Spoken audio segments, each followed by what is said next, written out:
Stone Collection content just going straight Night Slash in this matchup? If Stone Collection does think that there is the Alolan Ninetales in the back, then losing switch advantage would put him in a pretty unfortunate spot. Pocket did not bring it, but if that does happen, then it could potentially affect how Stone Collection tries to play out this matchup. Night Slash appeals to Protect Shield. We've seen this matchup play out a few times now. Does either player differentiate how they decide to play it? Right now, Pocket, every single time, I believe, he has been willing to expend both Protect Shields to get rid of the Scizor, and Stone Collection matching that, pulling both Protect Shields himself. That Shadow Marowak at the back looks to be in a bit of an awkward spot for Out of Pocket, as it's the Corviknight and the Azumarill. So Stone Collection making an adjustment from previous Shadow Scizor lead teams, where there was something like a Stunfisk in the back. This time there is not. It's charge attack priority, and this Hydro Cannon will be knocking out that Shadow Scizor. Now Stone Collection may opt for a farm on the Corviknight here, and that's exactly what he's going to do. And Out of Pocket has to surrender the farm. Now doesn't get to a parting Hydro Cannon, and you don't really have an obvious answer. You have to come in with the Licky Licky, but this looks good for Stone Collection, setting up the back matchup. That is a really nice adjustment from Stone Collection. Stone Collection, by getting the energy on the Corviknight and not revealing the Azumarill as the final Pokemon, has basically forced Pocket into giving him the alignment that Stone Collection actually wanted. The payback lands. Shadow Ball will be connecting onto the Corviknight, but Corviknight, it's very bulky. It's not going to mind this damage whatsoever. The previous time we saw that lead matchup play out, it was Pocket in the advantage because he knew once Scizor was out of the picture that his Alolan Ninetales was free to roam. This time, it's a role reversal. Once the Empoleon is gone from Out of Pocket, you know the Azumarill is pretty free against the opponent. So now the tide has shifted, and Stone Collection looking composed and poised to take game number one. And Shadow Marowak just does not have the damage output. That's why Out of Pocket is not throwing a single charge attack. Stone Collection just going straight for the Ice Beam. No Protect Shields remain. That is devastating damage onto that Marowak. The bubble will knock Out of Pocket goes down, and Stone Collection perhaps the momentum shift that he needed, taking game number one. After losing 3 in a row, I feel like this was a very important time for Stone Collection to get a win. Stone Collection now at an advantage, only needing 2 more wins to be crowned regional champion. Pocket left looking for answers. Pocket won the lead, but that kind of played right into what Stone Collection wanted with that big farm on the Corviknight. It becomes such a chess match when you're playing some of these same matchups over and over again. Who's going to be the one to swap out and go for a catch? What are these trainers going to adjust and adapt? It's become such a chess match between these two, and we're seeing a lot of similar lines coming again and again. Who's going to be the one to make the adjustments? Here we go. Locked in. Game number 2. It's going to be the Guzzlord for Stone Collection into the Marowak of Out of Pocket. Stone Collection keeps that Shadow Scizor now in the back, hoping there's an Alolan Ninetales back there, but there is not. Pocket has decided to leave it on the bench. The Guzzlord against the Marowak, pretty neutral matchup here. You will outpace to 2 Brutal Swings as the Guzzlord, but Marowak can try to muscle its way through this matchup with the oppressive Mud Slap damage. Oh, we see the catch onto the Licky Licky, so preserving the ground damage once again, but this may allow Stone Collection to align the Azumarill to neutralize the Licky Licky.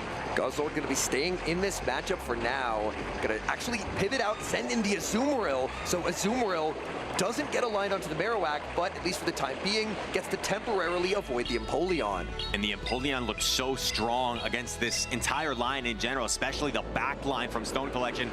Shadow Ball connects as Licky Licky can put up a great fight in this matchup, and I think right now Stone Collection is content just building up more energy, but you have to be careful because you don't want Out of Pocket to then switch into the Empoleon where your energy goes not nearly as far. Switch clock should be up after this rollout. There's the pivot into the Empoleon, and this forces Stone Collection to throw energy. This is Stone Collection's best way of burning his switch timer so he can get out of this matchup, but that is a lot of energy from Azumarill and not doing a lot of damage. And he still can't quite switch yet. He's gonna throw this Play Rough immediately, suboptimal timing, but wants to get out as soon as possible. Play Rough likely going to connect onto the Empoleon, resisted damage, and the quick swap into the Guzzlord, but Out of Pocket's on top of it. He's finding the Drill Peck off first.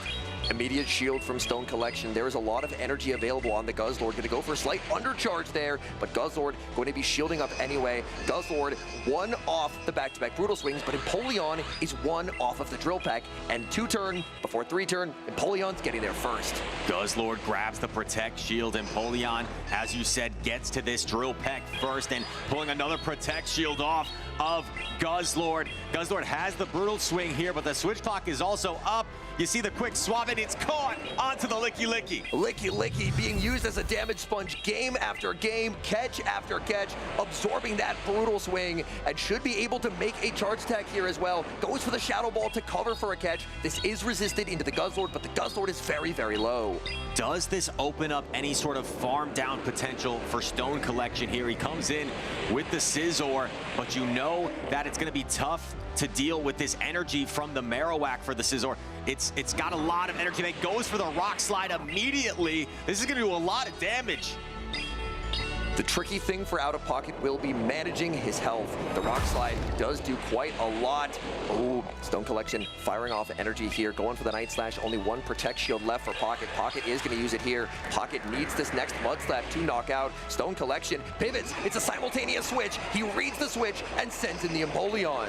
The Empoleon forced to fire off the Drill Peck, and I think the Scizor might just be too low. It's going to be close whether it can get any sort of farm down against the Empoleon. Let's see here. Scizor comes back in the Metal Sounds, going to outpace, and Out of Pocket takes game number 2.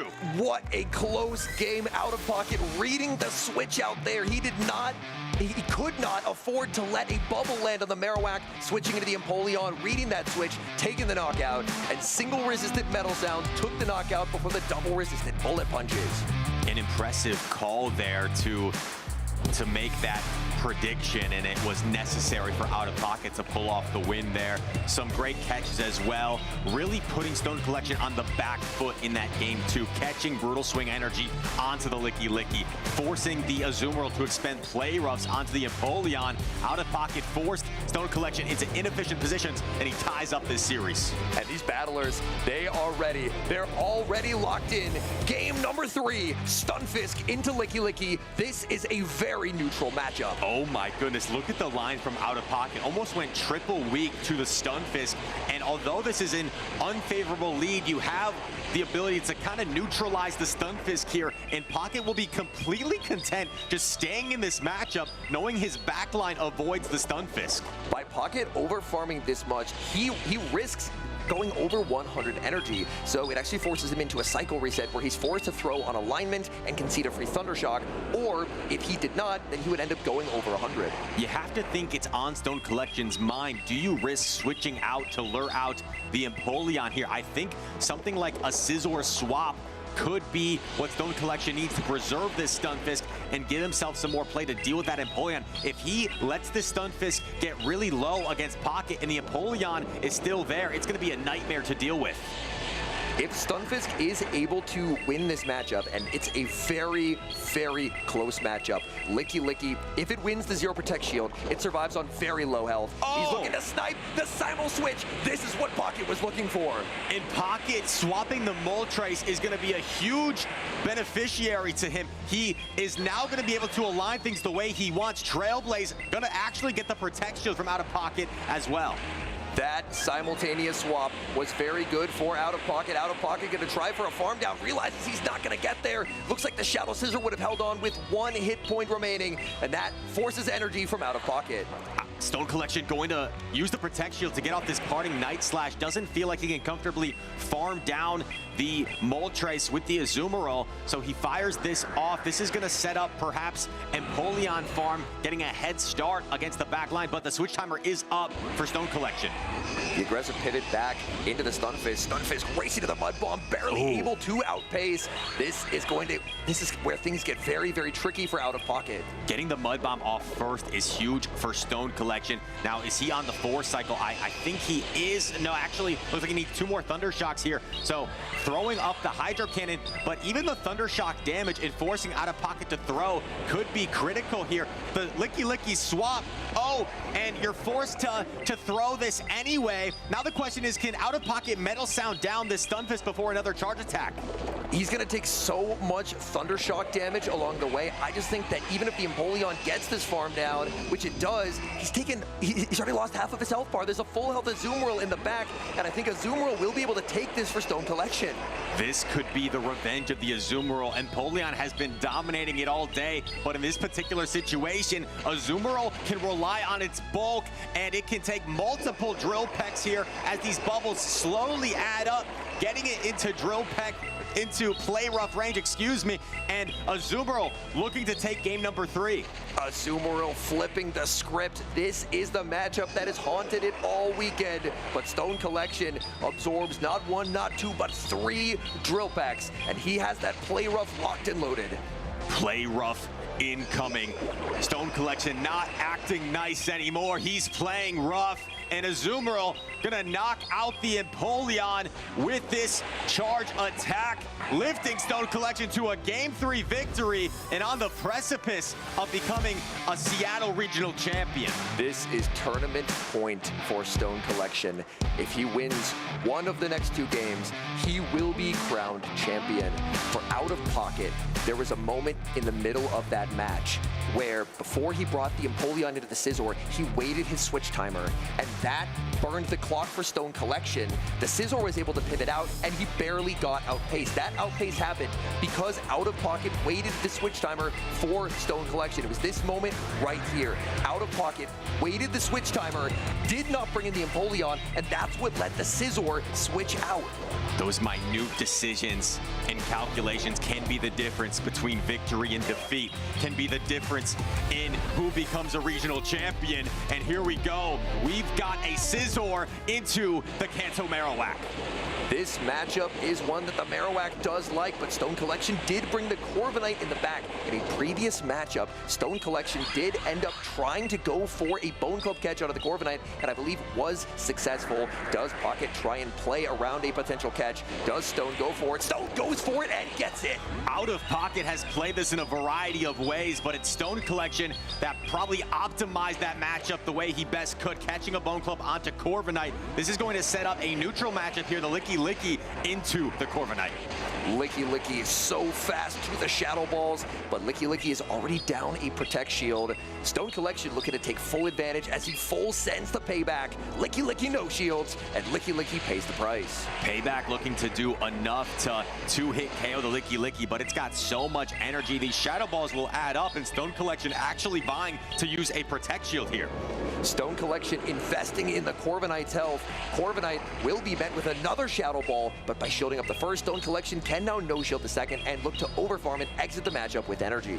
Out of Pocket connects on the Shadow Ball. You see him shaking his head a few times, maybe concerned about the position he's in, as Stone Collection firing off the Payback has to guarantee the knockout or the protection. An Air Cutter would not quite knock out if Out of Pocket decided to call it. Payback incoming, knocks out the Licky. In comes Empoleon now. Empoleon is looking for a massive amount of farm. Stone Collection should reach the Payback. Oh, he gets the catch. Catches on the Marowak, but that's still a lot of health down the drain on the Marowak. This Empoleon could go for a nasty fun, so we're gonna see the quick pivot into Scizor to avoid that. But here's the thing, you can potentially shield this if you're Stone Collection to get the last protection of the Pocket, and that's exactly what he's gonna do.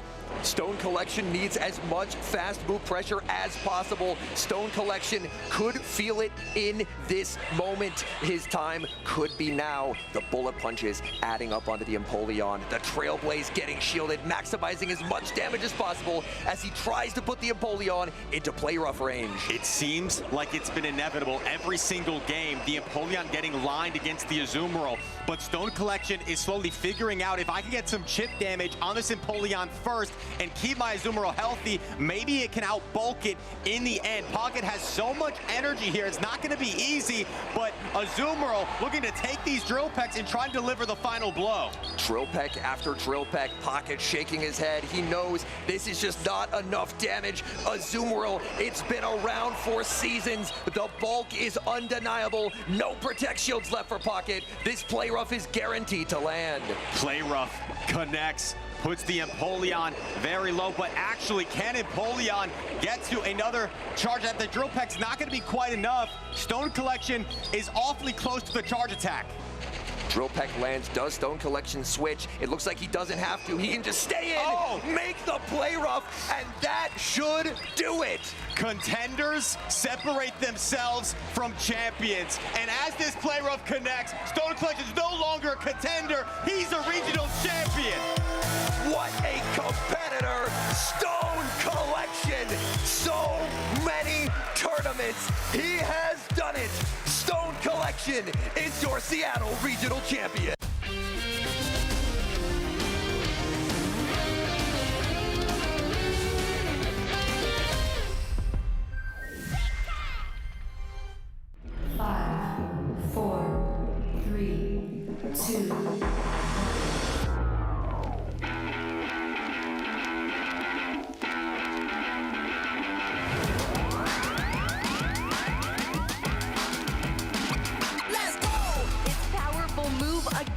And then applied with that fairy zone on the Lily. Oh, he's ready to just give up the game. It's over.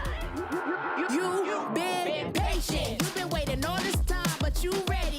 You've been putting in that grind, so let's go. Champions are hard to find, but you know the goal when you're ready to shine. Have they heard of you? Then they know. You got your sights set on that road. If it's time to battle them, then let's go. Cause you'll never stop. Show them what you got. Looking at this final HP to deliver the finishing blow, and just like that, they're Pokemon World Champions! Show them what you got. Yeah, they already know. You got your sights set on victory road. Show them what you got. Yeah, they already know. You got your sights set on victory road.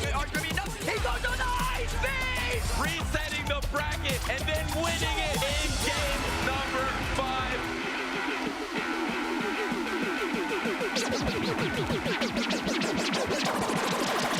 Show them what you got. Yeah, they already know. You got your sights set on victory road. Show them what you got. Yeah, they already know. You got your sights set on victory road. Put your hands up.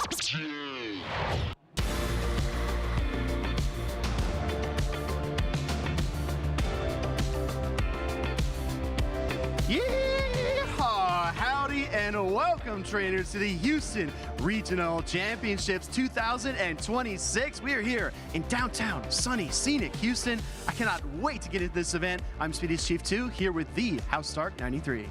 Welcome to Houston. This is going to be one of the most exciting and fun events of the season. I think that we have a great show for you guys coming up. We absolutely do. We just went through a meta shift, a season swap, and we have so many exciting Pokemon. But I want to remind everybody, this is just the latest stop along our road to the World Championships in San Francisco. We're here in Houston. We just wrapped up in Seattle, Alex, but there are so many other exciting events yet to go. Absolutely. We have Orlando coming up very soon, Los Angeles, Indianapolis, and of course NAIC in New Orleans, and then the World Championships. Well, these trainers are all competing for that World Championships berth, and keep in mind, everyone, that was just the North America schedule. We have so many other trainers across the world, and these are the cutoffs per region in the US and Canada. 75, our top 75 trainers will earn that World's qualification. In Europe and Latin America, it's 65. But look at how many points you can win just for winning one of these events. Absolutely, and I think the cutoff here, top 8 is over 200 points, and everyone is gunning for that first prize at 350. Absolutely. First place, automatic, winning into the World Championships. That's what everyone is chasing here in Houston. But I gotta tell you, Alex, as we were watching that Seattle recap of the grand finals, I get chills every single time. Let's take a look back at that incredible event just last weekend. The Seattle Regional Championship marked the halfway point of the 2026 North America regional schedule. And on the road to Worlds, San Francisco started to become visible on the horizon. On day 1, the meta was shuffling into place with the classic Pokemon typing trio of Dragon, Fairy, and Steel leading the pack. But it was the Ice types and Underdogs battling to steal the spotlight. On day 2, only 4 number 1 seeds remained, but as the day progressed, the proven contenders persevered, and what remained was a top 3 with a staggering 127 combined tournaments of experience. The winners' finals between Out of Pocket and Stone Collection came down to the wire in the decisive Game 5, and Stone Collection clinched a spot in the grand finals. Pocket dropped down to face the 6-time regional champion Doombug, who looked on pace for number 7 as he endured the entirety of Championship Sunday on the loser side of the bracket. But Pocket and his Lonely Ninetales encased Doombug's momentum in ice and led us to a grand finals rematch. A clean 3-0 from Out of Pocket gave hope to North America that another title would not be stolen from Outer Region. Shadow Scissor shattered those hopes as Stone Collection achieved his longtime dream of becoming a Pokémon GO regional champion in the bracket reset. Contenders separate themselves from champions. And as this play rough connects, Stone Collection is no longer a contender, he's a regional champion. What it took for this trainer to reach glory was a collection of resilience, skill, and determination. And you could be next. Register at Pokemon.com/compete and begin your journey today. What a thrill to watch Stone Collection take it all. His first win since he last chance qualifier at the World Championships in 2022. What an incredible player. But as we saw with 2-0 Butters in his recap, there were so many other talented trainers there as well. Yeah, the top 3 I think is one of the most stacked top 3s of all time. Obviously we saw Doombug's run, we saw Pocket and Stone Collection in the grand finals and the reset. It was an incredible match, and I think we are going to see a little bit of a change in some of these top meta picks. I really like that you alluded to that, Alex, because we did just go through a meta shift, a season swap. We are now in the Memories in Motion. So I want everyone to take a mental snapshot right now of this top 12 in Seattle. A few of these picks, I'm going to call out Empoleon, Corviknight, Guzzlord, and Licky Licky. I think those 4 will stick around. But honestly, outside of that, anything could happen. Absolutely. I think the 2 shadows that you see on screen might be replaced by different Pokemon of the same typing. So that Shadow, Kanto, Marowak, I believe, because of that Mudslap nerf, will not be in the top 12 anymore. And the Shadow Scizor may be replaced by another Bug and Steel type.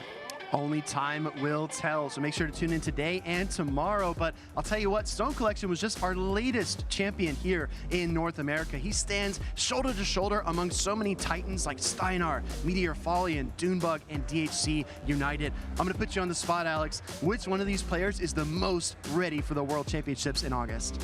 I mean, I think there's one clear standout, which is Dunebug, because he's done it so often, so many times. He was just top 3 in Seattle. He's here again this weekend. I believe he is the number 4 trainer, yeah, as we see here, on the leaderboards, and he is just an incredible battler. He absolutely is. We take a look here at our championship points leaderboards. Remember, everyone, you have to be within the top 75 cutoff for North America to make it into the World Championships. Nighttime Clasher leading the pack with over 2,000 points. Let's go ahead and head across the Atlantic and take a look at Europe, where a lot of trainers are really doing outstanding. Name amongst them is Inadequate, already with 2 regional championship victories. My goodness. Yeah, I mean, he is the captain, the Shadow Giratina player, but also I got to shout out Maxi, because he's also one of those players that had done really, really well. He had a 2nd place finish and then came back and won Birmingham. Absolutely stellar performance by him, and so many talented trainers are in the EU region. One of the strongest, to be fair. But look here, Patoman in 1st place, 1975. My goodness. You know, I want to quote a friend of mine. He says, what the wolf is to VGC, the duck is to Pokemon Go. And that is Patoman leading the pack. Yeah, he's an incredible battler, runner-up at the World Championships, and I believe he's gunning for that championship spot. Well, we don't see all of the LATAM broadcasts, but we do see the leaderboards, and the proof is in the pudding here, because in Curitiba, LNDS Heart Jeff just took the title, and he did it against Zardy. Look at that, number 1 and number 2. Yeah, they're both incredible battlers. We see that, I think, the entire top 8, you could say the entire top 16, incredible battlers, and I think they had Pokemon in this new meta, something like Shadow Politoed. We saw a Ludicolo. We saw a Shadow Golbat. We saw some incredible Pokemon coming into this new meta, and I can't wait to see what we see this weekend. Well, we're always adding new faces to our Worlds Qualified list, but let's take a look at an overview of all the players that have clinched that World Championship berth. Of course, we lead with Beelzeboy, our previous World Champion. He's automatically qualified to compete here in San Francisco, but so many other talented trainers on the list.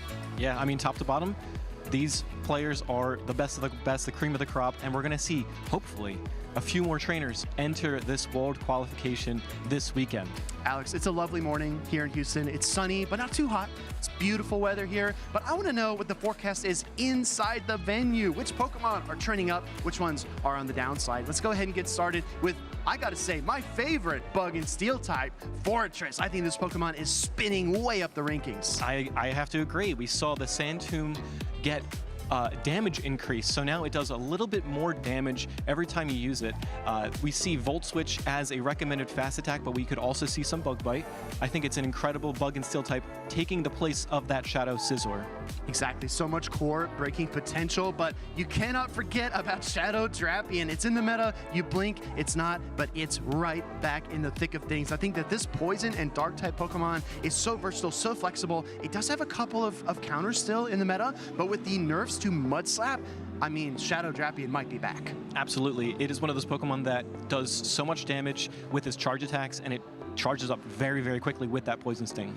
Let's take a look at two Pokemon that are on the downslide. Shadow Scizor just can't get a grip here. I mean, my goodness, the nerf to Night Slash, only a one-stage attack boost, and then the Bullet Punch damage reduction have really been a double whammy to send this Pokemon to the bottom of usage. Yeah, we saw this Pokemon just eat up shields from the opponents and use shield itself, so it's one of those Pokemon that did a lot of fast attack pressure. Now, it may not be as potent. Well, speaking of potency, I'm really glad you brought that up. Let's talk about Shadow Kanto Marowak, one of the most potent Pokemon over the past, I don't know, 6, 9, 12 months. This Pokemon has been everywhere, but I don't think it's going to be as important as it was in the past, and that's chiefly, again, due to the Mudslap production. Absolutely. It's going to do less damage per fast attack, which is honestly the main reason to use Shadow Kanto Marowak. And now we might see some other ground types come back into the mix. Is it going to be Swampert? Is it going to be Quagsire? We don't know. I don't know. Alex, we have an incredible casting team this weekend. You, myself, we have Henry and DeFi, but there are going to be some trainers that are gracing the stage repeatedly. We think these three players you should definitely keep an eye on. We've got Rise to Occasion, Ash, and Doombug97. Cool fact about Doombug, he's competed in 40 Championship Series events, and he's won 6 of them. That is an incredible stat and ratio. And I know Rise and Doombug are both Texas natives, so having them here, having them players to watch, they are some of the best, the cream of the crop. Let's take a closer look at one trainer that is out of pocket. He was just our runner-up in Seattle, one of the most consistent and steady players in the entirety of the Championship Series. I think he's due for a win pretty soon. I agree. You see the look on his face? He probably had that picture taken right after he was a finalist in Seattle, and now, you know, if he wins, he would have definitely a big smile on his face. I've seen him smile. Yeah, absolutely. Looking a little solemn there, but let's see if we can turn that mood around. We're going to take a look here at the Pokemon that we predict. Look at this. I think for the first time in Pokemon GO stream history, we have a unanimous decision. 4 out of 4, Fortress taking the top spot. Yeah, this is a 4-peat for sure. I think Fortress is going to be Fort Knox this weekend because it just cannot be taken down. It is an impenetrable fortress, and it's going to be really tough to see how players manage and maneuver around. How did you take down this Pokemon? Because it's one of those types of Pokemon that has only one weakness. Well, right? That's the thing, right? I do see DeFi with the sneaky Gourgeist pick. If that Pokemon does align, it could spell trouble for the Bug and Steel type. But only time will tell. This is going to be such an exciting event. House Stark, I want everyone to go ahead and follow on our main channel, Pokemon.com/broadcast. We're also very active on socials. We want to see your posts. Use that hashtag #PlayPokemon on X, YouTube, as well as Facebook and Instagram. Stark, I gotta ask you, what are you most looking forward to this weekend?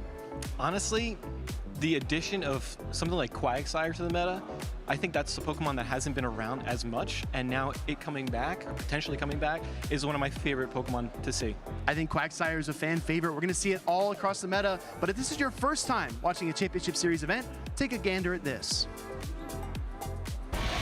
This weekend, the 2026 Regional Championships are bringing the electrifying action of the Pokémon GO matches to the global stage.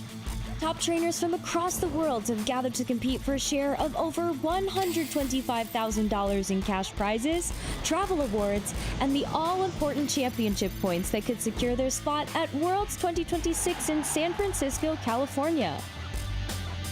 The competition is fierce and the strategy is key. This tournament spans 2 intense days of action, where our trainers battle it out in a double elimination bracket using the Great League format. Every match is a best-of-3 clash, but the stakes get even higher in the winners finals, losers finals, and grand finals, where the action extends to a best-of-5 showdown. Trainers will be strategizing in a bring 6 pick 3 format, each one carefully selecting a team of 6 Pokemon, but only 3 will enter the fray in each game. Every choice could be the difference between victory and defeat. Who will etch their name into the history books this weekend? And who will punch their ticket to Worlds 2026 in San Francisco? Don't miss a minute of the action. Stay tuned all weekend long to watch the battles unfold live. To stay up to date on future Play Pokemon events, visit championships.pokemon.com. Thank you so much, Speedy and Stark. My name is Holmes Henry here in the booth with DeFi, and I'm just incredibly excited to be here. The first streamed tournament of this Memories in Motion meta, and there's been a lot of exciting updates that could have some pretty significant impacts on this meta. What is also significant is the prizes. What is on the line for these trainers? We have first place getting $2,500 and 108 TCG booster packs. That's a lot of cards to open, but that's not the only thing on the line. Trainers are looking for the glory, and they're also looking for championship points, and they're looking for their entry into that world's stage. They want to be the one to say that they are the world champion.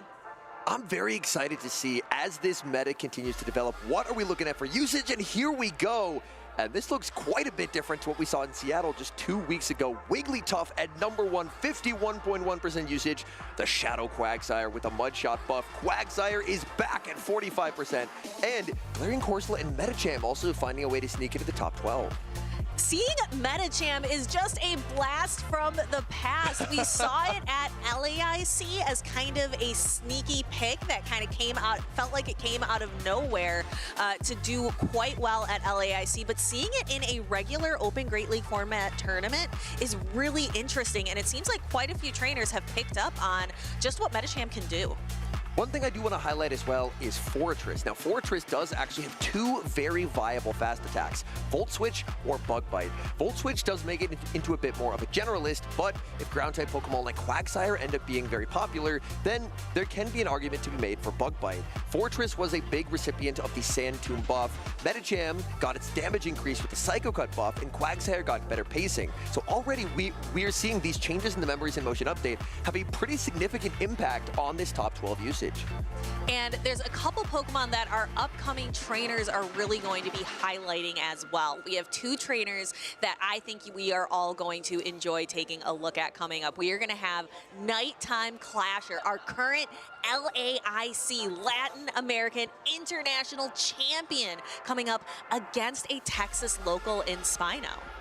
At Nighttime Clasher, I did get a bit of a chance to talk with him before hopping in the booth here today, and he's running a very interesting team with a couple of these updated Pokemon. So I'm very excited to see the Latin American International Champions take on the meta, because if his results are anything to be considered, it seems like his take on the meta is usually a pretty strong one. Definitely one of our most storied trainers. I was there. I got to see him be crowned the Latin American International Champion, have a really heartfelt speech at the end. It was a great show, but I'm also excited to see what Spino can come here to do. I love seeing trainers coming here from the local scene, but I see those headphones are going on. I'm excited to dig into these teams down on the stage. And I did get to chat with Spino a little bit as well prior to broadcast. I was just walking through the Pokemon GO section, getting to say hi to everyone, which was an incredibly cool experience. But I know Spino is very excited because Spino, the locals down here in Texas, are extremely competitive. You have trainers like Dune, like Rise, like Nighttime Clasher. And he mentioned that he had faced against Dune and Rise and locals. He had not yet played against Nighttime Clasher. So he is eagerly awaiting this matchup. Now, with the accolades that Nighttime Clasher has, Nighttime Clasher definitely does feel like the favorite, but I love a good underdog story. I do as well. Underdogs are some of the best, and these trainers are bringing the best Pokemon that they think they are going to need in order to conquer this tournament here in Houston. Nighttime Clasher bringing that Medicham, again, a little bit of a sneaky pick with Psycho Cut's quick pacing. But both trainers, I see that Shadow Quagsire. What do you think about Henry? I really like Shadow Quagsire's influence on the meta. With grass damage basically being non-existent, that's the only weakness that Quagsire has. Add to that the fact that it is Stone Edge for coverage into the Flyers and incredibly fast 8-turn pace into Aqua Tail, and Quagsire just feels like no matter where it gets aligned, it will always have some kind of value, and that's why we see it brought on so many teams. The Pokemon that we see is on the most teams this weekend is Wigglytuff. That is another one that Nighttime Clasher brought, and that can be such a polarizing pick. It feels like it is a feast or famine choice. What will happen for Nighttime Clasher? Will he see that feast or will it be a famine? We've got lock-ins. Game number 1 here of the Houston Regional Championships. Nighttime Clasher versus Spinosaurus. It's the Shadow Fortress into Empoleon. And this Shadow Fortress is running Volt Switch when you see Spinosaur quickly pull his Pokemon out, bringing in the Quagsire that is so versatile. Aqua Tail paces so quickly, 4 mud shots every single time, but goes for the Stone Edge for some heavier hitting damage. Nighttime Clasher no shield. Stone Edge is going to land. Even with the Stone Edge landing, this will not be Aqua Tail range. Nighttime Clasher farms up to the payback. He's going to be full sending. Decision time for Spinosaurus. Spinosaurus puts up the shield and gets the shield call right. Corviknight is going to be trying to do everything it can to pace to these air cutters to just keep trying to chip away at this Shadow Quagsire, but Aqua Tail just paces so incredibly quickly, like I was saying, for every single time. That's a really nice bait call by Nighttime Clasher, calling that even though Stone Edge energy was reached, it just wasn't the Stone Edge, and now it's going to be a very difficult mud shot down. Nighttime Clasher, after calling the first, shields the second, and now is rapidly approaching the payback. But goes for a bait. It is just going to be an air cutter. Will Spino use the final Protect Shield? He does! Falls for the bait, and now there are no shields remaining for any of his remaining Pokemon. Nighttime Clasher going to let the Corviknight go. Corviknight was very, very low. If he shielded, maybe there was an opportunity for Spino to try and snipe there. But Nighttime Clasher just going to concede switch advantage and instead bring the Shadow Quagsire into the mirror. And I think this Nighttime Clasher has shown both of his Pokemon, but Nighttime Clasher doesn't know about that Guzzlord in the back for Spino. And Guzzlord would be a bit of a problem for the Volt Switch Fortress. Oh, there's a pivot out, getting the catch onto Empoleon, able to save the Quagsire. But this catch actually, I feel like, opens the door a little bit for Nighttime Clasher, because now Nighttime Clasher will get that Shadow Volt Switch Fortress in the alignment that he's looking for. Look at how much damage those Volt Switches do to Empoleon. It is not going to be able to stand up to too many of those. Nighttime Clasher uses his final Protect Shield. All charge attacks from here on out are going to land. I love the decision by Nighttime Clasher to throw 2 Volt Switches and the Sand Tomb. He does not want the Hydro Cannon to land. He is investing in the health of this Fortress. Fortress already has a Sand Tomb loaded as well, so it will be able to at least get some damage onto the Quagsire if that's what Spino decides to bring in. That Fortress is incredibly healthy, but so is the Guzzlord. The Guzzlord, and it's not going to take, it's going to be resisting the Volt Switch damage, and it gets the Brutal Swings pretty quick too. It does, but with Nighttime Clasher's energy head start, he's able to apply this Rock Tomb debuff before any damage lands, and this is one of the difference makers that having the Shadow Fortress gives you, is the Shadow Fortress just hits incredibly hard, and Fortress is already at a second Rock Tomb, and this will come very close to knocking out the Guzzlord. Guzzlord standing tall, but will it get knocked down? Not quite, but just a couple of Volt Switches might be enough to do it. Spino kind of shaking his head as he throws a reduced attack Brutal Swing. And that really did not do much. In comes the Quagsire, making the Aqua Tail. Aqua Tail, Shadow on Shadow should be enough to secure the knockout. And now Nighttime Clash will have to be very careful with the energy management on his Quagsire. I believe he does have 3 mud shots of residual energy here, and he does. So that's enough for the Aqua Tail, going to use it to knock out the Quagsire, and then all that's left is Guzzlord in the back. That Rock Tomb debuff is now cleared. How much energy was remaining? Guzzlord has the Brutal Swing. Nighttime Clasher could be in trouble. Nighttime Clasher needs to survive the Brutal Swing and then maybe can try for a mud shot down. Brutal Swing lands. Quagsire survives. This will be close. He mud shots down. What a game. Nighttime Clasher taking game number 1. Quagsire showing why it is such a popular pick this weekend. Being able to spam out those Aqua Tails, but also hit hard with Stone Edge. And then it has so many different resistances. Definitely one of the MVP picks here this this weekend. I really felt like we saw from both trainers how valuable Shadow Quagsire was. The Shadow Quagsire save switch from Spino, Nighttime Clasher really didn't have a strong answer to it. He ended up losing switch advantage, and that made it really difficult. But Nighttime Clasher had his own Shadow Quagsire, and that was very close at the end, but Quagsire barely able to hang on, survive the brutal swing. Mudshot does less damage this season, but thankfully for Nighttime Clasher, just enough to take the win. And we're going to see the Shadow Quagsire in the replay, just how valuable it can be. It's so neutral, because the main thing that Shadow Quagsire fears is grass-type damage. What grass-type damage in this Memories in Motion meta? I don't think there's a lot of it out there. Yeah, grass-type damage not really a factor whatsoever in this season. And it looks like we've got lock-ins for game number 2. It's a perfect mirror match. Guzzlord versus Guzzlord. One of my absolute favorite Pokemon, and they are running the same attack. Spino goes for a catch, but is not successful. Nighttime Clasher holds off and now is able to throw the neutral Brutal Swing into the Shadow Quagsire. I loved seeing Nighttime Clasher throw 2 Dragon Tails in the move there. Nighttime Clasher, even with realizing that Spino didn't get the catch, still ensuring to throw on perfect charge attack timing, and now this Guzzlord energy. It's completely overwhelming the Quagsire, as Quagsire has barely hit the field, and it's already almost been knocked out. Nighttime Clasher's patience is certainly paying off and forcing Spino into a corner. He has to make a decision, and he decides to protect the Quagsire. It has so much energy at this point. Having it knocked out would be such a waste, and now can go for the Stone Edge. Does Nighttime Clasher shield? He does, recognizing that the Guzzlord is so close to being able to Dragon Tail down. Oh, there's the pivot back into the Guzzlord. Guzzlord will go for the Sludge Bomb. Nighttime Clasher, no shields, understanding Sludge Bomb will not be enough to secure the knockout. And this does mean that a lot of Guzzlord energy has now been removed from the field of play.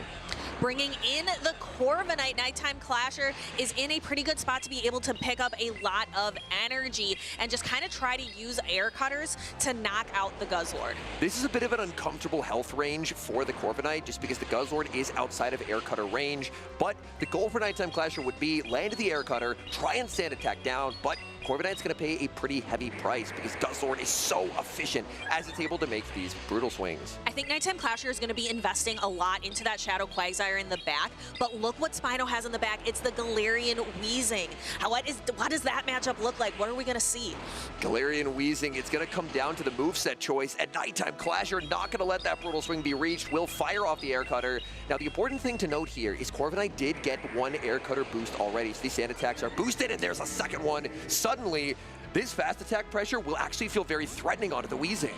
Yeah, Galarian Weezing is a fairy and poison type Pokemon, being weak to the sand attack from the Corviknight, being weak to the mud shots from the Quagsire. We're going to see a lot of quick fast attack damage kind of whittling away at this Pokemon. Oh my goodness, Nighttime Clasher in prime form. What a catch. Able to save the Corviknight, catch the brutal swing onto the Guzzlord. The undercharge from Spino, but that lets Nighttime Clasher make a move. And going for the brutal swing, as I mentioned, Galarian Weezing, a fairy-type Pokemon. This is going to be resisted, but that's okay because the Galarian Weezing's down in such a low health range, and its big charge attack Sludge is resisted by Quagsire. And this just feels like checkmate. Nighttime Clasher has all the answers in game number 2. Brutal Swing can connect, but Quagsire just simply does not mind. You can even throw a second Brutal Swing, and Nighttime Clasher just simply will not be forced to put up a Protect Shield. Yeah, Sludge is such a rough choice on that Galarian Weezing up against Quagsire. Spino going for trying to get the Aqua Tail, but it looks like Nighttime Clasher won the charge attack priority.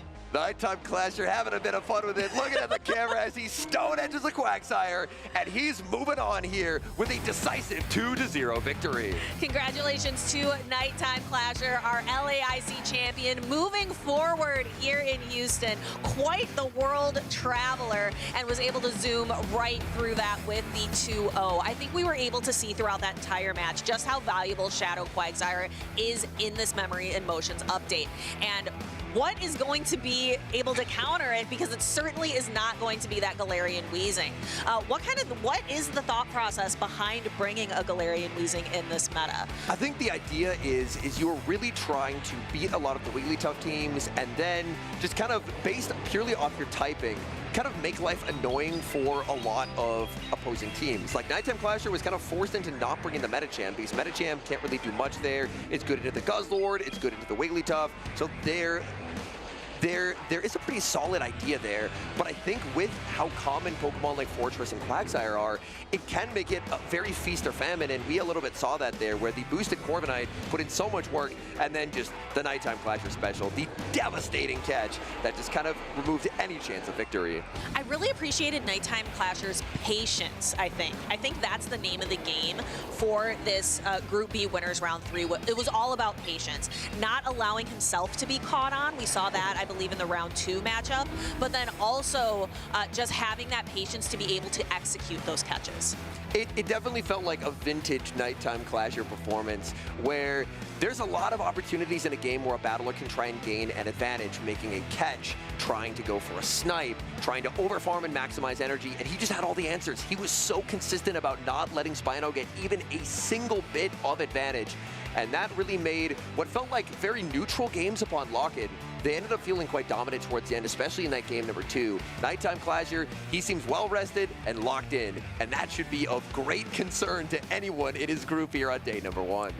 And that just makes me think of, just to zoom out a little bit, at how far Nighttime Clasher has come in his championship series performance. Yes. He was the kind of goofy guy bringing the toga tomorrow, bringing the chef's hat to tournaments, and now he's the LAIC champion and one of the most consistent players that we have here in the championships. You know what? I want to hear from the man himself. I believe we have an interview ready down on the floor with Speedy is talking to Nighttime Clasher about that win live on stage. Thank you so much, Henry and DeFi. Yes, that is correct. I'm here with Mr. Worldwide himself. Nighttime Clasher seems to be everywhere all at once, but you just took a win up there on stage. How does it feel to get that first win under your belt?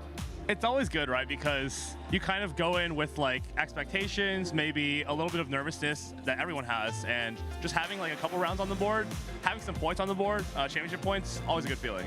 I gotta ask about your team. I think that Galarian Weezing is a bit of a surprise. I saw that backstage. I wasn't really expecting that Pokemon to be prevalent, but I guess it will be. But also the Shadow Fortress. What's going on with that?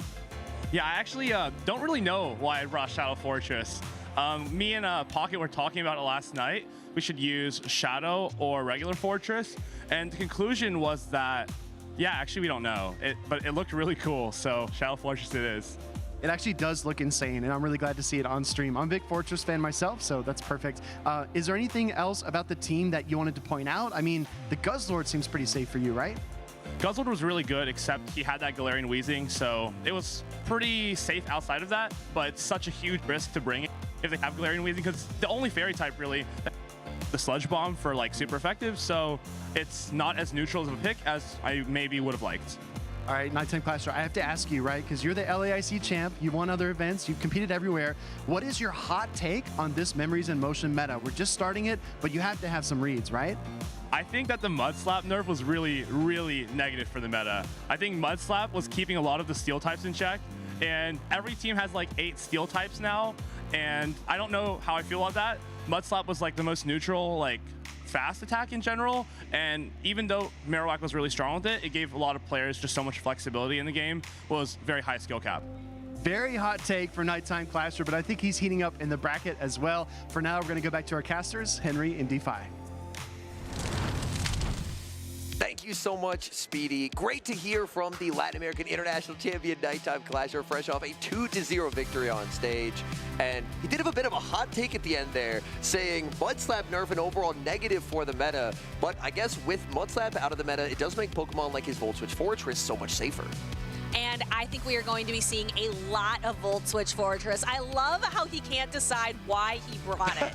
Like, it's just style points. And I think he is definitely qualified to talk about style points. He has enough accolades, he has enough medals and trophies to say, you know what, I'm going to take this just based on style alone.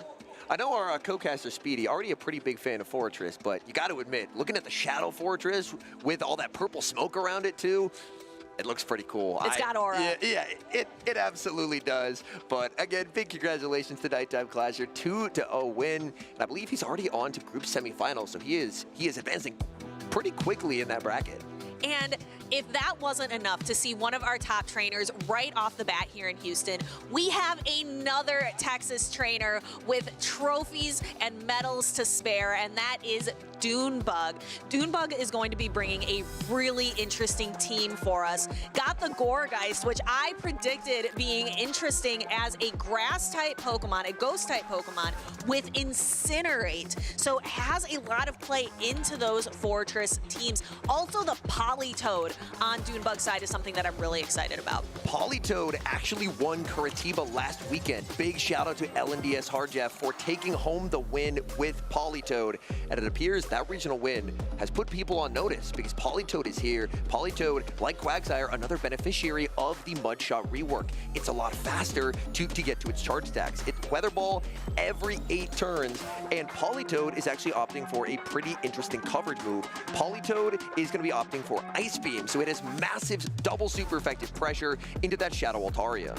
We know a lot about Dunebug. We see him time and time again. Speedy threw out some stats on that he has won 6 of his tournaments, and about how many tournaments has he been to? I think it was like 40. Yeah. 40 tournaments this man has been to, where Shaner PvP has only been to 4. His most recent tournament was Las Vegas this season, and he's looking to make a name for himself here. And he's brought kind of the pair of Pokemon. He's brought the Quagsire and the Quagsire, which Shadow Kanto Marowak kind of out of the meta with the Mudslap being nerfed. We're going to see maybe one of these 2 ground types perhaps take its place.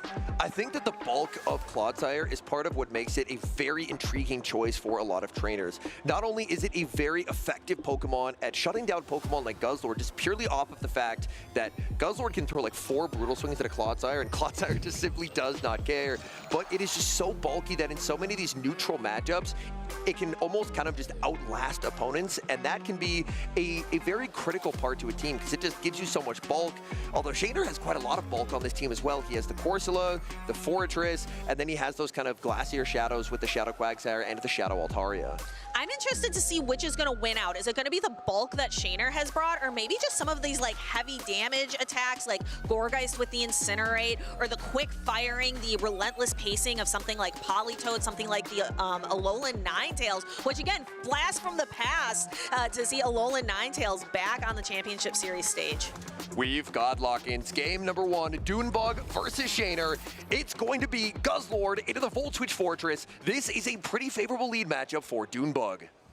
Yeah, Dunebug is looking good here and is going to be throwing those neutral Brutal Swings into Fortress. What makes this matchup even more uncomfortable for the Voltwitch Fortress is when you're trying to throw in good charge stack timing, typically you'd be throwing 2 Voltwitches in the move. But if you try for that, then Dunebug is always able to get the back-to-back Brutal Swings, so it forces Shaner to throw an alignment to apply the early Rock Tomb debuff, but Guzzlord loves the free energy, so Dune is very happy to take that free turn.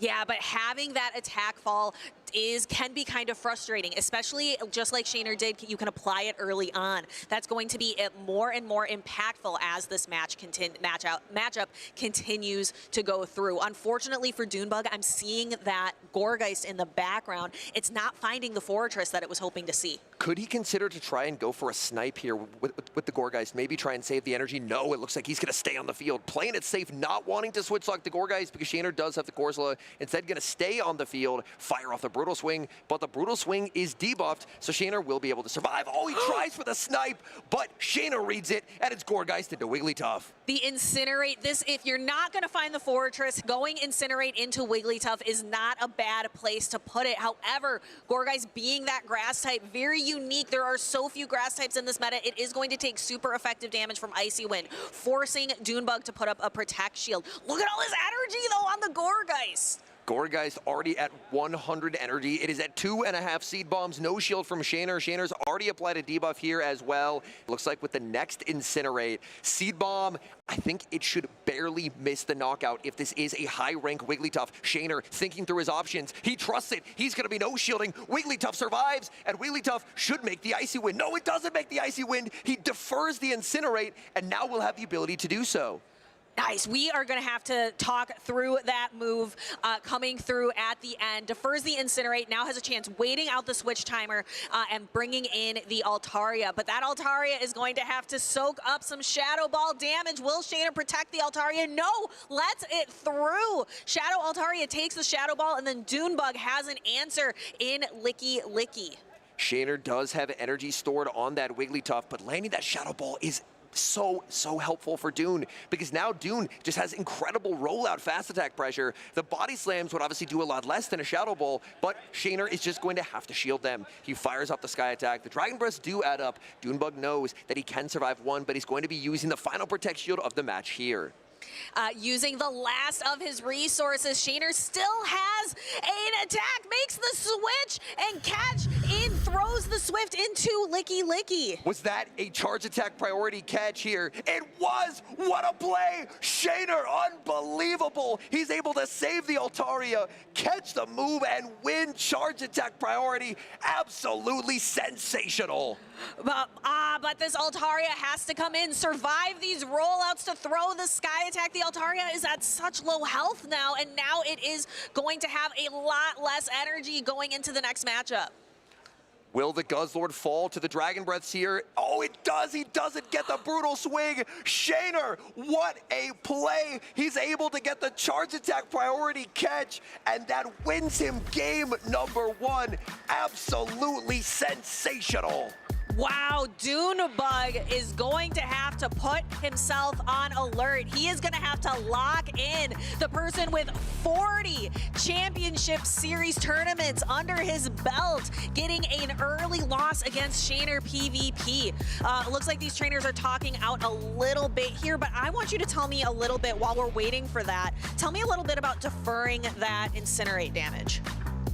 So deferring the Incinerate damage can basically happen when you have a fast attack that is at least 2 turns of a shorter duration than the Incinerate. So in that case, it's Wigglytuff having the 3-turn charm. Switching in Pokemon Go takes 1 turn. So throwing the charm is 3 turns, and then switching on turn 4, and the Incinerate damage is going to land on turn number 5. So he was able to preserve the Wigglytuff with that charge attack loaded because he realized that he was 2 off of the Icy Wind. He couldn't get there. So he threw the charm, he transferred the Incinerate onto the Fortress because his Fortress, it wasn't really doing much. It was very low, it didn't really have a lot of energy, and that charge attack being saved is what set up his ability to get that charge attack priority catch later on. And that charge attack priority catch is set up by quite literally frame perfect timing. It's throwing 2 Dragon Breaths with the Altaria because rollout is 3 turns, the switch on turn 3, and then firing off the Swift to win charge attack priority. That was just an unbelievable play from Shaner. And those are the kind of plays that take you from a good player to being a great player, to being a winning player.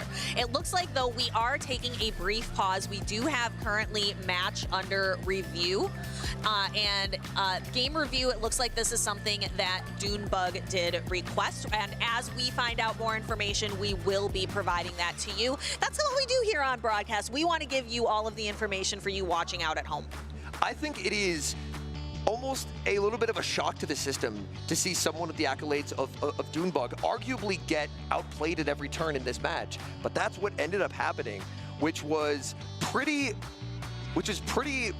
unbelievable, to be honest. Like, Shaner was so, transferring the Incinerate, getting the charge attack priority catch. Shaner just had all the answers in that game number 1, and I am incredibly impressed with that high level of gameplay. It looks like Dune is asking some questions about when Dune's Gourgeist comes in, if Shaner's Fortress showed up or not. Dune saying his game didn't visually update, so he just wants to take a look, and this is what our judge team is here for, just to take a look, make sure that everything worked out the way it was supposed to. And we were talking through kind of what that play looked like and kind of the mechanics of that really high level charge attack priority catch play and deferring the Incinerate damage. Oh, we do have a bit of a replay here, which should be very helpful. So the Seed Bomb lands, we were able to identify that Seed Bomb was not going to take the knockout, and he ends up throwing the 1 charm and then transferring it onto the Fortress.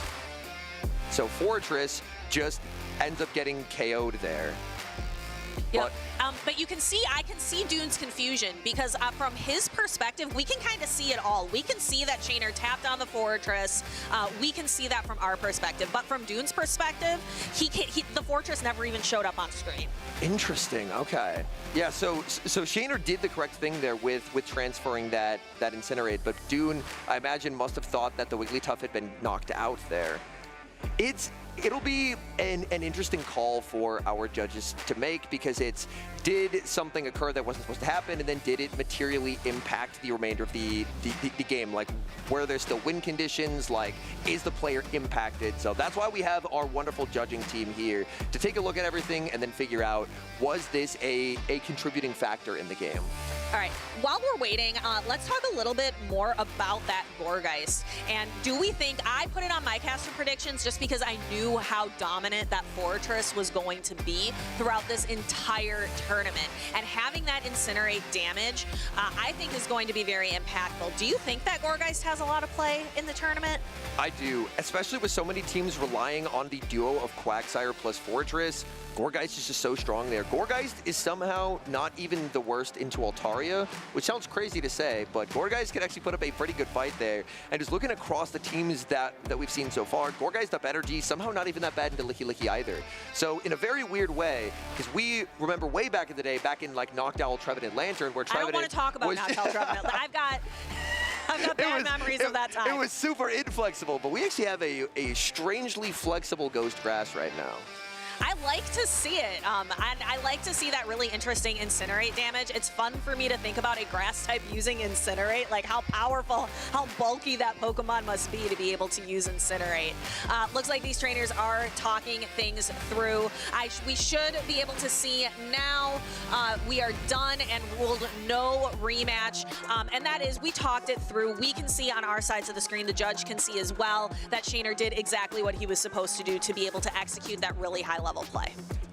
I think what it may come down to here is Dune still had win conditions in that match, but Shaner was able to pull off an incredibly high-level charge attack priority CMP sack swap there, and that was really what flipped it, because Dunebug was still very ahead in that end game. The Shadow Ball had landed, Licky Licky was spamming out body slams, pressuring shields away, and that really felt like that pivotal moment where Shaner was down. Shaner was going to lose this game up until that charge attack priority catch, and that's what flipped the game on its head right there. And that occurred quite a bit after the moment that was under review. Yeah, because it is tough. Dunebug's game did not show the Fortress being swapped in at all, so that is a really tough call. But Dune is one of, again, he's got 40 Championship Series events under his belt. If anyone can come back, if anyone has seen the field of battle, if anyone has the experience to be able to come back after an early loss, Dunebug is certainly one of those trainers. Another moment that I did appreciate from Shaner in that game, number one, was when Dune tried to go for the snipe with the Gourgeist. If Shaner throws the Volt Switch, he's KO'd. He does not have the ability to throw a Volt Switch and pivot out, but he pivoted into the Wigglytuff, reading that play, and so it just really felt like he kind of had almost a counterpunch for everything Dune was trying for in that game, number one. Yeah, I am really impressed by Shaner. Maybe going to make a name for himself here today in Houston. He hasn't had like a truly strong performance. We saw him a little bit last season in 2025. I think his top performance is like top 17, something like that. And based on the level of gameplay that he showed, it would be very cool to see him in a top cut, because he clearly has what it takes. Like, that was a very, very impressive game, number one. And I'm very excited to see, as these battlers lock in for game number two, what they've got in store for us. And we have Wigglytuff and Alolan Ninetales. So we've got two fairy-type Pokemon, but Alolan Ninetales is going to be throwing the Powder Snow. We do not have that charm variant here. And interestingly, Dune is not running the Comday move of Chilling Water. Rather, Dune is opting for the much harder hitting Dazzling Gleam. Oh, and just a quick update. It looks like there was a rematch granted. Apologies for that. It looks like this is a clear rematch because Dune could not see. Oh, okay. All right. That is good to know. Okay, so we are back to 0-0. So this will basically just be our game number one. Dune going to be over-farming here quite a bit. Shaner just going to be letting that Wigglytuff go and just looking to try and get an energy head start on one of his back Pokemon. Alolan Ninetales hanging on just barely to throw this Weather Ball before exiting the match. But Dunebug, he's brought the Gourgeist in the back, and Fortress is not going to like what comes next. Oh, Shaner waits. He does not throw the Volt Switch. He sends in the Shadow Altaria, answered with the Guzzlord. But this is where things could get very tricky, because this Shadow Altaria is going to be taking some pretty massive damage. And And continuing, there is that brutal swing going to be shielding that up. Guzzlord going through, doing lots of fast attack damage, getting to the brutal swing, but Altaria gets to go first. Altaria able to grab a Protect Shield away from the Guzzlord, but these Dragon Tails are the one thing that Altaria cannot shield. Another brutal swing loaded for Dunebug. The pacing advantage on this Guzzlord is proving to be a very big problem for Shaner. Brutal swing protected again. It is Dragon versus Dragon. Shaner on the back foot has no Protect Shields remaining. That means all of these charge attacks coming from Dunebug are going to land for the remainder of the battle, and Dune using the last of his resources as well. This is Dragon v Dragon, but Guzzlord looks like it might reign supreme here. Guzzlord gets to land the brutal swing. No catch from Shaner, but even if he got a catch, it doesn't win him the game. In comes the Gourgeist, and it's just going to be shutting down the Fortress.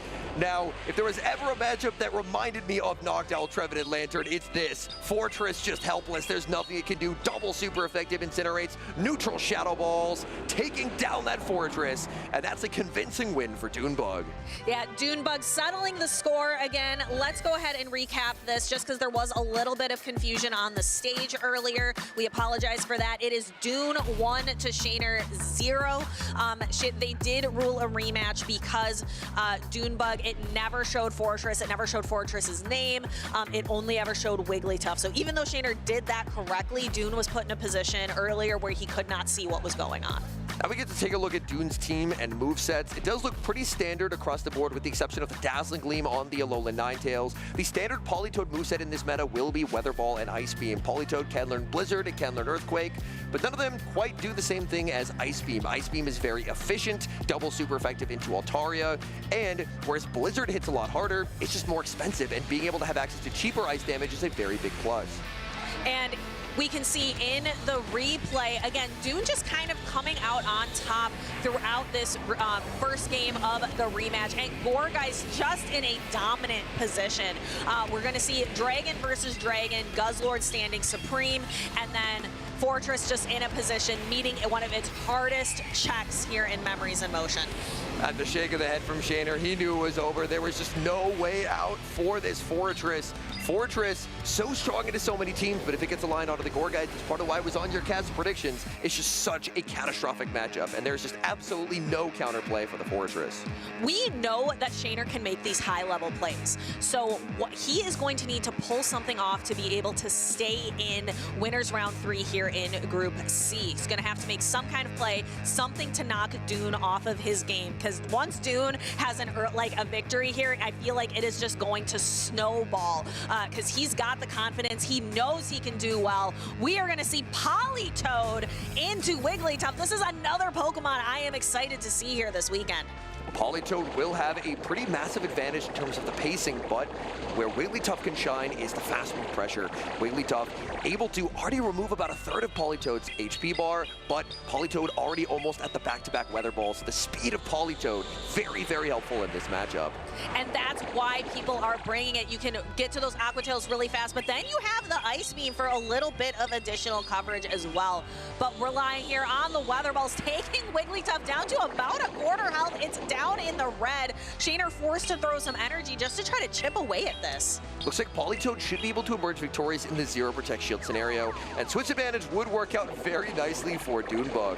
Dunebug fires off Weather Ball. Shaner going to be putting up the shield, so an adjustment in strategy from game number 1. Shaner is going to look to try and get the charm down with the Wigglytuff and exit with Switch Advantage. A Switch Advantage would work out quite a bit better for him, because that way the Fortress gets to avoid that Gourgeist. Yeah, because that was disastrous for Shaner in game number 1. Wigglytuff comes in and is going to be able to throw a Swift, chip a little bit away of the Alolan Ninetales. And again, you mentioned Shaner going to try to go for Switch Advantage. This is huge. He's able to preserve that charge attack as well. In comes the Gourgeist. Shadow Ball will do quite a lot of damage. Shaner knows that he has to neutralize the Gourgeist no matter what. So he is going to be investing a Protect Shield to force Gourgeist to fire off another Shadow Ball. But Dunebug still has both of his Protect Shields remaining. Going to use one here. Dunebug recognizes he's hiding that Fortress in the back. If he can even just get an Incinerate or two on that Fortress, that is going to be huge, hugely impactful. This Gourgeist has already lost so much of its health bar from these Dragon Breaths. The Shadow Altaria does do more damage to Gourgeist. Shadow Ball lands, but the Incinerates are not going to do a lot here. Shaner should be able to survive at least 2 more Incinerates, but Doonbug will have an ability to potentially try and snipe down with the Alolan Ninetales. But in doing so, it would switch lock the Ninetales and potentially set up the Fortress. Oh, 1 Incinerate. Does it knock out with 2? It doesn't. Doonbug going for a quick switch just to KO that the Altaria. In comes the Fortress. Fortress should be able to overfarm quite significantly here. Shaner wants to exit with a Rock Tomb loaded to try and force a charge attack priority tie against the Gourgeist. There is as well a charge attack loaded on that. Oh, he's actually going to fire it off immediately here, just wanting to take the knockout. There should be a charge attack loaded on the Wigglytuff as well. It's only a Swift, but the Gourgeist basically has no hit points remaining. Ooh, and we see an immediate pivot going for the charm and is able to knock out Doonbug's final Pokemon. That was huge, and I feel like that endgame happened so fast, Henry. Can you break that down a little bit for us? There was a lot of pieces in play there. Doonbug able to save that Gourgeist with the charge attack loaded, but the Gourgeist had taken so much damage. That's one of the benefits of running a Shadow Altaria, is you actually get a breakpoint in the Gourgeist matchup. You hit for way more damage, and breakpoints on a 1-turn move are way more impactful, because if you get 1 extra damage per Incinerate, that's 1 extra damage every 2.5 seconds.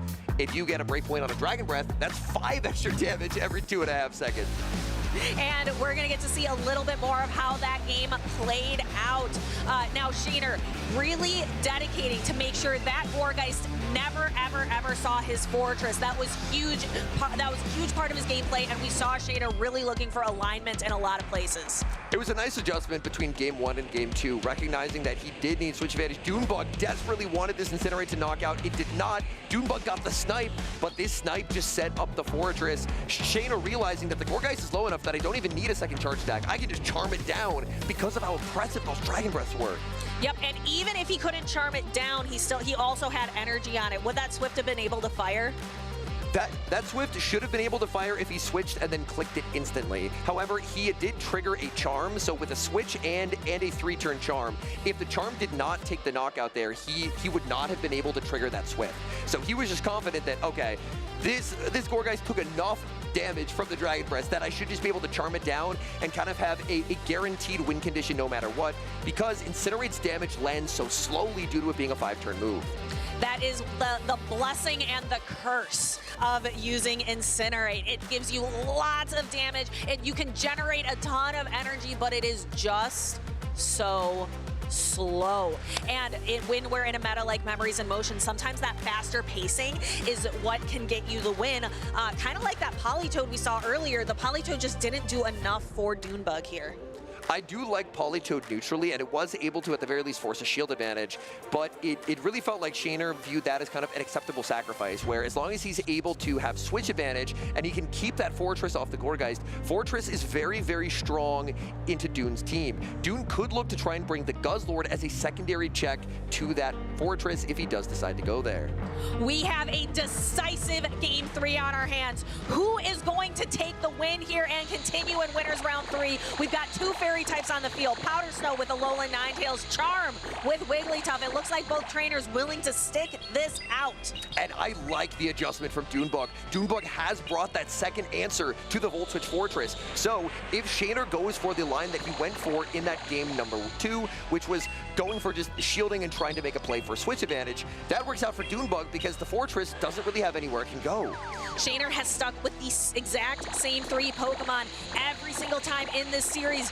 Has Doon found the solution in this line of 3? It's what he ran exactly in game number 1. Doonbug actually puts up an early Protect Shield. Shaner is going to match. Doon should only be 1 off the move, so that forces Shaner to fire off this Swift on alignment. So Doonbug does get a free Powder Snow. Swift, Doonbug thinks it's not going to knock out here. Swift is going to land. He survives. He's able to get the Weather Ball, and now Shaner has to decide, is this worth giving up the final Protect Shield? This is tough, using all of your resources. He decides no switch advantage might not be worth it this time, but where is his Fortress going to go? Unfortunately, it is going to go onto a Gourgeist. Doonbug sends in the Guzzlord. Guzzlord able to outpace, even with Altaria having that energy advantage, and it just really seems like there's no way out, because the moment that Fortress hits the field, that Gourgeist is going to feast. Yeah, Gourgeist is gonna watch the world burn with those incinerates. We can see it. We can, we here at the caster desk, we can see all the cards on the table, but these trainers here on the battlefield, they are still playing it out. We've got Brutal Swing from Dunebug coming to knock out that Shadow Altaria, and then all that Shaner has left after this is gonna be the Fortress, and that is just tough. Gourgeist will not actually quite be able to take a knockout here with this next Incinerate. It looks like Altaria should barely be able to hang on, but Dunebug does have access to a charge attack that he could look to throw here, because that will not knock out, and that is the right call from Dunebug. He's going to be firing off this Seed Bomb. It's double resisted, but he just could not afford Altaria to make that Sky Attack and knock out the Gourgeist. And all Shaner has left is the Fortress, and we know Dunebug, we saw the nod of the head, we saw it from Shaner as well. This is tough. Dunebug goes for the Shadow Ball, and that is going to secure a win. We can see that deep sigh of relief, because I think Dune saw it slipping away from him in game number 2. But he's able to bounce back in game number 3, ends up taking the series. Fortress, so strong in so many matchups, but the caster pick of yours, the Gourgeist, proving to be its absolute arch rival here.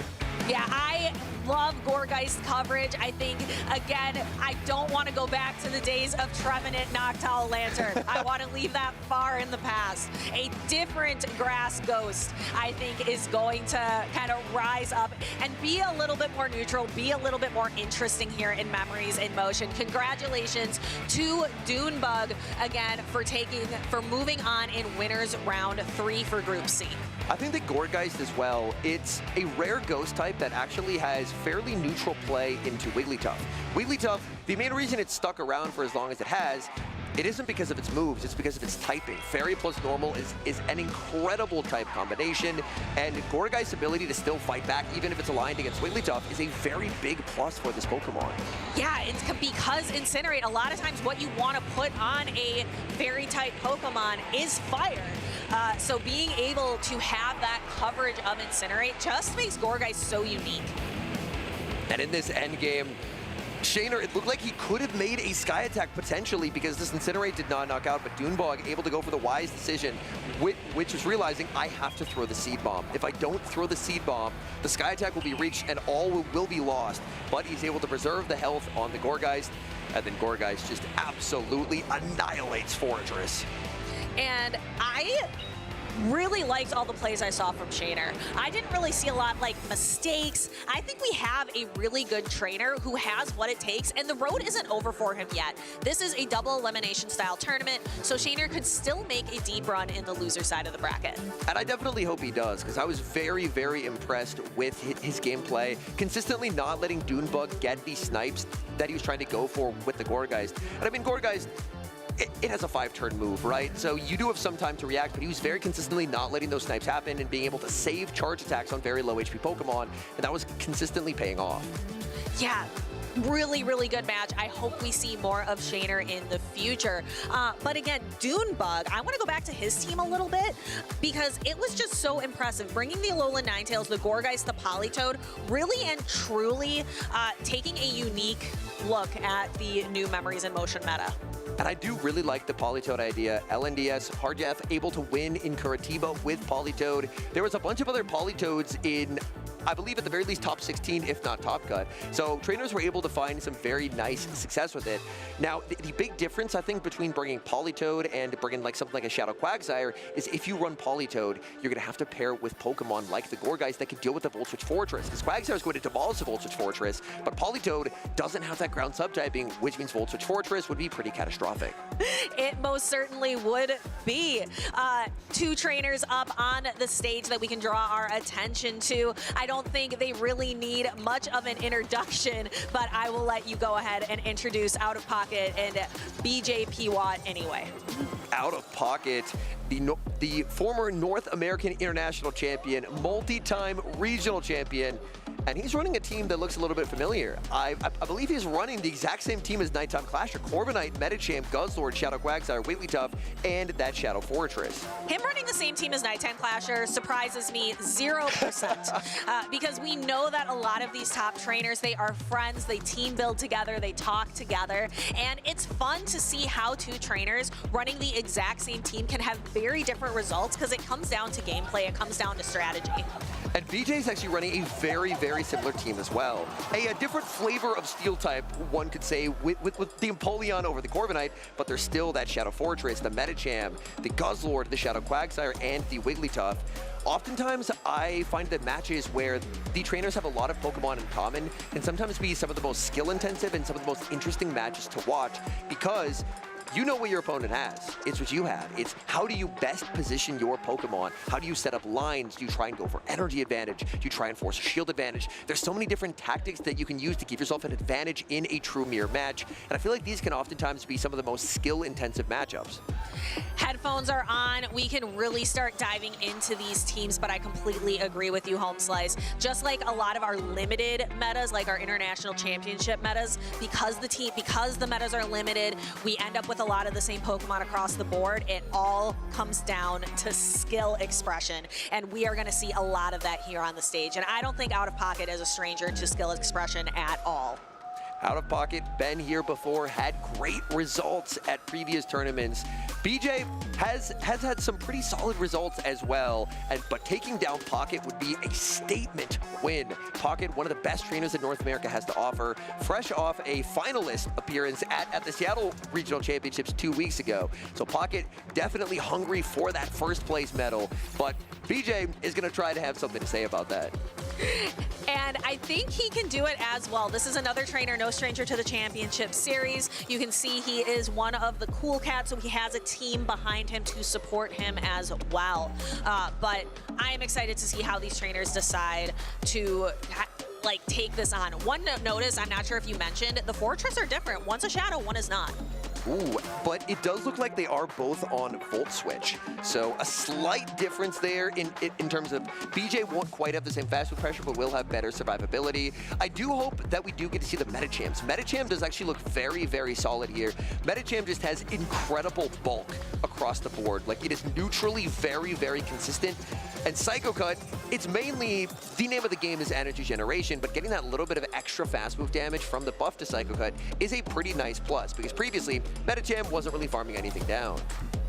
And we are no stranger to seeing Medicham, definitely a staple of the championship series for a very long time, but a little bit of a different flavor now. We're going to start off this matchup, Corviknight versus the Shadow Quagsire. Now this matchup, very bait dependent. If Corviknight is able to get an Air Cutter shielded or land a payback, things could be looking quite good. BJ just gonna go for the Aqua Tail, just wanting to land damage, not building up to the Stone Edge, because BJ is very clearly valuing chip damage on the Corviknight rather than the threat of a Stone Edge. But Out of Pocket going for the threat of a payback. Will BJ shield this up? He does. Last second shield call, getting it right. And that is a pretty nice swing of momentum for BJ Pawat. BJ going to farm up to 2 more Aqua Tails, not going the double Stone Edge route, instead going for triple Aqua Tail. And it does look like with triple Aqua Tail that Corviknight will actually get knocked out here. So we see, instead of getting it knocked out, we see Out of Pocket pivot for the Psycho Cut Medicham. Medicham running Dynamic Punch and Ice Punch, kind of what we would call the standard move set of that Pokemon. We see a quick swap out here into the mirror. This mirror match is when things do get a little bit tricky. Dynamic Punch is resisted, but it is an exceedingly efficient attack, where Dynamic Punch will actually do more damage than Ice Punch. I believe they have a very similar efficiency level. So Pocket going for Dynamic just to try and get as much damage as possible, but by throwing fewer charge attacks, you are giving fewer sneaks to BJ's Medicham. That is tough. Let's see what BJ is going to be trying to run instead. Looks like going for that same strategy of running Dynamic Punch. Thank you for calling that out, because a lot of trainers out there watching may be confused. Why are we throwing resistant charge attacks when the neutral one is right there? Really nice play by Pocket. He's able to pivot into the Corviknight, fire off the Air Cutter. BJ no shields. Air Cutter's a particularly weak charge attack. Medicham's gonna hang on.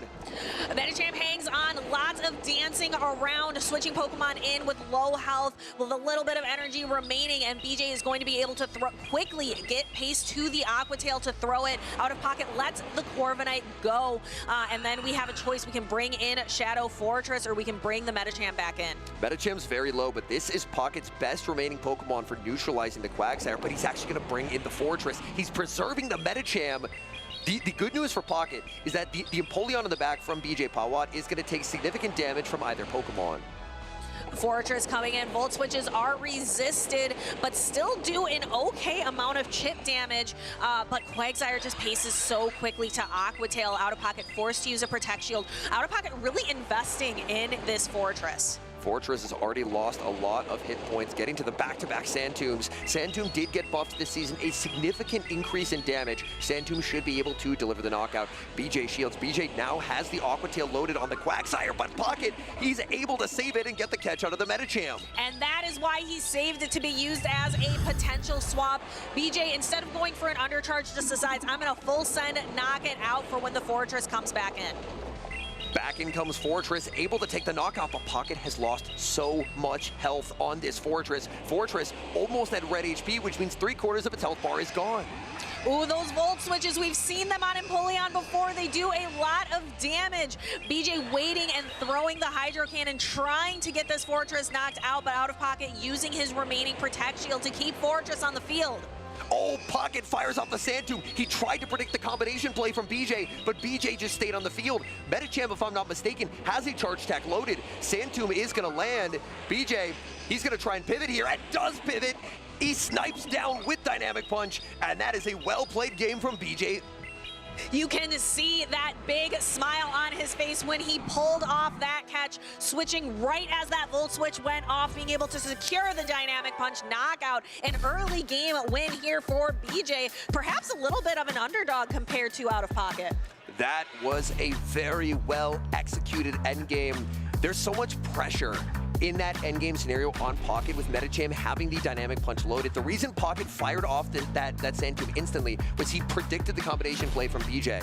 But BJ waited, tried to go for the snipe at a time that would be less obvious than immediately going for it, and it pays off in a very big way because BJ can theoretically snipe with that Dynamic Punch at any time. Pocket just has to try and make the read, and unfortunately, it didn't end up being the correct one.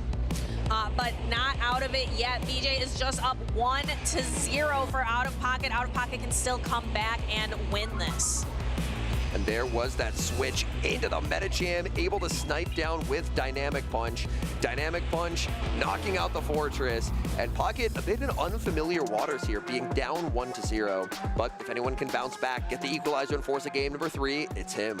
We have seen 3 phenomenal trainers right away here in Houston. We've seen Nighttime Clasher, Dunebug, and Out of Pocket. Three of probably our highest accolade trainers that we have here around that come to North America to play.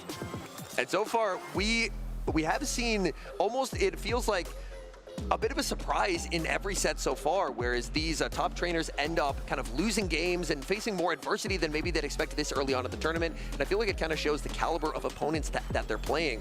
Like, that was a very well executed endgame by BJ, recognizing that Air Cutter, it's super effective, but this is an XL Medicham. It's going to tank it, and saving that charge attack. He just had so much pressure onto Pocket in the endgame, and Pocket wasn't quite able to find a way out.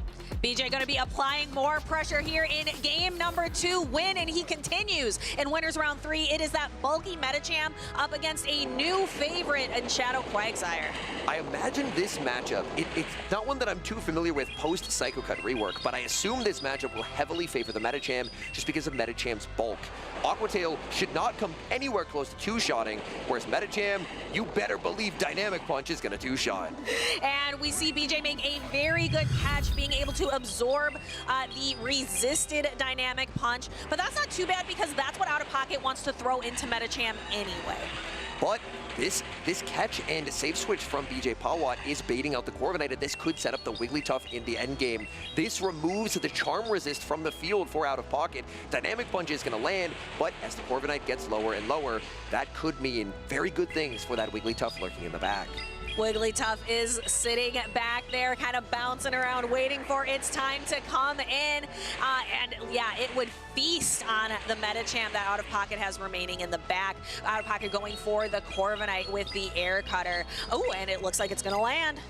But BJ knows this is not knocking out. Medicham holds on. Oh, it does survive the sand attack as well. BJ ended up firing off the Ice Punch there, maybe trying to cover for a catch. Did not go for the harder hitting dynamic. And that means that the Corviknight will exit with more health than maybe Pocket was anticipating. Okay, so Corviknight still has some health here, could potentially still fire off a charge attack if he is willing to put in a Protect Shield. We can see him going through that decision-making process, deciding not to, and letting the Corviknight fall. Medicham comes in, so at least Medicham's not going to be up against the Wigglytuff in the end. This is still looking a little bit dire, to be honest, for Out of Pocket, because he is going to be getting a lot of damage onto this Medicham. Medicham now very, very low. Dynamic Punch shielded up by the Shadow Quagsire, but this Wigglytuff could prove to be an absolute nightmare to remove from the field of play. And Out of Pocket making a pivot into Quagsire, and the immediate pivot as well into Wigglytuff. Wigglytuff isn't as worried about the Protect Shields on the side of Out of Pocket. Its pressure comes from its fast attacks. Pocket goes to the Aqua Tail bait and the no shield from BJ. That damage landing before a potential Icy Wind debuff is helpful for Pocket. Pocket, oh, look at this Quagsire pacing. It's already at another Aqua Tail. BJ is going to no shield, but just like that, 95% of a Wigglytuff is gone. I am so surprised at the call of not shielding the Wigglytuff, but instead putting everything into that Shadow Quagsire in the back. BJ being able to bait out Out of Pocket's next shield, and then Aqua Tail will be able to clear the Wigglytuff. I'm guessing BJ is going to probably let this go.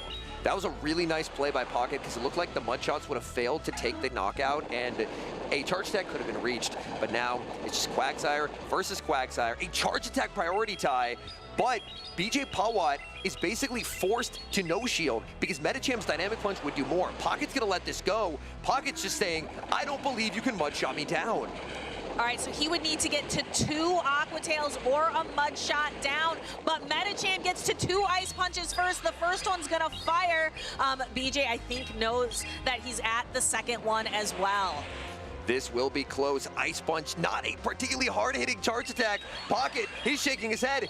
Could this be a KO through a shield? If the Medicham is at 1 HP, it would KO through the shield. The shield comes up, Pocket gets KO'd, and BJ takes the series 2-0. That came down to 1 singular hit point. For those of you at home who do not know, when you put up a Protect Shield, it doesn't reduce the damage to 0. It reduces the damage to 1. And Out of Pocket knew it as soon as he saw his shield go up. He thinks, I think my Medicham only has 1 HP remaining. As close as it can get. Pocket was put in a very tough spot in that endgame by BJ, because if Pocket ends up shielding in the Quagsire mirror because he lost charge attack priority, BJ just no shields, and then the Aqua Tail would have done less damage than a move from Medicham, and he couldn't ever really farm it down. Because Psycho Cut, Mud Shot, they're there for energy generation. They're not really there for damage. So he's forced to no shield and put it on the Medicham. Medicham, one of the bulkiest Pokemon that the Championship Series has to offer, but just not bulky enough. No, that was a crazy endgame. I thought Out of Pocket had a win condition there, but BJ absolutely shutting it down. Very well played by BJ, going up against a formidable opponent in Out of Pocket and clutching a 2-0 victory in the Battle of Medicham. A Medicham is advancing. And I know a trainer who is in our bracket later on, it's Axon, former Pokemon GO World Champion. He's got to be happy seeing Medicham have success here on stage. And as we mentioned earlier, it has been so interesting to see these top trainers, some of the best in Pokemon GO history, having some challenges here in Houston, not being able to take clear victories against, the underdogs. I really felt like there were some opportunities in that game if potentially BJ misplayed, but BJ's consistent, very, very clean play patterns really made it difficult for Pocket, and I loved the decision to get that catch onto the Medicham, because at a high level, battlers will basically almost always try and overfarm to the max energy before throwing, because it's typically just the correct play. Quagsire's 4 away, I lose charge attack priority, I'm going to throw 3 in the move. But And the very important caveat there is occasionally that can make you predictable. And that's the tendency that BJ was able to exploit in that game number 2, catching onto the Medicham, was, oh, Pocket's just going to overfarm to the max, and when he does that, I'll just catch. And being able to waste that energy, that was so critical, because that energy, like Medicham energy, is what would have won Pocket that end game. So that was just a really good tendency read by BJ there, able to punish kind of the quote-unquote correct play, and then really set himself up well for success. I am really excited to talk a little bit more to BJ and learn more about his strategy here and his skill expression. Alex, go ahead and take it away. All right, thank you so much, guys. DeFi and Home Slice Henry, great battle between you guys, BJ versus Out of Pocket. How do you feel coming into that battle? I mean, I felt very nervous. I have been a fan of Pocket forever, although I don't want to admit it, but like, I don't know. I have seen him for a long time. He is always very good in my opinion, so I'm very happy with the result. Yeah, I mean, Pocket's one of the greatest battlers in our circuit, obviously, in the North American region. So which Pokemon do you think was your favorite that you got to use in this set? Obviously, we saw Quagsire KO through the shield, something that's very rare. But what Pokemon do you think was your MVP there? I mean, for that set specifically, definitely Quagsire. I think, well, my team and Pocket team somehow are like very close to each other. So Quagsire was very safe in my opinion, and somehow it works out for me. Yeah. Awesome. Yeah. I mean, you did really well. That was a great set. Do you think any of your Pokemon would how do you feel about your Pokemon and your team coming into the next few rounds? I really like my team. I played it quite a bit and I enjoyed it so far. It's quite fun to play around. Medicham have not been used for a while, so getting to use it again is interesting. Shout out to Bilsy Boy and Existing Monkey for making the team. Awesome. Yeah, I'm really glad you shouted those people out. So now I guess we're gonna roll it back to Home Slice Henry and DeFi to take it back to the next set.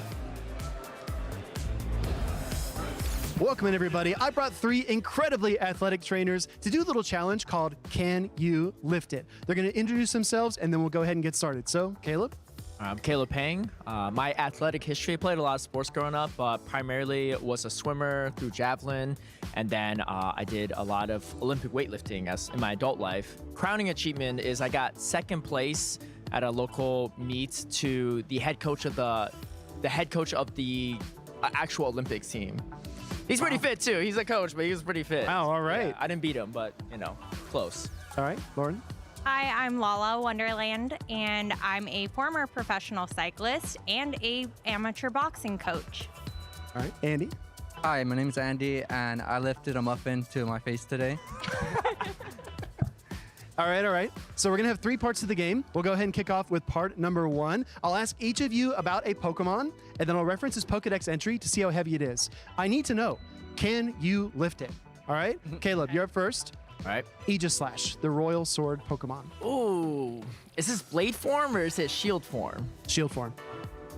The heavy shield. I feel like I could lift it. Okay. Aegislash comes in at 53 kilograms, which is 116 pounds. Caleb, I think you can lift it as well. I got it. All right, the next one. Lala. Okay. We have Shelgon, the Endurance Pokemon. I feel like this is a trick question, so I don't think I can lift it. Okay. It comes in at 110 kilograms, which is 243 pounds. It's actually pretty heavy. All right, Andy, I got one for you. Larvitar, the rock skin Pokemon. Excuse me. I feel like this is also a trick question, and I don't think I can lift the Larvitar.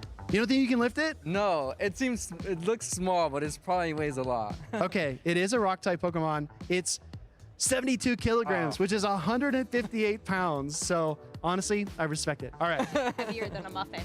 Next up, we're going to rank heavyweight Pokemon. These are Pokemon drawn from the Curitiba Regionals just last weekend. I have L&D Harjeff's Clodsire. I have Zardy's Guzzlord.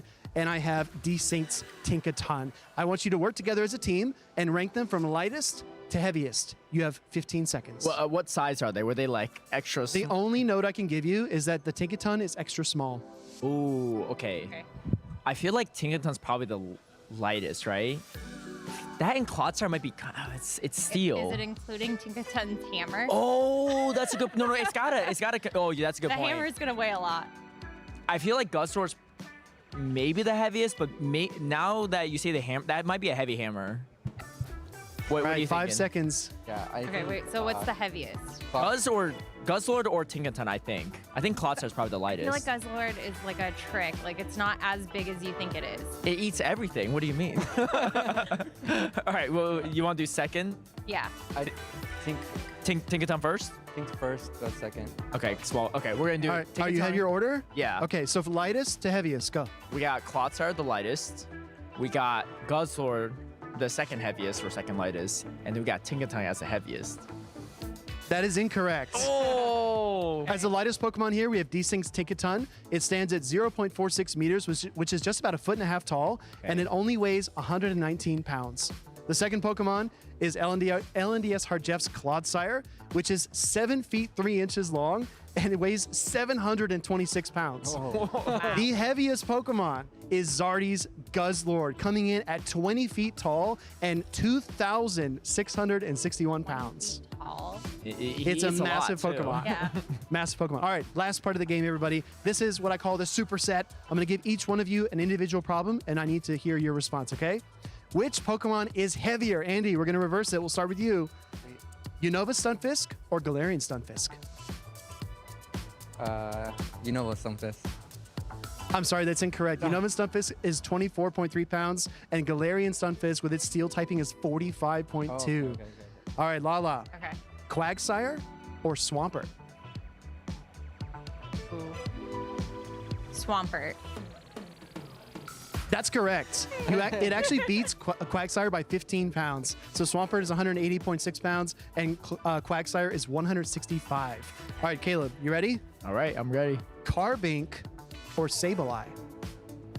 Oh. Sableye's like Ghost too, but Carbink is kind of small. It's a tough one, but it's rock. I'm gonna go with Carbink. I feel like it's very condensed, right? It's very, very dense Pokemon, dense and heavy. I'm sorry, Caleb, that's incorrect. Carbink is only 12.6 pounds, and Sableye is 24.5. Oh, it has the drool too. Maybe that's part of it. I don't know. Yeah, we'll just chalk it up to the drool. It's been a really fun segment, everybody. This is called Can You Lift It? Thank you so much for our participating trainers, and let's get back to the stream.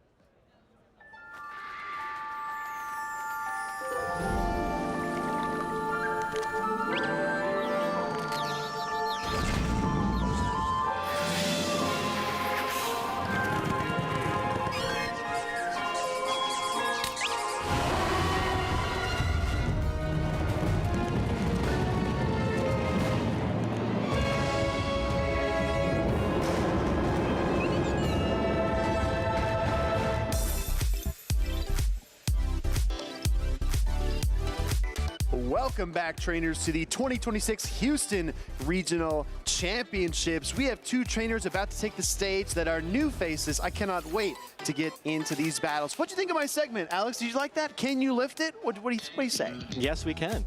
All right, well said.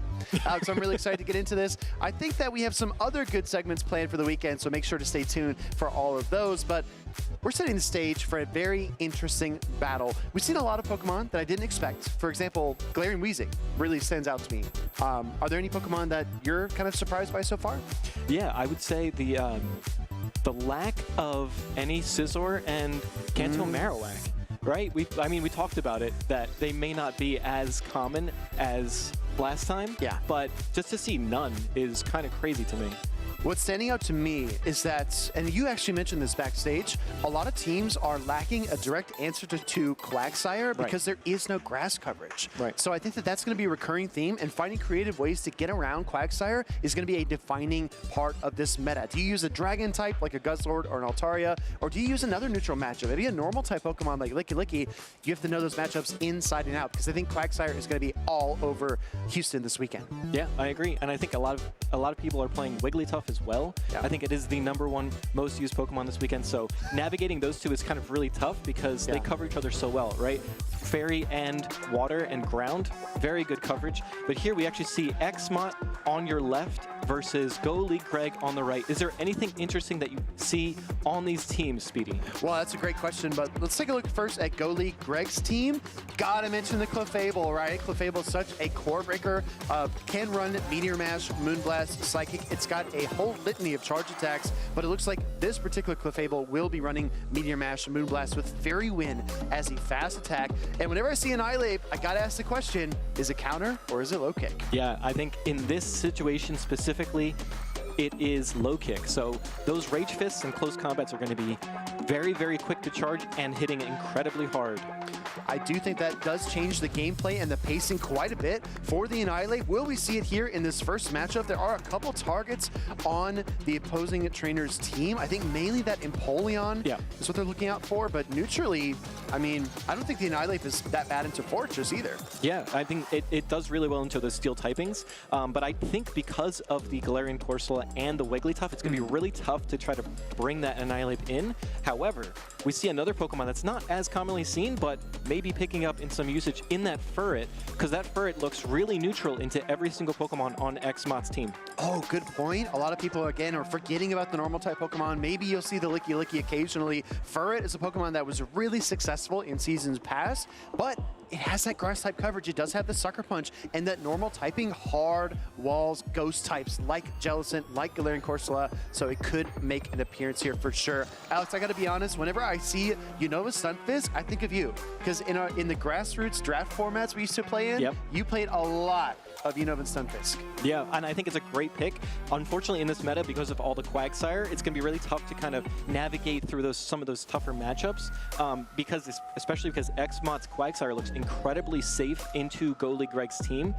Other than maybe the Altaria and the Trailblaze from the Furret, it's going to be really tough for Go League Greg to actually find an answer. But our teams are locked in and we're ready to go. Game number one, Xmot on the left side of your screen, Go League Greg on the right, Galarian Corsola leading into Empoleon. Yeah, and this is a pretty neutral matchup. You're going to see the Hydro Cannon getting thrown here after 7 Metal Sounds because that is exactly the right type of timing, and it's going to do about half of Galarian Corsola's health. A lot of trainers forget about Galarian Corsola and just how bulky it is. This is also a best buddy Galarian Corsola. The swap out into Furret. Very interesting call because your Furret is your hardest answer to the Galarian Corsola. Maybe Go League Greg trying to catch Xmot by surprise, but he responds with a Wigglytuff. Yeah, that Wigglytuff is really good into Furret because of the Sucker Punch damage being resisted into that fairy typing of Wigglytuff, and the Swift is also neutral. Gonna go for some charm damage. Wigglytuff builds up to the Icy Wind, maintaining good discipline on the turn cycles there, throwing 3 charms, but Go League Greg is gonna fire off another Swift here before any debuffs, which is actually pretty good. Yeah, and I think Xmot is happy to concede that damage because he understands that Go League Greg's Empoleon is in the back and is just waiting to farm down the Wigglytuff. This might not KO, and I think Go League Greg believes in his Furret. Actually, it does pick up the KO, and that gamble did not pay off there for the trainer on the right, but he is able to bring in the Empoleon into the Wigglytuff and get a solid farm down. Yeah, and this is going to do some nice damage. It is resisted, but getting off any type of damage into that Empoleon is really nice. And we see a combo play immediately, throwing the Nightshade into that Empoleon. Do you shield? You have to. You have to, right? Because it's Go League Greg, your third Pokemon is the Annihilape, and that Corsola is just way too healthy for this matchup, so you have to get some value out of your Steel and Water type. The Hydro Cannon will command the shield, which is good news. Yeah, and Xmot, I think, is in a really good position here because you can kind of just start to throw some damage off into this Empoleon, and now you're forced to shield again as Go League Greg, unless you want to let it go. It's going to be tough, right? If you bring in the Annihilape here, you're going to take a lot of Astonish damage. Down goes Empoleon. The final Pokemon for Go League Greg is the Annihilape, and those low kicks are basically doing nothing to the Ghost-type Galarian Corsola. Yeah, and I think even here, you could invest a shield if you really wanted to, but actually letting it go, letting the Quagsire be the Pokemon of choice here in the endgame to try to take down this Quagsire. It's not quite in range of an Aqua Tail, but I think after the Mud Shots, it might be. At what point do you try to catch here as Xmot, right? Do you reach for that Wigglytuff? Because he did allow the Galarian Corsola to faint, which means his switch timer is fresh and ready to go. Shooting up this Rage Fist means that the next Rage Fist will hit even harder. We'll see what he decides to do. Right, it might even be a close combat because that close combat is going to do twice as much damage as the Rage Fist. Here comes the Aqua Tail. It's not enough to knock out. Here we actually see another Aqua Tail getting thrown here. Obviously you have to shield here. Now it just comes down to, do you go for the close combat or do you go for the Rage Fist? But here's the problem, right? If you throw the close combat as Greg and the Wigglytuff comes out, it's going to instantly KO you with the Charm. So we do see the third, I believe, Rage Fist of this sequence from Go League Greg, but he's shaking his head. He doesn't think it's enough to pick up the KO, and it's not. Quagsire hangs on. One shot's coming through. Gosh. Annihilate is the last chance here. Go League Greg gets the KO. Oh my gosh, what an incredible battle. Look at that Annihilate.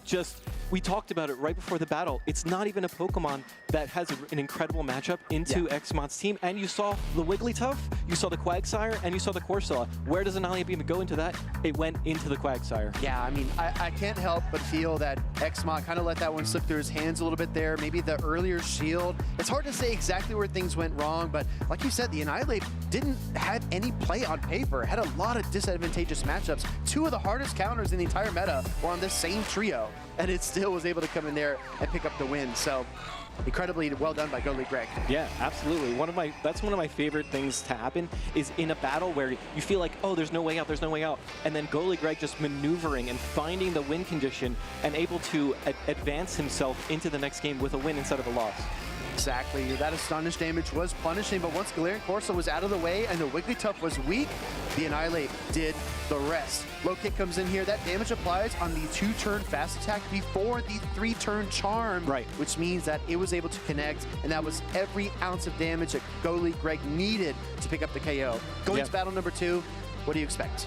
Well, I would say something like the Clefable could make a lot of sense on Go League Greg's team to be able to do some neutral damage into a lot of Xmod's team. The only thing is the Xmod has 2 steel types, so maybe you have to avoid that, but that's where the Annihilate comes in, so maybe you just pair those 2 together because you have the Meteor Mash to be able to hit that Wigglytuff that we saw do some damage in game number 1. But here, we're actually jumping into game number 2. We have our leads. Here is that Clefable versus the Galarian Corsola. Oh my goodness, yeah, very neutral matchup, but I do think that Go League Greg is happy to see the Galarian Corsola here in the lead as opposed to against his Annihilate or his Empoleon in the back. Gonna go for the Meteor Mash here on proper timing. Let's see how much damage this does. Yeah, Meteor Mash is one of my favorite moves because it does so much damage and not a lot of Pokemon can get it. And it does basically just as much as that Hydro Cannon did in game 1. Correct, yeah. Looks like a Nightshade will come through here. Both trainers kind of eyeballing the energy. This is not a matchup I'm super familiar with, but I do think they are feeling their way through it. That Nightshade did not do enough to pick up the KO, and I think that the Meteor Mash will not do enough either. So it's really going to come down to the wire. Yeah, and I think you kind of have to, neuter this Clefable with that Corsola because it is such an impressive, Clefable is such an impressive Pokemon into that backline with that Altaria back there. So you really want to avoid that Fairy type. Go League Greg wants control of Switch Advantage, uses his first shield of the battle, looks for the Fairy Wind down, and he is able to get it off of just 2 Fairy Winds because he was able to get the 3rd Fairy Wind off of the double Astonishes that we saw Xmod execute. Now, what does he come in with? Yeah, and what do you do if you're Go League Greg? Do you just go for the Meteor Mash? He does. I believe he could have gotten to the Moonblast, but it's so hard because the Empoleon could have come in there and knocked you out. So you kind of just have to get the damage off as soon as you can. But here we're going to see Quagsire get a lot of energy. Yeah, that's a lot of energy. Meteor Mash being resisted by the Quagsire, but the Annihilate comes in. This is actually great news for the Annihilate. It gets a neutral target here, not that hard road that it had to fight through in game number 1. Aqua Tail will connect. We saw how much damage this did in game number 1. Takes about, I'd say, 35% or so. Oh, with a catch of the Rage Fist. Really, really nice catch on the Altaria. This is still neutral damage, but Altaria is a lot bulkier than that Shadow Quagsire. At this point, Go League Greg can bring in the Empoleon here. He does have the steel typing, but remember, Altaria does have access to the Flamethrower, which will pile on a ton of damage. And I don't think that this Altaria is anywhere close to Drill Peck range. Yeah, and that's why I think just letting it go. Xmod understands the Altaria is in a really good position here with the shield advantage and getting off this Flamethrower here. You don't even shield a Flamethrower. Now, this is going to do some nice neutral damage, about 50% of what Empoleon has left. I wonder if we envision our win conditions here. Do you think that Xmod allows this next Drill Peck through, looks for a mud shot down of the Empoleon, and then tries to double Aqua Tail the Annihilate? Is that the win con? I kind of like that. I kind of like that. But actually, we actually see a shield come up here. Maybe going for the mud shot down anyway, but you will have to shield here. Actually, look at this charge attack priority. Now you really have to shield this Quagsire because it's really tough to get through the rest of this Empoleon otherwise. Exactly. I do believe that was a charge attack party. This is a lot of energy down the drain, no pun intended, because it's a water type attack. And Xmot leans back in his chair. He did not want to do that. Sometimes you get the instant swap, sometimes you get the one-turn swap. I think Xmot thought that was a one-turn switch, but it was instantaneous because the Dragon Whip damage had resolved. Yeah, and now it's really tough because this Raytrace is going to knock out. Altaria is, I think, a little bit too low to try to come back into this game, and it's going to be really tough. You've got to get to 2 moves, and unfortunately, that shield that Go League Greg never used is going to come back to bite Xmot here. Yeah, exactly. That shield in the back pocket is not even going to get used here as Go League Greg is able to weather a tough matchup in game number 1, and then game number 2 tie things up nicely with a bow. That's your winner semis for Group D. That was really, really well played by Go League Greg. I think the Annihilate was probably the MVP of the show, or the star of the show there, because we don't really see it that often, but it came into both games, and it was able to take both games in the end. I mean, Annihilate is totally changed when it is running the low kick because it paces so much more quickly. You're not getting that hard-hitting counter damage, so it's harder to farm things down, but you can rely on those charge attacks. I think it opens up the close combat as a potential asset for that Pokemon, whereas prior to this, you might see Primeape with close combat because it has a Karate Chop, and Annihilate was strictly Ice Punch, at least in the Championship Series. So seeing that variability, that change-up, is actually really cool and really exciting. Yeah, and that's one of my favorite things is when a Pokemon has a different kind of niche, right? A different play style. Before, it was all fast, do a lot of damage, but now it's more finesse. Right, the charge attacks. And here we see the Clefable, another Pokemon that we don't see very often, come out and do really, really well for Go League Greg in that lead matchup. And then obviously we see the Annihilate rage fisting, getting so angry at the Altaria. Yeah, of course. And you called it out so well, right? In that, especially that battle number 1, running into a Galarian Corsola and a Wigglytuff team, Go League Greg did absolute magic on stage to get that Annihilate into a competitive position. But game number 2, he just gathered so much momentum towards the second half of the battle. And I really feel like Xmot had maybe 2 or 3 different win conditions and kind of flirted with each one, but didn't like commit, right? And I think that in the end kind of destabilized his win conditions and ultimately caused him to fizzle out. Yeah, and that happens. Like, I mean, that's the thing about these tournaments. They're very high stakes, very fast paced. So you gotta really understand what's my win condition, and you kind of aim for one of the many that come into play. So I'm really happy that we were able to see Go League Greg take that. If I can quote one of our old mutual friends here, Wild Susan Boyle, says when the battle begins, there are limitless win conditions, but as the battle progresses, they all narrow down, and eventually you have to pick one, commit to it, maybe have a backup plan if you have that flexibility, but otherwise, gotta hammer it home. Incredible series there. Go League Greg advances to, I believe, our winners finals in Group D, which is really, really exciting. But we have so many other groups and so many other trainers that are just revving their engines and ready to go. We're going to get Zimikid on stage pretty soon. Oh, he's one of my favorites because he always brings something a little bit different, right? He was famous for bringing Surfetched. Yeah. He's brought a lot of wild spice. I believe he also just competed in Seattle. So we'll see how he plays and how he takes that momentum from Seattle's finish to this tournament as well. I gotta be honest, Alex, I really want to know the secrets behind this Annihilate gameplay. Is low kick the tech here this weekend in Houston? Let's head down to the stage and have DeFi talk with Go League Greg. Thank you so much, Will. That is exactly the question that I have as well. I'm here with Greg. Tell me about the low kick Annihilate. Is that the tech for the weekend? Absolutely. Low kick Annihilate this weekend is going to be massive.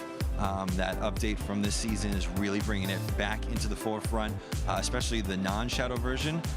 If you can get Annihilate just ramped up and going with, a couple extra shields, there's nothing stopping it.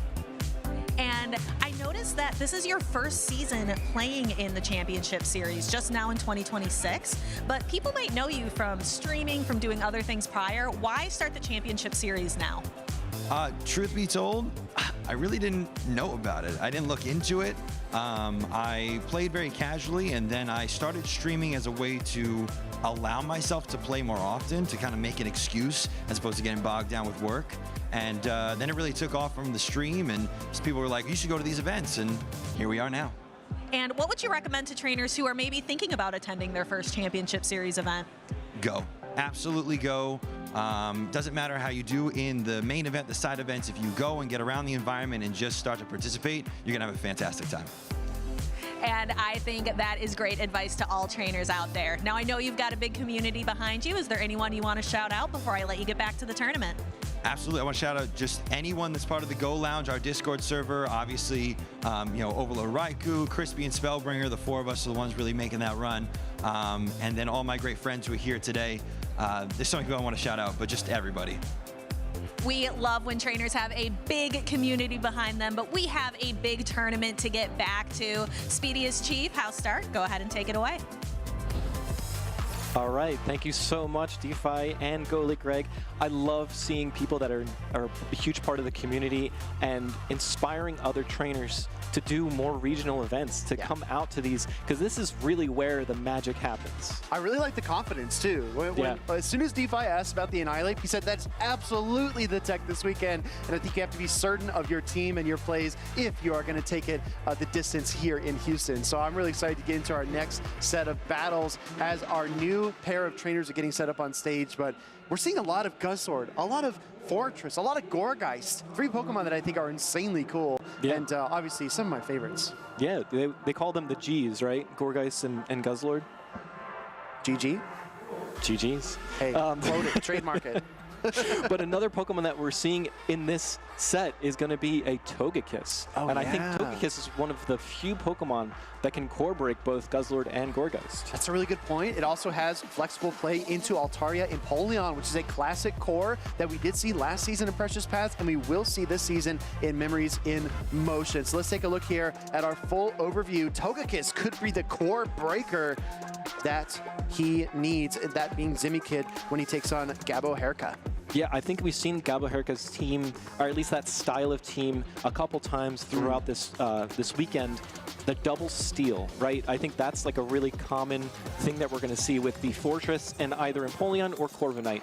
And then the Wigglytuff and Corsola pairing is really, really strong. And we see the Guzzlord and Shadow Quagsire, a really standard but really solid meta team. And then on Zimikid's side, we do see a little bit of an off-meta Togekiss. We do see the Gourgeist as well, and the Licky Licky. I think those are like the 3 unique Pokemon between the 2 teams. And I can't wait to see how these players kind of finagle their ways around this. I think if you're looking for neutral play, the Quagsire looks very safe for both of these players here. No hard answer outside of that Gourgeist on Zimikid's team. But if you want other neutral counterpoints, you can also run your normal types, your Wigglytuff, your Licky Licky. I think there's a ton of play there. What we saw earlier on stream, I believe it was Dunebug versus Strainer, we saw situations where there was a Fortress lurking in the back and then a Gourgeist on the other side. So Gabo's got to be very careful here with his double steals, maybe leading the Fortress or maybe safe swapping the Corviknight, but not leaving himself too open to a Gourgeist sweep in the end. Yeah, because that Gourgeist can really ramp up a lot of damage very quickly. I really like the Togekiss on the side of Zimikid because it has answers into that Guzzlord as well as the Quagsire. It has play into even the Corviknight because it resists that payback damage. So there's a ton of play on both sides. And double resist sand attack too, being a flying type Pokemon. So it's got a lot of potential in that matchup. Let's see if Zimikid decides to play that Pokemon and where he positions it in the team. Like you said, there's really no hard answer outside of maybe that Volt Switch Fortress on Gabo's team. But let's find out. Game number 1. Here we are. Both players are locked in, and we're ready to start game number 1. It is the Togekiss versus the Wigglytuff, a tale of 2 fairies. We do have that Wigglytuff with the bow facing off against the shiny Togekiss. It's going to be 5 pecks to the charge stacks there for the Togekiss. That Dazzling Gleam takes a little while longer, and Zimi going straight for it, full sending. Yeah, I think a lot of players are very used to the Psyshock, so now the Dazzling Gleam, they really don't know how much damage it's going to do. It's going to do a ton of damage into that Wigglytuff. I feel like at this point, oh, and he gets a Volt Switch through. Zimikid absolutely exploding onto the stage here with the swap in. That Icy Wind is not going to do too much to that Steel Bug typing, and out comes the Galarian Corsola. Yeah, but this is actually okay for Zimikid because now there's no real hard check to this Fortress on the side of Gabo Herka because the Quagsire's not there. And notice there, Gabo had the Nightshade, but he allows Zimikid to throw the Rock Tomb and debuff the attack stat, bringing that Nightshade down in terms of effectiveness.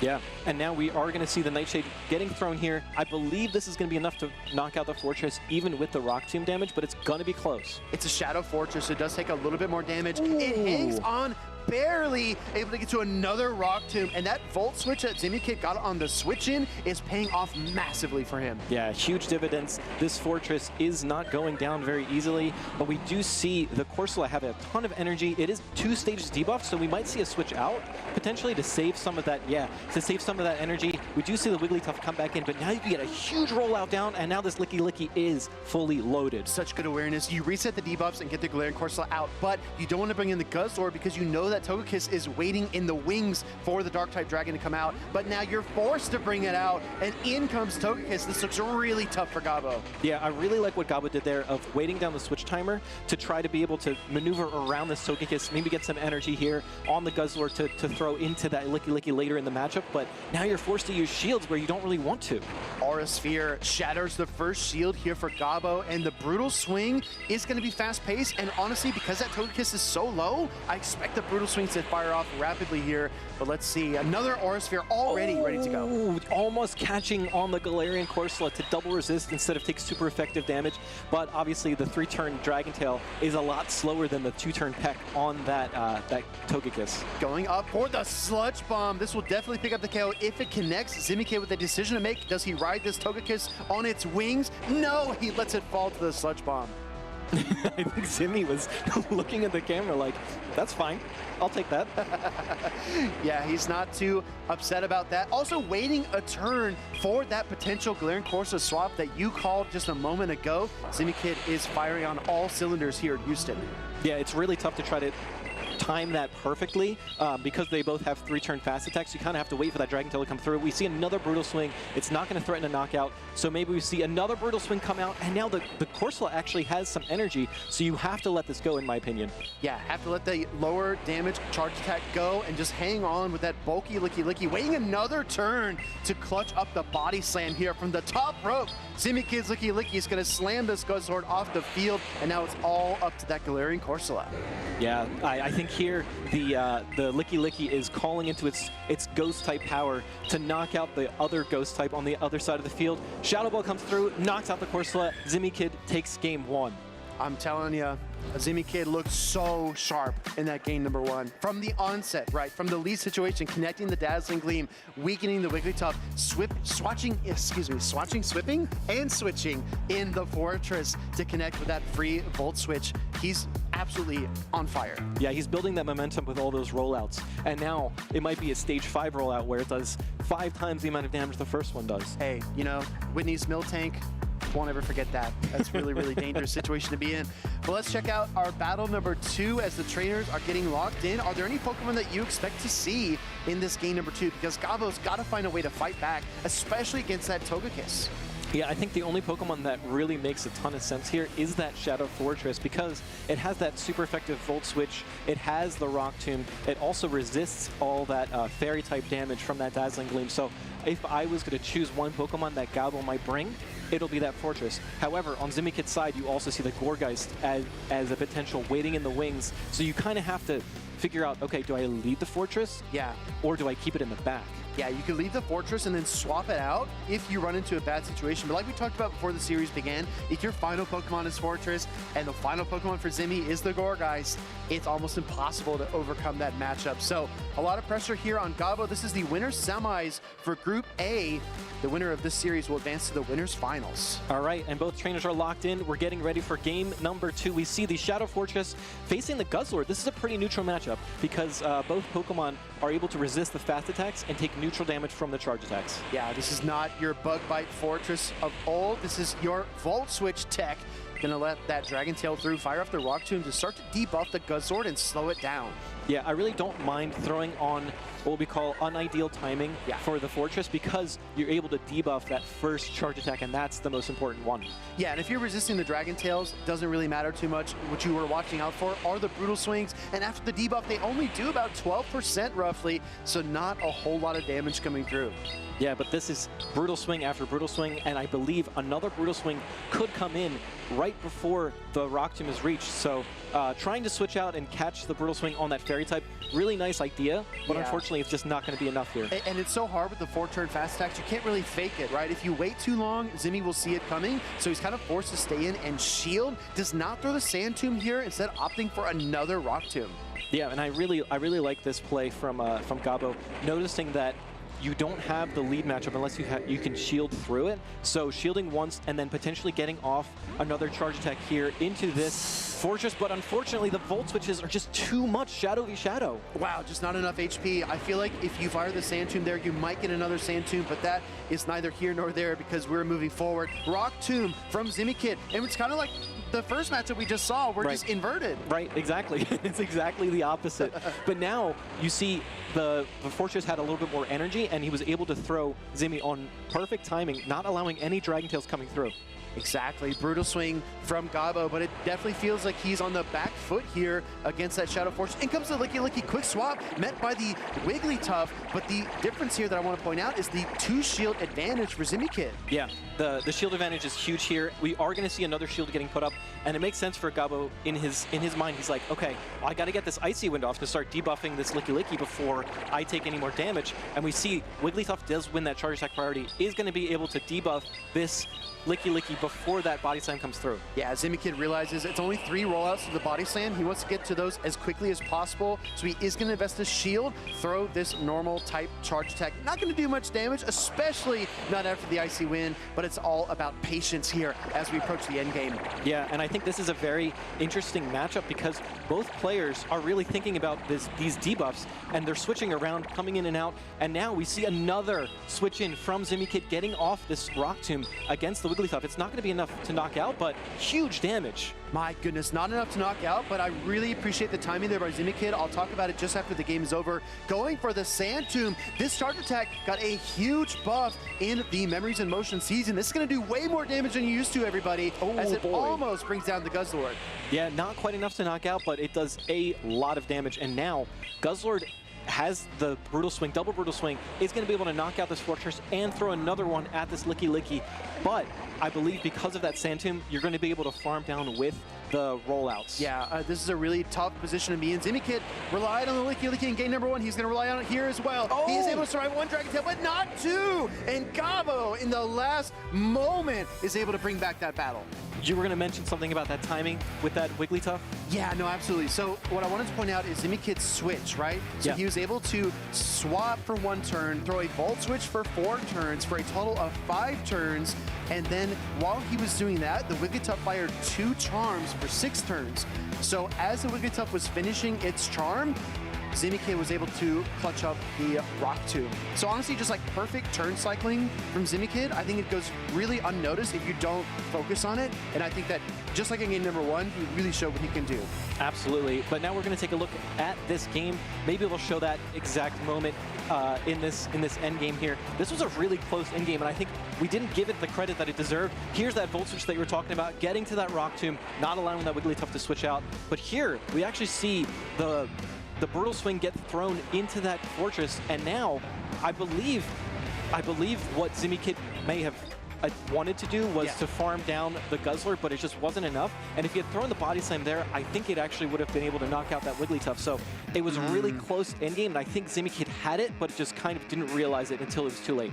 Yeah, I mean, you look at the left side of your screen, we're seeing so much technical prowess and skill expression from Zimmy Kid, but Gabo is just not giving up, right? He's being very, very steady, very patient, and in spite of a play that doesn't go his way, he doesn't let it get to him. He's dialed in, he's focused, and he's not going to just give away wins to Zimmy Kid, especially not in the winter semis. Absolutely, and I think both of these players are very top-notch, very high-skilled players. I think Gabo just has a really interesting team into Zimmy Kid's team, so I can't wait to see how this third game plays out. What Pokemon do you expect to see on Gabo's side here? I think Fortress has been so good for both players. This might be the game where Zimmy brings out the Gourgeist, but only time will tell. This is a devastating lead, though, for Gabo because we get the Togekiss with the 10-turn Aura Sphere and the instant swap into Wigglytuff. Yeah, now this becomes really, really tough because now you see the Fortress that you just talked about into this Wigglytuff.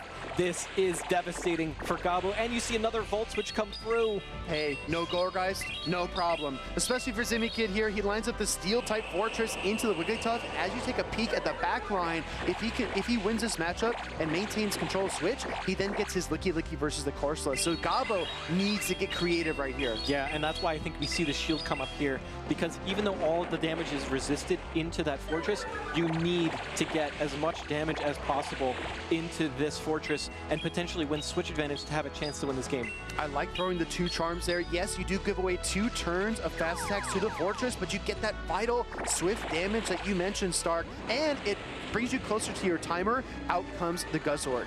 Ooh, and now this is going to be really tough. I believe you have to, trying to go for the Sludge Bomb there, but the Dazzling Gleam just is a devastating, absolutely devastating, you have to shield that. That's a huge, huge shield. Zimmy looks across the stage. He says, okay, I see how it is. We're going to see the Brutal Swing from Gabo as he builds the Sludge Bomb energy and the first Protect Shield of the game from Zimmy K. Yeah, this is really tough now as an uphill battle, but I believe you are going to be able to outpace the Dazzling Gleam and get to the Sludge Bomb. Does Zimmy Kid shield? He does. He double protects shields this Togekiss, and that's a huge play. So at this point, I think as Zimmy Kid, you overcharge, right? Because you know that the Guzzord is still multiple Dragon Tails away, and you are double resisting the Dragon Tail damage. A perfect turn cycling yet again. Zimmy Kid does not allow the catch. Yeah, and this is going to be just barely enough to knock out. They got Aura Sphere is such a good move. They added to Togekiss, huge play into its arsenal, and now we're going to see Corsola come in, but Corsola is not really going to like to see that Licky Licky in the back, nor is it going to like this Dazzling Gleam. Yeah, absolutely not. A little bit of a misplay there, allowing the Astonish through, but I don't think Zimmy Kid minds it too much because he's able to connect the Dazzling Gleam, and he's got plenty of HP. He might even get to another one here. It's going to be close. Oh, he does just barely get to the Dazzling Gleam, and that's going to be more than enough to knock out this Galarian Corsola. Hugely bulky Pokemon, but I believe this is enough. It's going to be super close. Yes, it does pick up the KO, and Gabo had a lot of fight in game number 2, but Zimmy Kid's technical prowess is just too much, and the Licky Licky is so safe, he's got nothing to worry about. It's a calm road ahead. Yeah, and I think that's the main thing that we took away from this. Fortress did the heavy lifting, and then Licky Licky was just so safe. Absolutely. Fortress spun up a lot of damage, a lot of debuffs, and a lot of electric-type damage, and Licky Licky was able to kind of shore things up in the end and provide that warm safety blanket for Zimmy Kid. He's able to kind of, take a nap there and snooze out the wind. Yeah, and I like Licky Licky because it's like one of those Pokemon that's like really cuddly. It's like a little pink ball. You just give it a hug. It's probably very, very soft. Top 5 most huggable Pokemon, for sure, for sure. You just have to watch out for the tongue. Yeah. Incredible win there by Zimmy Kid as he's able to take down Gabo Herka. I do like seeing a lot of trainers here so far in Houston that we don't typically see on stream, right? We have roughly 150 competitors I saw on the bracket. So it's good to see trainers that are, up and coming, that are making their way into the championship series because things are always changing, right? And a lot of trainers will pick up Go Battle League, play for a few weeks and say, oh, there's a regional and it's nearby. Why don't I just go compete and see if I can hang with the best? And I think a lot of these trainers have what it takes. Absolutely. We've seen a ton of players, like I believe we just saw Goalie Greg. We see now Gabo Herka. We see players that aren't super commonly seen at these tournaments coming in and honestly showing off their skills, and it's great to see. We saw Gabo put up a huge fight against Zimmy Kid.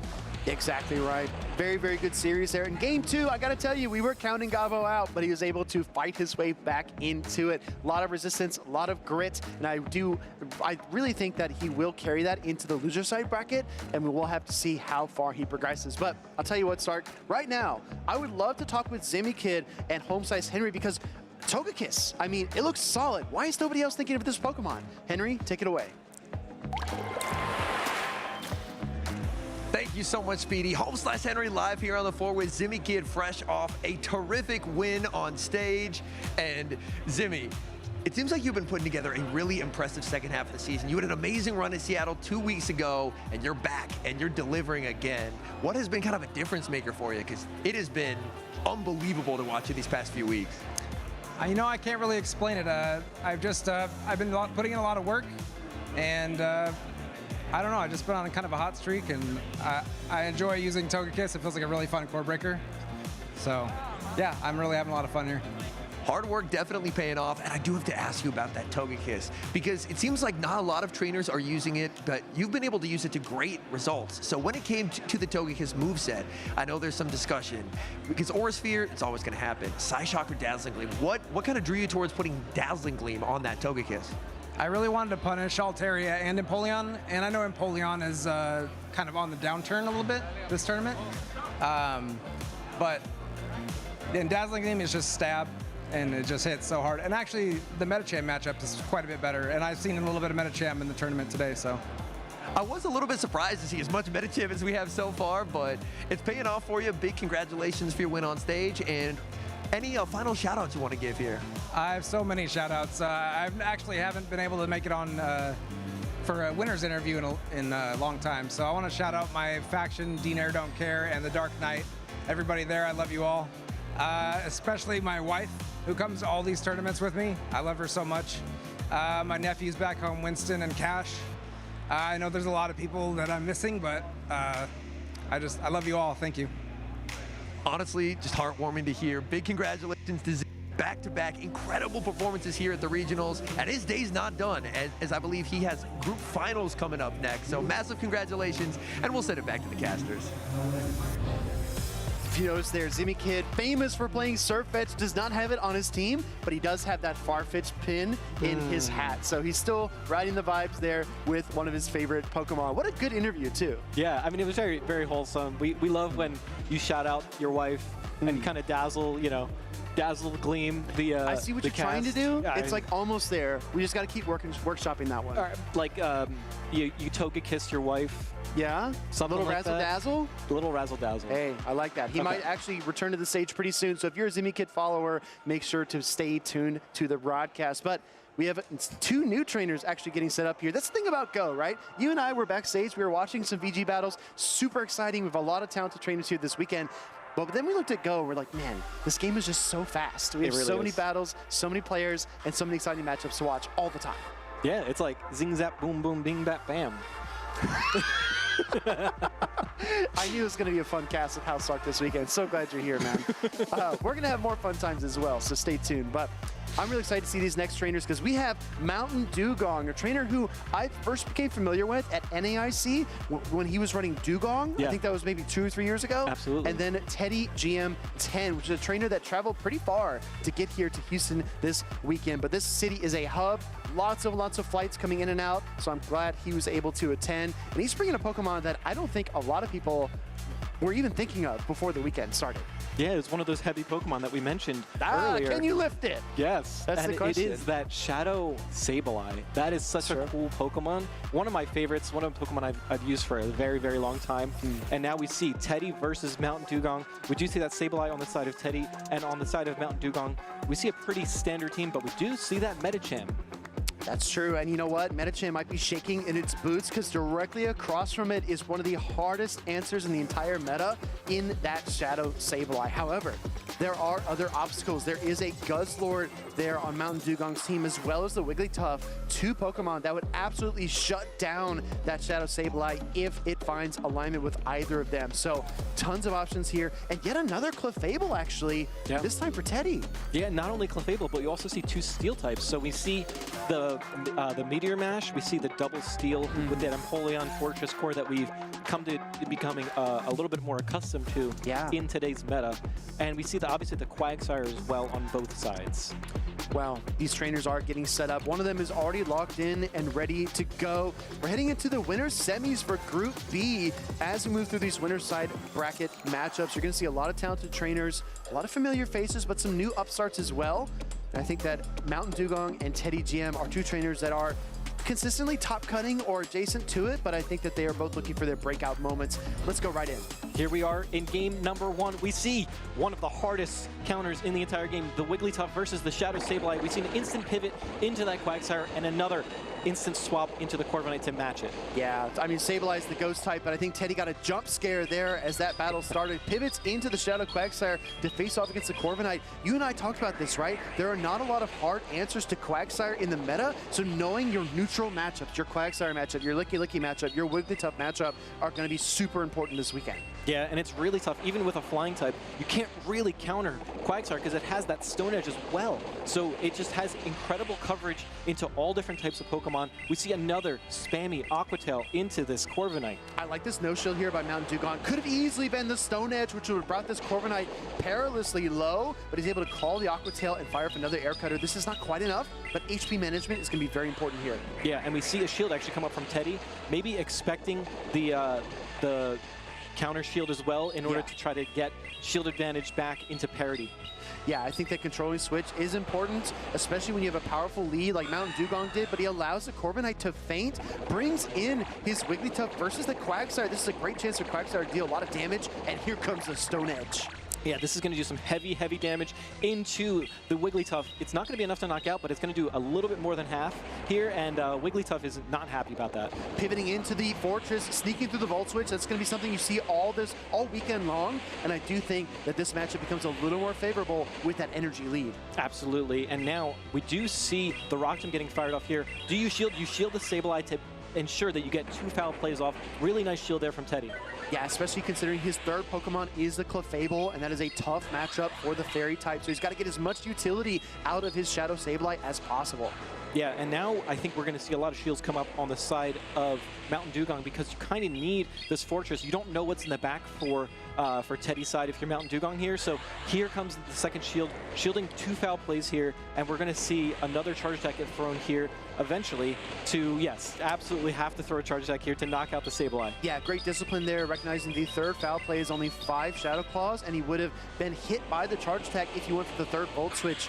So learning these 4 turn cycles is going to be really important for good Fortress play all weekend. Absolutely, yeah. Fortress is going to be one of the most commonly seen Pokemon here. We see a Rock Tomb get fired off into the Clefable. I believe this is going to do just a little less than half. It's really good timing. Yeah, and waited a turn too, right? Didn't want to allow this attack to get caught on the Quagsire. Ooh. Combo play, avoiding the Meteor Mash. This is going to do a lot of damage, actually. This is a really smart play for Mountain Dugong, knowing that the Clefable wasn't quite at the Meteor Mash and throwing just before it got there. And now you see the Meteor Mash getting thrown into the Clefable. It's at -2 attack. So now it probably needs to get to 2 charge attacks to knock out the Fortress. Very good discipline by Teddy to not throw a Fairy Wind, or he would have taken another Charms worth of damage. But out come the Volt Switches, and the Meteor Mash is ready. This might KO, actually. This is going to be really close. It's double debuff. It's resisted. It's a Meteor Mash from Clefable. It's not enough to knock out. Wow. Fortress hangs on, gets to the Sand Tomb, and Teddy almost saw a win condition, but Mountain Dugong was able to withstand the barrage of charge attacks. I think the win condition there was building up to the Meteor Mash and switching out, but Teddy didn't recognize in time. Mountain Dugong taking game number 1. Super duper close game. Very close, very competitive there until the very last moment. I gotta tell you, when you lead Wigglytuff into Sableye, it's very rare that you turn around and give away switch advantage, but Mountain Dugong did that, and it still worked out for him in the end, but it was surprising, especially for me. Yeah, it was really close. I think that if he made it a little closer than it needed to be, but really nice gameplay there with the Icy Wind, getting that off, getting that second debuff onto the Clefable that really mattered.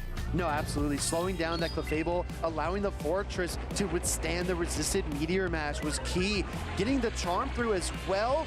Oh my goodness. But I gotta shout out Teddy as well. Right here, he doesn't even throw the Fairy Wind because he knows he'll take another Charms with the damage. And if he would have taken a Charm there, that second Volt Switch would have picked up the KO. So he tried to give himself a little win condition there, but the double debuff was just too much to overcome.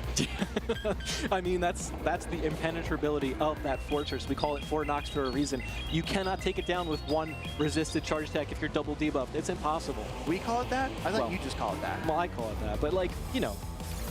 You're trying to make it happen, right? Are you also trying to make fetch happen? Is that going to be a thing that we say? I mean, I'm not trying to make that happen. Maybe you're trying to make that happen. But all right, I'm going to make fetch happen. All right, I'll make 4 knocks happen. All right, we're going to go into game number 2 here pretty soon. Mountain Dugong with the Fortress spinning up a win there in a nail biter. Teddy, you got to have some confidence after that matchup, right? You lead your Shadow Sableye into Wigglytuff, and you still, until the last second, had a win condition. Yeah. So he was in it, very much in it, and I think the gap is smaller than it appears. I agree. I think that Teddy played better than Mountain Dugong. Mountain Dugong just had everything going for him in that battle. Yeah. And I think we see a theme with Mount Dugong. We always have an Icy Wind Pokemon on his side. It's basically a requirement for him at this point, ever since the Dugong at NAIC. But let's go ahead and jump right into game number 2. This is what we saw in the mid-match of battle number 1. It's going to be the Quagsire versus the Corviknight. Yeah, and this is a very neutral matchup, as we saw. Quagsire can flip this matchup with his shield advantage, but I think last time we also had a little bit of an energy advantage on the Quagsire as well.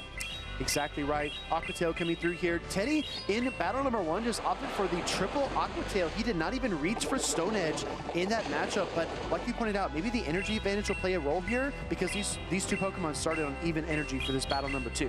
Yeah, and we see actually a huge shield on that payback. Really smart shield on the side of Teddy, understanding that the payback is going to be thrown right there. And now this is really tough for Mount Dugong because now this Quagsire is loaded full of energy.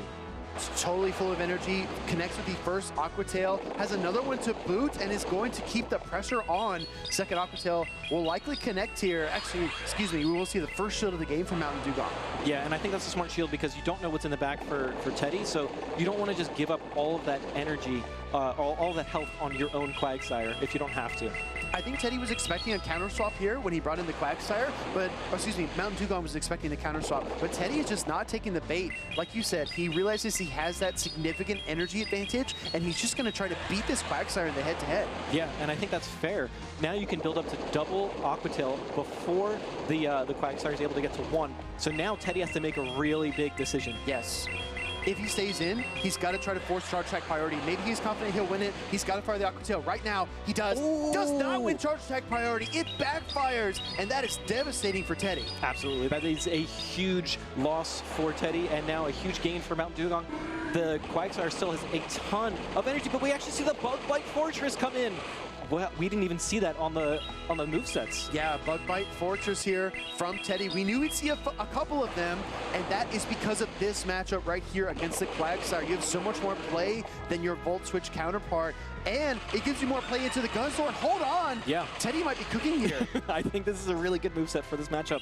We see the Rock Tomb come out. It's not going to be enough to knock out the Corviknight. Corviknight is one of the bulkier Pokemon in the meta, but it is going to do a ton of damage and neutralize it at the same time, and we see it as a Charge Attack priority. So this Air Cutter is just not going to do meaningful damage. Yeah, Bug type? No. Steel type as well. Fortress able to endure the Air Cutter. Corviknight does get the boost, returning it back to regular attack stat, but that switch! My gosh, perfect counting from Teddy. Teddy playing out of his mind right now, and we see the Clefable come in, and what does Mountain Dugong have in the back? The Guzzlord. It doesn't want to see either of these Pokemon. Oh no, and the Clefable's able to get the Fairy Wind through as well, so it's even ahead on energy. It might not base the Sludge Bomb, and it does! I think that Mountain Dugong thought about tapping there, but decided not to. He knew that the Moonblast was inevitable. Inevitable. The Moonblast comes out, knocks out the Guzzlord, huge 1-hit KO, and now you can just Fairy Wind down Clefable, saying, hello, Steel type, goodbye, Steel type. Wow, this duo for Teddy, the Shadow Fortress and the Clefable. Very, very good coverage for him, especially into what Dugong has been bringing. And then the Quagsire matchup, the awareness, the steadfast approach to leave his Quagsire in that mirror matchup and just fight his way through. Teddy is back. That was some serious cooking. I think so. I realized that Teddy has the Bug Bite Fortress, Mountain Dugong has the Volt Switch Fortress, so maybe that's a play that you could make in the next game if you're trying to counter that specific core of the Clefable and Fortress instead of the Guzzlord, because Corviknight was trying to take down all 3 Pokemon. Corviknight is not one of those Pokemon that can take down multiple Pokemon at the same time. However, that Volt Switch Fortress could really neutralize multiple Pokemon. That's the versatility that it has. I think that Teddy's also doing an excellent job of keeping Medicham on the bench. He led Sableye in game number 1. He led Clefable, he had Clefable on his team in game number 2. And in both cases, he has hard answers to that fighting type Pokemon. So if Mountain Dugong wants to rein in the opposing Shadow Quagsire, he's got to find a different way to do it, because it's way too risky to bring his fighting and psychic type Medicham. Yeah, I think this is actually one of our better matchups of the day, because I have no idea how game 3 is going to go. Yeah. Because we see both players utilizing not just like 3 Pokemon versus 3 Pokemon. This is all 6 versus all 6. They're really thinking and considering. We have both players locked in now for game number 3. They're ready to go. Are you ready to go, Speedy? I am so ready. Game number 3, Shadow Quagsire from Mountain Dugong into the Fortress. This would be a good lead if it was Volt Switch, but the Bug Bites make this much more competitive. Yeah, Fortress is just eating this Quagsire for dinner. This is another Aqua Tail getting fired off here. So actually, Mountain Dugong's Quagsire is really, really fast versus the Shadow Fortress. Could have been a Stone Edge. Calls the bait there on the Aqua Tail. Teddy, Ice Water in his veins, going to go ahead here for the Sand Tomb and try to debuff the defense here of the Quagsire, making his Bug Bites even more potent. Yeah, and now we see another Aqua Tail come through. If you shield this, you can Bug Bite down, but at the same time, this is a debuffed Quagsire, so you can come in with your own Quagsire to try to farm it down, and that's exactly what Teddy's trying to do here. Yeah, I think he might take an Aqua Tail for his trouble. Mountain Dugong deciding not to bank the Aqua Tail. Instead, throwing in here, he values the chip damage a bit more, and as you look at the back line, that makes a lot of sense, because he doesn't have a hard answer to the Quagsire. Yeah, you have to come in with the Wigglytuff, but that opens up Teddy's Sableye for the back in the end game. So really smart team building here from Teddy for this game number 3. Teddy going to fire up the Aqua Tail. Mountain Dugong is at that point where he needs to decide how much HP he wants on his Fairy-type Pokemon, and he does use the first shield of the battle. Yeah, and this is a really smart timing here from Teddy. Going for the Aqua Tail, needing to get as much damage into this Wigglytuff as possible. Unfortunately, I think it's going to get farmed down just before it gets to the Aqua Tail. So close to a third Aqua Tail, but just can't quite clutch it up. He's got that Shadow Sableye, and there's a lot of HP on the Wigglytuff. It might be insurmountable. Yeah. This is not going to be pretty for Sableye. This is actually one of the most devastating matchups in the entire game. It's just going to get charmed down. This Wigglytuff is just too charming. Absolutely. Too charming, too fast, too furious, and Fortress faints as well. Mountain Dugong preserves his Wigglytuff long enough to clear the way to the Sableye, and after that, it was curtains. Absolutely. Yeah, that's one of the most tough Pokemon to deal with, to have against that Sableye. It is really, really hard countering City. I think if he's able to get past the Wigglytuff, I do think that the Sableye against the Fortress in the back would have had a ton of play, just like we saw in battle number 1. But Mountain Dugong with the Protect Shields, he made the right call that paid off massively. There are just not that many answers to Wigglytuff on Teddy's team. I mean, he had the Empoleon, but what was he going to do?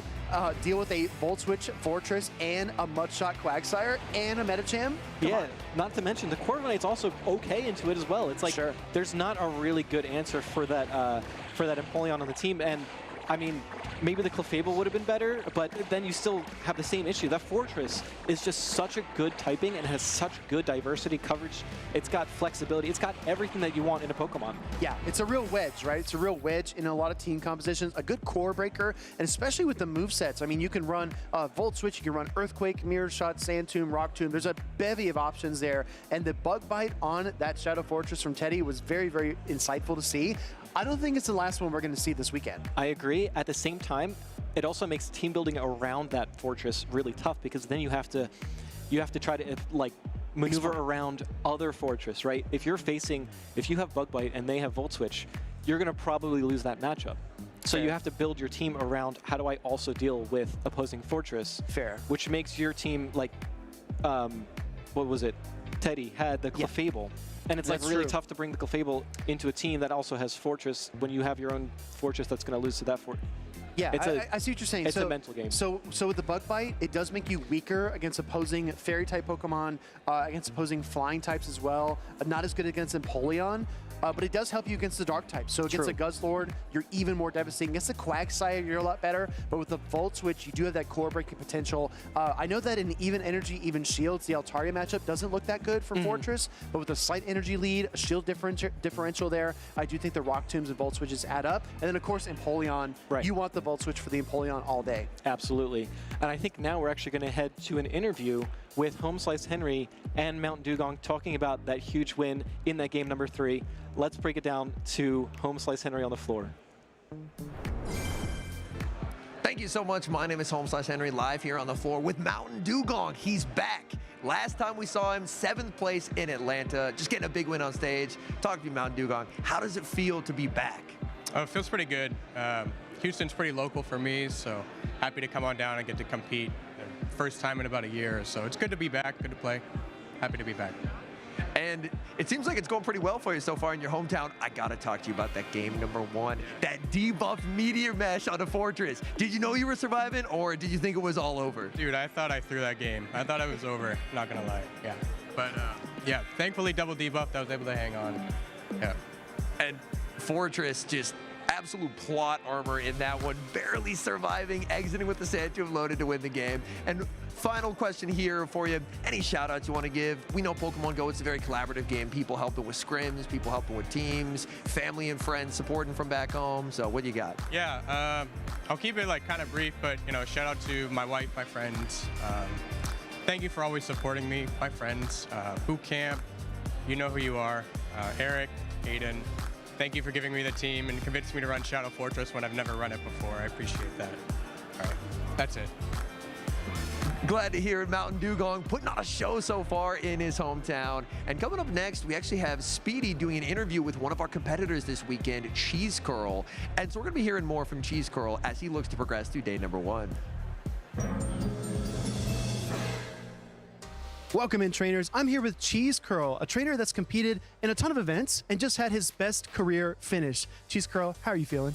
Feeling fantastic. Had a great finish in Seattle. I'm excited to compete in Houston. Awesome. Well, as I alluded to, Cheese Curl's competed at 20 events now over 3 continents. You've been a lot of places. I got to ask, what is the thing that's been most consistent in all your travels? I would say definitely the community. You know, there have been some events where I've known a whole bunch of people going into it, and then some events like Stockholm last season where I knew almost no one. And in both cases, it just felt like I was hanging out with a bunch of friends. It's like a really welcoming environment. So yeah, regardless of the destination, it's always a fun time. Awesome. Well, Cheese Curl, I've heard that no matter the event, whether you're in Stockholm or you're in Seattle, wherever you are, you got a very positive attitude. You kind of reset and you're fresh every single time. Is this true? Yeah, I mean, the way I think about it is I've had some events where I'm happy with my competitive result and some where it's a little disappointing, but either way, it's like, what a fun thing to get to do on a weekend. Go to some other place in the world, play a game that I love playing, like meet new people, see something new. So yeah, irrespective of the outcome, I'm always sort of feeling like it's so much better than the alternative. I feel like a lot of our top trainers are always competing, they're always scrimming, but I heard an interesting rumor about you. Apparently, you max out all your Go Battle League battles every single season? That is pretty much true. I think I've maybe missed 4 sets total over the last year and a half or something like that. So yes, I would love to say it's part of like a rigorous practice regimen, but I think I just really enjoy playing PvP and tapping my phone. That's fair, that's fair. Well, speaking of rigorous regimens, your team building has also kind of taken a turn these last few events. Do you have like a secret formula? I do try to pay attention to the usage and all that, but I really need to credit my teammates, especially Z's Wireless, Lil Winery, who are 2 of the most brilliant team building thinkers who've really, really helped. My Seattle run was basically a team that Lil Winery had suggested. So yeah, I also, been just trying to learn how different teams work, get the reps in. So repetition also helps with team building, I would say. Well, Cheese Curl, you had an incredible performance in Seattle, took down a lot of talented trainers. You're on stream. And when you left the stream, I saw you go and hug your friends in the community. How did it feel to get those big wins and make top 8 in Seattle? I mean, it felt amazing. I think like one of the most fun things about going to any regional is playing trainers whom you've seen on stream, who you've seen succeed, and getting to kind of show my stuff and show that I can hold my own on a good day felt awesome. And the support of everyone in the crowd and all the messages I was getting also felt extra special. Awesome. Cheese Curl, I really admire your story because it's a story of continuing to compete, bringing a positive attitude, and being there for the community. You're an all-star. We appreciate you a lot. Final question. This is a very important one, all right? I need you to lock in. Okay. What kind of cheese are you feeling like today? I'm going to go with like a Monterey Jack. That feels like a Texas-appropriate cheese, so yeah. On that note, we'll close it out. Cheese Curl, best of luck this weekend. Let's get back over to the stream. Thank you. Over the years, our Pokemon adventures have taken us to wonderful places, but this weekend, we're in Space City. I brought 3 incredible trainers here with me today, 3 Pokemon experts, I would venture to say, and they're going to help us unravel some of the mysteries of the Pokedex. If you can introduce yourself one by one. I'm Manin the Planet. My name is Munius. Rise to Occasion from Earth Milky Way. How this is going to work is I'll read the Pokedex entry, and then our experts will determine which Pokemon I'm speaking about. Are we ready? Okay, let's begin. When numerous meteors illuminate the night sky, sightings of this Pokemon strangely increase. What are we thinking? That's what came to mind for me. I don't really know. I do have one hint available if you'd like it. Okay, the hint is that this Pokemon's evolved form, was piloted to the 2024 Toronto Grand Finals by SS Thorn. It has to be. Clefable? It's Clefairy. Clefairy, yeah. That's Clefairy. That's close enough. Okay, Clefairy. we'll give you that one. Okay, next question. This Pokemon emerged from a virus that came from space. It is highly intelligent and wields psychokinetic powers. This Pokemon shoots lasers from a crystalline organ on its chest. What is it? Gonna be Deoxys. That's what I thought too, yeah. Deoxys. Another one. That's correct. Our experts do not disappoint. Next question. In an old legend in Lacunosa town, a large meteor fell from the sky, apparently containing this specific Pokemon. At night, the quote-unquote monster would bring cold winds and take people and Pokemon away. Is it Spiritomb or Frostas? Ooh, good guesses. Not quite. I like the Spiritomb guess. Would you like a hint? Yes. All right. This Pokemon's fusion form debuted at the Unova Tour. Necrozma? Close. Fusion forms. Could it be... When I think of fusion forms, I think of like Kyurem, Zekrom, Reshiram. Are you going with Kyurem? Let's go with Kyurem. That's correct. It is Kyurem. All right, next one. Here we go. This Pokemon has a geometric body. Because of its body, the locals suspect that it is an alien creature. That wasn't a lot of information, so I'll go ahead and give you the hint here. This Pokemon recently received the Fast Attack Psywave with the Dual Destiny Season update. When he said shape, I was thinking Cryogonal, but now with the hint's not that. Psywave users. Malamar? More recent. Oh, yes. Maybe. Which one? Can you repeat the Pokédex entry? Sure. The Pokédex entry says this Pokemon has a geometric body. Because of its body, the locals suspect that it is an alien creature. All right, we got 5 seconds. Let's get a guess. Let's go with yours, Starmie. Starmie?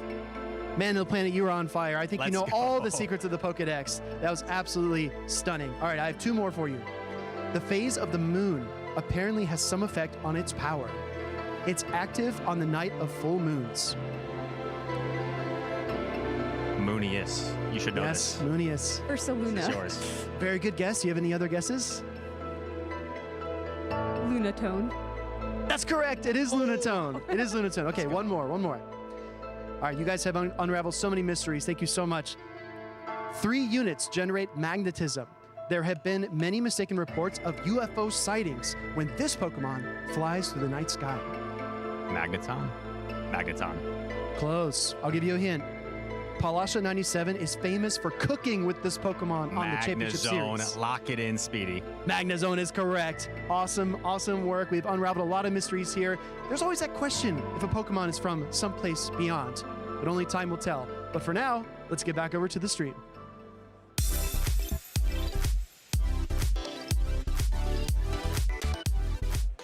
Thank you so much to Speediest Chief for letting us know some of these theories about these otherworldly Pokemon. But we are here. We are ready to zoom back in, come back down to Earth right here in Houston. I am Stephanie Christine. I am so glad to be joined today by Home Slice Henry. We've had some pretty amazing battles so far. It feels like we've had kind of just nonstop top trainer after top trainer, and that's a trend that's going to be continuing here as we have an amazing streamed matchup coming up here shortly. We are not stopping now. We have Elam coming up. Elam is a trainer for the longest time. He just consistently top cut, but could never get the gold, never got the championship win until finally in the 2025 season, he got 2 championship wins kind of back to back in his tournament the next 2 tournaments he went to, he won. So incredible trainer, just very consistent. One of the best we have here in North America. And he's going to be facing a trainer who is relatively unknown, Shadow Brandino, who has done well in the Go Battle League leaderboards, but is brand new to the Championship Series circuit.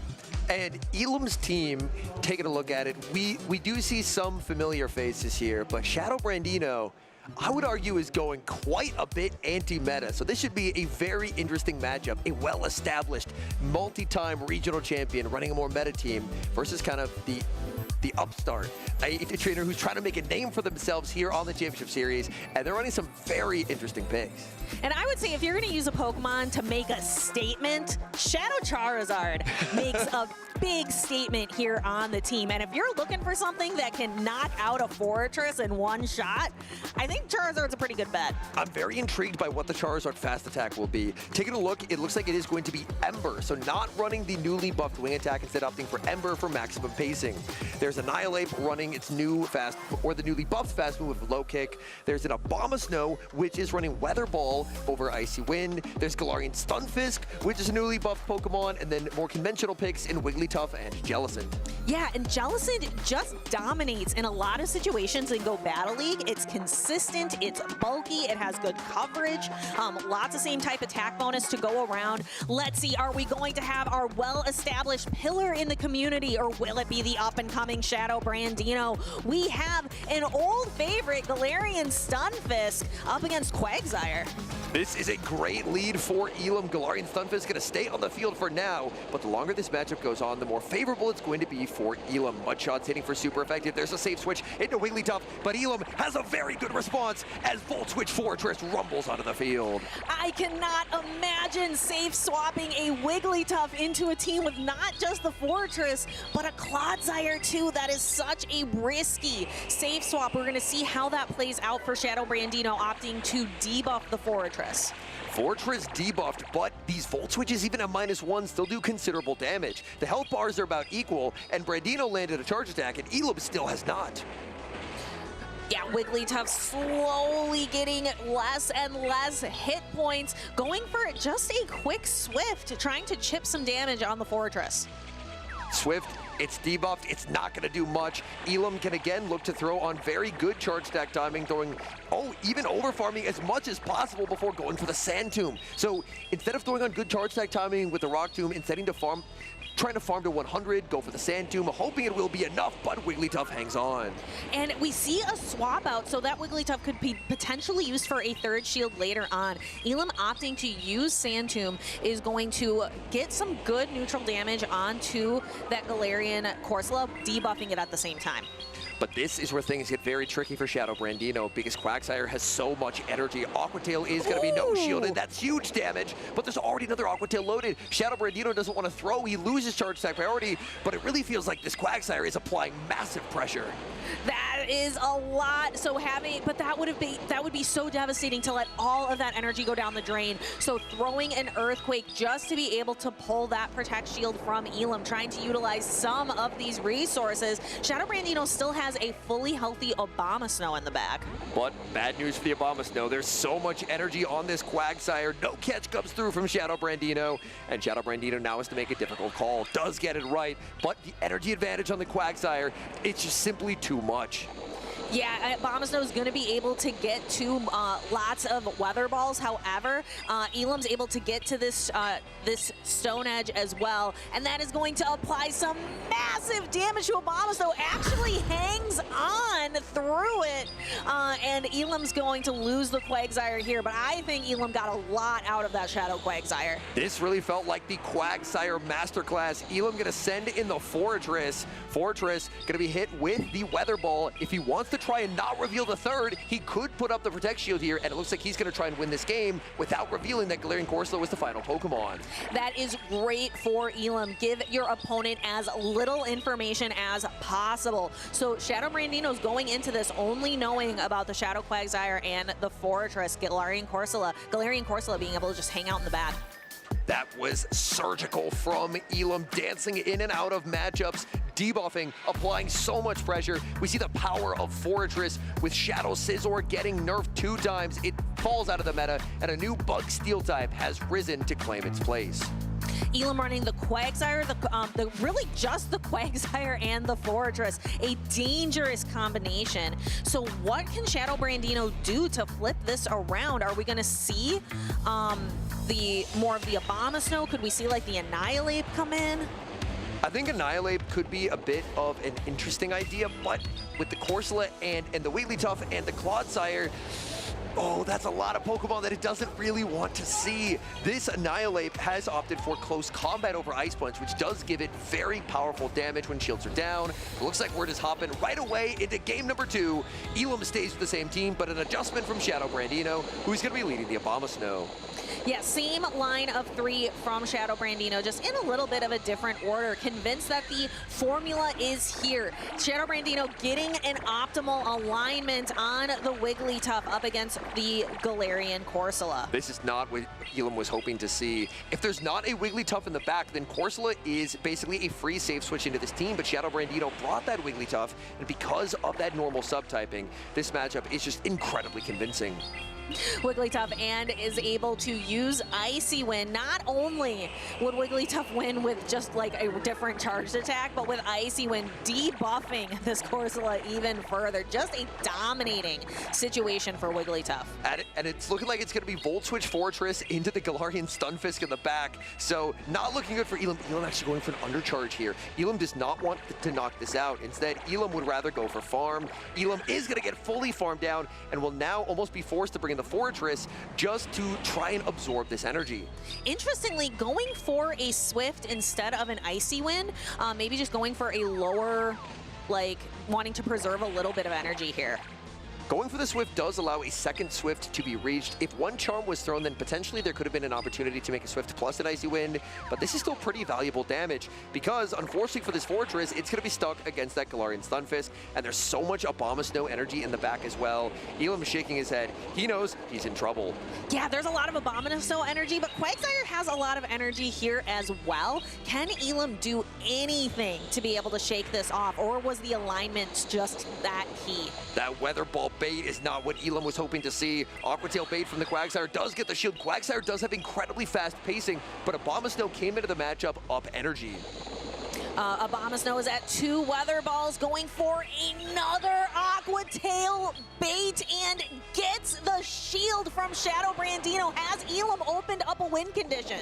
There's so much energy on this Abomasnow. Even a Weather Ball would do critical damage to the Quagsire. Quagsire puts up the shield. This could potentially come down to charge attack priority. The switch timers are just about up. We see that Elam, he thought, did he think it was a catch? Oh no! He had the Stone Edge. He may have predicted a catch there. He fires off the Aqua Tail, but it's the Abomasnow staying on the field. Oh, but he makes a really quick swap and throws the Rock Tomb. Is this going to be enough? If this knocks out the Abomasnow, and it does, there could be an opening here for Elam to potentially win this game. Shadow Brandino is going to have to be very, very particular with the overfarms because we've seen how much damage an Aqua Tail does after a Sand Tomb debuff gets applied. So now, because of that snipe and all that Abomasnow energy was lost, suddenly Elam looks okay here. Yeah, I thought it was all over when he threw that Aqua Tail and there wasn't like an anticipated catch, but this is looking possibly okay for Elam. The Earthquake is going to be enough to knock out the Fortress, but Quagsire has some residual energy in the back.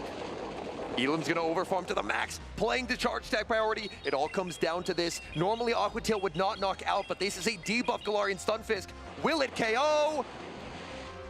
It does not! Oh, 1 HP and a dream! Shadow Brandino hangs on, knocks out Elam's Quagsire, and we're going to a game number 3. What a match, and Elam is just kind of laughing like, how could I let this slip through my fingers? I think it all came down to throwing that Aqua Tail, anticipating a catch from Shadow Brandino. And Shadow Brandino staying on the field, making that correct call, but then Elam actually getting the snipe with that energy on the Fortress, set it up to where he was suddenly back in the game. It really felt like if there was an evaluation bar, it would have gone way up, way down throughout the course of that matchup. The alignment was very unfavorable for Elam, but this shows the power of Quagsire energy. Yeah, I thought it was all over for Elam, but showing that there was still a possibility, and we are going to be going into a decisive game number 3. Watching the replay play out, we see lots of baits, lots of the failed catch attempt, or the over-predicted catch attempt, and I really thought this Aqua Tail was going to be enough to knock out with the debuff, but it was just barely not. That is as close as it can get. 1 HP remaining. Galarian Stunfisk brought out the plot armor in game number 2. And we're going to a game number 3, and I cannot wait. I am on bated breath. Who is going to take this? The newcomer, Shadow Brandino, who just pulled off an incredible win, or will it be Elam? We have Galarian Corsola versus Abomasnow, a little bit more of a neutral matchup. Galarian Corsola does have access to super effective power gem and also has access to a significantly better stat product. Oh, there's going to be a catch onto the Galarian Stunfisk. Very nice job by Shadow Brandino, able to waste the Corsola energy. However, there's a very strong answer for the Stunfisk in the back, as out comes the Quagsire. And I think that is the answer we are going to consistently see to any steel types. Shadow Marowak is out of the game. It is down and out, and Quagsire is in. That was a very nice catch by Shadow Brandino, as Corsola doesn't have the fastest energy generation ever. However, Elam can now use this as an opportunity to farm up to 99 energy, 11 mud shots, and fire off the back-to-back Aqua Tails. Ideally, Elam wants to try and exit with as much energy as possible to try and threaten a charge attack into that Abomasnow, so that way it can't farm down for free. Throwing a little early here just to be sure to guarantee this Galarian Corsola is going to get washed off the field with Aqua Tail, and Abomasnow comes in trying to farm it down, but it can't without the threat of a Stone Edge. Shadow Brandino's got to make a decision. Is he baiting or is it the nuke move? Calls the bait! Oh my goodness, what a call. Elam ends up baiting there. He doesn't make the Aqua Tail, and unfortunately that bait kind of didn't end up help him gain any kind of a meaningful advantage. Elam's shaking his head like, who doesn't shield that call? And that person is Shadow Brandino, who has energy now on Abomasnow for days, is able to exit with 2 Weather Balls worth of energy. That energy is what Shadow Brandino is going to count on to try and win this game. This matchup, Wigglytuff into the Fortress, is very, very negative. It heavily favors the Fortress, but if Shadow Brandino can potentially manage energy perfectly, maybe there is an opportunity. But Elam didn't switch in right away. Elam made sure to try and rebank some Corsola energy. There's a bunch of Corsola energy lost earlier, but he tried to get some of that back before pivoting it in, but that does put a small desync in the switch timer. A very slight desync, and we can see those switch timers will be coming up very shortly. We see another Volt Switch before reaching for the Rock Tomb, but Wigglytuff getting to throw the attack first to do a little bit of chip damage into Fortress.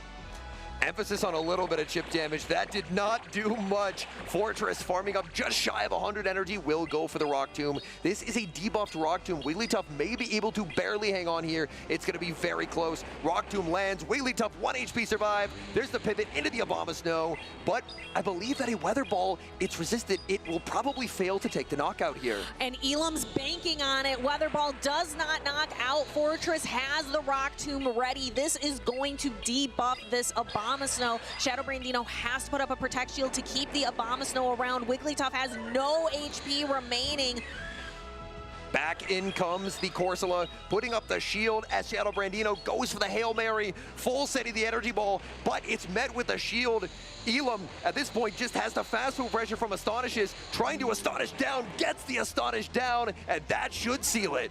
And there is that final resisted fast attack. Elam taking this 2-0. I think that was a lot sweatier than he anticipated. I think he was expecting a clean win, and that game number 2, I think, threw him a little bit. You'd see Elam smiling, shaking his head a little bit there, but you would always rather prefer to have a game that got away from you, but you still end up with the win. And Elam is able to clutch it. That Galarian Corsola, it's part of the reason why we see it start to creep back into usage. Even with Wigglytuff at number 1, Galarian Corsola's neutral matchups are just so impressive that if you run into something or someone trying to run like it's something anti-meta, like an Abomasnow, it just kind of gets out stat product a little bit. Like, you just don't have the bulk, you don't have the consistency, you don't have the damage that you need to get through that Corsola. Speaking of damage, look at that Aquatail, Shadow Aquatail into Galarian Stunfisk. You were just talking about the Corsola. And we can see again just how powerful this Quagsire is. I still cannot believe Shadow Brandino didn't shield that. I think Shadow Brandino, it may have been a bait call almost out of desperation, just in terms of recognizing that I don't really have a great matchup here. So my only hope is if my opponent makes a mistake. If they bait for an Aquatail when they're only getting to one move, and that ended up happening, and it did end up making the game slightly closer. Elam was still in a very favorable spot, because even with having the Power Gem be caught, Galarian Corsola is still just Galarian Corsola. It's still very, very strong across the board. Yes, certainly a Pokemon that you out there at home are going to want to catch. Maybe do some trades for so you can get that lower attack, higher HP and defense. So go ahead around if you're at home or even if you're here in the venue, go around, make some new friends and do some trades. I know we were doing some trades yesterday because there's a new development in Pokemon GO that's really special on Fridays. Trade Fridays changed my life, and that is not an exaggeration. Trade Fridays, the trades are cheaper. There's higher opportunity for lucky trades. You also get, I think, an extra special trade, but here's what really matters. Every Pokemon you trade away, you get 2 XL candies for. That means if I'm just out and about during this Pineco event, I'm just picking a random Pokemon. Pineco, because it's spawning right now, just purely a random Pokemon, and you catch it and you get an XL, and then on Friday I trade it to you. That's 3 XLs from 1 Pineco. That's unbelievable efficiency, and it can be a great way to, I believe Houston, when I landed here, I saw there was a Johto Corsola on the nearby. So I am planning to next Trade Friday, because I capped all 100 trades. I ran out, I wanted to trade more stuff, but I'm going to be trading away some of the Johto Corsola that I catch to get XLs for the Galarian Corsola. Maybe Elam can tell us a little bit about who he traded with to get his XL candy for his Galarian Corsola. We have an interview with the winner. Elam, take it away. All right, thank you so much to Henry and to DeFi for talking about that. Great battle between Elam and Shadow Brandino. What an incredible set. I mean, it's kind of crazy, kind of weird, kind of off-meta stuff that was going all around, but how do you feel about that battle after Game 3? I have no words, I'm not gonna lie. So, my team is pretty meta, I'll say that, but his team, it did have some wild stuff.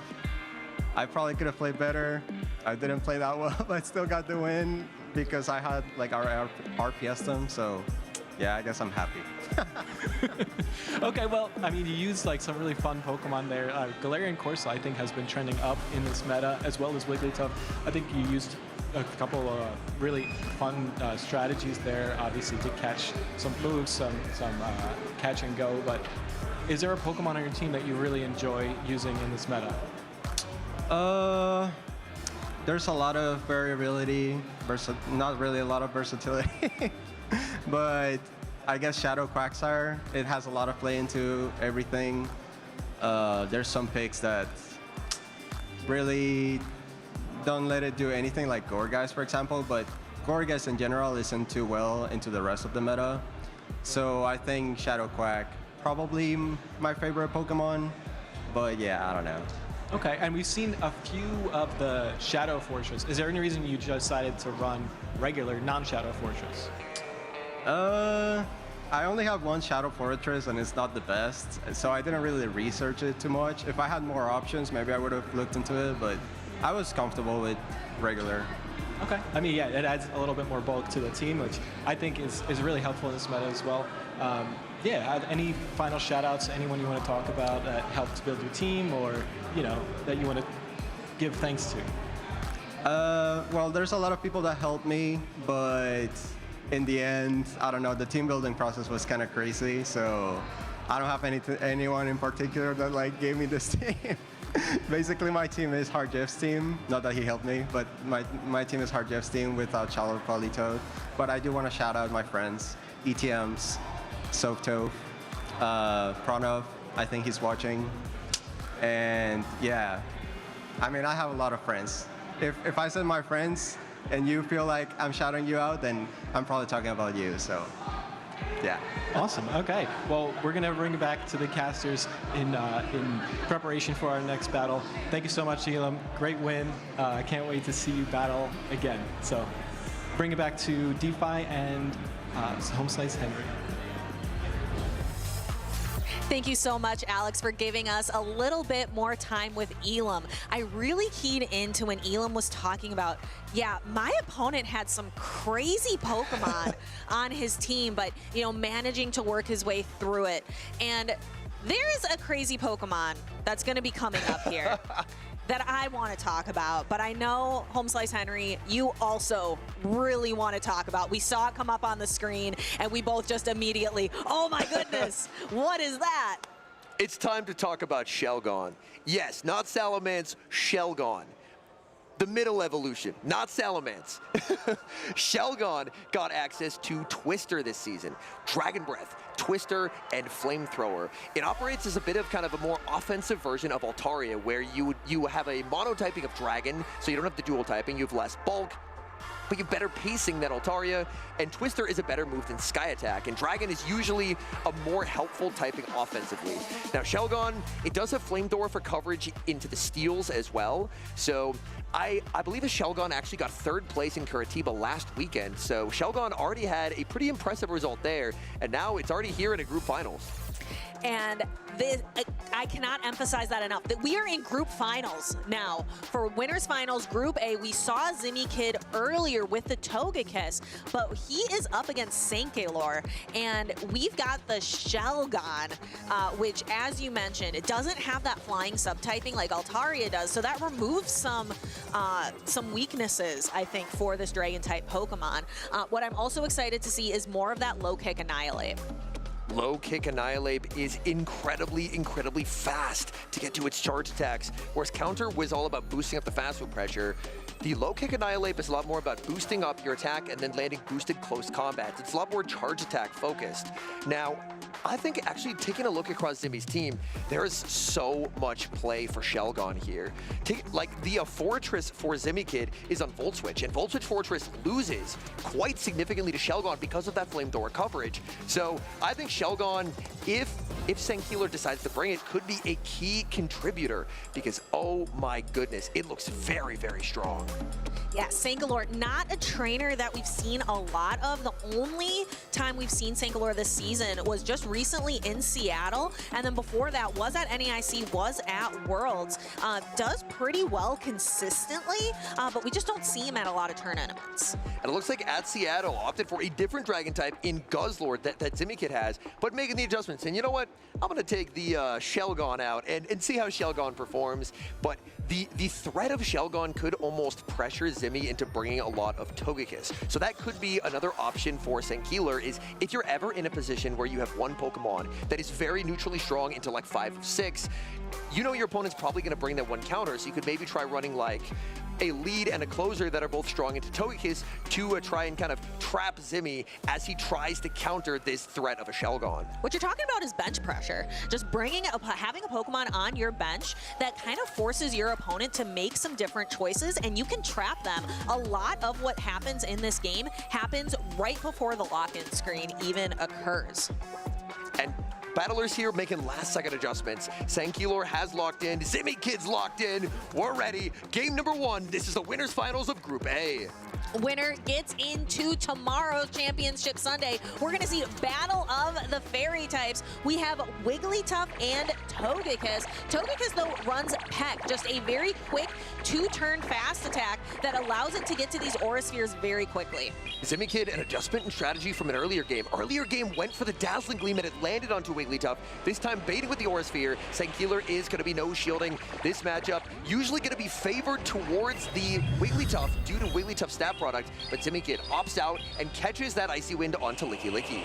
Not the worst thing in a world to say like, oh, they made a catch, but it was an Icy Wind, so at least they're debuffed now. So not the worst thing in the world for Sankeeler. Now getting to align the Annihilate on the Licky Licky. This Shadow Ball is debuffed now.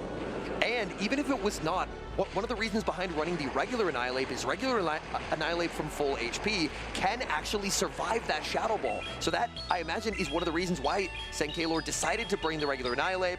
And now, almost at back-to-back close combat, so Zimmy's forced to no-shield.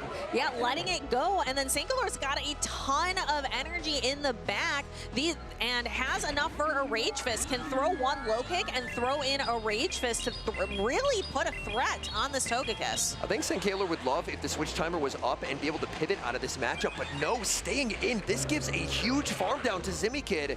That is exactly what Zimmykid was hoping for, because now Zimmykid will be able to make double Aura Sphere into the Credilli and pressure away both Protect Shields. First Aura Sphere will bounce off Senkailor's Protect Shield, and we're going to see the other one come through very quickly. As it's doing a lot of fast attack damage, we actually see a pivot out, saving that Aura Sphere for later. Oh no, the mistime! That is an entire free Incinerate going through, and that is not what Senkailor was hoping to see, as that is 20 free base damage, 20 free energy being given over to the Gourgeist. That is a rough misplay. Credilli going for the Protect Shield here on the Shadow Ball, kind of investing the resources into the Gourgeist, going for a Rock Tomb on good timing. No Protect Shields remaining for Zimmykid means that this Rock Tomb is guaranteed to land. Switch timer up for Senkailor. Could we see an attempted Shadow Ball catch here? Goes for it and gets it! Oh my goodness, I think Home Slice Henry, you were anticipating it. You were on the edge of your seat, and Senkailor pulls it off, catches the Shadow Ball onto the Wigglytuff. Can Wigglytuff get to a charged attack? Not quite. And this is where Zimmykid having that Aura Sphere banked in the back is going to win him this game, because he gets the Seed Bomb. Aura Sphere probably would have knocked out the Credilli anyway, but this should guarantee it. As it goes through, Seed Bomb connects. Zimmykid just gonna let himself get KO'd because he knows he has that Aura Sphere loaded in the back. That Togekiss very low, but with that charge attack saved from earlier, that's gonna secure Zimmykid the Game 1 win. What an incredible game. That was another one where the momentum was shifting back and forth throughout the game. It was like a very intense tug of war, but Zimmykid able to pull that off. That Shadow Ball catch, I thought that was gonna like lock it in for Senkailor, but there were so many key moments in that game. Zimmykid, it kind of felt like Zimmykid was trusting the process there after the Shadow Ball catch. Just saying, you know what, I think that I can actually get this farm down. And if I can, I exit with the Seed Bomb. And the only reason that Seed Bomb was reached, if we think back to earlier, the missed time on the Rock Tomb, the entire free Incinerate that snuck through. That was the difference between that Seed Bomb being reached and the Seed Bomb just not being available. That is such a crazy misplay from Senkailor. That hurts so much when that happens. And it's a huge benefit when you are playing, like it just can be so rough with Incinerate with timing. And specifically, the thing that Senkailor had to account for there was the fact that Switch takes one turn. And Senkailor didn't end up accounting for that, and because of that, it did end up being on alignment. And even with this Shadow Ball catch, it's double resisted, but it did still add up, and that Incinerate taking the knockout was critical for Zimmykid to set up the Seed Bomb into Aura Sphere combination play to win the match.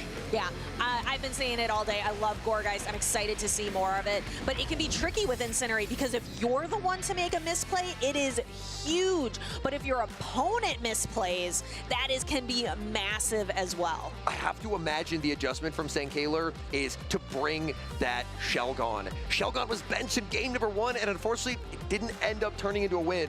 So back against the wall, I think Shelgon has to come. If Zimmykid is able to avoid the Gourgeist on the Shelgon, that would be a pretty big win for Zimmykid. But Shelgon in general is just so strong here. I'm excited to see. We actually have Wigglytuff into Gourgeist, and we were talking about earlier how Wigglytuff generally is a really good counter to Ghost types. We saw earlier with the Galarian Corsola, but Gourgeist has some tools to fight back against Wigglytuff here. Ooh, banking energy. Gonna safe switch into that Licky Licky. Senkailor immediately applying a debuff with the Icy Wind. Senkailor now has to decide, do you go Credilli or Shelgon? It's gonna be Credilli. I actually think this is a very nice call because Credilli has arguably, like, it just absorbs the damage so well here. It has the better bulk, whereas you can kind of preserve the Glacier Shelgon for when you don't have to take a bunch of damage. Yeah, and Shelgon looks pretty solid here. I think it seems pretty safe to have in the back. We might see Senkailor save a lot of resources for that Shelgon. Gonna be full sending Grass Knot. Grass Knot lands the harder hitting charge attack. Will not set up the farm down before the Shadow Ball is reached, but this is still fine because this is debuffed energy. By switching out and having the energy land on the Licky Licky, it does preserve the Gourgeist, but it does mean that Licky Licky kind of is just an opportunity for this Credilli to get such a massive energy head start. Credilli with energy is quite scary. Zimikid's got to make a decision. Fortress with Bug Bite would be fantastic here, but we are running Volt Switch Fortress. So opting for the Burgers and a catch! Shadow Ball catch immediately. Sankalor with his Wigglytuff, using it like a baseball glove to catch Shadow Balls left and right. That was a beautiful play. Back-to-back games, back-to-back Shadow Ball catches. This does mean that Sankalor does end up surrendering alignment, but considering that there's the Shell Gun in the back and the energy on Credilli was preserved, I feel like this is overall a net positive. Yeah, this is going to end up possibly being okay for Sankalor. Sometimes you have to give up one advantage to really capitalize on a different one. So now we have the Shadow Fortress. Sankalor's got to decide, am I bringing in the Shell Gun? Am I bringing in the Credilli? Waiting out the switch timer, noting that Zimikid's switch timer is coming up really soon. Credilli does have that Rock Tomb loaded and will be winning the charge stack priority tie. Zimikid forced to put up the shield, but this has set up that Shell Gun so perfectly. The one thing that Senki, oh, it actually wasn't. Zimmy waited the turn, so the charge stack priority tie didn't end up triggering. This Rock Tomb should be enough, I believe, to KO the Credilli back into the Pokeball. And there is the Shell Gun. And Sankalor saved both Protect Shields for it. No shielding the Sand Tomb. That's crazy, but now the Shell Gun. All of these debuffs are gonna stick. He can't switch out to reset. Ooh, able to bank the energy, send in the Gourgeist. Oh no! The mistime and entire free Incinerate goes through once again. That is terrible, and we saw Sankalor recognize it as well. My goodness. Even with the mistime, the Shell Gun, it was just too strong in the end game. Sankalor set himself up perfectly by catching that Shadow Ball onto the Wigglytuff. Even though Wigglytuff got stuck onto that Fortress, wasting that energy actually ended up making it worthwhile. Yeah, and that is a tough decision to make sometimes when you know so many trainers just rely on alignment and think, if I can align my Pokemon perfectly, I will win the game. And that is, we just saw how that is simply not true. Sometimes giving up alignment can win you a different advantage. I really liked the aggressive play style there of trying to set up the Shell Gun as best as possible, and even with the Sand Tomb, understanding that Zimmy's win condition, if one existed, was to try and farm it down. So I just simply don't have to shield the first, but there was that catch. That catch was just absolutely magnificent. But can you explain just very briefly for trainers at home, why are we getting so worked up about these Incinerates? You really want to try and throw, especially if you're in the situation there with Shell Gun versus the Gourgeist, you want to throw 4 in the move. Because 5 in the move, that's 20 free energy being given over the Gourgeist. Like, the Shell Gun was already in a completely unlosable position where there was just no way of ever beating the Shell Gun, which is the first time that's ever been said on a competitive Pokemon GO broadcast. But there was no way of ever beating that Shell Gun. So even with that mistime, it just simply did not matter because Sankalor was too far ahead. Yeah, but that is why again, something that can take you from like an okay trainer to actually like really good and competitive is mastering that move timing. That is such a crucial skill in Pokemon GO, and any misplay you make around that opens up a window of opportunity for your opponent. And now, the moment these trainers have been waiting for, the decisive game number 3. This is the Group A Winners Finals. If you win, your day is done. If you lose, you have to keep battling. We've got lock-ins. Game number 3. Oh no! Guzzlord into the Wigglytuff. This is fantastic alignment for Sankalor. Actually looking to stay in for a while with the Wigglytuff. Because I don't think he has a great, strong answer for this Togekiss. Togekiss full send to the Dazzling Gleam. This landing could flip things. This is so much damage. Oh my goodness, the Wigglytuff going to be gone. It loses its key matchup into the Guzzlord Togekiss. Zimikid leaning on it, and I think it's going to pay off here. Togekiss, oh, we actually don't see a switch out from Sankalor. Sankalor just gets fully farmed down. Switch timer will be up soon. In comes Credilli, gonna fire off this Aura Sphere. If Zimikid wants to preserve the Togekiss, will have the ability to do so, but that Annihilate looks so strong for Sankalor in the back. Yeah, Annihilate is looking pretty tough, but can Zimmy Kid pull this off? We've seen just how valuable Shadow Fortress can be in a lot of situations. We've seen a lot of Guzzlord today. Can Zimmy Kid turn this around? Zimmy going to be bringing in the Fortress, but Volt Switch Fortress does not have a good matchup here, especially down energy. Credilli will get the Rock Tomb debuffs first.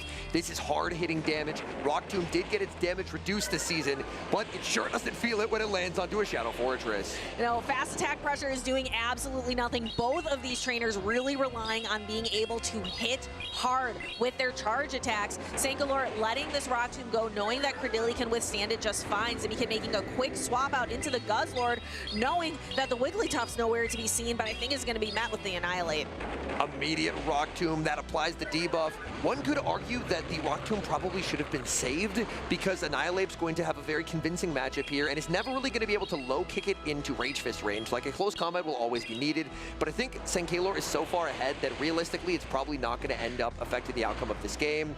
But Sankalor will, actually goes for the Rage Fist. This will not knock out. If Zimmy calls this, Zimmy will have access to the Brutal Swing, but Sankalor could fire off the second one on charge attack priority, shielding up the Rage Fist. I think that might be the game-sealing shield call. Yes, and Zimmy Kid going for the Brutal Swing, but Sankalor has the Protect shields available. Using his final resource, Zimmy Kid makes a catch. Zimmy Kid does get the sneak as well. Volt Switch comes through as the Rage Fist is going to connect. Will he make the move? No, he does not. And Annihilate is going to be ruling the day. Yeah, and just to make sure, throws the Rage Fist just to guarantee the knockout. And Sankalor using Wigglytuff as like a third shield to take all that Shadow Ball damage. Despite some of those Incinerate misplays, Sankalor comes out victorious here 2-1 against Zimmy Kid. The one game Shelgon was brought, it did end up winning. So Shelgon 100% win rate on stream so far. But that Annihilate, I feel like in the end game there, firing off that Rock Tomb almost complicated things for Sankalor just a little bit more, because saving that Rock Tomb for later probably would have ended up working out just a little bit better, because the Annihilate was in general so strong. But I think either way, with how strong the Annihilate was, even with that slight misstep, Sankalor was still in a very dominant position. And he was in a dominant position from the get-go, being able to align the Wigglytuff onto the opposing Guzzlord. We thought that perhaps when the Wigglytuff stayed in on Sankalor's side and Zimmy Kid brought in the Togekiss and actually landed the Dazzling Gleam, we thought that that might have opened up a window of opportunity for Zimmy Kid, but Sankalor just didn't let it happen. It really felt like Zimmy Kid's line construction in that game number 3 was so heavily influenced by the Shelgon, because taking a look across those teams, what were the two best Shelgon answers? It was Guzzlord just being able to outpace it and the Togekiss, and that's what we saw ABA. But unfortunately, the Shelgon pulled a Vanishing Act. It disappeared, and instead it was Wigglytuff and Annihilate. And sometimes when you're trying to over-prepare for one threat, you can leave yourself vulnerable to another. That is very true. Taking a look at the replay, we're seeing just that Togekiss being able to really neutralize the threat of Wigglytuff, but it was really Credilli and Annihilate that ruled the show, that kind of took the spotlight in the rest of the game. In this moment, I'm thinking back to the interview that Go League Greg did earlier, where he mentioned Annihilate's going to be huge this weekend. And our first trainer in day number 2 does have an Annihilate, so that proves to be a little bit prophetic so far. Annihilate with that new low kick attack, really taking it, being able to ramp up a lot of energy. Very different play style than Annihilate with counter. I do actually think that I prefer the low kick version of Annihilate, just because it does feel a lot more dynamic. It is a lot less about just boost yourself up, double shield the Annihilate and farm everything down, because you're not going to be able to farm everything down, because instead of counter, which was all fast move damage and basically no energy generation, it's now flipped. You have a lot of energy generation, very little fast move pressure, so the way that you play matchups ends up kind of having to evolve, where it is a lot less chip something and farm it down, because you're not going to be able to farm it down. It is a lot more just trying to get the Annihilate up energy, because if your opponent doesn't have a lot of close combat resists, they're going to be in for a pretty tough game. But those were not tough games to watch. Those were exciting games to watch. I was on the edge of my seat the entire time. That is one to definitely go back and watch. I think there's a lot that trainers can learn from, just like the different aspects of that game. and that's Shelgon. I have to mention it, okay? I have to mention it. I'm very excited to see Shelgon on stream. Shelgon, 100% win rate, and with how powerful it was in that game number 2, it really felt like Zimmy was kind of put into a lose-lose scenario where he was forced to try and compensate for how weak his game 2 line was to the Shelgon, and then in doing so, that Annihilate just absolutely just obliterated everything. It threw... I can't even remember how many Rage Fists it threw. It threw so many Rage Fists. It's so fast. And that's what we were talking about before, right? A lot of what can influence decisions in this game happens right before you lock in. When you're making those decisions, thinking about what did I play last time? What can I play this time? Just the team construction that you bring against your component and some of the mind games that go into that, that is a lot of what can decide the game. But we see trainers do it all the time, coming in from a bad team composition. So the best trainers in the world, they are the ones that can flip that around in their favor. It sounds like that we'll actually get to hear from Sankayler themselves, because we have House Stark down on the floor live, being able to talk to Sankayler, our first competitor to make it to day number 2. All right, thank you so much to DeFi and Speedy. What an incredible match. I mean, it went back and forth, back and forth, back and forth. And now we have Sankayler coming out on top with the Cordilli, the Annihilate, the Wigglytuff. Tell me about how you felt during those battles. Oh, it was pulsating. A lot of things happening at the same time. Incinerate sneaking through. We need to brush that up a bit. I think I made for a few catches. Yeah, and I heard that you are the first trainer to make it to day 2 for this tournament. So how do you feel about that? Pretty cool. Kind of represent my hometown. So come on, H-Town. Any particular trainers you want to shout out back home that are here supporting you? So here at the venue, I want to shout out some of my community ambassador friends. They know who they are. They're right here sitting down in the staging area. I also want to give a shout out to Jox, a friend from Europe, Josh, friend from Europe. They helped me with the team building. Also shout out to my friends at Elite Four and Zardy. Awesome. Yeah, really fun team that you had built here today, and I can't wait to see your battles tomorrow. Let's bring it back to the casters for one last battle here. Thank you so much, Stark, Homesize Henry. Still holding it down in the booth with DeFi, and it's very cool to see a hometown trainer popping off, having good results in their home city. And honestly, after taking a look at this next matchup, I don't know if this is 2026 Houston or 2023 Worlds, because DeFi, we've got a Metacham mirror. Oh my goodness. It's not just enough that we've had Metacham kind of popping up here and there today. We have Metacham like back to back. Look at it. The teams are the same, and they lead Metacham. That is so crazy. I think, do you think Nighttime Clasher and Mountain Dugong maybe like went to the same source for team building? So I actually have a little bit of information on this, because I got to interview Mountain Dugong after his last win on stream, and they had Nighttime Clasher sitting in the front row, waving at him, saying hi, trying to distract him a little bit, you know, as friends do. But Mountain Dugong mentioned that it sounds like that they did a lot of their preparation and team building together, and it appears that this is a very good team, because they have both made it as the final 2 left standing on the winner's side of Group B. And I absolutely love to see when trainers are working together, team building together, but then they come up on the big stage and have to battle it out. Then it's not just about the tools, it's how you use them. And we're going to see which of these 2 trainers are better equipped with their teams. I really like mirror matches. I said it earlier, but I really, really like mirror matches. I feel like mirror matches can end up being exceedingly skillful for the most part. We actually saw a very similar, a 5 of 6 were the same earlier, and the game basically came down to who was able to play Metacham better, because Metacham is very, very strong in this mirror match, but if you're able to waste your opponent's Metacham energy and catch onto your own, or try and farm something down with the newly buffed Psycho Cut, that could be an opportunity to end up getting an advantage. And here, we do see the perfect mirror teams. I wish the Corviknight and the Guzzlord were flipped on Mountain Dugong, so it would be the perfect 6 all lined up exactly the same, but we see they're running the exact same team. Nighttime Clasher versus Mountain Dugong. And again, it's going to come down to who put it. It might come down to a little bit of who put in more practice. It might come down to who can better utilize a little bit of that skill expression. Like we saw how Sangalor being able to like constantly catch those shadow balls onto the Wigglytuff.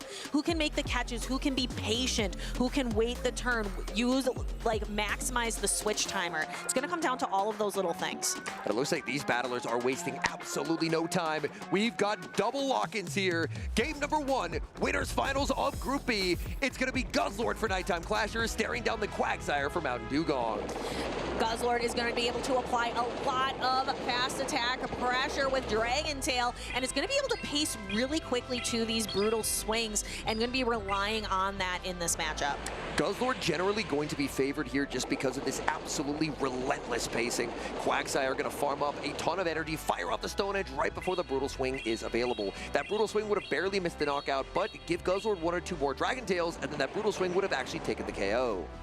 We're also seeing, like, we do have quite a few differences on this team. Mountain Dugong making an interesting switch into the Medicham, and his Nighttime Clasher is letting him ramp up a lot of energy here. I think Nighttime Clasher is going to chip it with the Brutal Swing and then bring in his own Medicham here. Oh, no, he doesn't. He actually brings in the Corviknight. I stand corrected. That's kind of been the typical play pattern that we've seen is trainers let one Medicham get an energy head start and bring in your own to kind of neutralize it. But Nighttime Clasher clearly valuing his Medicham as he's going to be bringing the Corviknight instead. And you mentioned it earlier, Henry, you don't want to be predictable. And this could be an instance of Nighttime Clasher maybe tricking Mountain Dugong into thinking like, I don't have Medicham back here. And by bringing out the Corviknight, he is, my guess is also making the read that it's the Volt Switch Fortress in the back. Because now Corviknight avoids the Volt Switch Fortress, whereas if he went for the Medi Mirror, then that could have set up that Corviknight for disaster. Yeah, so Nighttime Clasher may be reading the playbook, but it's hard to know. We are not mind readers ourselves, but that could be what this trainer is thinking. Corviknight going for the air cutter, no shield from Mountain Dugong. Oh, that is a very nice bait call from Mountain Dugong. Nighttime Clasher going to be sending in the Medicham, and Medicham's bulk will be on full display. Mountain Dugong gets to apply a debuff, but Medicham shakes off that Sand Tomb like it's nothing.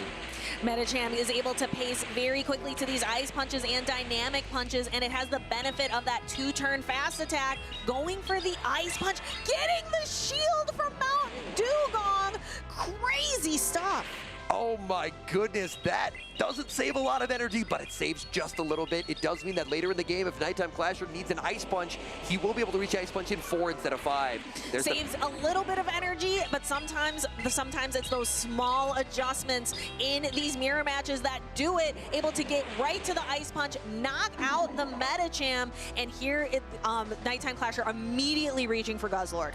Guzzlord still has so much stored energy. It had farmed up to just over 2 charge stacks before throwing the Brutal Swing, so it should have 4 Dragon Tails of energy, and there it is. And Nighttime Clasher throwing 2, and the move adjusting for the fact that he did get the 1-turn switch. That is just absolute perfection in mechanics from the Latin American International Champion.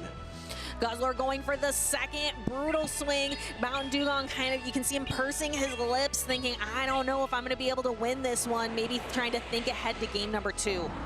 That Guzzlord, just such a problem for Mountain Dugong. Quagsire is going to make the double Aqua Tail, but Nighttime Clasher still has half a Medicham, still has half a Corviknight. He's done a brilliant job of preserving his Pokemon and dancing in and out of these matchups to where he's just in a very commanding position. Yeah, this game is all about technical mastery from Nighttime Clasher, shielding the Stone Edge. We see these trainers having a good laugh. I think Mountain Dugong trying to get his opponent to laugh a little bit, chuckle a little bit at the end there, recognizing that the game was over. Congratulations to Nighttime Clasher. Really a showcase of technical mastery. What really was the highlight of this game? I think Nighttime Clasher showed why in this mirror match you bring Guzzlord. Guzzlord was an absolute nightmare for Mountain Dugong to deal with. Mountain Dugong even tried for a catch, didn't get it. Nighttime Clasher stayed on the field, rebanked the energy, and that Guzzlord energy, he just couldn't get rid of it. So it's now on Mountain Dugong to try and make the adjustment. Even with that air cutter bait call, it still wasn't enough. No, it was not. I really think Nighttime Clasher and really utilizing that Corviknight as well. I think at Nighttime Clasher that he got a lot of really valuable use out of that Pokemon. I still have to talk about the decision to bring Corviknight into the Medicham and not save the Corviknight for the potential Voltage Fortress in the back. That was a really nice play. Corviknight ended up getting in very favorable alignment, and then Nighttime recognizing that in this mirror match, Medicham is so important, and then Mountain Dugong conceding in a battle between friends, throwing the resistant Stone Edge there. And it looks like these battlers are already locked in. We're ready for game number 2. Going right from the laughs right into the lock-in. These trainers are getting serious in game number 2. Nighttime Clasher just needs one more win to secure his spot in Championship Sunday tomorrow. This feels like such a commanding lead matchup for Nighttime Clasher because how is Mountain Dugong going to get damage onto this Medicham? Medicham is just so bulky. Medicham, just purely off of stat product, is just such a nightmare for Fortress to deal with. Even as Fortress fires off one and even a second Sand Tomb, Medicham's not going to bat an eye. Yeah, and Mountain Dugong leaving his own Medicham on the bench, saying, you know, Guzz was a problem for me last game. I'm going to bring in my own Guzzlord to see if I can make it a problem for you. Nighttime Clasher now going to look to farm up. Nighttime Clasher farming up to 2 dynamic punches. It looks like that Volt Switch should barely miss the knockout. It'll be close. Mountain Dugong could shield if he thinks it will knock out, but I think it will miss the knockout. Oh no, it doesn't! It's exact HP, and Medicham energy is lost. That is frustrating. Mountain Dugong, I don't even know if Mountain Dugong was confident that was going to work out, but did in his favor. Nighttime Clasher a little bit on the back foot now. Nighttime Clasher does have a Quagsire up energy, and that is very, very good. The Stone Edge does get shielded. There's the pivot into the Corviknight. He's able to preserve that Quagsire, and the Quagsire still has 2 Protect Shields to hide behind. So even though Corviknight doesn't have an amazing way of damaging the Guzzlord, this is more of a defensive play from Nighttime Clasher. He's prioritizing the Quagsire to try and sweep in the endgame, and now he can utilize the bulk of Corviknight to absorb these brutal swings.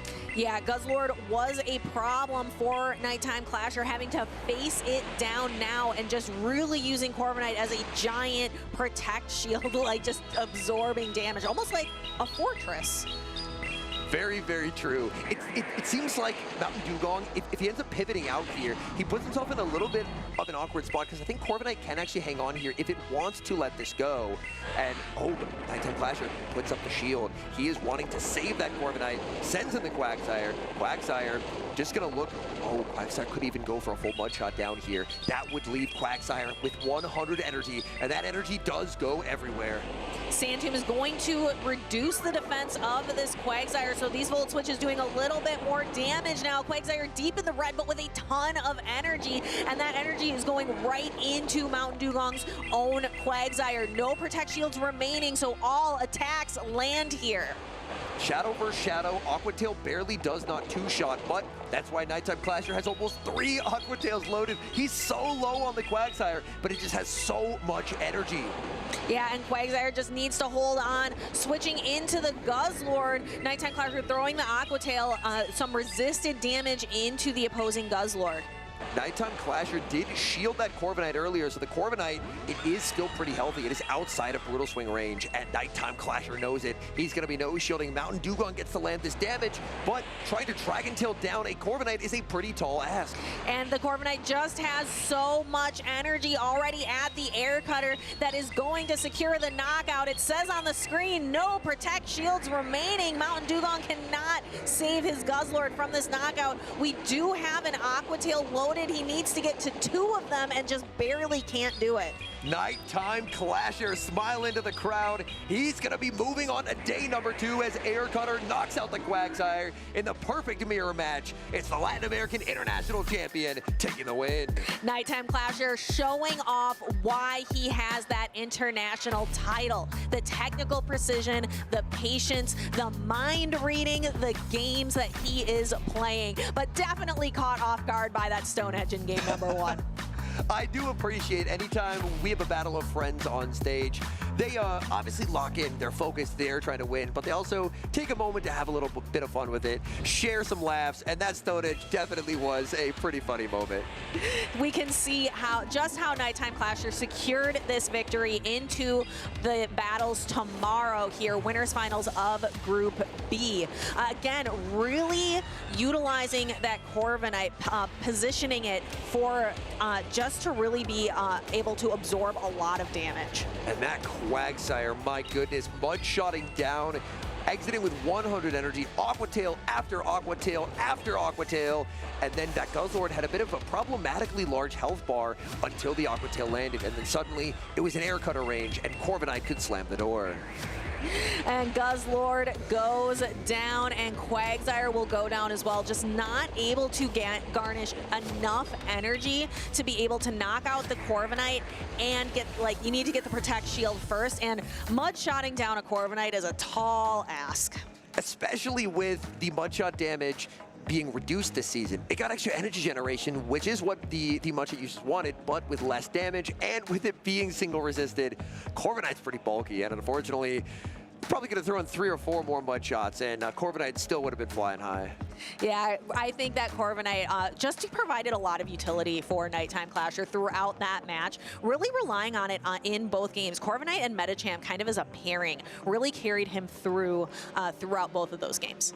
We've seen a lot of top trainers have some pretty standout performances so far in Houston, and we'll actually get to hear from a top trainer coming up here momentarily. We've got Speedy sitting down with Rise to Occasion, multi-time regional winner, talking about how to learn these new metas and how to succeed in them. Ooh, don't want to miss this. Welcome in, everybody. As you know, Pokemon Go is constantly changing. Every 3 months, we have a season rotation. Some attacks get better, some attacks get worse. Pokemon seem to cycle in and out of the meta constantly, and it can be really hard to understand what's good and how you can perform with it. So I brought in one of our premier experts. This is Rise to Occasion, a trainer that's competed at numerous events. He's won a championship series event every single season, and he's going to give us his best tips on how to learn and adapt to brand new metas. Because honestly, Rise, it's super challenging. It is really challenging. It's something I personally struggled with for a lot of seasons because I always felt like analyzing an existing meta was something I was good at, but when it's a brand new meta, you're not really sure what to expect. You still don't have the feel for certain mons. It can be a lot more difficult. So it's something I feel like I've had to really learn to get better at over time. That's a really good point. And when you and I were talking about this interview, you said that Vancouver was really a turning point for you. And that was a very, very interesting event because the meta was kind of changing over the weekend, literally. So you had to learn on the fly, learn a lot of new matchups, a lot of new Pokemon. What was like your biggest key to success for that event? Exactly, and it was the first time I really broke through having success in one of those situations where certain Pokemon weren't allowed with their move sets, and you had to really figure it out in like a week time span. So I think coming up with a core breaker style team where you had Pokemon that people weren't used to, that was the key to success. For example, it was the Shadow Steelix Golisopod core for that tournament, and people just weren't used to Golisopod with the newly buffed Aqua Jet. It wasn't a Pokemon you ever thought of as a strong water type, but with that quick pacing and the energy, it caught people off guard, and it was something they weren't really expecting and put in a lot of work in that tournament. There was another team of yours that I remember, Jellicent. I think you had Abomasnow on the team. Was that sometime in 2024, I believe? Yes. Talk to us about that team, because that was like Core Breaker Buffet. That was Knoxville 2024, and you said it was like a team of core breakers. That's exactly what I was kind of going for, because sometimes I think when you fall into the meta, Pokemon are meta for a reason, right? They're really strong. But in chess, sometimes they talk about taking advantage of imbalances. And that's something I kind of think about for Go, is having a team that's not the standard meta, things that people aren't used to seeing. You create imbalances and then trying to take advantage of those imbalances. Well, Rise, every time there's a season update, there was a large blog post detailing all of the changes, whether it's attack availability or attack adjustments. I feel like looking at all that text can be really intimidating, especially for new trainers who are trying to figure out what it all means. Do you have any tips for helping trainers to maybe absorb that information faster and understand the blog post? Absolutely. And keeping track of energy is such an important part of our game. So when there's a move update and you see this generates +2 more energy now per turn or per cycle, it's tough because you're used to maybe Metal Sound, for example, not being a relevant attack, and then you see the energy generation and you've seen Empoleon for the first time with its newly buffed attack, so you're like, how do I count this? I think the key is, what I like to do is compare it to something I already know. So for example, Metal Sound gets newly buffed, and rather than trying to calculate the energy in the turns, you can think of it, oh, well, this is the same energy as Powder Snow. And I already know the counts of Powder Snow for this Pokemon, so I can just compare it to that, and it's easier to remember like that, the counts of the newly buffed attacks. I like that a lot, right? Because you're not like starting over. You build based on what you already know, and then kind of adjust your knowledge from there. So when we do get those season updates and counts do change, pacing does change. I know, especially in Go Battle League, it can be a bad feeling when you're like, oh, they're already at Stone Edge, or they already have the Hydro Cannon. It can be a little tough there. But Rise, as we wrap up, do you have any more tips, advice, any words of encouragement you give to trainers that maybe look at the blog posts and maybe their first event's coming up and they want to prepare? Yeah, I think we talk about the energy and the damage and the stats on these moves and attacks, but I think also just getting a feel for these Pokemon, right? I think practice and repetition, getting that feel and experience with these Pokemon helps you just understand how they work more, and I think doing practice tournaments and adapting for these new metas is a real help as well. Awesome. All right, everybody, you heard it here first. Rise Occasion, thank you so much. Best of luck this weekend. We're going to head right back to the stream.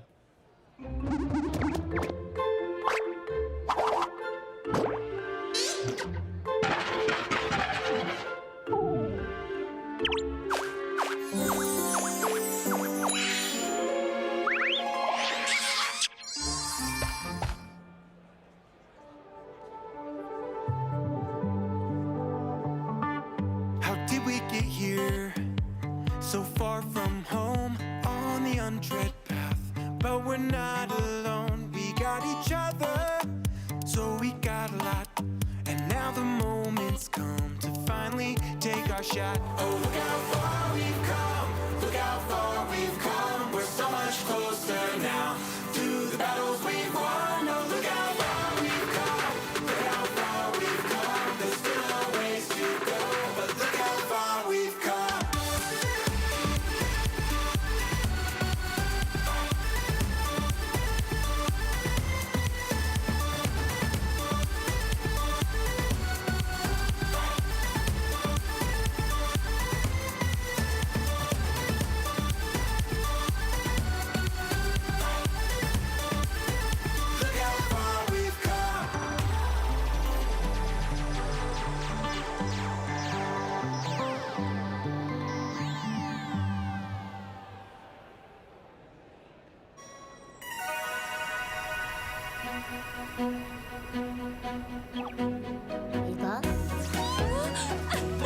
Gotcha! Quixley! Bigga, bigga!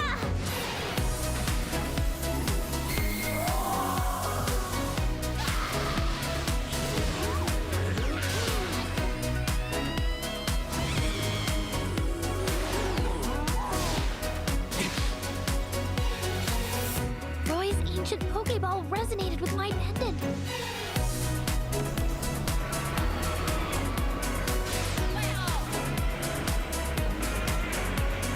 Use a lot of leafage!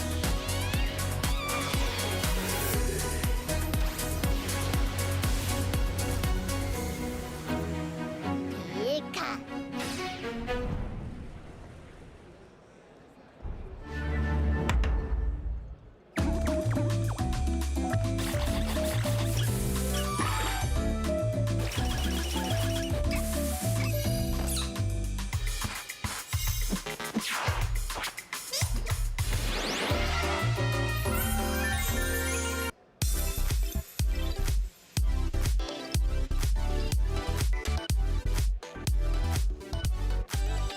Welcome back, trainers. Here we are in the beautiful city of Houston, the hub, the place where they went to the moon. I don't know if you knew that, Speedy. I didn't know that, actually. Okay. Well, That's now you incredible. know. Yeah. A lot of wonderful achievements here in the city of Houston, and a lot of trainers vying for their next achievement of their Pokemon Go careers, that being the Houston Regional Champion. Let's see which trainers will take off and head towards the moon, and which ones will stay grounded this weekend.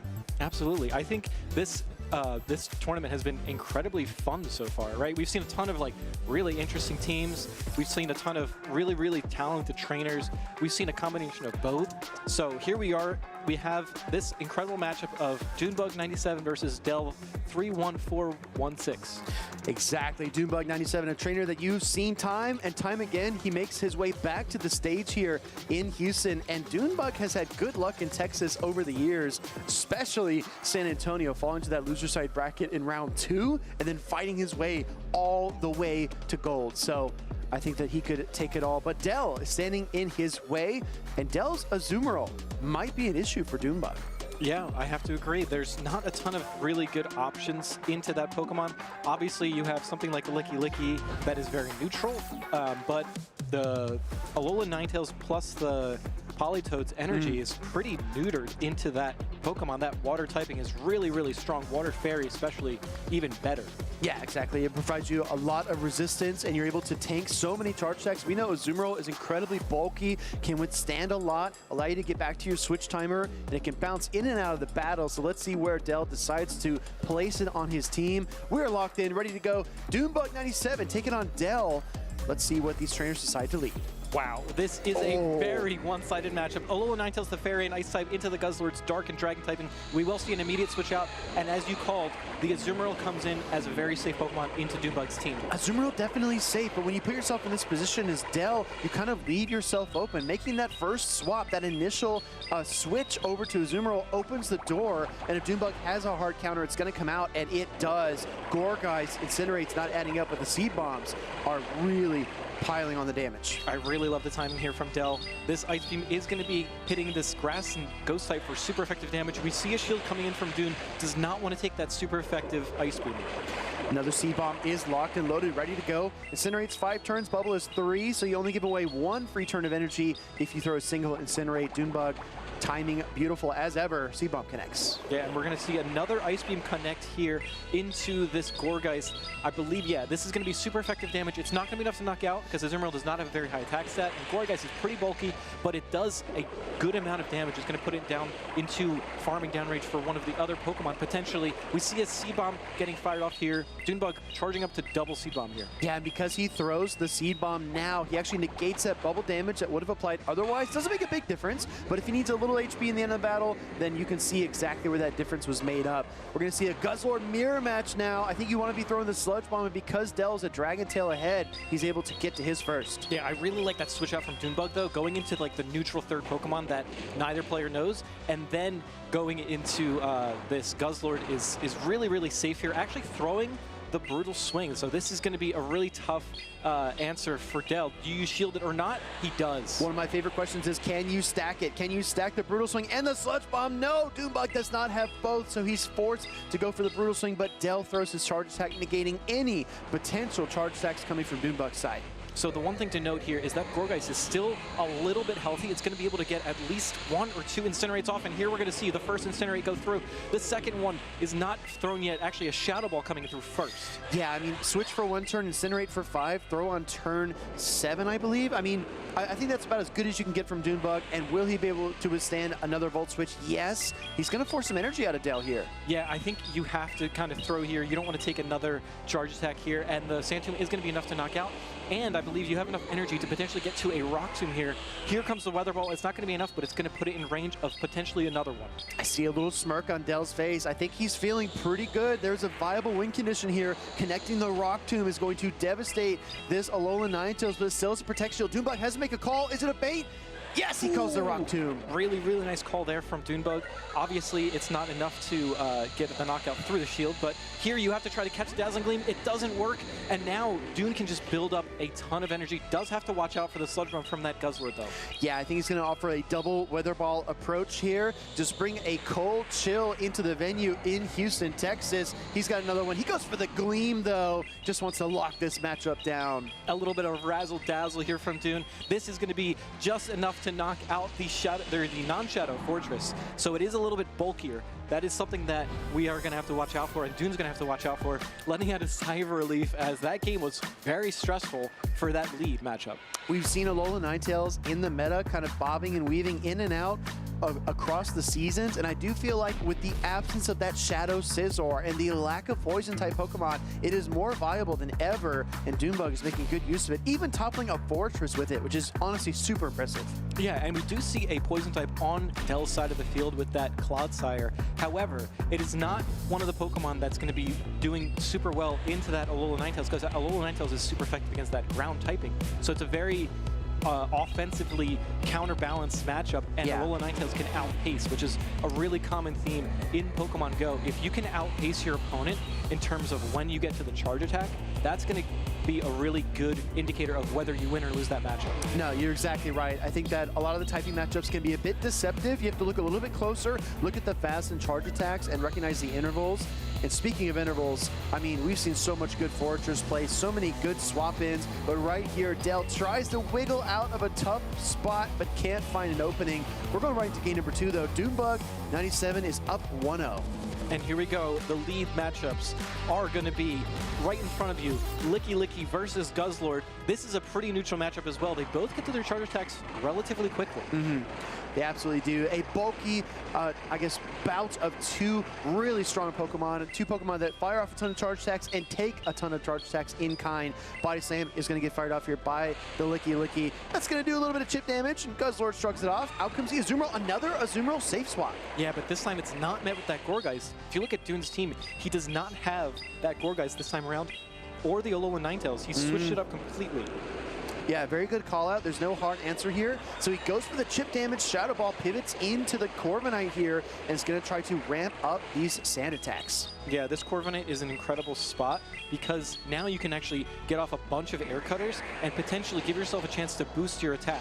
No boost in that first one, but there will be more chances down the line. I think the Corviknight can safely tank 2 Ice Beams here. We're going to find out as the first one does connect. Oh, yeah. Corviknight might be able to take 3 of those at this point, but Azumarill is really fighting hard. Meanwhile, the switch timers are displaced, and Dell just got back to it after he throws his charge attack. He will have the swap available.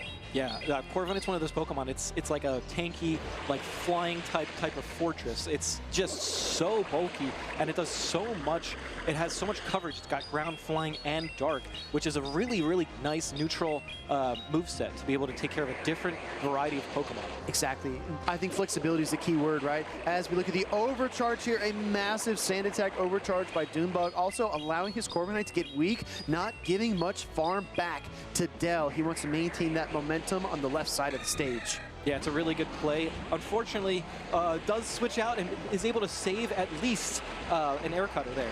2 sand attacks, and then the switch on turn 3 means that the Volt Switch doesn't apply to turn 4. Transfers the damage to the Licky Licky, and the call of the potential Shadow Ball by Dell. Really nice call there by Dell, understanding that Fortress is potentially the win condition and saving the shields for that Guzzlord in the back as well. Here comes a Rock Tomb. This is definitely going to be a debuff, but I don't think it's enough to knock out. Yeah, Licky Licky is just a little too tanky for that. Yeah, not quite enough, but the question becomes, we know the Shadow Ball is here. Dell actually allows this one through because of the debuff. He feels much more confident tanking it. I don't think Licky Licky gets to another charge attack, though. It might get Volt Switch down, and it does. Yeah, really nice call there. And now it's going to be really tough to be able to knock out this Fortress because all of your fast attacks are going to be resisted. Here comes the Guzzlord into the Guzzlord mirror, and now the Sludge Bomb is going to come through. I think, is Doombug going to shield? No. Oh, actually, no shields. Honestly, I thought he might start to go for a fast attack win condition where he just allows the, shields the charge attacks and then forces the Dragon Tails through, but instead he pivots to Corviknight, getting a ton of value out of this Pokemon. Yeah, and we don't see another shield as well, and we see the boost there, and here comes another air cutter. I did not think it was going to get there. And he gets up 4 sand attacks, which means that second Dragon Tail doesn't connect until now. The Guzzlord will finally pick up the KO, and it's got a Sludge Bomb ready to go. Yeah, here comes the Sludge Bomb. Do you shield this now? Now, if you don't call this, it's going to be really, really tough, and he doesn't call it. Here comes another Sludge Bomb, and now you can potentially Volt Switch down with your Fortress. Oh, it's going to be really close. Oh, it does have the Rock Tomb. I honestly wonder if a double Sand Tomb would have made more sense, because then you boost up your Volt Switch damage, right? Yeah, but you have to play both games of do you want to debuff their attack or debuff their defense? That's the issue here, and now you have double Brutal Swing here for Doombug. I think that one will be enough to knock out. Yeah, this is going to be perilously close. Brutal Swing #1 takes the final shield. Dell has the Sand Tomb, fires it off here. It's going to peel that final shield from Dunebug, but he did get the Dragon Tail through. He gave us a knowing nod. I think Dunebug realizes he's won this battle. Yeah, really, really well played there from Dell, but I think the Guzzler and the Corviknight, I think the Corviknight was the really key Pokemon here for Dunebug. Fantastic into Dell's entire team, and a huge fist pump there from Dunebug, knowing that this was a really tough matchup, but he was able to come out on top. Just when you think you've seen it all, Dunebug does the damage transfer, saves the Corviknight, brings it back into the Guzzlord matchup, clearing the debuff, gets off one Air Cutter, says, you know what, I'm not done yet. I got all this value. I'm going to do 4 more Sand attacks and fire off another Air Cutter to apply maximum pressure. And honestly, if Dunebug doesn't get that 3rd Air Cutter, this might have been a different ballgame entirely. I agree. It's like that one meme where the guy, I think it's LeBron, he's like, oh, you like the Air Cutter? Here go 2 more. Yeah, exactly. Here's another Air Cutter. If you like that, we got those all day. Corviknight has been such a staple in the competitive Go Battle League and Championship Series metas for so long. I definitely think it's worth building one if you haven't already.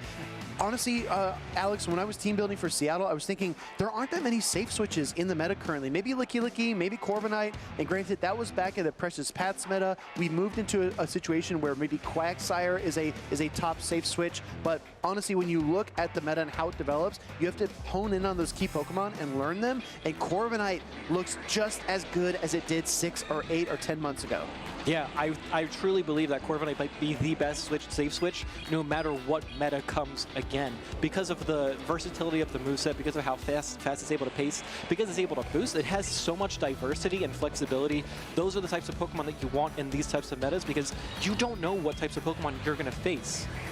And so being able to get to that one last Air Cutter, even though he let that Sludge Bomb go through, Dune was able to utilize that Corviknight so well into that Azumarill, into one of the best Pokemon in the Championship Series meta.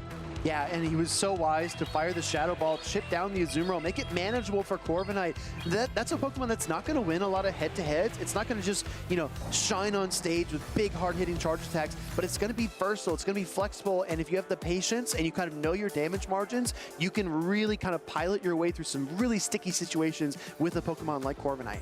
Absolutely. We also saw that Licky, another good safe switch. I think those are the types of Pokemon that we really enjoy seeing because they can do so much.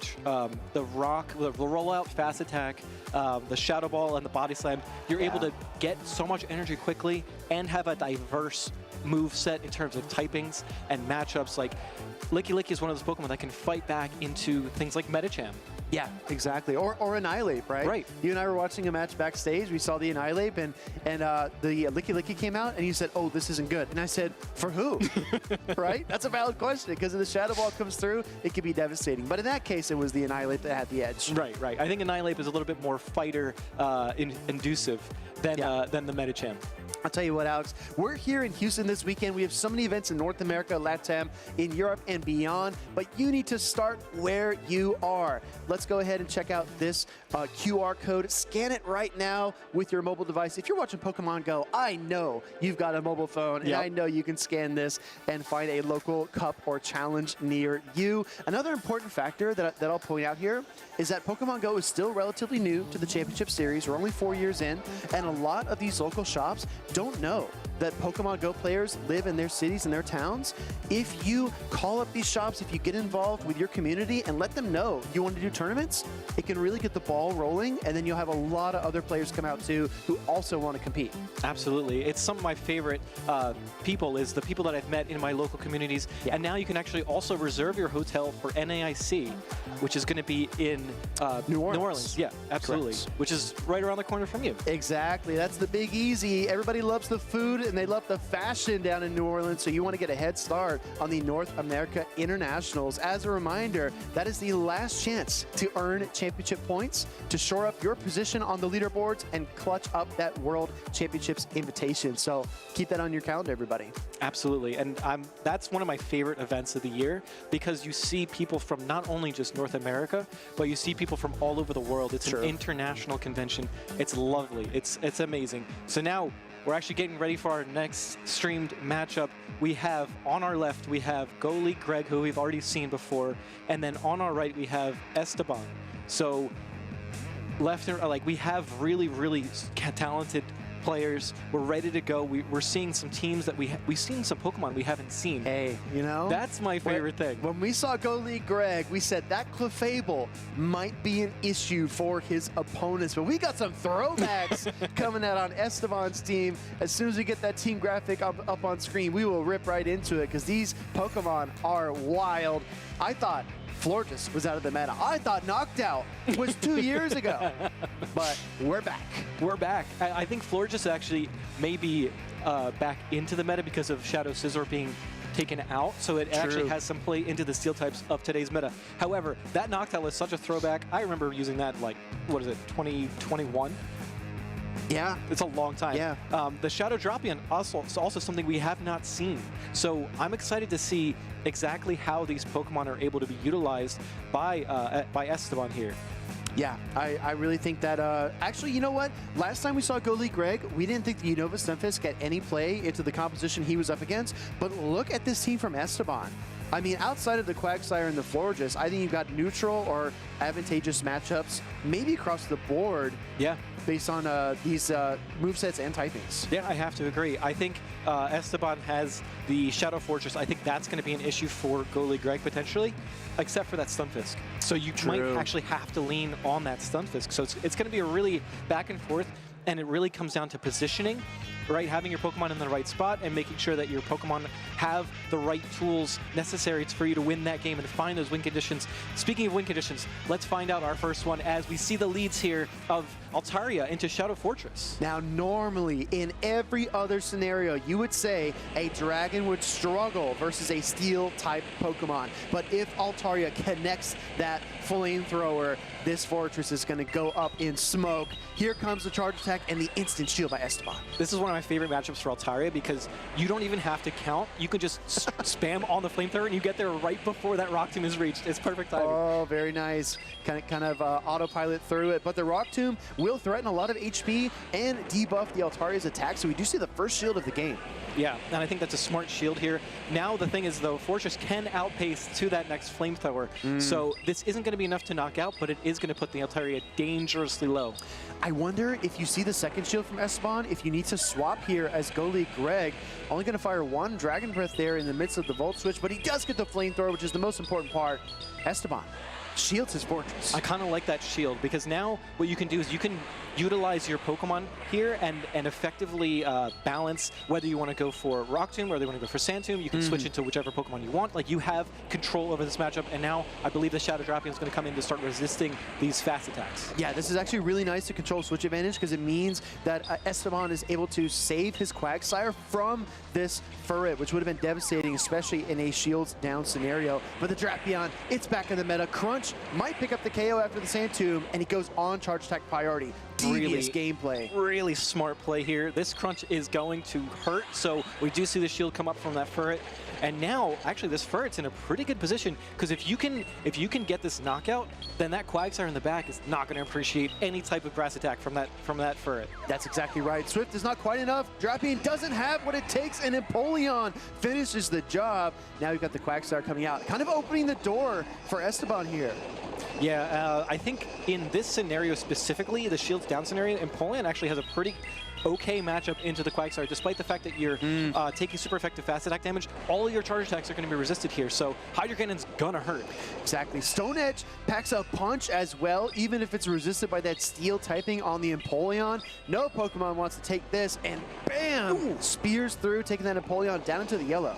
And we are going to see a charge attack priority, but Empoleon wins charge attack priority. It is going to be enough to knock out. However, that Fortress still has a little bit of health and is going to be doing super effective Volt Switch damage into this Empoleon if the time. But the timer's up. Switch timer's up. Here comes Furret to try to finish the job here for Go League Greg. He's got the Swift, but he waits! Allows the Sand Tomb through. Oh, what a mistake from Greg. This might end up costing him. He's definitely down and out, but he's not out completely yet because there is some play here. You are going to have some fast attack damage come through. This Fortress is probably not going to be able to get to another charge attack. I think you have to go Empoleon here. Yeah. But you might get Volt Switch down. Oh, you absolutely do. Will one Dragon Breath lock this up? or the Sand Tomb connect? And there comes the Sand Tomb. It's going to be so close. I actually don't know if it's enough because of the Sand Tomb buff. I think it is. I think it will be. Shadow Fortress spins up a close one versus Go League Greg and Esteban, eking out of that battle number 1. Yeah, and I think Go League Greg is holding his hand in his face because he really had that matchup on lock and just waited a little bit too long to fire off that Swift. Hey, you know what? As the battle goes on, it's kind of like a recipe. You're tossing in so many ingredients, all the energy gets shuffled, Pokemon pop in and out, shields go up and down, and when you get to that point, maybe you get lost in the sauce, and I think that's what happened with Go League Greg. So it's up to Esteban to prove that that wasn't a fluke and take the 2-0 here, or it's up to Go League Greg to reverse sweep. I agree. Esteban played really, really well out of his mind, and that Fortress came in so clutch. Throwing here this crunch on the charge attack priority, really smart play as well. And then the coming in with the Empoleon to farm down the rest of that Shadow Drapion. Yeah. Really smart plays, both players playing out of their minds. I think that the end game, the only thing that the difference was is that Fortress is just such an incredible Pokemon in this meta, and it's able to hold on. So you got to take it out whenever you get the chance. So maybe that forces Greg to play the Annihilate. And speak of it, it shall appear. Game number 2, we get the Annihilate lead into Shadow Quagsire. Yeah, and this is actually a very interesting matchup because I believe you want to go for the close combat if you want the knockout, but if you want to just start building up your attack and go for multiple charge attacks, you might have to shield and go for Rage Fist. Yeah, I think you're right. First Aqua Tail does come through. Rage Fist, the strategy has been chosen. Go League Greg is going to try to ramp up the pressure here instead of going for the knockout, and I saw you recoil. No shield on what could have been a close combat. Yeah, and the thing about Quagsire is it's got the fastest charge attack in the West, but look at Annihilate saying, look at me, I'm pretty fast too. These low kicks go way faster than before. Now you have to shield a Rage Fist. Yeah, exactly. If it's high noon and both of these Pokemon draw at the same time, Annihilate does have the edge. Aqua Tail going to peel that shield away from Go League Greg, kind of applying pressure on his own. Yeah, I think here the problem with it's, oh my goodness, what another great catch. This Empoleon has been catching moves left and right. I can't with the wink at the camera. Go League Greg knows exactly what he's doing up there on stage. Here comes the Fortress though, and those Volt Switches are going to punish this Water and Steel type Empoleon. Absolutely, but these Hydro Cannons still really, really hurt. So now Esteban's going to have to make a decision. He does actually decide to shield. I think that's the right call. Yeah, no, absolutely. I think you invest here. You can tank one Hydro Cannon perhaps. Oh, actually goes for the Sand Tomb to cut off the energy. That's very clever. Yeah, I really like this play because now what happens is you have to shield in order to get off another charge attack, but you also realize that you have a shiny, beautiful Unova Stunfisk waiting in the wings specifically for this matchup. In comes the Annihilate. It's close, but it's not close enough to the close combat. Here comes another Sand Tomb to force you to the final shield. I think if you're Go League Greg, you actually overcharge a bit here. Just be careful about how many Volt Switches you take. Right, but actually does not. Thinks about what one Volt Switch would do to that Annihilate, so Correct. going specifically exactly for that close combat, not going to be enough to knock out, but that's okay, because now you come in with the Stunfisk, and this is an incredible matchup for Stunfisk. It's going to be a little hairy, though, because that Shadow Drapion, I think, is one Poison Sting energy lead, and it's only 8 turns to the Aqua Tail. This Stunfisk is going to take 2 charge attacks. Yeah, but it can survive 2 charge attacks. That's the beauty of Stunfisk, is it's got that bulk that you really enjoy, and it can also fire back into flyers, into poison types, and it's got incredible coverage. I feel like you're like Stunfisk's greatest salesman right here. Stunfisk's greatest soldier. We're going to see another Aqua Tail come through, and this is going to bring that shiny Unova Stunfisk down to the red. Yeah, it's going to hold on, but it is going to put it dangerously low. I think the only thing you really have to watch out for is that Quagsire. So actually going straight for the discharge to guarantee the knockout. But now, is your switch timer up? Can you switch out into the Annihilate? Yeah, I think you get Mudshot down if you stay here. Yeah. This is really tough for the Stunfisk. Out comes the Annihilate trying to outpace to the Rage Fist. Does he get there? No, the Mudshots are adding up, and here comes the charge attack. Oh my goodness. Okay, so this is definitely going to be enough. Both players kind of really going down to the wire here. Quagsire picks up the KO into the Annihilate. Out comes the Stunfisk. The Thundershocks don't do much, but they do enough. Now the Fortress, the final Pokemon, is trying to get charge attack. It's going to be a knockout. Oh my gosh, what a game! Stunfisk pulling out its trump card, which is that bulk, the triple resistance of Volt Switch, which you never see, and the ability to knock out a Pokemon that has a super effective charge attack into it. It took everything to win that battle and keep himself in the series. Go League Greg with a sigh of relief on stage that Unova and Stunfisk pulled through, but it could not have been closer than it was. That was incredible. I have no words. That was one of my favorite battles of the day so far.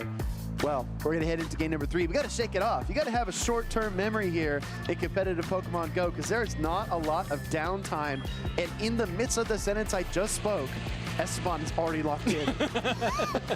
Yeah, this was one of my favorite showcases of the Galarian or the Unova Stunfisk, excuse me, because it basically took down 3 Mons at once. Like, you never see that happen, right? That's true.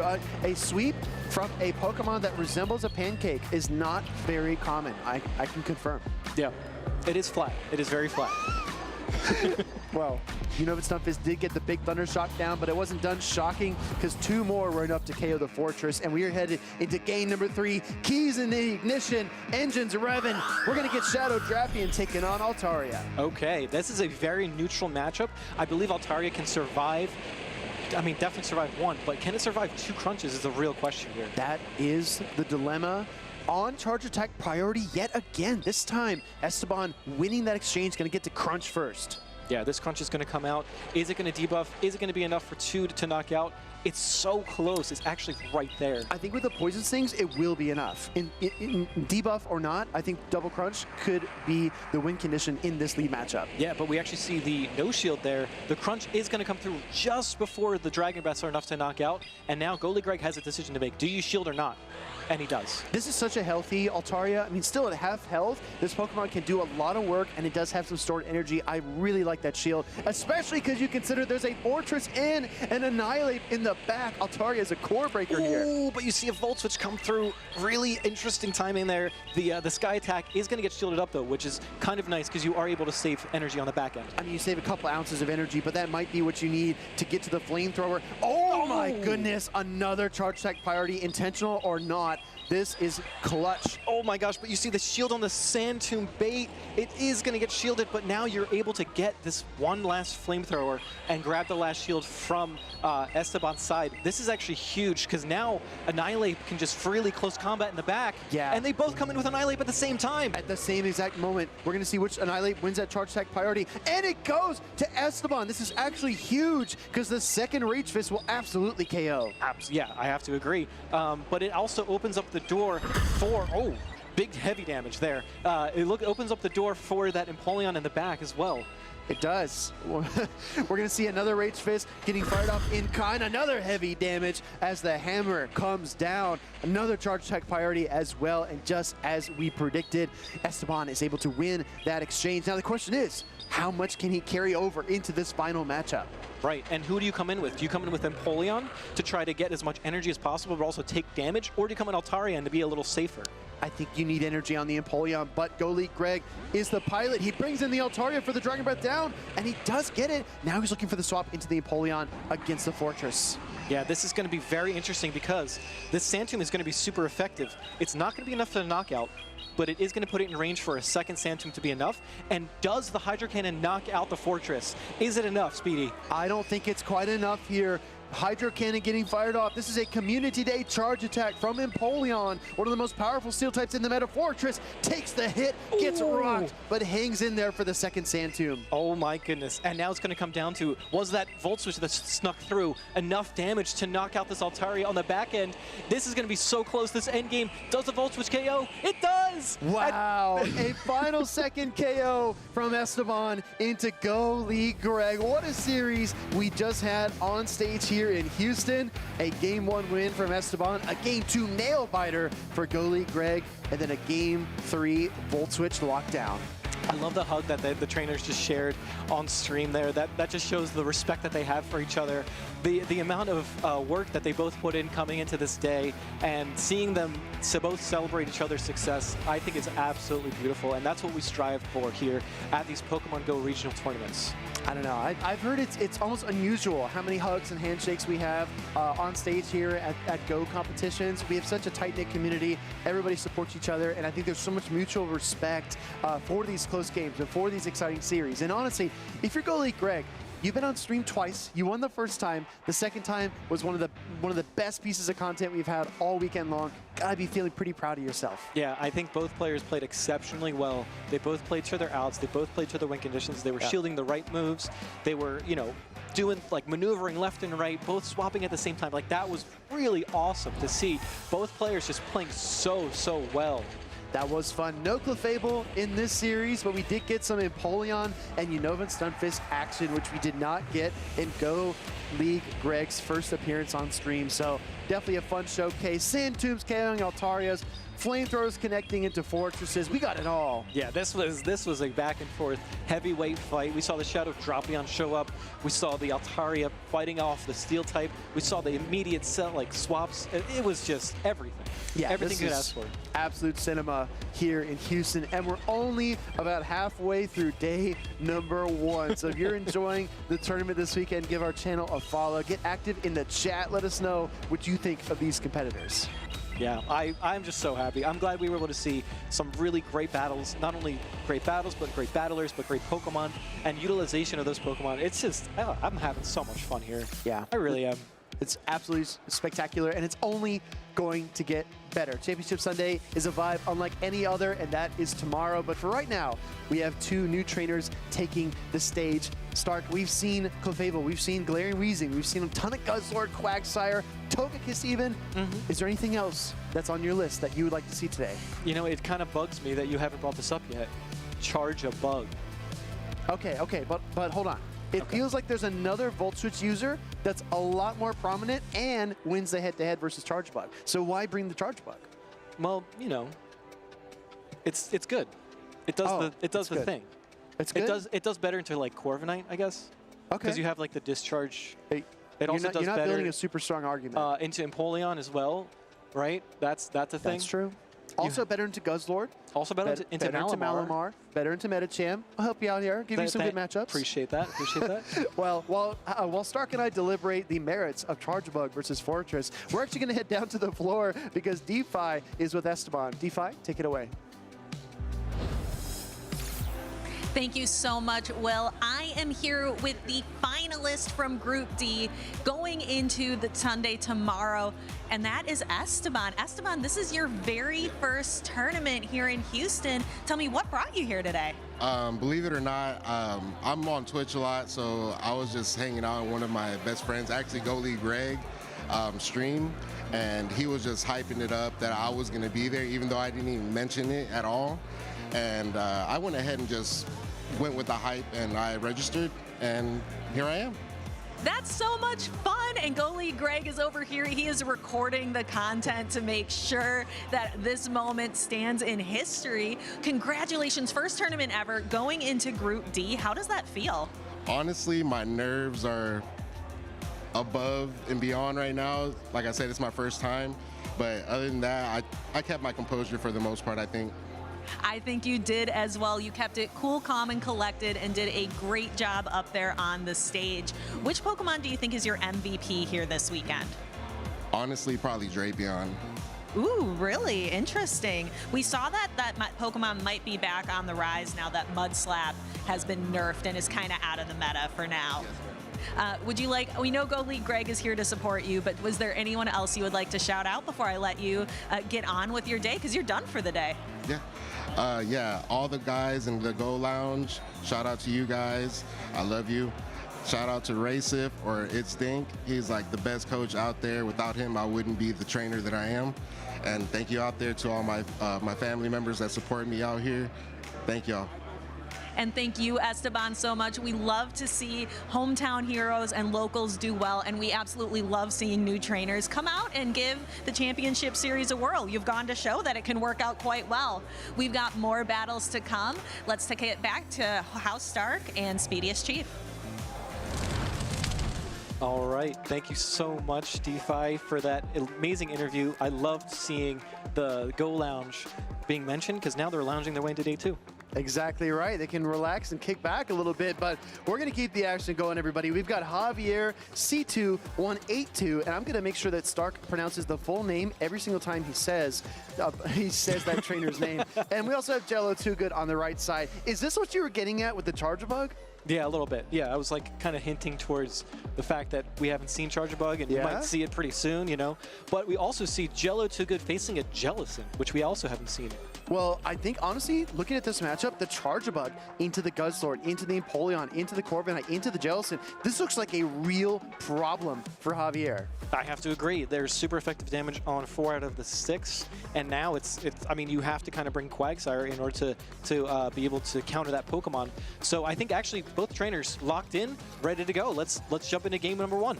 Battle number 1. Guzzlord, the mighty devourer, faces off against Charger Bug, the tiny little electric bug battery. But I gotta say, the Brutal Swing pacing has done wonders for the Guzzlord. It might actually win this matchup in even shields. Yeah, I agree. The more shields that go up, the better it looks for Guzzlord, because you're resisting all that Volt Switch damage. Exactly. First Brutal Swing connects. Charger Bug takes a little hit, but if this X-Scissor connects, it will devastate the Guzzlord, and Javier allows it through. Yeah, I think Javier knows this matchup, knows that it's going to survive just barely, and is able to get off another Brutal Swing here as the Corviknight shows up into this matchup.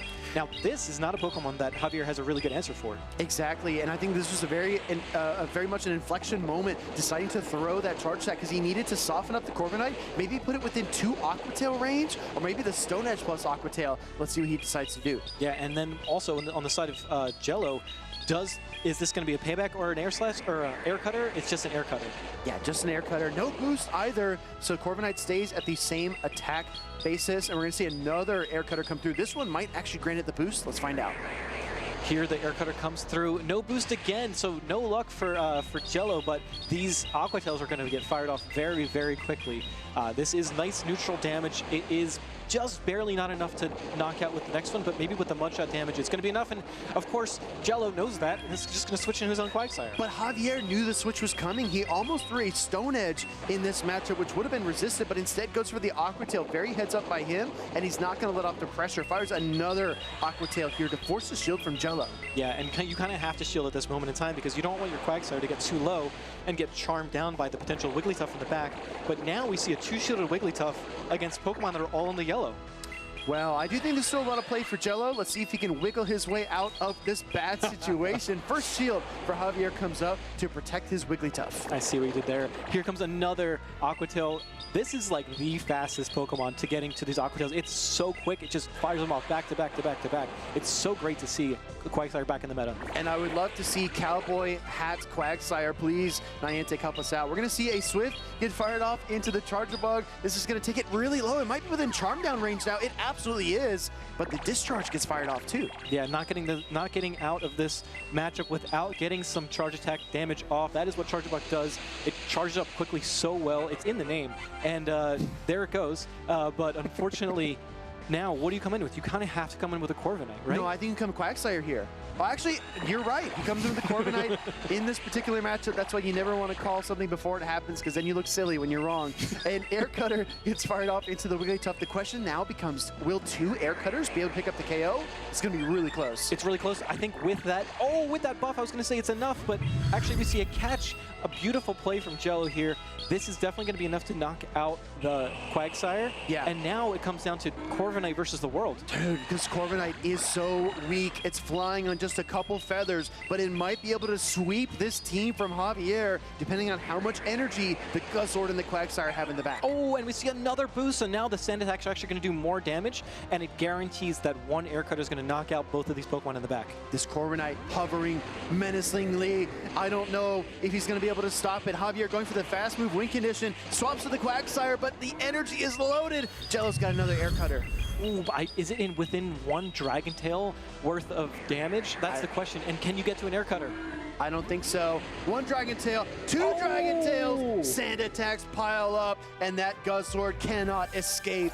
It is absolutely entombed by those fast moves, and the win goes to Jello. Yeah, I think Guzzlord is one of those bulky Pokemon, has a ton. I think it might be one of the highest HP stats in the entire game. Yes. And so being able to sand attack that down with a Corviknight is just so impressive. It's absolutely monstrous, right? And I think Jello Too Good found the win condition, executed it perfectly. Very, very precarious matchup. And I also appreciate that he fired the Air Cutter into the Wigglytuff immediately, because he knew out of the 3 remaining Pokemon, Charm, Wigglytuff, Dragon Tail, Guzzlord, Mudshot, Quagsire, the Charm would do the most damage. And can we just talk about real quick the typing of Corviknight? It just resisted all of that damage that you were talking about. What other Pokemon in the game does that? Exactly. That's, well, I mean, the Mudshots are neutral, but otherwise. Right. Oh, I think it's actually. Oh yeah. Well, you I double think resist. It would be. I think you double resist the Mudshot. You single resist. You're right. So you single resist the Mudshot as well. You're right. It's Wow. crazy. It's one of the best typings in the entire game. Very, very good call out. We're gonna head right into game number 2. Jello is already locked in. He's got a ton of momentum after that really close battle in game number 1. And the Corviknight was absolutely key. I would be shocked to not see Corviknight in game number 2. Yeah, I agree. I think maybe Javier might bring his own Corviknight, right? Because it's. But I guess the problem is Charjabug is right there. And we just saw Charjabug do really well into Javier's team in game 1. So yeah, what's the adjustment here from Javier? You have to account for it. You don't want to leave yourself too open. But we're going to get the Guzzlord mirror open wide. The Dragon types are on the field. Yeah, and this is one of my favorite matchups because it's just so much fast attack pressure, and then do you bait or not? That's the real question.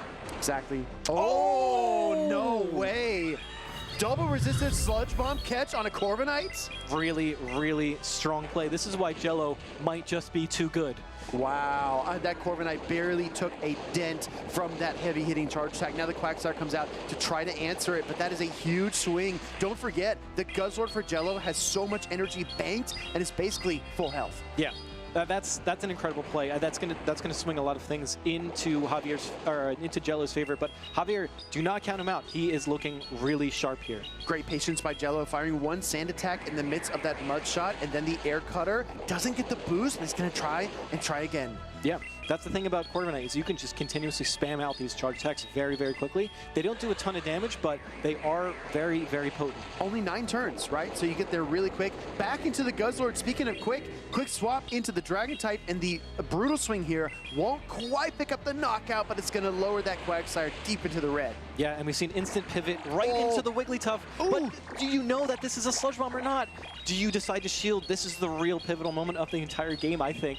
So the Sludge Bomb is going to get shielded up. Really, really nice call there from Javier. Great call. I mean, you got to think in terms of relative damage. Yes, you give away your final shield. Yes, you're at a 0-2 deficit. But if you let Wigglytuff tank that damage, that game might as well have been over then and there. Yeah, but Jello, I think, is still in the driver's seat, having the shield advantage, having this energy get fired off before the potential debuff from that Icy Wind. Exactly. Wigglytuff reaching for the Icy Wind. Another catch. Corviknight can do it all. It can be the sponge, it can be the attacker, it can be the booster, and it is going to absorb the Icy Wind here to slow down the pacing of the battle and keep Jello in the game. Yeah, I mean, it's just one after another. But we do see the nice farm down there.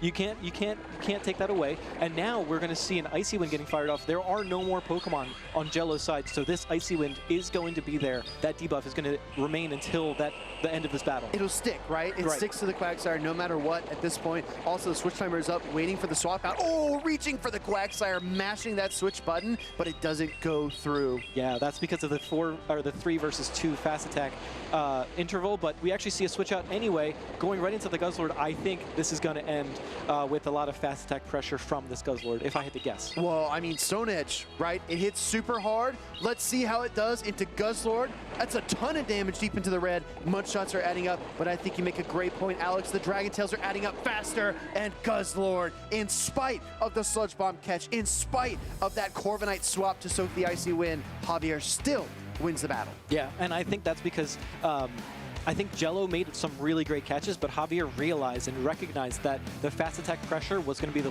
the key to success in that game.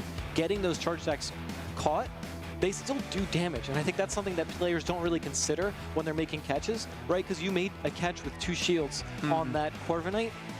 but maybe taking the Icy Wind first and then switching out might have been a play as well, because then you don't have that debuff for the rest of the battle. That's what I'm thinking too. I think shielding the Icy Wind, then clearing it with the Corviknight could have been a potential win condition, but the game moves so quickly, and making just one split-hair decision can really turn the tables and open up new win conditions and close other ones as well. So we're heading into a decisive battle number 3, everybody. We're going to see Javier and his Guzzlord. He has been so strong into Charge Bug, and it did not appear in battle number 2. Does Jello go back to the Electric and Bug type?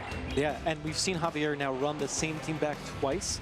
Does Javier make a decision to run something like the Jealousy or the Corviknight or the Empoleon, Pokemon that he has not used yet, to bring a different look towards the battle so that Jello doesn't make all those catches? Because if you know what to expect, you're going to be able to play around it. Yeah. And that's, I think, the type of players that we're seeing here. One playstyle is like, okay, I'm going to be very methodical, and then Jello's playstyle is more reactionary. It's very finesse, right? It's got a lot of finesse. We're going to see how this shakes out, though. We have a devastating lead for Jello, though. Guzzlord was not the call against the Wigglytuff, but he's able to pivot into the Quagsire. Yeah, and there's no real answer to Quagsire. We talked about this a few times now, but actually a huge catch onto the Empoleon. However, this Empoleon is not really going to enjoy taking these fast attacks from the Quagsire. That's fair, but at the same time, it already got the Metal Sound through, and now it's only 4 away. It's got the Hydro Cannon here, which will absolutely KO. I think it might even be safe to no-shield this one, but Javier decides to forego it. This Empoleon's still in the yellow. Yeah, I mean, the Empoleon actually does resist all of Quagsire's charge attacks, which is why it's such an interesting matchup. We do see the shield come up because the Hydro Cannon would be enough to knock out.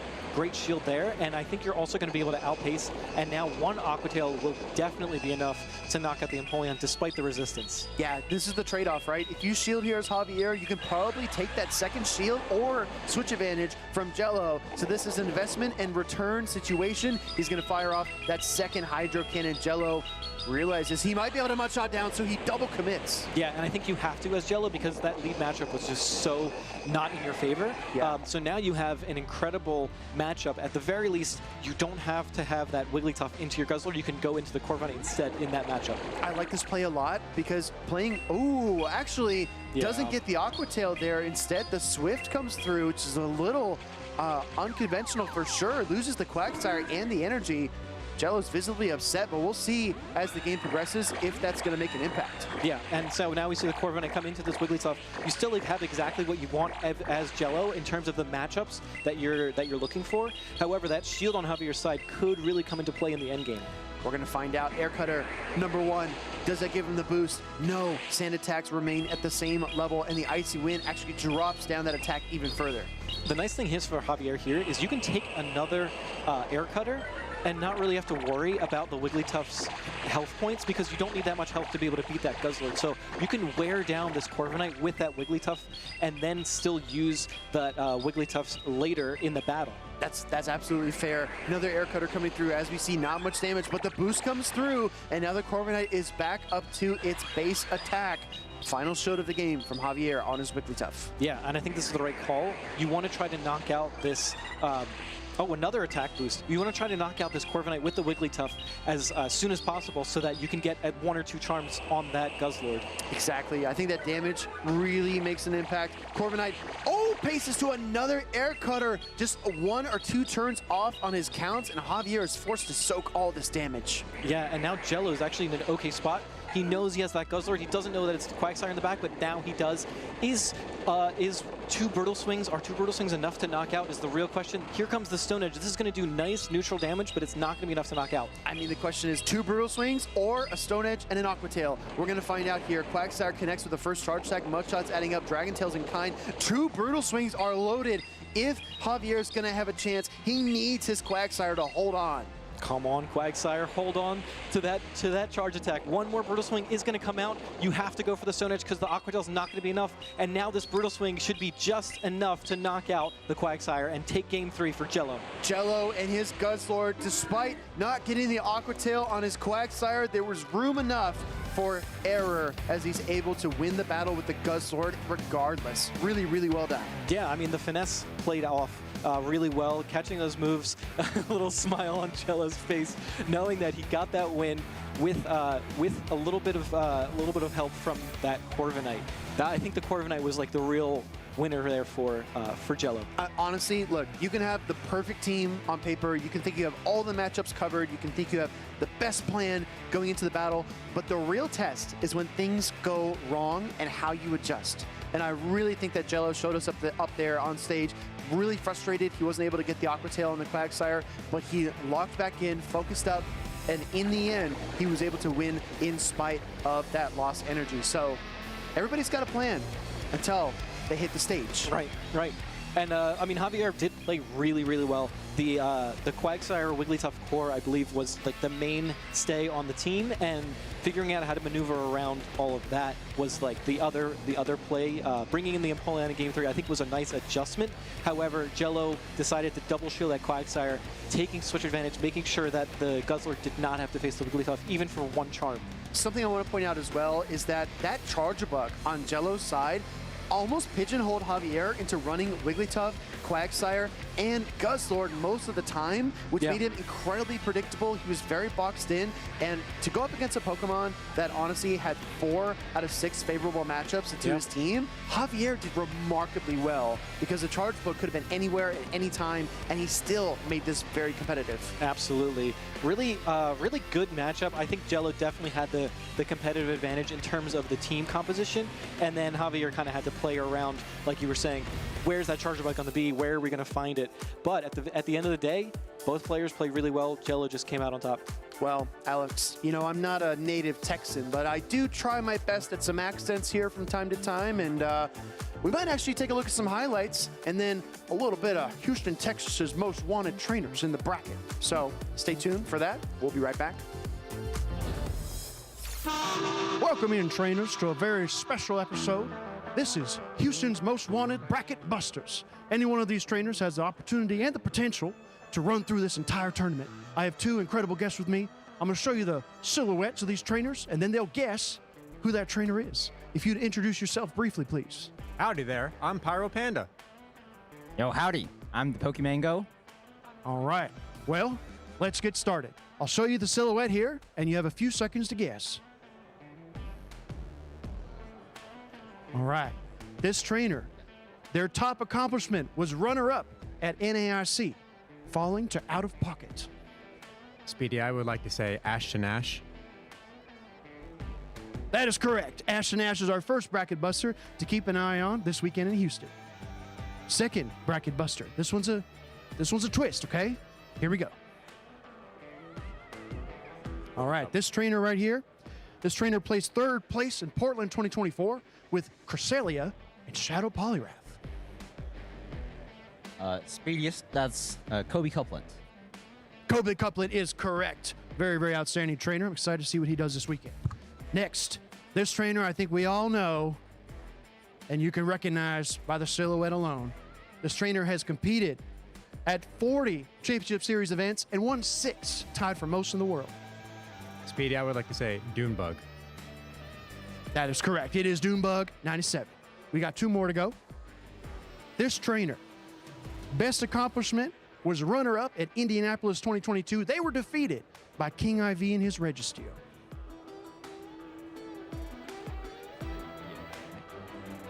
All right. Do we have a deliberation? Do we have a verdict? Yes, we have a verdict. Speediest, I'd like to nominate Eomero. That is correct. It is Eomero, the team-building wizard. And finally, a trainer that has won 2 international competitions and won a regional championship with Blastoise. What are your guesses? Speedy, I would like to say it's Axon. Wow, didn't even need any prep time. It's Axon, the world champion. Great, well done. These are some of our bracket busters here in Houston this weekend, but any trainer can take it all. I'm Speediest Chief. I got the fastest thumbs in the West, and you're tuning in to the Houston Stream. Back to the action. Welcome in, trainers. Texas is known for its kickback, have a good time games. We're going to play some cornhole with 2 very talented teams. For Team 1, I've got Frankie T52 and Kevin Solidaris. For Team 2, I've got Master Me here and Arrow. Gentlemen, let's get started. Now, in order to get your throws, you have to answer a trivia question correctly. I'm going to ask these trainers a trivia question. They need to answer whether or not it is a fast or charge attack and name one Pokemon that learns that attack. All right, I believe Kevin is first up. Each question you get right is a throw. 3 points to get the hacky sack through the hole, 1 point on the board, and 2 points in the corner pockets. You ready? Yes, I am. All right, Kevin, let's begin. Volt Switch. It is a fast move. Magnezone. All right, question number 2 is Metal Claw. Metal Claw. Dustmane Necrozma. Wait, it's a fast attack, sorry. Dustmane Necrozma learns that move. That's correct, that's correct. And the last one, High Jump Kick. It is a charge attack. Serena learns that charge move. Well done, Kevin. You get 3 throws. Try your best. All right, throw number 1. Kevin Saladeras. Oh, a little bit high. All right, does not stay on the board there. Throw number 2. Okay, that's 1 point on the board. Throw number 3. Okay, so 1 point so far for Team 1. Let's get Frankie up here to go next. All right, Frankie, question number 1. Metal Sound. Oh, Metal Sound? That is a fast move? And doesn't Aron learn that fast move? That is correct. I'm surprised you chose Aron and not Empoleon, right? Number 2, Force Palm. Ooh, Force Palm, that is a fast move, and that learns by Lucario. Very well said, Frankie. Last one, Upper Hand. Ooh, Upper Hand. Isn't that a charge move learned by, oh God, what's this? I'm terrible at remembering these. God, it's a dragon. Why can't I think of the? I don't. It evolves from Jangmo. Yes. Not Hakamo, but. All right, I'll give it to you. Como-o. You're really close. Okay. All right, Frankie, you go ahead and have three throws here. That's all right. All right, throw number 1. Ooh, not quite on the board. We're going to have to go fish that one out.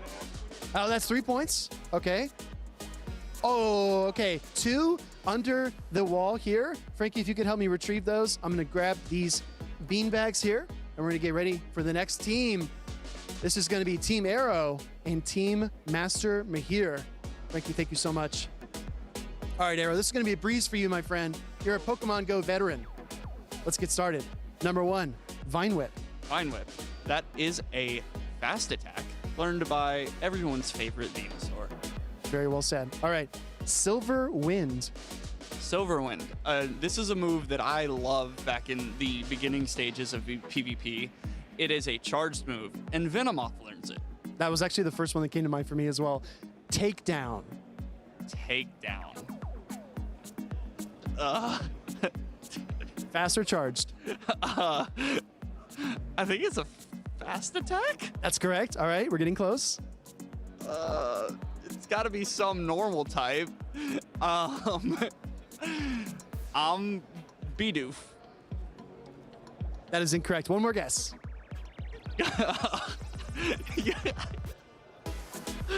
Can I get a hint? You gave him. It is a normal type. Thanks for helping me. Okay. So I will say that for your weekly challenges you do with friends, you get an encounter with this Pokemon. Cool. Household. That's it. All right, 3 throws. 3 throws, Arrow. Here we go. For Team 2, Arrow. Oh, off the rebound, everybody. That's 3 points. Okay, 1 point. It stayed. He's calling it. Oh, okay. So 4 points total. All right. Our final competitor here is Master Mahir. All right, Master Mahir, are you ready? Yes. All right. Question number 1, Mirror Shot. Mirror Shot is a charge attack. And it's learned by Fortress. Very, very well done. Okay, number 2, Obstruct. It's a charge attack. It's learned by Obstagoon. The only Pokemon that can learn it, actually. Very, very well done. All right, this one's tough. I got to warn you. Volt Tackle. Volt Tackle. It's a charge attack learned by Pikachu. Wow, all right. Master Mahir, master indeed. Let's go ahead and get these throws. All right, number 1. Master Mahir. Oh my gosh, sunk it. 3 points. All right. One more. Oh, so close. 4 points. That's as good. All right, everybody, let's tally up the scores. Here, bring it in. Bring it over here, guys. All right, Team 1, what is your total score? Do you remember? I believe I only had 1 point because one of my bags stayed on the bag over there. Frankie? 3 points. All right, so 4 for Team 1. Team 2? I had 4, and then Master Mahir clutched it up. He had 4 as well. So that's 8. So we win. That's 8, and that's Quick maths. Quick maths with Pokemon Go. Guys, it's been really fun. Have a great time watching the stream this weekend. And speaking of that, let's go right back to those battles.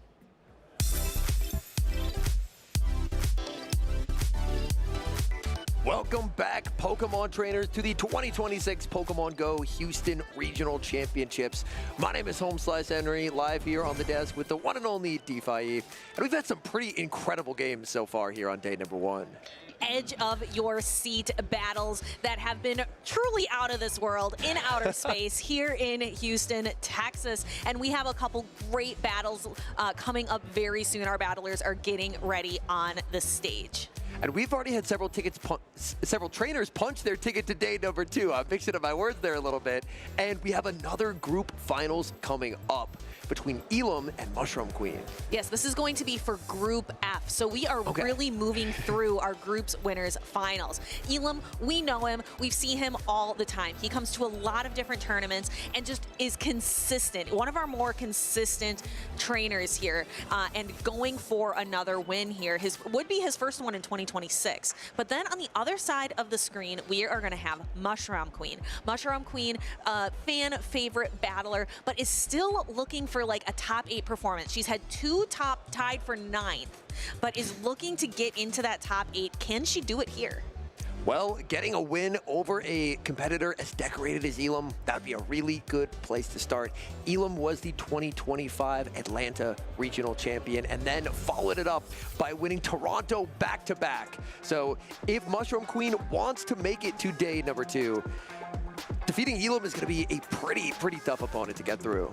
It's a big ask, but she could do it here. Taking a look, she is also running that Annihilate with that new low kick tech, but the one Pokemon that Annihilate really doesn't want to see on the other side of the screen is that Galarian Corsola.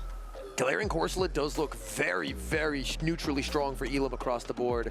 I think the only matchup that Galarian Corsola would not want to see would be that Licky, but outside of that, I mean, Charjabug, that's a win. Altaria, that's a win. Florges, that's a win. Empoleon, that's fine. And Annihilate, as long as the Annihilate doesn't get a big energy head start, is also pretty fine for the Corsola. So I wouldn't be surprised to see Elam lean on the Corsola, and therefore, Mushroom Queen, realizing this, is kind of forced into bringing that Licky.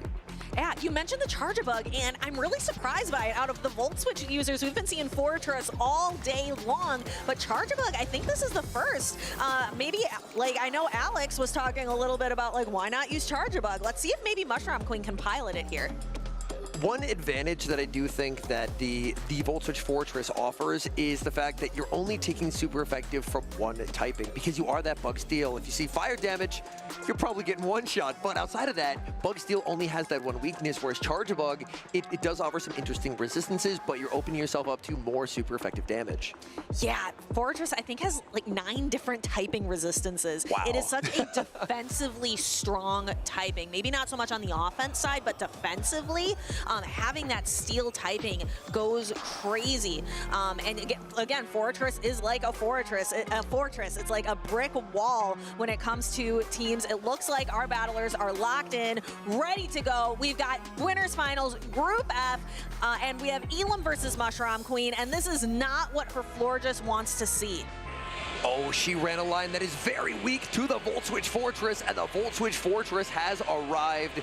Elam gonna farm up energy as Mushroom Queen applies an instant debuff with Chilling Water. This is one thing that Florges does really well with Chilling Waters, is able to just consistently debuff the opponent, or you can use Trailblaze and buff yourself. Ooh, interesting play by Elam. Elam banks a ton of energy and then safe switches into the Shadow Altaria. Mushroom Queen's Florges is walled here, so she is going to fire off a Chilling Water, but if she brings out the Licky, that could free up the Corsola, but for now, she's going to stay on the field. And actually brings in the Empoleon, so Licky could find that Corsola later on in the endgame. I think that's very nice awareness by Mushroom Queen, recognizing that the Licky has to be preserved no matter the cost. Debuff Flamethrower is still going to do quite a lot of damage because this is not the regular Altaria, this is the Shadow. And Shadows take 20% more damage defensively, but on the offense, they are able to really apply the pressure with that 20% boost to attack. And we see just barely able to hang on through that Drill Peck. This is a bit of an awkward spot for Mushroom Queen. If Mushroom Queen shields, then there's the opportunity for Elam to combo play with all the energy that is on the Fortress. So now for Elam has successfully won Switch advantage. Fortress does get a pretty big farm down, but Elam has to bring in the Corsola and does, reading that it's that Licky Licky in the back. A very good read by Elam, so Mushroom Queen's going to have to do a lot here with this Florges. Going to apply a Chilling Water right away and just keep debuffing the attack. Builds up to another attack, swap in Licky Licky, but Elam immediately combos into a Rock Tomb. That was a very fast reaction time from Elam, immediately applying that Rock Tomb debuff. Should even be able to throw on good charge attack timing, which is 2 Volt Switches and the move and still outpace, and that is the benefit of that quick reaction time, applying the Rock Tomb debuff before that first rollout had even registered. Yeah, so now Mushroom Queen's Lickitung has been debuffed twice, actually going for a Body Slam bait, and Elam doesn't shield it. This is devastating for Mushroom Queen. Oh, that is a nice call from Elam. Elam knew that even if it was the Shadow Ball, it would simply not do enough damage to secure the knockout at -2. But that Licky Licky is about to be at -3 after this third Rock Tomb. And that is going to be tough. Licky Licky really needed to land on to this Galarian Corsola combo play, but Elam sees right through it, catching this Chilling Water onto the Galarian Corsola. The reaction times from Elam have been on point. Elam just going to look to try and farm up energy, not too worried about getting debuffed. This next Chilling Water will put the Corsola at -2, but importantly, it will not do enough damage to threaten to protect shield. So Elam, somehow throughout the course of this entire battle, has still yet to use a single protect shield. That is what is crazy here. Has all of his resources remaining, where Mushroom Queen is really just trying to hang on. Using Licky Licky, it has a ton of energy. This is where shields could start to come into play. Going for the guaranteed knockout with the Shadow Ball, then we have the Fortress in the back. Elam does have some energy stored. Here's a Body Slam bait, because at this point, I mean, the Fortress is so low that even a Body Slam would be threatening. Does Elam need to go for double Sand Tomb? Double Sand Tomb could be the recipe here. Elam gonna go for the Rock Tomb. Rock Tomb will do a significant amount of damage, but I don't believe it's going to be enough to knock out Licky Licky. Let's find out. This is going to be close. It's significant damage. Licky Licky hangs on, goes for one more Body Slam, but the Fortress has the Sand Tomb ready to go. And with that Sand Tomb, that should secure the game for Elam, as the energy is now loaded. Body Slam is shielded. Elam is going to fire off that Sand Tomb, and that is going to take the Game 1 win for Elam. Yeah, I think this was tough for Mushroom Queen. Like you mentioned at the start of the battle, she built a team that was really weak to the Volt Switch Fortress. So having that kind of be the last Pokemon standing is really almost poetic. That was the Pokemon she needed to beat and just could not do it. I liked that she kind of didn't fall for Elam's trap of safe switching into that Altaria to try and bait out the Licky Licky. Held on to the Licky Licky, but unfortunately, Empoleon ended up losing switch advantage to a debuff Shadow Altaria. That's just the damage output of Shadow Altaria. It was able to win switch, and with that, Elam then made the correct call, recognizing if it's Licky Licky third, I need to put my Corsola onto the Florges. And even though Florges had so much energy and so much of an energy head start, it just really didn't do much there. Like right here, Chilling Water, that's not a problem for Corsola whatsoever. No, Florges is here not for its necessarily for its charge attack output. It does get to its attacks, both of them in 10 turns, so 5 Fairy Winds every single time. So it's quick, but it's there because it can do those debuffs and buffs with Trailblaze and Chilling Water. And even with so many Chilling Waters thrown onto that Corsola still refused to get KO'd, and Mushroom Queen was forced to expend an entire Shadow Ball's worth of energy to knock it out. And that's what ended up getting the win for Elam, just because Mushroom Queen was so close to the back-to-back Body Slams, but didn't quite have the energy because an entire Shadow Ball was needed to neutralize Corsola. Yeah, that's really what made it tough. When you have only the options between Body Slam and like that heavy-hitting Shadow Ball, your bait move just isn't going to be able to do it when it's resisted so heavily. It reminds me a little bit of being a Fortress against an Altaria. You may think it's Sand Tomb range. It's somehow never Sand Tomb range, and by the time it is, you've probably just farmed it down. What can Mushroom Queen do here in order to turn this around? That Corsola just looks so safe. Specifically, the combination of Corsola plus the Volt Switch Fortress that you identified, I think is very limiting on Mushroom Queen's line construction. Because ideally, neutrally, Empoleon can do fine enough into Corsola, and that's what she tried, but that then leaves her very vulnerable to that Volt Switch Fortress. So she's going to be looking for answers here, but we've got lock-ins for game number 2. And we saw it once, we see it again. Florges into the Volt Switch Fortress. Shiny Florges is beautiful. It does have neutral damage with Chilling Water and outpaces, like significantly does outpace to those Chilling Waters. So going to be looking to apply some debuffs here.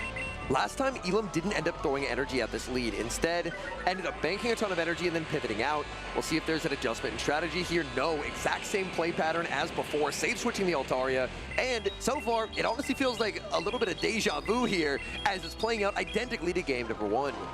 Yeah, no changes here to be seen. So what can Mushroom Queen do differently?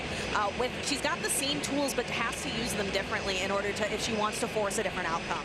I believe this time, Mushroom Queen switched into the Empoleon faster. Now that could be a difference maker here, as if Mushroom Queen is able to make the double drill peck before the second flamethrower, then that would cause it to play out differently, and Mushroom Queen is going to get there. So learning a little bit from game number 1, applying it to game number 2. We got 1 drill pack, and then this Twitch timer is not yet up for Elam, so able to use that second drill pack and pull the next Protect Shield. All shields down for Elam. Elam desperately wants switch advantage, but I don't know if he's going to be able to Dragon Breath down here. Looks like he's not going to be able to, and he's forced to fire off energy. However, if Mushroom Queen shields, Elam does have the potential to go for a combo play, but no, Mushroom Queen is going to let it go. Elam has 1 switch advantage, but at the cost of all of his Protect Shields for this match. We are in a far different game now than we were in game number 1. Now Florges is able to apply a lot of Fairy Wind damage and might be able to go for a full Fairy Wind down. I think up 2 shields, the Licky Licky should be in a position to sweep for Mushroom Queen. I love the decision to no shield, understanding that this is debuffed. Gonna go for the Trailblaze. Now this is a really interesting play, not wanting to get herself too low, but if both charge attacks are going to be resisted, Trailblaze is double resisted, but it takes the knockout, and now the Chilling Water that's gonna be thrown onto the Corsola is at +1, but no, it's gonna be saved, and in comes the Licky Licky. All right, so now we have a very different game playing out. Volt Switch Fortress versus the Licky Licky. But the Corsola is still hanging out in the back at full health. So this Licky Licky has a lot of work to do. This Licky Licky going to be immediately double debuffed. Elam down 2 shields, just got 1 back, not going to get 1 here, as Rock Tomb just does not feel particularly threatening against that Licky Licky. Mushroom Queen's in a different scenario now. She does not have to worry about any Protect Shields. All charge attacks that she throws are going to land on Elam's Pokemon, and she still has an opportunity to clear these Rock Tomb debuffs later on with that low health Fortress, or with that low health Florges. And Elam just did a very interesting play. Elam ended up turn waiting there to go for the charge attack priority tie onto the Shadow Ball. He didn't throw the Volt Switch, and that means that he's able to force the final Protect Shield here and get a defense drop. So, but that Mushroom Queen does have the switch timer available, can clear that defense drop with the Florges, maybe make a catch? In comes Florges, no catch comes through, but what this does do is apply an attack drop onto the Corsola. Mushroom Queen has to hope that this means that 2 Power Gems will not take the knockout. This will be close. Shadow Ball will land, but Galarian Corsola will always survive. A second Shadow Ball is going to be needed. Yeah, that is tough, and a little bit of Body Slam chip isn't going to be enough to do it. You need to get all the way to the Shadow Ball. There is that first Power Gem. Will 2 be enough to knock out Mushroom Queen? Kind of the look on her face says, I think 2 Power Gems are going to do it, and I think so too. What a play by Elam, waiting the turns to go for the charge attack priority tie there to ensure the Licky Licky could not overfarm more. That play wins him the game and the series. He's on to day number 2. Elam punches his ticket into tomorrow's competition, but Mushroom Queen is not out of her competition. Her tournament run continues down on the loser side of the bracket in Group F. I did get the opportunity to chat with Elam a little bit backstage before he went on. He talked to me about his group semis performance, mentioned that there were some plays that he wished that he could have back. I think that's a set he could really be proud of. That turn weight into going for the charge attack priority tie was brilliance. Oh, it was beautiful, and we are going to be able to see a little bit more of those brilliant plays here in the replay. And Mushroom Queen taking the knockout with the Trailblaze, but didn't end up firing off the boosted Chilling Water. Instead, banked the energy and getting to throw that Chilling Water at normal damage instead of full damage, instead of +1 damage later on. Feels like that could have been a potentially like game-impacting decision right there. Yeah, it is so tough. Again, at this level of play, it's some of these really small decisions that can be so impactful later on. Because when this Shadow Ball landed, it put the Corsola very low, and I think that had the Chilling Water been thrown at +1 first, that could have potentially been Body Slam range at the end, and the Body Slam was available. So I think potentially a missed opportunity for Mushroom Queen. I loved the play to go for the Trailblaze, but unfortunately by not throwing the Chilling Water when her attack was boosted, that play a little bit went to waste. Yeah, that is something really tough. I completely agree with you that I love the play of using Trailblaze when you know both are going to knock out, using the Trailblaze to buff yourself to go into that next match, have the Fairy Winds do a little bit more damage, have your next charge attack do a little bit more damage, but then losing the debuff immediately on switch out is kind of tough. Now we've seen some pretty incredible matches so far today, but there's also been a lot of off-stream matches going on as well that I'm very excited to check out here. Okay, we have Gabo Herka taking down Pocket 2-0. BJ continuing their run as they're able to defeat Allen, and Rise to Occasion dropping to Javier C off-stream. Wow, Pixel Cheetah picking up a win against Master Mahir, and Shadow Brandino 2-0 victory over fellow Pokemon Go caster Caleb Pang.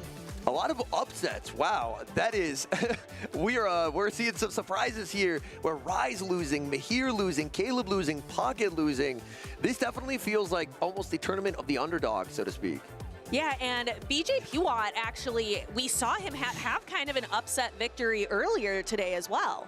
Yeah, I believe he was able to knock out Pocket on a shield knockout there. Pocket ended up shielding, hoping he could survive, but the Medicham had 1 hit point and a shielded charge stack. A little bit of fun fact here, does 1 hit point of damage, not 0. It'll take away all your damage except for 1. So if you're at 1 hit point exactly and you end up shielding, you will get knocked out through the shield. Yeah, and that is a tough lesson to learn. Yeah. Something I know Pocket knows full well, but he was definitely reminded of that lesson here today. And I'm very excited to see what match we get on stream next. So looks like we do have a few battlers getting ready on stage. They're not quite set up yet, so you'll be staying with us here for just a little bit. But we do actually have them on stage. Oh, fantastic. All right, here we go. Coming up, our next battlers are Existing Monkey and Andy. Existing Monkey, that's a trainer that I believe that you're a little bit familiar with.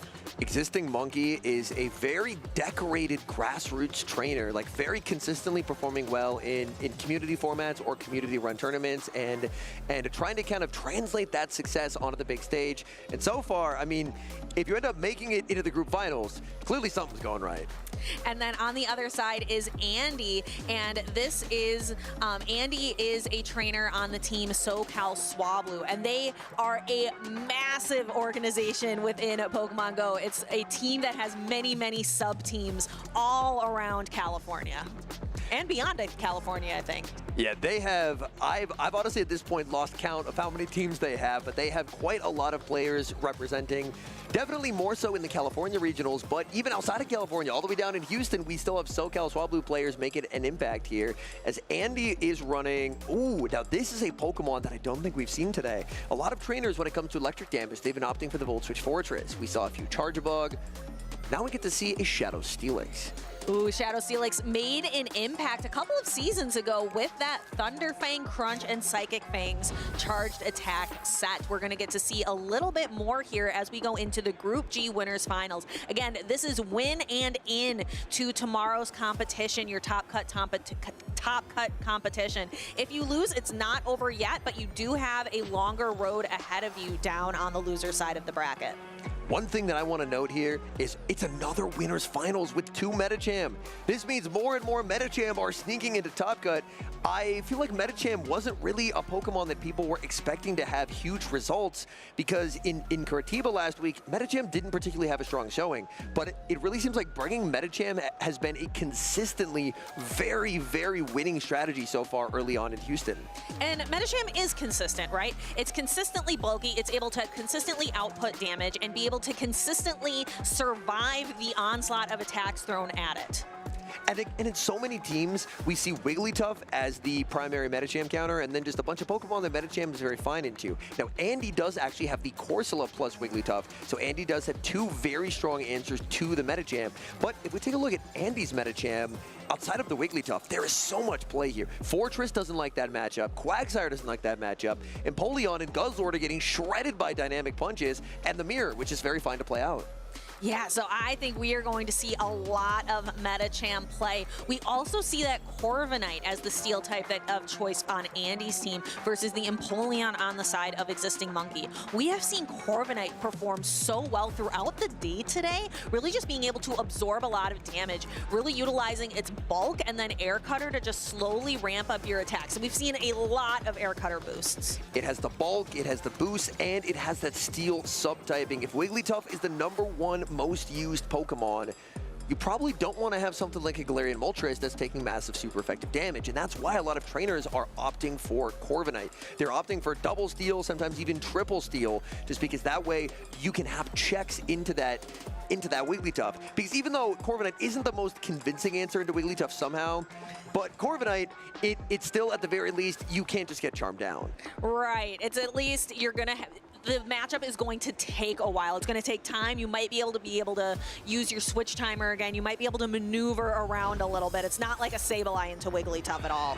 And speaking of Wigglytuff, there it is leading into the Corviknight, and that is not what Existing Monkey was hoping to see, but not going to pivot out just yet, because this matchup, it's not as bad as it might seem. Yeah, even though that Empoleon, or even though that Corviknight is a steel type, those charms do add up over time, and Sand Attack and Air Cutter, you're not doing a lot of damage as Corviknight, so you're just kind of making a very prolonged matchup play out. And there was no Air Cutter boost on the first, which means this Corviknight is now at -1 attack. If you thought Air Cutter didn't do a lot of damage before, wait until after the Icy Wind debuff. And we're going to see Air Cutter do even less. So as you can see, this ends up being a very neutral matchup, even though on paper you would think Wigglytuff being a fairy type would just outright lose. But considering that Andy does have the Medicham in the back, this has to be a win to see the Wigglytuff here. Wigglytuff banks energy, save switches into the Quagsire. Quagsire going to be answered with the Quagsire being down quite a lot of energy, and Existing Monkey is going to fire off energy pretty immediately to deny Andy the opportunity to get that turn back. And Aquatail takes the opposing Quagsire down almost to half health when you add the Mud Shots in there. Andy going in and throwing an Aquatail in return. Aquatail is going to land. It looks like that because of the sand attacks that the next Aquatail will actually secure the knockout here. And he really has to hope that he can survive. If he does survive, this is going to be on very, very low hit points. The Aquatail, and it is so low. There's only a couple of HP remaining, able to throw the Aquatail, potentially knocking out Existing Monkey, allows this Aquatail to go through as well, and this one does secure a knockout. And he pivots, sending Medicham into the Empoleon. Empoleon is up a turn, fires out the Drill Peck right away, denying the opportunity for the full Psycho Cut sneak. But even though Drill Peck is super effective, this is where the bulk of Medicham is very strong. Because, as Andy puts up the Protect Shield, it's good to preserve the Medicham's health, but it's not required. No, and Empoleon is really suffering here because Drill Peck does not benefit from same type attack bonus. Even though Empoleon does quite look like a bird, it is not a flying type. It is water and steel. One thing to watch for is the potential Wigglytuff switch, and Wigglytuff did store energy, and it's at a little bit of an awkward health range where Psycho Cut, even with the damage buff this season, it does not do a lot. Existing Monkey able to get all shields down. There's an under tap on the Dynamic Punch. Existing Monkey will shield, and because Existing Monkey denied the turn earlier, Existing Monkey will now always be able to outpace, but Andy could try and get back in it with a catch. We're watching, we get to the Drill Peck now, and we see the catch onto Quagsire that hung on through that Aquatail earlier. That Quagsire is getting so much use for Andy. That's a brilliant play by Andy, and I like waiting down the timer here as well. Presumably Medicham will be brought back in. Medicham just needs to land Dynamic Punch. There's the pivot into the Wigglytuff. Wigglytuff will fire off the Swift. Yeah, I think maybe going for a little bit of a catch, trying to outplay. There is the Swift. We're going to see a couple of charms of damage, but Medicham needs to get to 2 attacks. One to knock this out, one for the Empoleon. This is going to be close, but Medicham is known for its bulk. I believe Medicham should only be 2 away from the Dynamic Punch. Can it survive? It does survive, and it gets Dynamic Punch. Yes, the Empoleon just not able to metal sound down. Dynamic Punch comes through, it lands and knocks Empoleon out of the tournament, and we have a win for Andy, an early game run win. Let's see if he can turn it into 2. That game shows the power of Medicham, brilliantly piloted by Andy. Playing out that Corviknight Wigglytuff matchup, and then the decision to get a few sand attacks in on that Quagsire save switch ended up setting himself up so nicely where he was able to knock out the opposing Quagsire, but his Quagsire ended up surviving, and that Quagsire HP won the game because he got the catch back onto it. Quagsire got so much play with Andy. I imagine it's going to be coming in again. That Wigglytuff was a bit of a menace for Existing Monkey, or that was a bit of a menace on Existing Monkey's team. I wonder if he's going to stick with Wigglytuff or if he's going to switch things up. Wigglytuff feels like a tough bring with Corviknight and Steelix. I was surprised to see it show up. I do like the decision when it comes to team building of trying to have double steal with the Medicham. Whether your steals end up being Steelix and Corviknight, whether they end up being a Fortress and an Empoleon, it really just gives you those resistances to give Wigglytuff pause to hopefully let Medicham run free.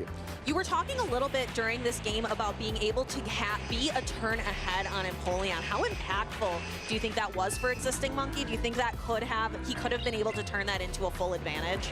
Existing Monkey, by being a like fast move ahead, could have overfarmed 1.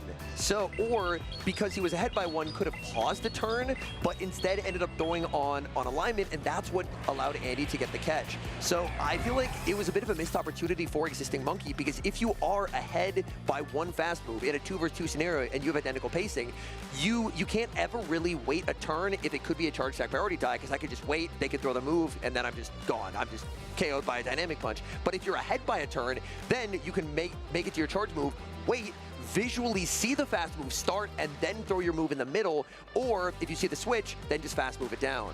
It sounds like being that one fast attack ahead really gives you a lot more opportunities, a lot more paths to victory. Let's see, does Andy have a path to victory here? Another win gets him in for tomorrow. We have Guzzlord into Shadow Quagsire. Now this, I would argue, is one of Shadow Quagsire's worst meta matchups, because Guzzlord is so consistent. Every 9 turns, Brutal Swing after Brutal Swing after Brutal Swing. You can get a Stone Edge, but Stone Edge does not, even with the Mud Shots, put this Guzzlord into Aqua Tail range. No, Guzzlord is just too bulky. So we're gonna see that Stone Edge come through now, but Existing Monkey, even though it's not going to be enough for a knockout, puts out a Protect Shield, preserving the health of the Guzzlord very early in the match, and we see a catch of a Brutal Swing onto the Corviknight. Existing Monkey now has a bit of an interesting choice to make. Do you go Quagsire? Yes. So Existing Monkey is making the read. That is the Medicham in the back and saving that Wigglytuff. Corviknight is at a pretty nice advantage state here, having just a little bit of an energy head start. Existing Monkey already down a shield, not wanting to be down a second, and that means that Quagsire is going to have to take this payback. Yeah, if that Wigglytuff of Existing Monkey ends up on the Andy's Medicham, it is going to be all over for Andy. We'll have to see, can Andy prevent that from happening? Can Andy look into the future and see that Wigglytuff is back there? Ooh, that ended up being a very awkward health range on the Corviknight, where it wasn't quite Aqua Tail range, but it was very close. Tried to double up, now forced to burn a shield, and now he's down 2 shields to 0, and this could actually open the door for the Medicham. So then we have the Aqua Tail coming through. Andy's got 2 Protect Shields. What is Andy going to decide? Just gonna let it go. Saving all shields in the game for the Medicham. Medicham, if shields are down, can do pretty well into the Wigglytuff, but there is a catch. Unfortunately, Quagsire actually had a charge attack loaded, so while this is a nice catch, you do end up losing a charge attack along the way. Yeah, and that is rough when you lose all that energy. It is all on Medicham and 2 shields. Andy's preserved all of his resources for Medicham, but it is going to be met with a Wigglytuff in the back, but Existing Monkey bringing in the Guzzlord first. And Andy still has one Protect Shield, has to decide if it's the Wigglytuff, you kind of have to let this go, and will choose to let it go. One problem for Medicham, Psycho Cut is basically doing no damage. Andy has to hope that Dynamic Punch will secure the knockout, and this is going to be tough. Guzzlord, very bulky, this is super effective damage. Can Guzzlord hang on here for Existing Monkey? It cannot! Dynamic takes the knockout! Boom! And Guzzlord goes down. Now Existing Monkey kind of has to put it all on Wigglytuff and hope that Wigglytuff can apply enough charm damage before these Dynamic Punches knock it out. Does Dynamic Punch with a couple Psycho Cuts secure the 2-hit knockout? Dynamic lands, it's gonna be very, very close. Wigglytuff just trying to get to as many charms as possible. Existing Monkey had a catch available but did not go for it. Is this Dynamic Punch going to be enough? It's gonna be close. Dynamic lands, is that one Psycho Cut range? It is. There's the pivot into the Quagsire. Quagsire trying to get a move, does not get a move. Does the one Psycho Cut knock out here? It does! Of course it does! Psycho Cut knocks it out. That was incredible by Andy, taking a 2-0 victory over Existing Monkey. That was edge of your seat. That Dynamic Punch going boom on the Guzzlord. That was incredible battles here today at Winners Finals Group G in Houston. Andy moving forward. Existing Monkey not out of it yet. Medicham is back. What a sweep. Catching on to the Quagsire, saying, you know what, Medicham, I trust you to take all 3 knockouts, and that's exactly what it did. Guzzlord got knocked out, Quagsire got knocked out, Wigglytuff's the Pokemon that's supposed to beat it, Wigglytuff couldn't even knock it out, and that endgame, you could directly see the benefit of the extra damage on Psycho Cut, because those 2 Dynamics did not take the knockout, but with the extra little bit of damage on Psycho Cut, that was the difference maker. Medicham, we thought it was down and out of the meta completely, but it has found its niche here in the new Memories in Motion season in Pokemon GO PvP. I know Annihilate got buffed. People are very excited about Annihilate. We might have to resign ourselves to the fact that there might be a new king in town as far as the fighting types go, and it is Medicham. More like a returning king. The king returns. Medicham is back. I don't think anyone can deny it. And we've seen so many Medicham mirrors in these group finals as well, so it's not even just like a few trainers having success with it. People who have Medicham in their group just keep winning until they basically can't win anymore. And Andy won 2 times in a row, securing his ticket into the championship tomorrow, into our Top Gut bracket. But again, Existing Monkey not out of it. Can make a run through the loser side of the bracket, but it is a tougher road ahead. You can see here's that impact of the Psycho Cut. And this Dynamic Punch, it didn't take the knockout, but it put it in 1 Psycho Cut range. The pivot into Quagsire trying to make a charge attack, but unable to get there. Wigglytuff had the energy, but it needs the Charm to knock out. Psycho Cut is 2-turn, Charm is 3-turn, so that's gonna be a win for Medicham. Well, Medicham just keeps on winning here today in Houston. This is the first North American streamed tournament of the Memories in Motion season. So we are really getting to see showcased a big tournament with lots of different battlers. Wigglytuff being the #1 used Pokemon in day 1, and Medicham put it to bed. Yeah, Medicham, absolute rampage at the end there. All 3 knockouts. Existing Monkey saying, if no one got me, Medicham got me. And, I mean, Medicham for Andy, all 3 knockouts. It was crazy. Yeah, Medicham is back. I know one trainer that is probably really excited that Medicham is back would be It's Axon. It's Axon, a former world champion and known for running Medicham, but I don't think he brought it today. I got a chance to chat with him out in the crowd when I was not on the desk, and I said, so we got Medicham this weekend? And he said, no. And I was taken aback. He's the Medicham man. He won the World Championships with Medicham, piloting a very innovative, like, IV spread on the Medicham, running what we came to refer to in the community as the Slayer Medicham. Basically, a Medicham that could do more damage to opposing Medichams while not taking as much damage back. Yeah, if you can build a Pokemon that you know is going to win the mirror match, yes, specifically, that is a great use of your Pokemon. Being able to build just pick the right Pokemon that has just the right attack, defense, and HP to be able to secure you that victory. And against its Axon is a former regional champion making a return to competing. And so far that return off to an incredible, incredible start. And that is King Alexander. Yeah, King Alexander has that regional championship t-shirt. He's wearing it in game right now. But I think it's Axon's got a much cooler outfit for his in-game because he can rock that world championship outfit.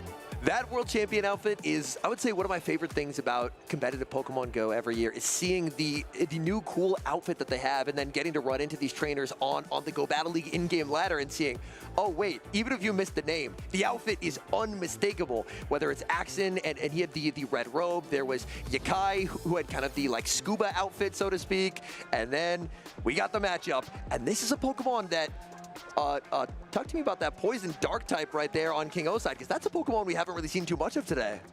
Yeah, that was a Pokemon that we mentioned was on the rise, but we haven't really seen it so much. Shadow Drapion is definitely a Pokemon that is consistent, it is quick, it has a lot of great type coverage with Aqua Tail and Crunch running Poison Sting, and it has an opportunity to come back into the meta here in Memories in Motion because Mudslap is gone. That Shadow Kanto Marowak, the Gastrodons are nowhere to be found. The ground type of Quagsire just not quite as scary, not quite as threatening with that fast attack pressure.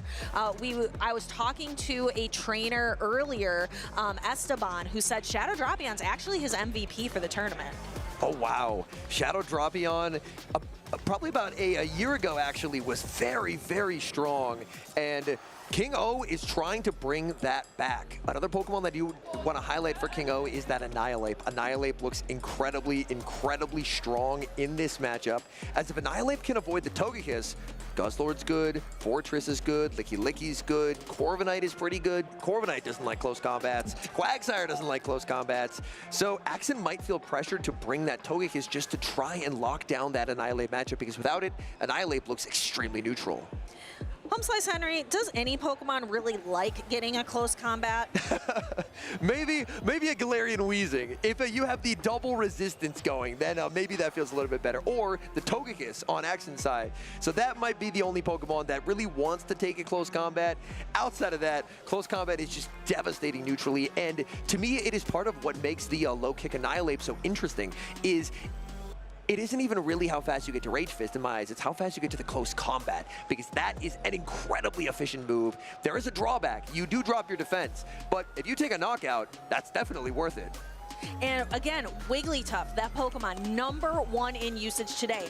Like half of trainers, I believe, over half, have it on their team. Is Wigglytuff going to be perhaps a key to victory? It has a lot of really good matchups. Crazily enough, as we've mentioned, the matchup into the Steel-type Corviknight is not that bad.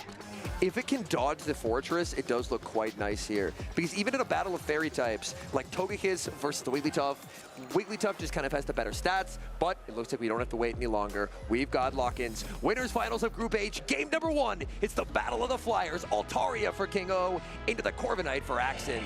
Axon immediately pivots the Corviknight out, bringing in the Togekiss, but it is met with metal sound pressure from Empoleon. Now, this matchup, again, you would think Steel-type into Fairy-type. The Empoleon has a clear advantage, but that's not true because of the devastating power and the quickness that Togekiss gets to these Aura Spheres. There was a pretty significant energy head start being given to the Togekiss, and that should allow Axon to make a third Aura Sphere. A potential counterplay from King Alexander would be to play the 2-shield and then end up in a very strange turn of events, catching the Aura Sphere back onto the Altaria. So we will have to see. That could be a play, but we are not the ones piloting these Pokemon. We have a former world champion. We have a former regional champion at 2024 Peoria with King Owl. And King O ended up going for the charge stack priority tie, which means Axon is shielding. This Aura Sphere is landing, and switch advantage is going to be won. It's Axon having a very strong advantage to start off this game. Aura Sphere knocks the Empoleon out, and Togekiss is left to stand strong up against the Altaria.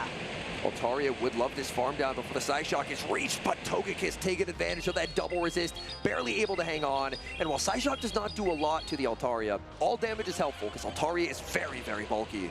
Togekiss getting a lot of work done for his partner, It's Axen, before bringing in It's Axen brings in Licky Licky. Altaria farms to 100 energy, back-to-back Sky Attacks, but if there's ever a Pokemon that wants to tank neutral hits, it is Licky Licky. Licky Licky more than happy to take that damage. In comes Shadow, Drapion answered with the Corviknight. A crunch debuff for King O could potentially be a big factor here if it does happen. Let's go ahead, we can all listen for it. Do we see the crunch debuff? No, I don't hear it. No visual effect, no sound. But now we have a chance to perhaps see an attack buff on the side of Corviknight. It's Axen, known for best buddying his Pokemon. Will that be a difference maker? No buff here either. No buff comes through. King O potentially going to opt for the double Aqua Tail route instead of going for the crunch. Not getting that defense drop meant that 2 crunches would fail to secure the knockout. Drapion tries to get there, but before it can, another air cutter reached by the Corviknight. And the Corviknight, I haven't heard a single attack buff, so we're still at standard air cutter, so it's not enough. King O being able to pull that Shadow Drapion just barely away. And this Shadow Ball is going to hurt. That's a lot of damage taken. Altaria barely hangs on, makes the Sky Attack, but King O just doesn't have any HP remaining on any of his Pokemon. Yeah, because the Empoleon is gone, and the Shadow Drapion with only 1 HP remaining can probably knock out the Lickitung here with Aqua Tail, or at least come close. But I just think It's Axen has the advantage. In comes Axen, 1 Sand Attack takes the knockout, and the power of Togekiss as a save switch. A little bit unraveled the team from King O. King O maybe with a slightly faster switch into the Empoleon, maybe could have gone a little bit differently, but Togekiss up a little bit of energy, devastating for Axen. As I was saying earlier, you would think on paper, oh, this Empoleon, it's running a Steel-type fast attack move. It can do a lot of consistent neutral damage. It should easily be able to take out a Togekiss, and that's just not true. Being able to consistently get to Aura Sphere in 5 packs every time, if you come in with an energy advantage and you can outpace, that is really going to make the difference.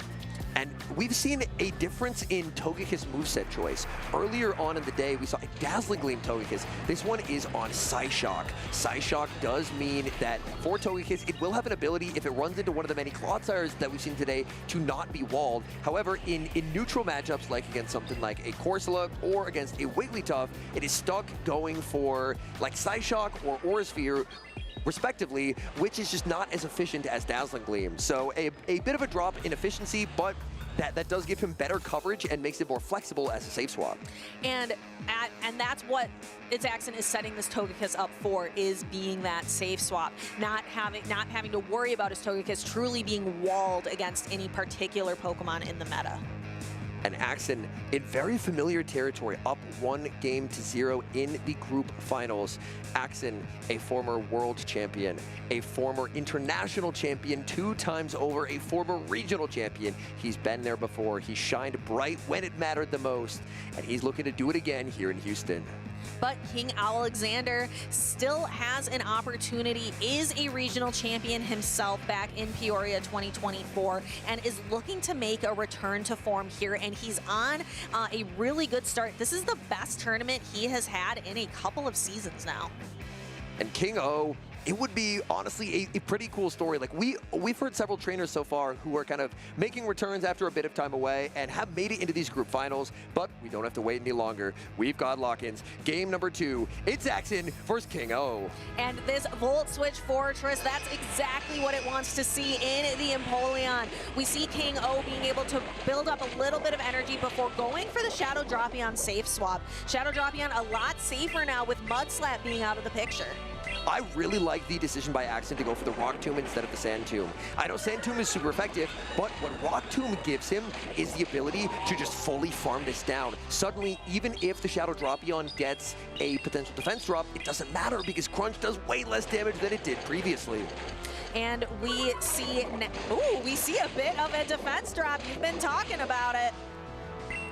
And oh, nice play by Axen. Axen fires off that air cutter right before the back-to-back charge attacks are available for King Alexander, able to make the back-to-back Aqua Tails, but Axen's got to be very happy for pressuring a shield out of this mid-game matchup.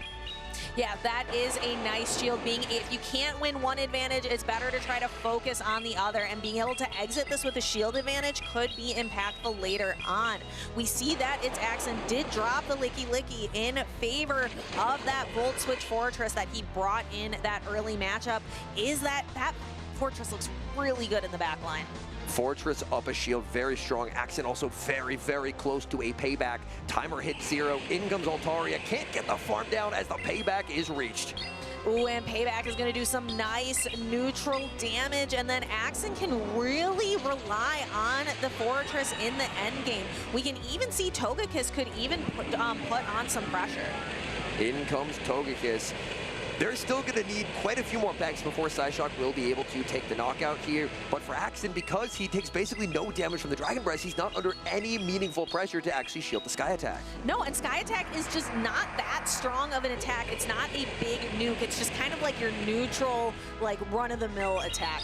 And Axen went for Aura Sphere, anticipating a catch. King O stayed on the field. King O puts up the shield, and that is unfortunate for King O. Yeah, that is unfortunate. He could have just no-shielded that. However, it's Axen kind of forced to put up a Protect Shield in turn to keep that Togekiss around. No shields left for King O, so this Aura Sphere is going to land. Great reaction time by Axen. In comes Empoleon. Instant Aura Sphere response. Aura Sphere lands. Empoleon hangs on, but back in comes the Fortress. And 1 Volt Switch, 2 Volt Switch is going to do it. It's Axen knows he doesn't even need to shield this. Hydro Cannon is not going to be nearly enough to knock out. And that Volt Switch damage is going to apply right now. Back in comes Altaria. There's the Rock Tomb reached, and the signature Axen fist bump. You can hear his family in the crowd going crazy as Axen takes the series 2 games to 0. He's on to day number 2. And that, ladies and gentlemen, is the world champion difference here today in Houston. It's Axen showing what it takes to be a world champion. 2-0 victory over King O. King O not out of it. We'll see him later on the loser side of the bracket. Togekiss looked to be an absolute threat in that series. Even when answered by Empoleon, give Togekiss just the tiniest little bit of advantage, and Togekiss can run away with a game. Even bring in the Metal Sound Empoleon, Togekiss with that tiny little bit of energy head start just won the 2 shield and just set up Axen so perfectly in both of those games. Yeah, and it's Axen building out that Togekiss to be an optimal safe swap, leaving behind Dazzling Gleam, picking up Psyshock so that Togekiss knows it's not going to really get walled in any given situation. It can just do a lot of nice neutral damage. I did really feel like Axen built a lot of these lines with the Annihilate in mind, but King O, maybe from feeling pressure from that Togekiss, didn't end up bringing that Annihilate, and without the Annihilate, it really felt like Axen was in command of this series. Yeah, bringing the Corviknight and Togekiss. So bringing 2 kind of like flying type Pokemon in every single game, but not really having that. They don't seem like they would work together as a core, but they do. Yeah, in a very weird way, despite the fact that they're both flyers, I actually don't think they share any weaknesses. The Altaria and the Corviknight, because Altaria doesn't like ice, Corviknight takes neutral, Altaria doesn't like rock. Rock is neutral into the Corviknight. Corviknight doesn't like fire, Altaria resists that. Electric, Altaria takes neutral, so in a very weird way, they actually cover each other's weaknesses pretty well, and so it ended up being like a pretty nice duo where Altaria could kind of offer Corviknight could kind of offer the bulky support there. Yeah, so really interesting team building by attacks. And like I said, the world champ difference being shown off today in Houston. We have so many more battles to go through. We have been really rocking the winner's side of the bracket and really showing off the people who are going right into tomorrow for the Championship Sunday. But we still have a lot of loser side bracket matches to go through as well. And these I love to see. I love an underdog story. I love the pressure on the field because it's win or go home. And it really feels like a lot of these trainers are racing as fast as they can to make it to Top Cut, make it to day number 2. And speaking of races, I believe we get to cut to Speedy here shortly with a Go relay race. That's something you're not going to want to miss. Go ahead and check it out. Welcome in, everybody. We're going to have a good time here. No quiz, no trivia, no questions, nothing like that. We're just going to have some good old-fashioned relay race. We have on my left side, your right, the casters, and then on my right side, your left, the competitors. Both trainers are going to complete the circuit here. They have to make a figure 8 around these traffic cones while holding the plushie with their precious spoons. Are we ready?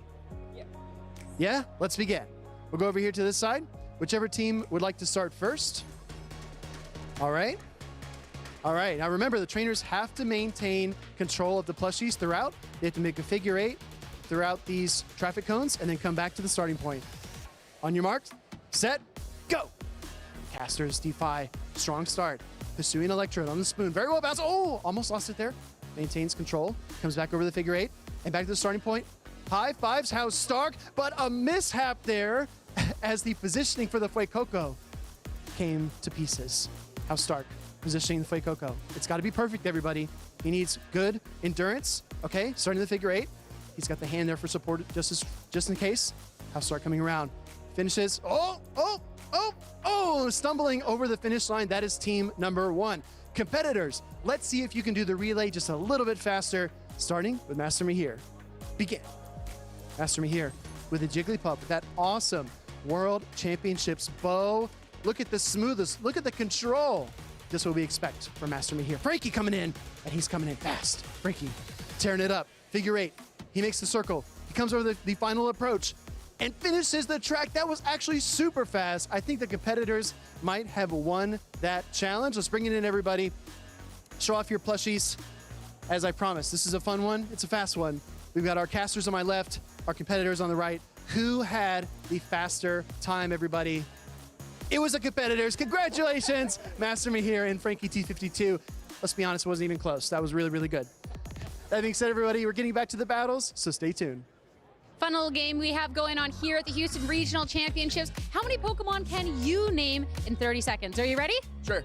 All right, let's get to it and go. Okay, Electrode, Diglett, Nidoran, Mankey, Venusaur, Rattata, Fearow, Pidgey, Seaking, Jolteon, Dragonite, Ghastly, Ponyta, Vaporeon, Poliwrath, Butterfree, Rillaboom, Incineroar, Urshifu, Amoonguss, Fluttermane, Iron Bundle, Iron Hands, Ponyta, Sableye, Trico, Torchic, Mudkip, Charmander, Charmeleon, Charizard, Blastoise, Squirtle, Venusaur, All right, if I have counted right, that was really fast. That was 34, I think. Next contestant, ready, set, go. Indeedee, Iron Crown, Mewtwo, Mew, Latios, Latias, Metagross, Metang, Beldum, Esper, Meowstic, Espathra, Eligem, Gothitelle, Gothita, Cresselia, I'm running out, Slowpoke, Slowking, Slowbro, Alakazam, Kadabra, Abra, I think that's all the psychic. All right, that's it. All right, I think I got 24 there. Pretty okay.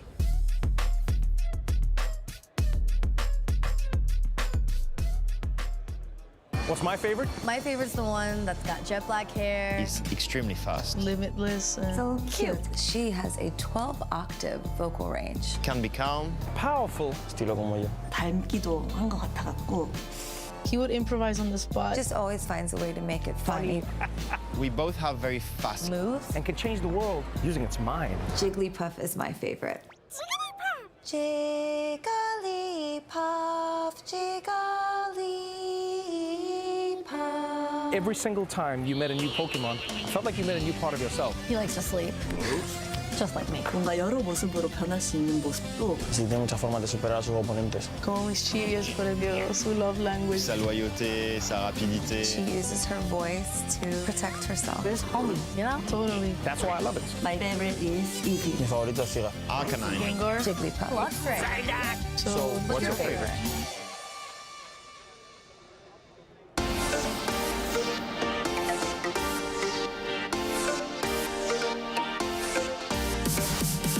I think the best strength a trainer could learn to have is really mental fortitude. But really, you're going into a tournament, you're playing 8 rounds of Pokemon at least, whether it's VGC, TCG, GO, that's a lot. And so you really need the mental fortitude to go through that, and you also need the mental fortitude to bounce back. In case you lost a round, you need to go into the next round with a fresh mindset, make sure you can do as best as you can. think the best strength is adaptability, because in this meta right now, there's so many curveballs, especially with normal type being one of the top. So I like it. It's lots of different varieties and different kinds of Pokemon we don't see normally. Honestly, the strength of, persistence to keep going, no matter, what happens after each round. And that's, also something, I'm myself am continuing to learn every day. Confidence. I feel like confidence is like one of the biggest things, because you'll play test all the time, and then when you get to the event, you'll start being scared because like, oh, I'm fighting that matchup, or oh, I heard there's a lot of whatever deck that counters yours. It's like sometimes you run hot, sometimes you won't even see that matchup that's the most played. So just being confident what you practice, what you're doing, and that goes for everything in life. I've been playing Pokemon my whole life, but new to VGC, and one of the things I've learned is like figure out what you're bad at and cover for that.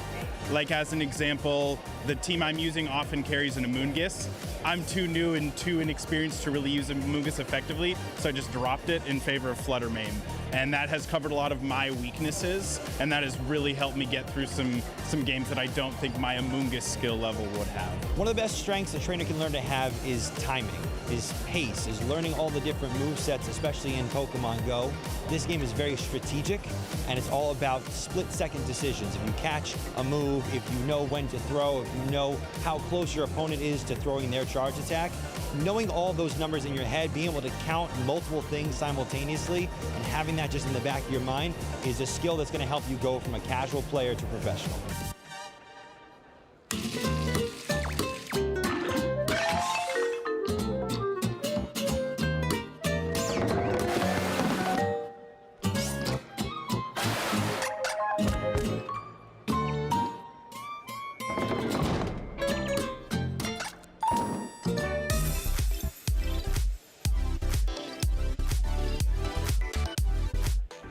Welcome back, trainers, back to Houston, back to Texas, back to the Pokemon GO Regional Championships, where we are having so much fun just exploring new ways of having fun in these regional championships. How can we find ways to win? Who's going to come out on top? These are the questions that we're trying to figure out today. And the question I want to answer is, where did my Lechonk go? Because I actually had it on my jacket, and then I looked down and it's gone. So if anyone in the venue sees a Lechonk pin, please, I would really appreciate it if you returned it. But that being said, we're going to search after our rotation, but for now, we got to focus on these battles. We're exploring a lot. I really like that theme of exploration you pointed out, House Stark, because we're going to explore a team that I have not seen yet, and a bunch of Pokemon that I think are going to be really, really dynamic, and also a strange moveset that we have not seen on a Pokemon that's been a repeat appearer on stream so far today. A mainstay, some might say. A mainstay, God, vocabulary with this guy. All right, so unfortunately, I think I'm the one that ate your Lechonk pin. I'm so sorry. I was a little hungry. We're not going to, anyway, we're not going to talk about that. We're going to talk about these teams. It's only that can eat metal. So we see Golf Professor 27 on the left versus Rise to Occasion on the right. Two really fun Pokemon that I see on Rise's team, and one really fun one on Golf Professor's team. The fun one on Golf Professor's team is that Florges, that beautiful white flower. And on Rise's team, we have the Galarian Weezing, which we haven't seen too much of, and the Guzzlord that has Dragon Claw. Now, Speedy, can you walk me through why Rise may have run Dragon Claw over something like a Sludge Bomb? So in order to understand it, I think you need to zoom out and look at the team as a whole. Sludge Bomb is covered primarily for fairy-type opponents. There's very little grass in this meta, and there has not been for a very long time. So if you have other answers to the Wigglytuffs, to the Alolan Ninetales, to the Florges or the Azumarils, maybe you've got Sludge Galarian Weezing, maybe you've got Empoleon, maybe you've got Volt Switch Fortress, which carries its own Steel typing. I think you have a lot of responses. So Rise has actually done this in the past too. He's kind of pioneered movesets that we're not used to seeing. Right. If anybody who's been following the series will remember his double dark Umbreon, as we called it, it was Snarl, Dark Pulse, and Foul Play, leaving Last Resort behind in the midst of an Azumarill meta. But I think he actually won that tournament. So he did. He is not only a pioneer, but also one of the people that will come out with a pioneered moveset. I'm interested to see what Golf Professor decides to do. Can you bring the Florges or not? And if you don't, what is your answer to that Guzzlord? I want to emphasize this is losers semis of Group E, which means Rise is on that loser side bracket, and standing between him and the top cut is Golf Professor, a trainer who I'm sure would like to get a very, very meaningful win here against Rise to Occasion. Here we go. I think both trainers are locked in. We are going to see that Guzzlord right away into the Quagsire from Golf Professor. One of the more neutral matchups, but I believe because of the resistance to the Aqua Tail, Guzzlord is going to be actually in a good position here to win this matchup and have at least the advantage unless Golf Professor decides to shield. Exactly. Brutal Swing #1 will connect into the Shadow Quagsire, taking a meaningful chunk. And as you pointed out, the Aqua Tails are not going to do too much damage, so going straight for the Stone Edge. Here comes Golf Professor. Yeah, and I believe Rise may be able to recognize this. Maybe not, does not recognize it and lets the Stone Edge go through. It's not going to be enough to knock out, but it is obviously a huge chunk of damage. And the problem here is that if you're Rise to Occasion and you let this go, you can't exactly Dragon Tail down either. Right. So he might just immediately fire off this charge attack, which he does, trying to secure this damage and take control of switch advantage. Yeah, and I think that's a really good call, really good shout out there. Getting this Brutal Swing off is going to be able to at least, at the very least, win this first matchup. And now here comes the Fortress, has two really positive matchups in the back. And 2 Volt Switches before the Altaria even hit the field. So that's a big energy lead for the Shadow Fortress, and it's going to be able to pace that Rock Tomb almost immediately, slowing down the Altaria. But I got to be honest, Stark, I think if the Flamethrower hit, even double debuffed, it'd probably knock out. Yeah, I have to agree. But here we are going to see Rise shield this Fortress once. I believe the right play, well, I'm going to let Rise cook for himself, but I think the right play here would be to shield the Fortress twice because it's really, really good into both Empoleon and this Altaria that we're seeing in front of us. And because we had the full team reveal, I think Rise is probably confident making that decision, but let's see. Switch Timer is almost up as well, so Golf Professor can pivot out. Rise going back to the Empoleon, but he now has a bit of an energy lead, and that is absolutely an extra small Empoleon from Golf Professor. That is a tiny Empoleon, but it is dishing out huge damage with that Hydro Cannon. I think Rise is one shield advantage ahead in terms of that shield, so he is in the driver's seat in terms of shields, but obviously that Altaria has a ton of energy banked up. And Rise has to respect that, right? As the battle progresses. Still a Protect Shield on his side. Another Hydro Cannon from Golf Professor trying to fight back, but I think the key is what you pointed out. Some kind of combo play down the stretch is probably Golf Professor's best chance. And after this charge attack, the Switch Timer will be up for Rise. He can reach for either of his 2 remaining Pokemon. Yeah, and I think the right play here would be to come back in with that Volt Switching Fortress, but obviously Golf Professor sees right through that, goes for the Sky Attack. Now this is a very interesting play, because do you have enough energy for the Flamethrower right now? But I believe Fortress does win Charge Attack priority. Let's see what happens here. The Rock Tomb does come through before the Flamethrowers reach, so we won't even find out. We talked about this in the mid-game. Those 2 Volt Switches before the Altaria swapped in, those were absolutely instrumental because it meant that Rise was able to outpace in the end game and spin his way to a victory in battle #1. Yeah, I think Golf Professor had a great strategy coming into that game, knowing that you need that Fire-type coverage for that Fortress. But the problem is there weren't any pressured shields earlier or after that point. So not being able to get those shields down allows Fortress to just shield, Volt Switch, get some damage off Rock Tomb, switch around, and then it can just take out teams. Like, it was still in the green at the end of that game. It's really tough to take down that Pokemon if you don't have any fast attack pressure. I appreciate the close-up here on Rise's team. You can visually see now all the different moveset choices, whether it's the Dragon Claw on that Guzzlord or the Sludge Brutal Swing, Shadow, Shiny, Galarian Weezing. Say that 3 times really quickly. But everything else seems to be standard in terms of the charge attacks and fast attacks. Absolutely. It's cool to see these types of teams that are very unorthodox and still do very, very well.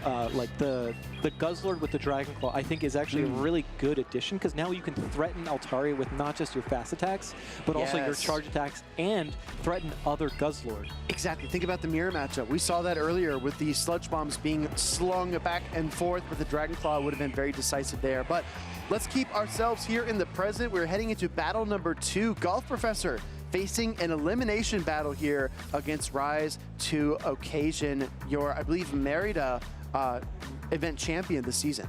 Yeah, that's fantastic. Here we go. Actually, we're ready and locked in for game #2. We have the Shadow Quagsire into the Empoleon. A very, again, decisive matchup in Quagsire's favor, unless there are no shields in play. Exactly right. 2 water types on the field, but they could not play more differently. Hydro Cannon will connect right off the bat into the Shadow Quagsire. It's going to take a huge chunk, as we've seen time and time again, but those metal sounds being resisted are not going to add up very fast. Yeah, and this Aqua Tail is resisted. It is not going to be doing enough to knock out, obviously. I think you probably need 2, if not more, because Empoleon does resist those Aqua Tails. It is not a very strong attack, but you do get to it very, very quickly. A lot of subtle things like the overcharge there that really tells you the Golf Professor is willing to shield up the Quagsire and try to outpace. Recognizing that Rise is going to lose the pacing battle, he swaps into his own Quagsire to soak some of this damage. Yeah, and I really, really like this play from Golf Professor to throw and then potentially even get another one off to pressure a shield, because you kind of have to shield. We've seen time and time again, once Quagsire gets low, it just doesn't have any more value, or is at least not enough value. And now we actually see the Empoleon come in. This is a huge deal because now the Altaria is in the back. Yeah. And it's going to probably get matched up into that Shadow Galarian Weezing. This is one of those cases where a decision in the mid-game has ramifications up until the final moments of the battle, because sending out the Empoleon here, like you said, exposes that Dragon type in the back to Rise's team composition. But the one kind of light of hope here is that the switch timers are heavily displaced. Yep. I do think Golf Professor will be able to get back to his timer and move the pieces around one more time. Yeah, I mean, that's the hope. That's what Golf Professor is going to have to do, because Rise is putting up so much pressure here. Has double Aqua Tail, the Empoleon has the charge attack, and actually decides not to throw, and now maybe you can build up and get to double Hydro Cannon, potentially. I think he's one away. One metal sound there for Golf Professor, but he's very, very close. Hydro Cannon will pick up the KO in the Empoleon mirror match. Reaching for Altaria now without the energy bank. I think he's worried about the mud shot damage coming through, so he wants to get out of there immediately. Yeah, and now Rise waiting down the switch timer because the potential of the switch, but actually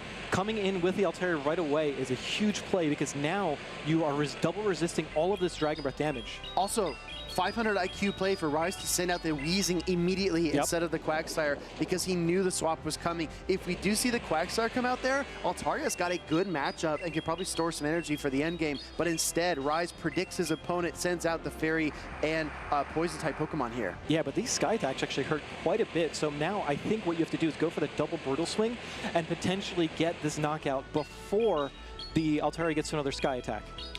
First Brutal Swing does get fired off here. Gonna let that one through. Golf Professor realizes if he shields, he's just gonna get hit with another one. So he pivots to Plan B, and Plan B's name is Quagsire. Let's see if he's gonna shield up this Brutal Swing. I think this is the only option he has left. Yeah, you have to get to an Aqua Tail here.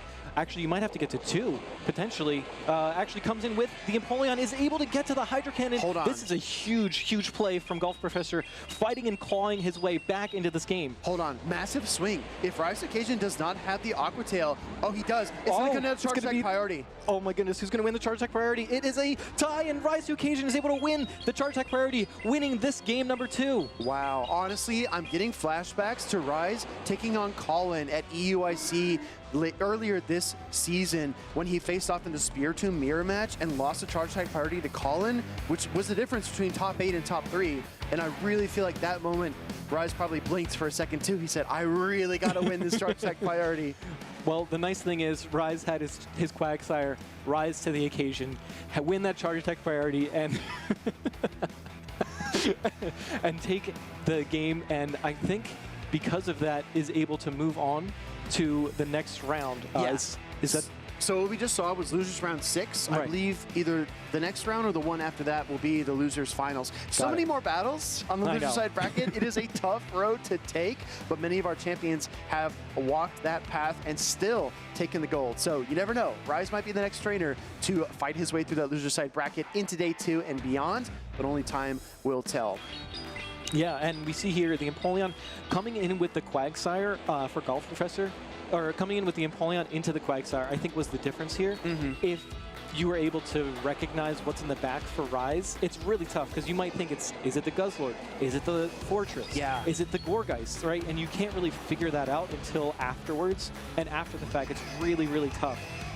But I believe Golf Professor played to the win condition, which was finding the Quagsire mirror match in the end and winning to the charge attack priority. Yeah, and again, this play right here, I mean, just think about it. If Rise sends out the Quagsire with just a measly bit of health, I think the Altaria could probably shield a Stone Edge, Dragon Breath all the way down, double Sky Attack the Galarian Weezing, and this is an entirely different situation. We're absolutely headed to game number 3. So Rise's ability, like you said, to wait down that switch timer and then make that decisive call to send out that Galarian Weezing, that is what won him that battle. Yeah, I agree.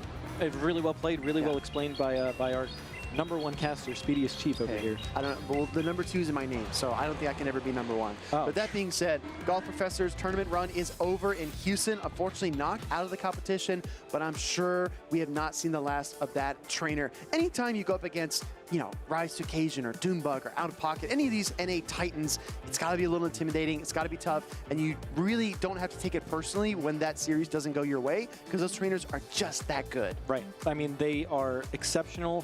They're planning out every single possibility. They're playing very efficiently. They're playing at a level that is just some of the best in the entire world. Top-notch players. We see that consistency.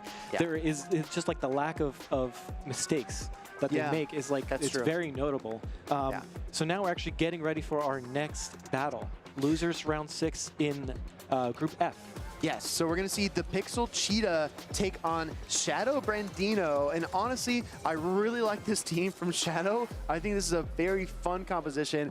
Galarian Stunfisk was on my list. I thought it might be a impact player here. But with all the Quagsire, it's kind of a tough environment to bring that Pokemon. So we're going to see if he can place it correctly in this series. Well, one thing to note as well is that the Pixel Cheetah actually has a Shadow Gligar on their team. Whoa, wait, hold on. So the Shadow Gligar? Oh my gosh, yeah, against a Galarian Stunfisk, that's going to be really rough. Oh, this is going to be fascinating. Yeah, I'm excited to see this matchup because we have Pokemon that we don't honestly see in this meta. Yeah. So it's going to be completely new teams. The only consistent thing is going to be the obviously the Wigglytuff on both sides. Oh, well, it is the most picked Pokemon, It right? is #1 So, for a reason.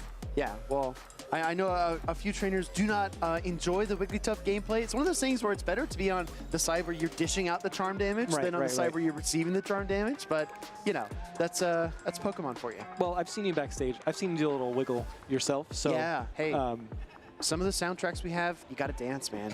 you got to feel the music. You know what I'm saying? I do. And we have really good editors back there as well. That Absolutely. Put in some really nice music, nice tunes. So you got to wiggle when you can. The stream is a vibe, all right? It Let's is. be honest. It It's is an a absolute vibe. vibe. Also, we talked about this last rotation that we did, Alex. There is a Charge-a-Bug on Pixel Cheetah's team as well. True. And as our competitors get their headsets on, we can dive a bit more into the specifics of the matchups. Charge-a-Bug looked incredible in that matchup earlier. How does it look in this particular matchup? Well, I would say outside of the Stunfisk, it looks pretty good. But the Stunfisk is there, and it's gonna double resist. But do you play a Galarian Stunfisk into a Quagsire and Gligar team? That's the question, right? Right. True. Probably not.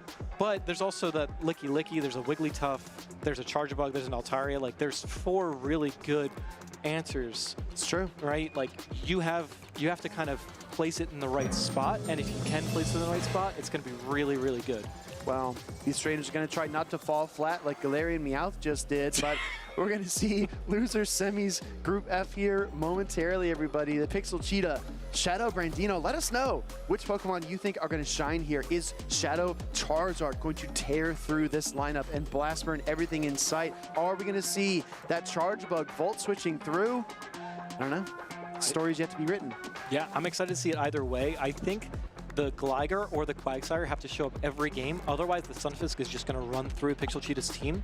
I like that we have 11 out of 12 unique Pokemon here. I think that makes for a very interesting competitive angle to it. I like the double flyer from Pixel Cheetah. Both Pokemon double weak to ice, but we haven't seen many ice types except that we do because now there's an Abomasnow on Shadow Brandino's side. So it's very interesting. I think that, honestly, I think the Abomasnow looks really safe Yeah, the more I look at it, the more I'm like, huh, maybe we do see the ice and grass type. But we're going to get all those questions answered and more as we jump right into game number 1. Galarian Stunfisk hits the field versus Licky Licky. Yeah, and I think that this is actually okay for the Pixel Cheetah because now you have the Charger Bug in the back and you're avoiding this Galarian Stunfisk, which is probably the biggest threat to it. Yeah, I think so as well. Shadow Ball will get fired off here. You definitely don't want to throw a double resisted body slam into the steel type Galarian Stunfisk, but that Shadow Ball does deal some meaningful damage. Meanwhile, Shadow Brandino returns fire with the Earthquake. Yeah, shaking the ground, making sure that its presence is known. This Galarian Stunfisk is going to hit this Licky Licky for about 50% of its health, and now one more Earthquake will be more than enough to knock it out. But luckily for the Pixel Cheetah, he's able to pace the second Shadow Ball before that second Earthquake is ready. So he gets a ton of value out of this Licky Licky. Do we see a swap here? It'd be really cheeky if you try to catch the Earthquake on the Gligar, but we don't get that here. Yeah, I just don't see it. I don't see a reason to try to switch out when you have a Charger Bug in the back. I think trying to eliminate the biggest threat to it is probably a good idea, though. So I really like the shield call here from the Pixel Cheetah. Getting to this next Shadow Ball, this is going to be enough to knock out, but if you shield it from Shadow Brandino, I was going to say you might be able to flip this matchup, but that's okay. I'm surprised that Shadow let all that energy go in the Galarian Stunfisk, but yeah, I guess he doesn't want to give up a shield just yet in this battle. Body Slam number 1 coming through from the Licky Licky, and it's put in a ton of work so far. Absolutely. I think the charms are going to be putting some pressure on. Yeah, you're probably not going to be able to reach the next Body Slam, but that's okay. Licky Licky did its job. It got a shield. I'm sorry. Important decision here. Oh, yeah. Gligar or Charger Bug? Comes in the Charger Bug. Oh, boy. Opening up the Gligar versus Abomasnow matchup down the stretch. This is going to be really, really tough for Pixel Cheetah to come back from. Down a shield. I think that's probably why Shadow Brandino was so okay with letting that Stunfisk go, because now you see the Abomasnow coming in against Shadow Gligar. This is the best possible matchup for it. I'm telling you, take a cold drink, everybody, because it's hot out here in Houston, and this Gligar is going to struggle in the matchup, taking double super effective damage. No buff there on the Night Slash, no boost, excuse me, and the wing attacks are just not adding up in time. Yeah, this is just going to be a tough farm down for this Gligar. Getting to the moves has been great, and it has actually put some damage through against this Abomasnow, but Abomasnow's typing works in its favor here because now you're also resisting the electric type Volt Switches. Yeah, this is crazy, right? Abomasnow getting an enormous amount of play is going to peel away that final shield from the Charge Bug, but the Weather Ball Barrage is not going to stop anytime soon. Here comes number 2. Yeah, Abomasnow says, you know, Houston, let's cool you down a little bit. Let's get some nice icy weather in here. Make sure you guys are nice and chill. Let's have a shaved ice right here as we hit halftime on day number 1's stream. That's going to be a game 1 victory for Shadow Brandino. The combination, Galarian Stunfisk, Abomasnow, too much for the Pixel Cheetah to overcome. Yeah, and I mean, we were looking at the teams earlier, and I think we figured out that Pixel Cheetah team is a little bit weak to that Abomasnow. Obviously, we have the rollout from Licky Licky that can do super effective damage. The Gligar technically is doing super effective damage with the wing attacks. Same thing with the Quagsire's Stone Edge and Altaria's charge attacks, but the fast attack damage is just not there to pressure it. But think about how that boxes you in, right? Because if you're the Pixel Cheetah and you feel like you can't play Altaria, you can't play your Gligar, and you maybe can only play your Quagsire every so often, Wigglytuff, Licky Licky, those 2 Pokemon are strong, but Galarian Stunfisk has a good matchup into both of them. So that's honestly like the team chess that's in play here. Shadow Brandino is able to kind of, by process of elimination, cross things off the list and kind of narrow down what he's likely to see.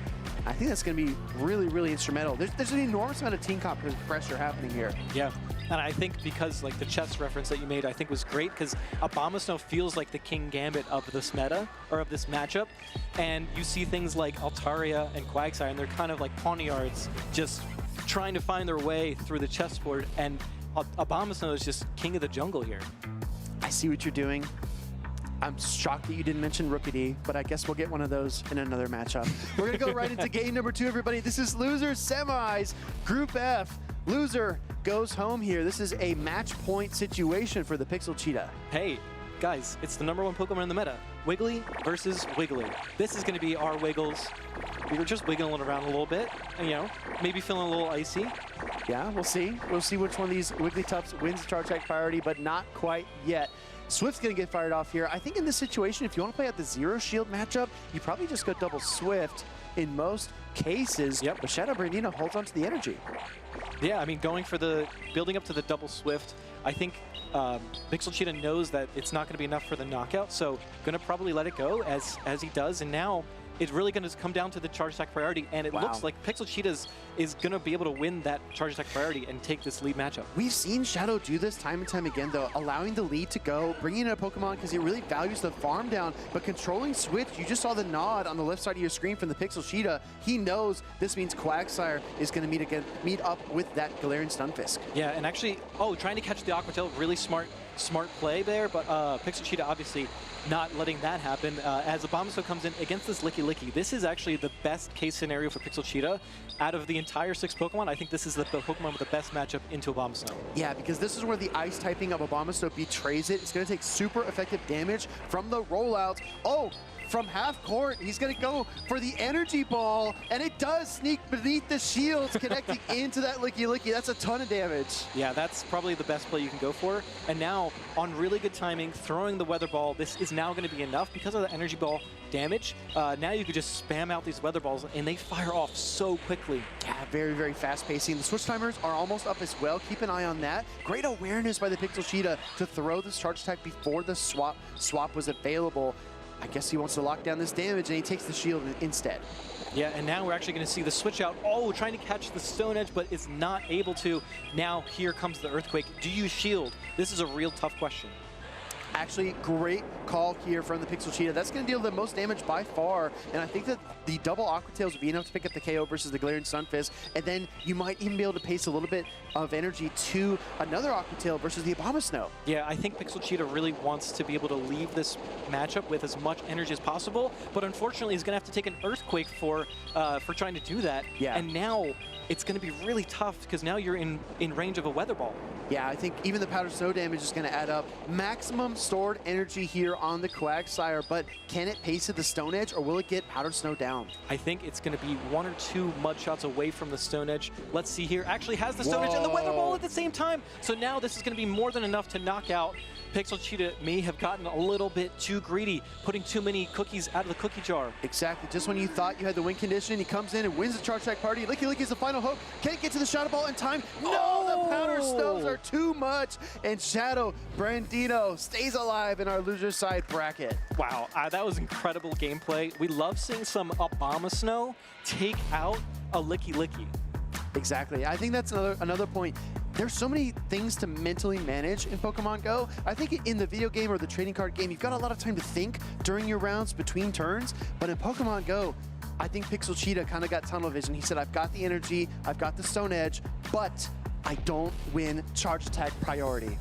Yeah, and that was probably the hardest thing. It's like you want to be able to manage your energy, have enough energy to get to that Stone Edge, and also take out the Stunfisk, and also, you know, trying to keep track of the opponent's energy, I think, is the part that it was missing there in that triangle, because there's so many things you got to keep track of, right? Your type advantages, your energy, your move, your move timing. You got to keep track of the switch timer. Like, there's so many things all at once, and I think Shadow Brandino just had a little bit more of getting that energy against that Wigglytuff.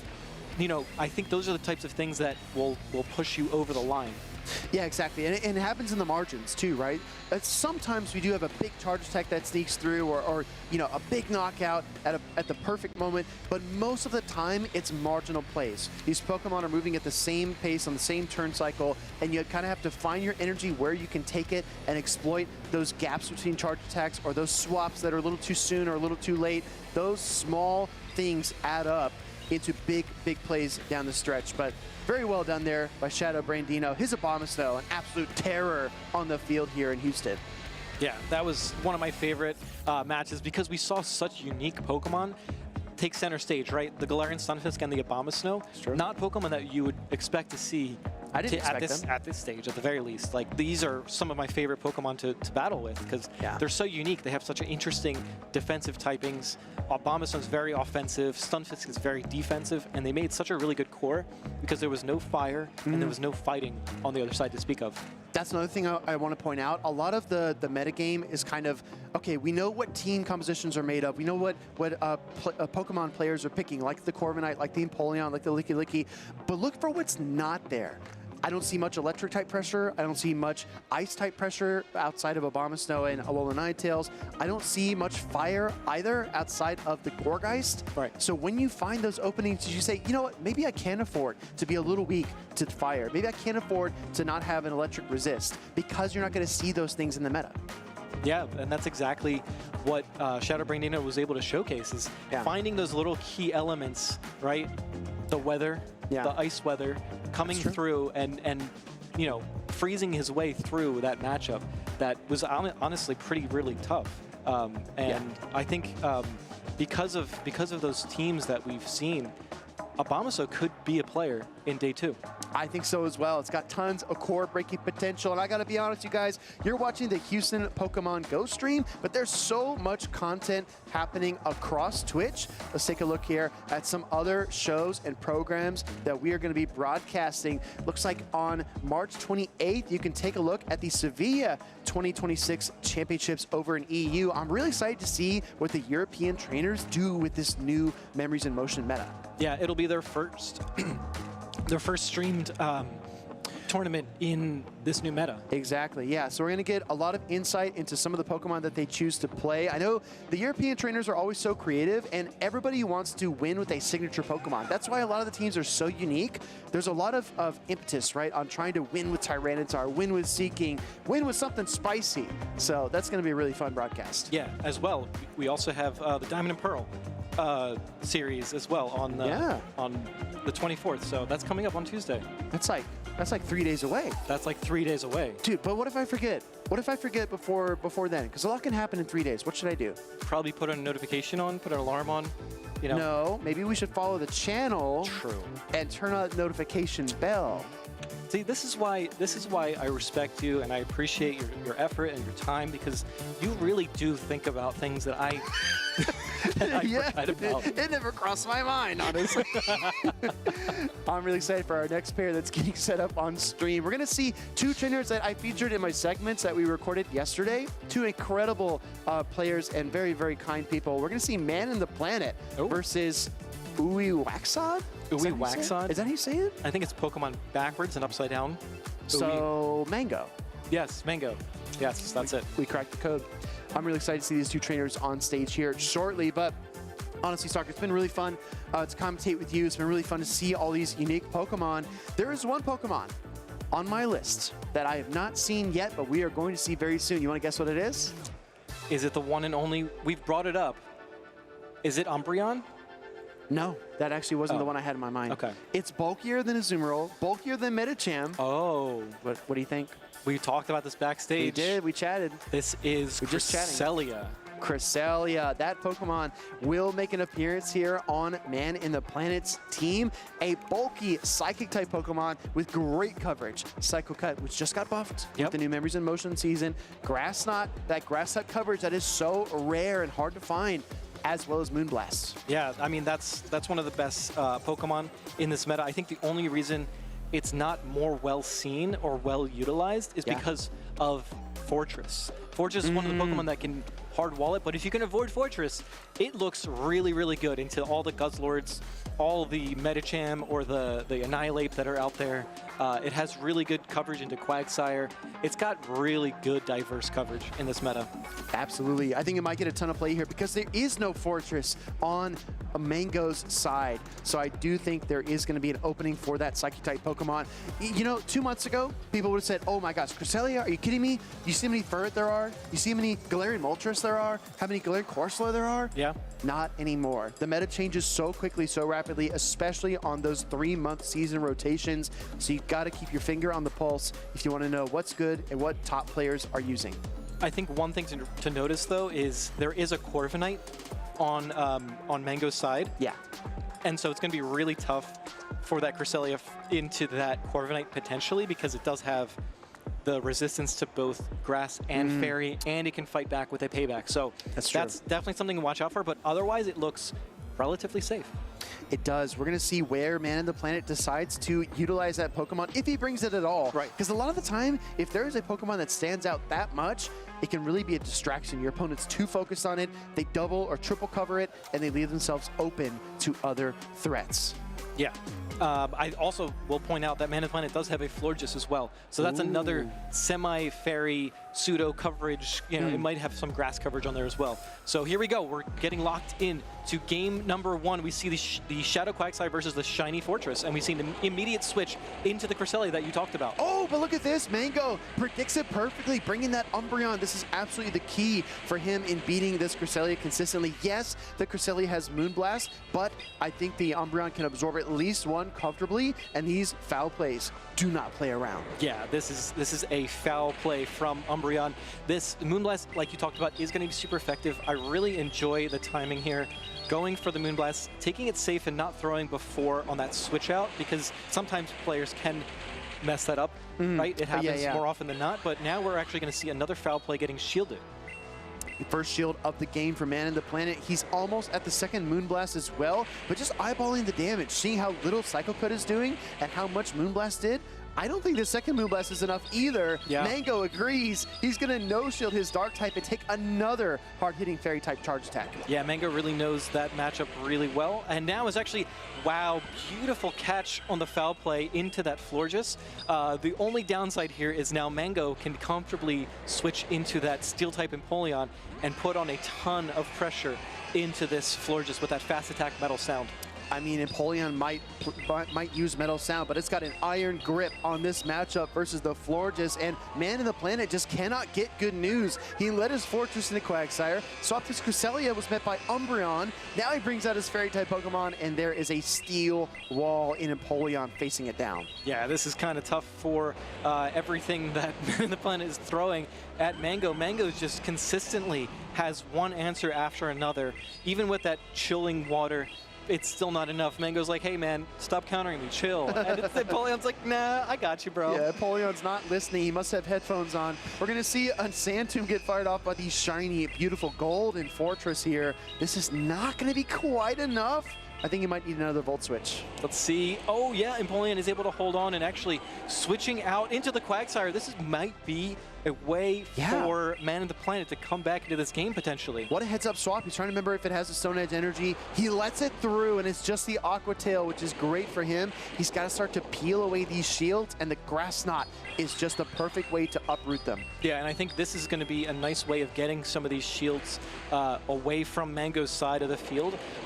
You are going to see another Grass Knot, but a beautiful Charge Attack priority from Mango. We love to see that. I think you have to shield, though. You have to take away the final shield, but the negative is that now you get Mudshot down. Yeah, there's no real way out of this, unfortunately. I mean, Man in the Planet doing his best to come back into this game, and it's really tough. I think you have to switch out into the Fortress to try to, or maybe try to catch a move. Yeah. No. Yeah, well, he's going to force the Quagsire to throw energy. I think that's the third option, right, that we didn't consider initially, but this is honestly viable as well. Going to come in with the Fortress, try to get up to another Sand Tomb, but I got to be honest, the Stone Edge is closing in, and I don't think Mango even needs that much. He's just going to go for the Aqua Tail spam. Yep. And Mango just really methodically farming, getting energy at the right times, and really knowing when to throw the moves, and just so well done. Well, this is all about visualizing your I guess, levels of play as the battle goes on, because Mango thought about it. He said, you know, if I see the Cresselia safe swap, I gotta have Umbreon ready. If I see the Florges come out, I want to bring Empoleon for that. He just had all the answers, and I think this happened on the lock-in screen. That's why a lot of these trainers will take their time, because they're trying to think, okay, if I lead this and I counter my opponent's Fortress, what do I do? What's plan A? What's plan B?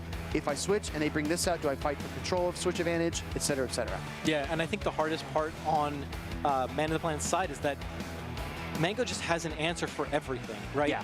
If you look at the Florges, there's the Empoleon. If you look at the Guzzlord, there's the Togekiss. If you look at the Cresselia, there's the Umbreon and the Corviknight. The Licky Licky, there's an answer with the Medicham. There's just too many counters. So maybe something like the Quagsire could work because that's a neutral Pokemon into everything that Mango has. But just think about rotating the Rubik's Cube just one notch over, and it's suddenly you have Florges from Man of the Planet versus Mango's Umbreon. Suddenly you have the Fortress versus the Empoleon. Suddenly you have the Quagsire into the opposing Empoleon as well. I mean, there are options, right? Right. It just felt like in that battle number 1, Mango was just one step ahead. I agree. So the coin could flip on the other side as well. So for sure, it really is going to come down to who can play the chess game better, and really think about, okay, what is my lead? What's the safest answer to this when this happens, right? And then play from there. So we're going to jump right into game 2. Both players are locked in. We're going to see the Guzzlord versus Umbreon,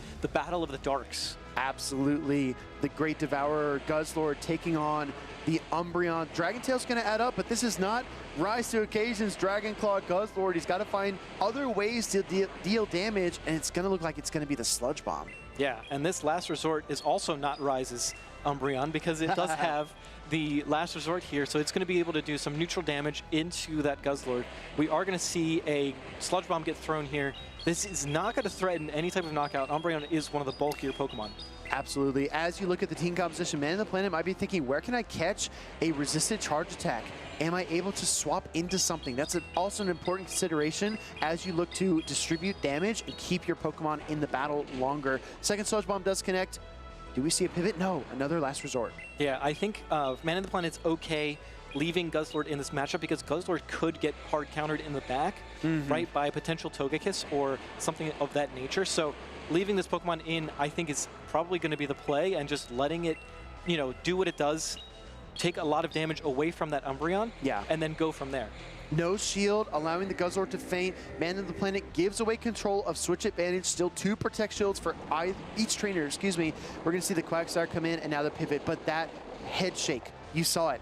Man of the Planet knows that he's a much shot behind now, which makes this mirror match very, very difficult. It's a very technical play to swap right away like that for Mango, but at the same time, it's now giving Man of the Planet an opportunity because now we see the Corviknight in the back for Mango versus Man of the Planet's Fortress, which is actually a very good matchup for Mango, or for Man of the Planet. Yeah, exactly. There's a ton of plays still to be had, but let's find out how it goes. We're going to see a shield come up from Man of the Planet in the Quagsire mirror match. That is going to be the first Protect Shield of the entire battle, and an Aqua Tail getting fired off in kind for Man of the Planet. Yeah, I think this is where the shields are going to come up, at least one shield in this mirror match because of how much damage these Aqua Tails do and how fast they spam out. And neither player is letting the other know who's going to win the charge attack priority. Quagsire truly is the fastest in the West, and that is going to peel the second shield from Man of the Planet. Stone Edge is ready. Do we see the swap? No, waiting a turn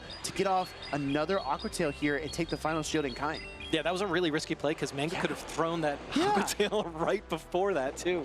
So now we actually are going to see the Aqua Tail getting thrown, knocking out this Quagsire on Man of the Planet side, and now it's really going to come down to Fortress versus the World. Yeah, it's all about patience here for Man of the Planet. He already has a Volt Switch. However, Quagsire isn't taking much damage from the Volt Switch. He's going to get you another Aqua Tail here. This is going to chip down that Fortress and start to break down the armor that Man of the Planet has. Yeah, and I think now it comes down to, do you go for the farm down? No, actually, Mango doesn't even allow that to happen because recognizing that farming that down would have been a detrimental decision for his endgame. Exactly. We're going to see the Rock Tomb connect into the Corviknight. This game has been a slow simmer, but it might go up in flames here. We're going to see a charge attack come through. This will be the payback from the Corviknight. I think this might be enough. It's going to be really close, you guys. Yeah, either way, I don't think it's going to matter because of the fact that there are Pokemon still left in the back on Mango's side. So even if this is enough to knock out, which I believe it is, that Umbreon is going to be able to do 2 Snarls, maybe 2 Mudshots from Quagsire to knock out the rest of the remaining health from this Fortress. Yeah, exactly. Gonna go for the Sand Tomb here, making it look close. Man of the Planet is gonna pick up a second KO and bring it down to just the Fortress versus the Umbreon. But as you pointed out, House Stark, this Umbreon is way too healthy, way too much HP, and Fortress falls. Really, really close game. I think Man of the Planet played to his win con, but Mango was just one step ahead, especially in that game 1, and a little bit less in that game 2. But at the end of the day, the technical precision on Mango's side was, I think, the difference maker. Yeah, I think so as well. Mango just executed a little bit better. He found those openings in the margins, and that built to an insurmountable lead in that series versus Man in the Planet. So unfortunately, all of our Man in the Planet fans, he's out of the event here in Houston, but I do think he'll be competing again very soon. Mango continues his run in the loser side bracket for Group G. Yeah, these are both really, really good players from this Texas area, both locals to the area. They're battling all the time against each other, so maybe they knew each other's plans and strategies and play styles before this battle, and you see Mango take the lead this time, but next time Man in the Planet will adjust and plan accordingly. I think so. I think he might get the better of him, but that rivalry matchup will have to wait. For now, here in Houston, Man in the Planet has got to enjoy the rest of his weekend, and Mango is going to continue fighting to try to make it to Top Cut in Day 2. Yeah, and I love seeing the Umbreon usage, and I loved seeing it take down a Guzzlord. I didn't think that was going to be possible because obviously Guzzlord is doing neutral damage all the way through, while Guzzlord is resisting all those fast attacks from Umbreon, but at the same time, the difference there is the bulk. Umbreon just has such an immense bulk point in comparison to that Guzzlord. So I think that's the difference there. I remember in Halloween Cup, whenever I play Guzzlord and I lead into an Umbreon, I feel really good about that matchup, but that's because I'm running Dragon Claw. So when you don't have the charge stack utility, when you only have Sludge Bomb Brutal Swing, it can be really tough. And like you said, even if you're resisting those snarls, it might not be enough to actually make a sizable impact. But speaking of impact, actually, House Stark, we're going to take a look here at our world champion as we toss to a quick break. We'll be right back. Wow! Beelzeboy is playing out of his mind here. He is on point. My name is Ved Bum. I go by Beelzeboy and I'm from India. He is holding his community on his back, his friends, his dreams, and he can do it right now. My favorite Pokemon starter is Sprigatito, because that was my first actual starter in Scarlet and Violet. Like most people, I started playing the game in 2016 when it first came out. When COVID hit, I found out about the battling feature that Pokemon GO had added, and I just hopped onto the game, and I've been playing since. My friend persuaded me to come to Japan. I hadn't qualified for the World Championships, but I really like the game. He told me to, come along. That was my first international trip. The atmosphere at Worlds was crazy. Saxon won that time. I thought, I would like to compete at Worlds someday. And I also met Aaron Cybertron Zeng, who's really cool. My friend persuading me to come to Japan and meeting Cybertron, those two are the things that got me into competitive Pokemon. There are so many great players. I mean, Dancing Rob is definitely one person that, he's the trailblazer. He's the first world champion. Like most things, it takes a while to learn, and it's not always smooth sailing. It's very important to take a step back sometimes and take a deep breath and think things over. It's best to just drink lots of water and, pause. This is my second in-person tournament.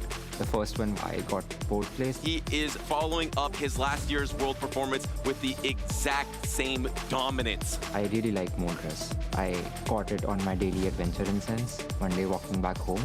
I definitely had to build a team around it. I have Annihilate for opposing fighters. I have Lapras, which is the best neutral pick in the game. I was sure that this is a good team and that I have practiced well enough with it that I can play around most opposing teams. The MVP of my team was definitely Lapras. One of my toughest opponents was India's Harjev. His Annihilate was really good versus my team because I didn't have a Ghost type other than my own Annihilate, and he's a great opponent. This was my first finals on stream. Beelzeboy has now reset the bracket. I feel like when you're actually battling, you don't really pay a lot of attention to what is happening around you. You just focus on the battles. Most of it was the same, but lots of smoke, lots of light, and lots of people cheering. This next game is gonna determine your Pokemon GO World Champion. Right at the end, when I hit the Ice Beam on the Corsola, He goes on the Ice Beam! I knew it was done. Absolute cinema! The number one challenge that I set for myself this season was to make as little misplays as possible. And how'd that go? Well, I did make a few misplays, but I guess it balances out because I won. The your 2025 Pokemon GO World Champion. My most memorable moment on the stage was definitely, walking up to the podium with the crowd cheering and then, lifting this trophy. This is the one event where I get to meet a lot of my friends. The community is really warm and wholesome and, very welcoming. Thank you for all your kindness, and I'm very grateful for everything that community has helped me with.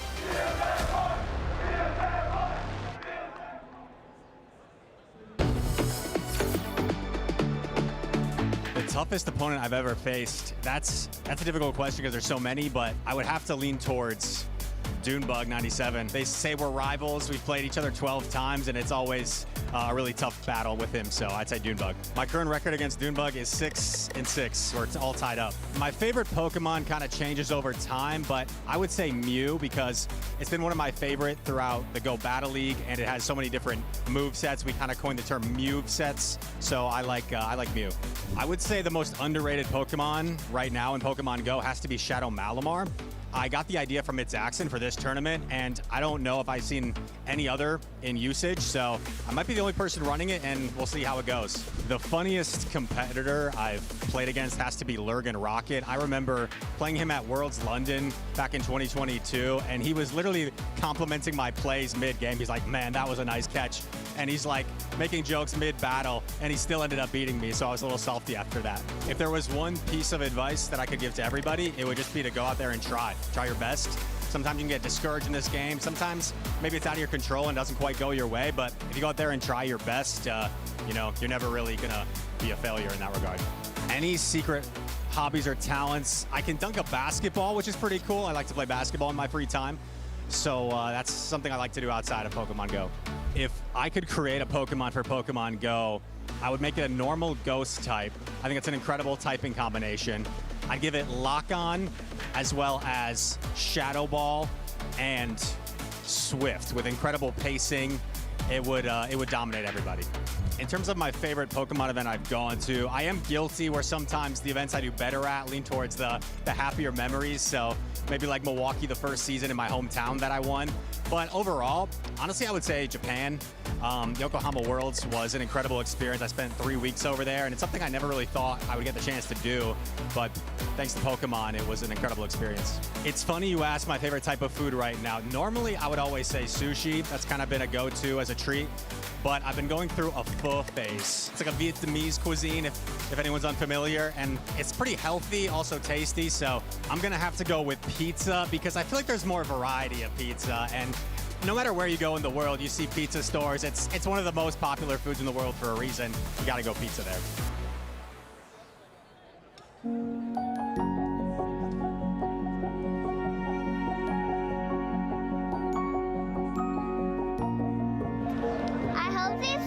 Pikachu plushie? Yeah, time to go in. Okay, let's go. Okay, let's go.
Look who's here!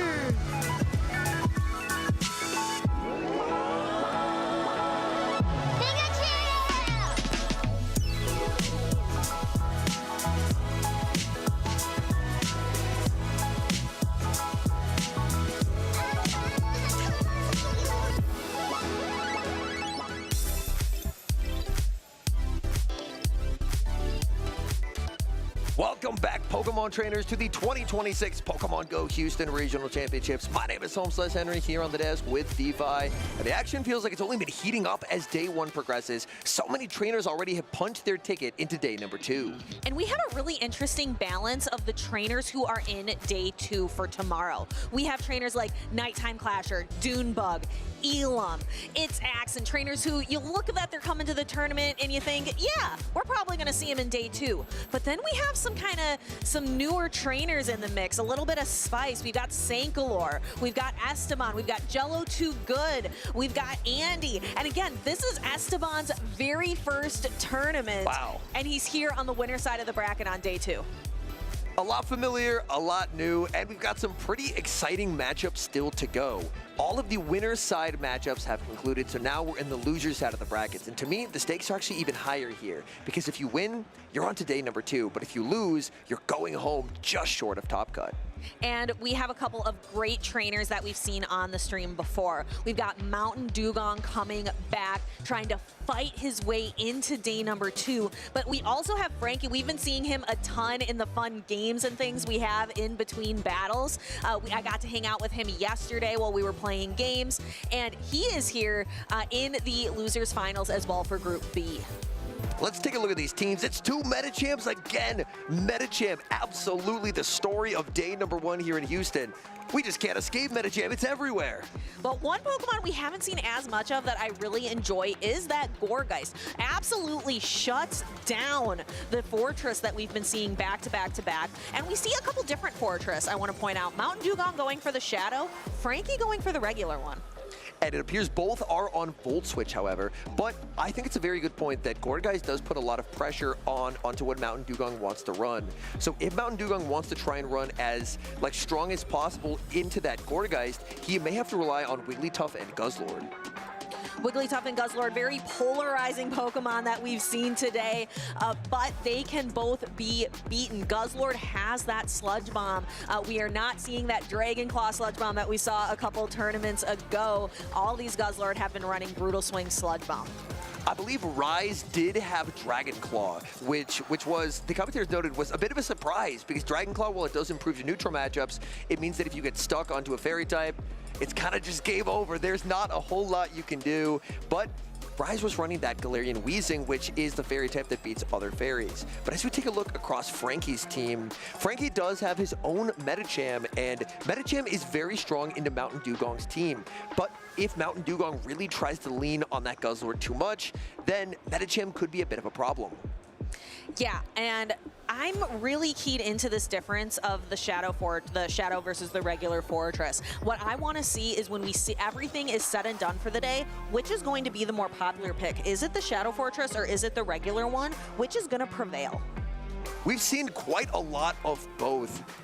If I'm doing a little bit of mental math, I think the Shadow might be slightly ahead, but Frankie might have something to say about that, because Frankie has the opportunity to get a regular Fortress into day number 2 and to deny Mountain Dugong's Fortress from adding to the Shadow total. Which is going to be more impactful? Is it going to be hitting for heavier damage as a Shadow, or is it going to be able to withstand and outlast other Pokemon as a regular Fortress? And one battler has locked in already, the other making last-second adjustments. They know their tournament life is on the line. Day 2 or a trip back home. There is so much at stake here in the losers finals. Yeah, is it going to be the Shadow Fortress or the regular one? Which flyer is going to prevail? We have Corviknight versus Altaria. Lots of differences here, but only one trainer can move on to Championship Sunday tomorrow. We have Mountain Dugong versus Frankie. We have Metacham versus Wigglytuff. Wigglytuff a clear victor in this situation.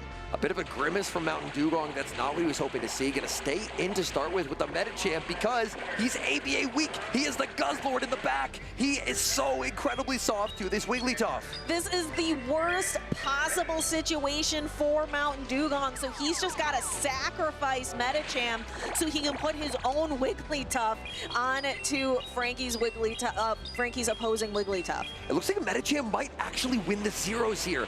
Metacham landing Dynamic Punch and landing Dynamic Punch number 2 as well, so Metacham actually proves to be able to fight back quite adequately as Frankie is forced to go down a shield.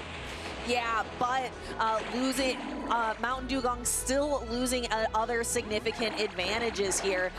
But maybe Mountain Dugong with its the Wigglytuff with the pretty plaid blue bow is going to be able to come out with a little bit of energy here going into the secondary matchup. And that energy will be threatening into the Gourgeist, although I think I would prefer to see Mountain Dugong bank the energy since he's debuffed and then just immediately send in the Guzzlord. Mountain Dugong going to look to farm up a ton of energy, fires off the Icy Wind, but this is a debuffed Icy Wind, which means Frankie doesn't really have to worry about shielding.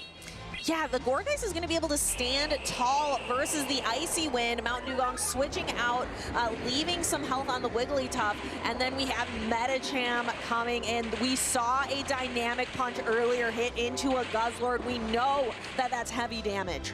Mountain Dugong has strategically positioned himself to be up energy and up a shield. He's desperately hoping this will be enough to get through the Medicham, but Medicham's pacing is absolutely relentless. Frankie going for the Ice Punch bait. The Ice Punch bait, it does have to be a double Ice Punch bait if it does want to save a Psycho Cut here.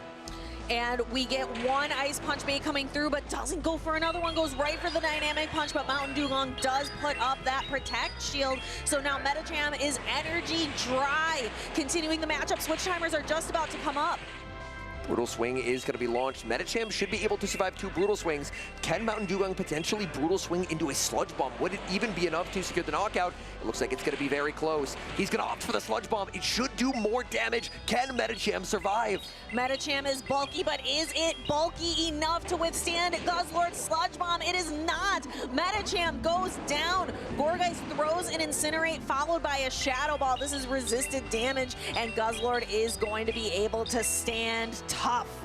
That was so well played from Mountain Dugong. He gets the Brutal Swing. Down goes Gourgeist, and that's going to be a Game 1 win, leading ABA weak to that Wigglytuff. Medicham lead Guzzlord in the back, but as it turns out, the bulk of Medicham, it's so bulky that it can survive all those charms and survive all of the charge attacks as well, force a shield advantage, and with the shield advantage and the energy advantage as well, Guzzlord sweeps the end game. It takes a great trainer to be able to go from a clear disadvantage in the early game to be able to turn it around for yourself in the end game. And that is exactly what Mountain Dugong was able to do with that Medicham. That was so well played as well. What I really liked about Mountain Dugong is instead of potentially throwing like a charm and trying to transfer the Incinerate, he actually queued up a 0-turn switch, anticipating that Frankie kind of had to throw the Incinerate there to try and throw on good charge stack timing. So he was able to get such a big energy head start, and that energy head start plus the shield advantage, all those advantages built up throughout the course of the game is what helped Mountain Dugong make not only the Brutal Swing, but that Sludge Bomb as well for that little bit of extra damage. Taking a giant disadvantage at the start and building up slowly but surely tiny advantages throughout the game is what was able to swing Mountain Dugong the victory. He needs one more to punch his ticket into day number 2. If Frankie wants to stick around, he's got to reverse sweep. He's got to find a different solution because having that clear advantage in the start wasn't enough. He's got to find something else. And for Mountain Dugong, he kind of made Game 1 look easy, but I do want to stress that that Gourgeist is very, very strong into his team. So Frankie, even though he's down a game, I don't think he has much to worry about quite yet, just because he is at a team comp advantage. Mountain Dugong survived once, but trying to get that second win is where things can get tricky. So Frankie maybe going to keep that Gourgeist around. Mountain Dugong has to kind of play strong into it. He's got to have at least a couple of things on his team that can handle the Gourgeist. And it looks like we have double lock-ins here for game number 2 of the Group B Losers Finals. It's going to be Fortress into the Wigglytuff. Mountain Dugong can't really catch a break. But there's no Gourgeist. Frankie left Gourgeist on the bench. Oh, the safe switch into the Quagsire to try and bait out a Gourgeist, but Gourgeist is absent. Gourgeist left behind, and now, suddenly for Mountain Dugong, maybe a bit of life, although Medicham takes these Aqua Tails very, very comfortably. We've been talking all day. Medicham's got the bulk, and its pacing is relentless. Getting to the next Dynamic Punch, Mountain Dugong forced to put up an early Protect Shield to save the health on his Shadow Quagsire. Quagsire going to be down a shield already, but what's uncomfortable about this situation is the pacing on the Medicham. Medicham's so fast to its charge attacks, and it's not like it really has a harder hitting charge attack that it can threaten here. It's just always going to be Aqua Tails, and Medicham already at the Dynamic Punch. So even though Mountain Dugong invested a Protect Shield, even if he is able to double up on Aqua Tails and with switch advantage, he is going to be very, very low on this Quagsire. And we see the double Aqua Tail right there and throwing just as he gets to that second Aqua Tail. We see one Protect Shield. Are we going to see him throw the energy and knock out the other one, or are we going to see a switch? Oh, a charge attack priority tie. Now Frankie is kind of forced into not shielding. Because if Frankie shields, then Mountain Dugong would probably be very comfortable just to let this go because there is no threat of a farm down anymore. So I think as Mountain Dugong, there's a world in which he just decides to let it go, and that's exactly what he does because now there's no threat of the Medicham making a secondary charge attack in this game. All Medicham is now is just farm, and he could even potentially try for maybe a Volt Switch down with the Fortress. That's something that I'm interested in as well. Mountain Dugong looks like he is thinking it through, letting the switch timer go, but instead just getting a one charm energy advantage over this Fortress. And we see a quick swap out. It is Fortress versus Fortress. Frankie does have the option to switch into his own Wigglytuff, but I think is comfortable to just hang out here with Fortress. And this is where potentially getting the head start on his Fortress could have been better than on the Wigglytuff, because now as he switches his Fortress in, he's behind a turn. Frankie can deny the sneak and apply an early debuff. Frankie able to switch out and get the catch onto Wigglytuff. And unfortunately, even though this is a type advantage matchup, suddenly this Fortress, it almost feels like its wings have been clipped a little bit, where it can't do the damage that it would normally do to make this matchup so convincing. Yep, Wigglytuff, we can hear Wigglytuff just working as hard as it can to get as much charm damage as possible. Now, why are we seeing trainers opt for Swifts here? Swift does do slightly more damage. Mountain Dugong, he knows he's debuffed. Can he farm up to the back-to-back? He does farm up to the back-to-back, but can this potentially set him up to Volt Switch down? It's going to be close. Rock Tomb, it got nerfed this season, and he's already debuffed. This is going to be close. He pivots in the Wigglytuff, he snipes down, and he banks that Rock Tomb for later. And Wigglytuff, now we're going to see the same thing, but on opposite ends. Wigglytuff on the side of Mountain Dugong, Fortress on the side of Frankie. We're going to see Frankie throw this Rock Tomb. Now, notably, Frankie's Fortress is not a shadow. Could that be impactful in this endgame? I actually really agree with Mountain Dugong's decision to go for the Icy Wind here. It's less damage, but he's debuffed. Swift is not going to do a lot. What he wants to do is try and increase the survivability of Wigglytuff in this endgame, because you want to try and ensure that they can't Volt Switch you into a range where Rock Tomb can take the knockout. Because Mountain Dugong's only fear in this endgame is that Frankie's able to double up. Frankie farms up a ton of energy, but can Wigglytuff hang on due to that debuff? Let's see, this is going to be close. Rock Tomb was nerfed. Wiggly hangs on. We see that instant switch into Fortress and the combo play. Mountain Dugong launches this Rock Tomb. Fortress is out of the match, and Frankie is out of the tournament. Bad lead after bad lead, not a problem for Mountain Dugong. Sensational gameplay there. He led Medicham Guzzlord Core into Wigglytuff, and then he ended up leading Wigglytuff into a Voltage Fortress, and it just did not matter. Mountain Dugong is back, and he's moving on to day number 2. What incredible gameplay from Mountain Dugong, really being able to turn those disadvantages into advantages, turning a real bad time into a good time. Wow, I'm a little bit at a loss for words here. That was high-level competitive Pokemon Go. Even when you lose the lead, you end up losing the swap. Doesn't mean you're out of it yet. By setting up kind of a soft ABA strategy in that game, number 1, knowing Medicham wins the Zero Shield, which, by the way, at this point, what can't Medicham do? It's winning the Zeros versus Wigglytuff. It's taking names left and right. And there's another Medicham making its way into day number 2. I know it was very low on the day 1 usage. I think it's going to be pretty high on the day 2 usage. One thing Medicham cannot do is make its way onto its Axon's team for Houston, which is, I think, surprising to everybody here. But Mountain Dugong showing why Medicham is a must-bring here in Houston. And Mountain Dugong going for the energy head start on the Wigglytuff was worried that that could have been potentially a bit of a misplay as he ended up down a turn in that Fortress mirror, but Frankie was weak to Fortress in the back. Frankie debuffed and then caught onto the Wigglytuff, but this heavily misaligned the switch timers, and that was the opening that Mountain Dugong needed in the end game, as he was eventually able to snipe it down and emerge victorious. These battles have been incredible. There is the Rock Tomb. Wigglytuff barely hanging on into that combo play, Rock Tomb. Absolutely incredible, quick thinking on the part of Mountain Dugong, punching his ticket into the tournament on Sunday. Mountain Dugong proving that alignment is just a state of mind. Sometimes you can just lock in and play better, and that's exactly what he did there. Oh, that was such a treat of a set to watch. Mountain Dugong back like he never left and in absolute top form. That set was fantastic. Yeah, and Mountain Dugong has had a ton of really solid performances, but is still looking for that victory here in the Pokemon Championship Series. Could Houston be the weekend for him? I believe he is a local to the area, so it would honestly mean something probably a little bit extra to be able to win a tournament so close to home. So Mountain Dugong made it through to day number 2, so his day is done. He now gets some time to kick back, relax, study his matchup, but we still have a few more trainers who are still in that win and in scenario in these losers finals. Yeah, our next battlers coming up to the stage, we are going to have, again, trainers we've seen before. We saw them on the winner's side earlier.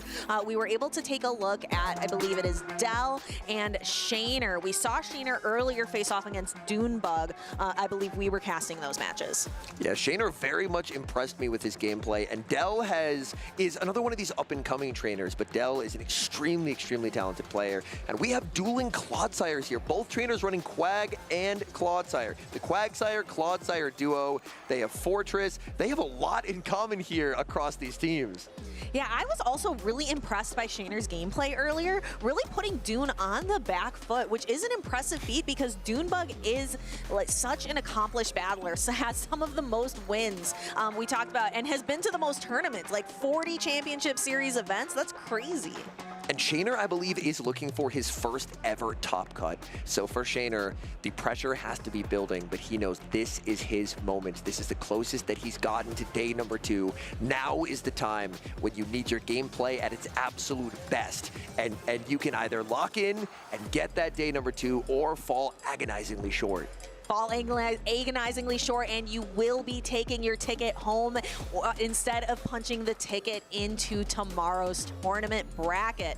Our trainers are starting to get their headsets on and ready to go. I am so excited to dive into these teams and start talking a little bit more about what advantages we have, because we did talk about, we do have a Clodsire mirror, which is interesting because we've been, as well as a Quagsire mirror. Quagsire definitely more of the popular ground type Pokemon. We talked about how Shadow Kanto Marowak is out of the meta. It is down and out because Mudslap is just essentially gone from the tournament. And with Mudslap out of the way, it really clears the path for Clodsire to end up being a very strong, very bulky presence. Both of these trainers are running Stone Edge, so they will have super effective damage into each other's Altaria. And it does look like both Fortress are on Volt Switch. So Volt Switch, pretty nice if you get it aligned onto something like the Wigglytuff. Pretty catastrophic if it ends up on the Clodsire. And kind of stacking up these resistances to Electric, I think, proves to be kind of a winning strategy. And that's where that Quagsire-Clodsire duo can be very nice, because it's very difficult for the Volt Switch Fortress, which we've seen a few times just run away with games. It can't really run away with games if it can't really do a lot of Volt Switch damage. I'm really curious about Dell's Azumarill. The fairy type that we've been seeing throughout this tournament is Wigglytuff, and it's not to be seen on Dell's team. Instead of going with just a Pokemon that has been ever present in the Championship Series, it's been ever present in the Go Battle League since day number 1. We cannot seem to be rid of Azumarill, and do we really want to be? Azumarill can take some teams kind of by surprise, but in a meta where Volt Switch Fortress is as popular as it is, I do think that Azumarill can struggle there quite a bit. I know some trainers prior to the tournament were potentially considering a slight attack weight on Azumarill because against Volt Switch Fortress, there was actually a bubble breakpoint where you could actually do slightly more damage, and I believe that would flip the Zero Protect Shield scenario. But unfortunately, you end up dropping quite a bit of bulk for it, so I don't think many trainers did end up going for it, and that's probably why a lot of trainers stopped it for, well, I guess I can just run Wigglytuff because then I can cover the ghosts as well. And you get to have a lot more fast attack pressure with the Wigglytuff also. I dare you to say bubble breakpoint 5 times fast. I was struggling, I'll be honest. Bubble breakpoint. breakpoint. Bubble breakpoint. Okay, yeah, we're cutting that short at 2. But Azumarill does have a few targets here. Just neutrally, it could be a little bit annoying for this team, as Shadow Quagsire, Stone Edge doesn't take a 2-hit knockout. Altaria would struggle. The Cloudsire's on Stone Edge, which means it doesn't have super effective charge stack pressure. And Corsola and Wigglytuff, at the very least, are neutral matchups. So if you can kind of dodge that Voltage Fortress, then maybe there's an angle here. And we have the best angle in the house to watch these battles. You at home do as well. Let's kick it off. Who are you rooting for here? We've got Azumarill into Altaria, a tale as old as time. However, this is a Shadow Altaria, a little bit of new spice to this very old matchup. Shadow Altaria, unfortunately, really not helped in the Dragon Breath damage department there, as Azumarill with that double resist just lives Dragon Breaths forever. Sky Attack is going to land. That does do a little bit of chip damage. Shaner can look to try and overfarm, maybe try and go for a catch. Tries for the catch onto the Wigglytuff, but Dell doesn't have an answer, so Dell is forced to fire off the Play Rough. Unfortunate use of energy here, going for the Play Rough and actually going right into the Quagsire. Quagsire, with that 8-turn pacing, will be able to outpace, but not opting to throw just yet, because Aqua Tail wouldn't have quite secured the knockout. Shaner goes for the Swift, but Dell more than happy to no shield and look to try and overfarm quite substantially with the Quagsire. Yeah, wanting to wait to throw the attack until it's going to be a lot closer to a knockout. We see the Shadow Quagsire going for the Aqua Tail here. That is going to threaten the Wigglytuff, perhaps sending it back to the Pokeball. And Wigglytuff barely hangs on, doesn't get the Swift, the Mud Shot down. And Shadow Quagsire, this is kind of the best case scenario. It exits so low on energy, but it exits with a Stone Edge, and that will guarantee one of those 2 Protect Shields away from that Shadow Altaria. This is the best case scenario because you do not want to give your opponent a lot of farmable energy. So only a few Dragon Breaths for Shaner's Shadow Altaria, and the Azumarill can just come back in and try to finish up what it started earlier in the match. If Dell can avoid a catch, he's looking very, very strong in this endgame because it's going to be Galarian Corsola onto the Guzzlord. Shaner's opportunity would be if he's able to get the catch, but he doesn't. There's the Guzzlord. I feel like that really slams the door on his opportunity to try and get a Game 1 win. Yeah, this is going to be tough to come back from for Shaner. Guzzlord is going to be resisting all of the damage from the Corsola, all of the fast attacks, all of the Nightshades, forcing to go to a Power Gem, and the Power Gem just isn't all that impactful. Dell doesn't even have to shield this. Guzzlord able to tank this damage effortlessly. It does not mind Power Gem whatsoever. Guzzlord can even look to double up here. Actually going to throw right before the double up, and Shaner's just going to let it go. This is Shaner basically conceding that there is just no path forward. There's too many charge stacks. Guzzlord's one away from a move. Azumarill has a move, and there's just nothing that the Shadow Altaria can really do. Yeah, and Dell still has both of his Protect Shields. Now, you listed a ton of advantages. You missed shield advantage going into this situation as well. So Shaner hopefully is going to be able to go back to the drawing board, really look through the team sheet, really look through the matchups, and try to determine, is there a different organization of my Pokemon? Is there a different team construction I can put together that can put Dell on the back foot? And this is kind of a nice opportunity for Shaner to do so, because Shaner knows that the writing is on the wall in this one, so to speak, where there isn't really a path forward, but you kind of have a minute or two from when you know the battle's over to think through those options. What adjustments can I make? Was kind of in a tough spot from the get-go. Shadow Altaria into the Azumarill. The Wigglytuff ended up getting chipped, and then Quagsire was able to exit with so much energy that it forced the shield away from that Shadow Altaria, and that made the Shadow Altaria feel a lot less threatening once it didn't have 2 Protect Shields to hide behind. Yeah, and we also saw the benefit we really did see the benefit of Azumarill here on Dell's team. We were talking about how maybe Azumarill isn't the play, but Dell's really seeming to make it work. If you get it onto a Shadow Altaria, it looks pretty invincible. Even if Shadow Altaria lands 2 Sky Attacks, you still cannot get the Dragon Breath down. The double resist and the bulk of Azumarill is just simply too much to overcome. Corsola was a bit of a risk, and I honestly understand why the risk occurred, because it is pretty strong if you're able to dodge that Guzzlord. But unfortunately, it found the Pokemon that it did not want to see, and that ended up being catastrophic. Yeah, I agree with putting it on the team. It's just unfortunate how it played out for Shaner, because Galarian Corsola, not bad. Clodsire, Altaria, Azumarill, the Fortress, the Quags, it's not terrible into any of those, but the Guzzlord matchup is miserable for it. I really wouldn't mind seeing Shaner more or less try and run it back. Basically saying, you know what, I think the idea was solid. I just ended up with the worst case scenario because presumably Dell will make an adjustment or two, and I imagine that Corsola could probably find better targets, especially if Dell anticipates a strong overreaction to Guzzlord being as strong as it was. Yeah, so if Shaner is thinking, like, I gotta put a stop to this Guzzlord, Shaner would probably bring, like, the Wigglytuff, probably bring the Altaria would do okay there. What are some other things that, if Shaner were to overcorrect into Guzzlord? Potentially the Clodsire as well, just because it does have, at the very least, enough bulk to kind of like neutrally outlast Guzzlord. So that could be what Dell is trying to cover for. But honestly, I think Shaner could do pretty well to probably just try and run back that Corsola, because if it ends up on Guzzlord twice, that is unfortunate, but it's a strategy that we've seen some top players employ, where sometimes they say, you know what, I like the line, that was just the worst case scenario, and I trust that I won't see it again. And what we will not be seeing again is that Galarian Corsola. He left it on the bench. Dell bringing in the Clodsire instead. What do you think about this initial matchup? This matchup, I do feel it is a little bit unfortunate to be the Shadow Altaria, because the regular Altaria is able to tank the Stone Edge very comfortably. The Shadow actually takes a lot of damage here. Sky Attack is going to connect, but in the back, it's a Azumarill and it is the Quagsire. So an adjustment from Dell, the Corsola would have been very, very strong here, but unfortunately, Shaner decided to bench it after it didn't find its target in game number 1. And maybe that's what Dell was thinking. He's thinking, you know, I bet I know what Shaner's going to put on the bench, and I'm going to play really strong now into the Corsola because I don't think he's going to bring it. Dell thinks that he can survive the Sky Attack. This is going to be close, but Clodsire should hold on. Clodsire survives, able to make a second Stone Edge, and now this forces Shaner to take either critical damage or lose both of his Protect Shields. And is choosing the critical damage. That was a heavy-hitting Stone Edge. Not quite enough to knock out, though. So Dell's going to get a little bit of fast attack damage on his Azumarill, just going for the bubble down.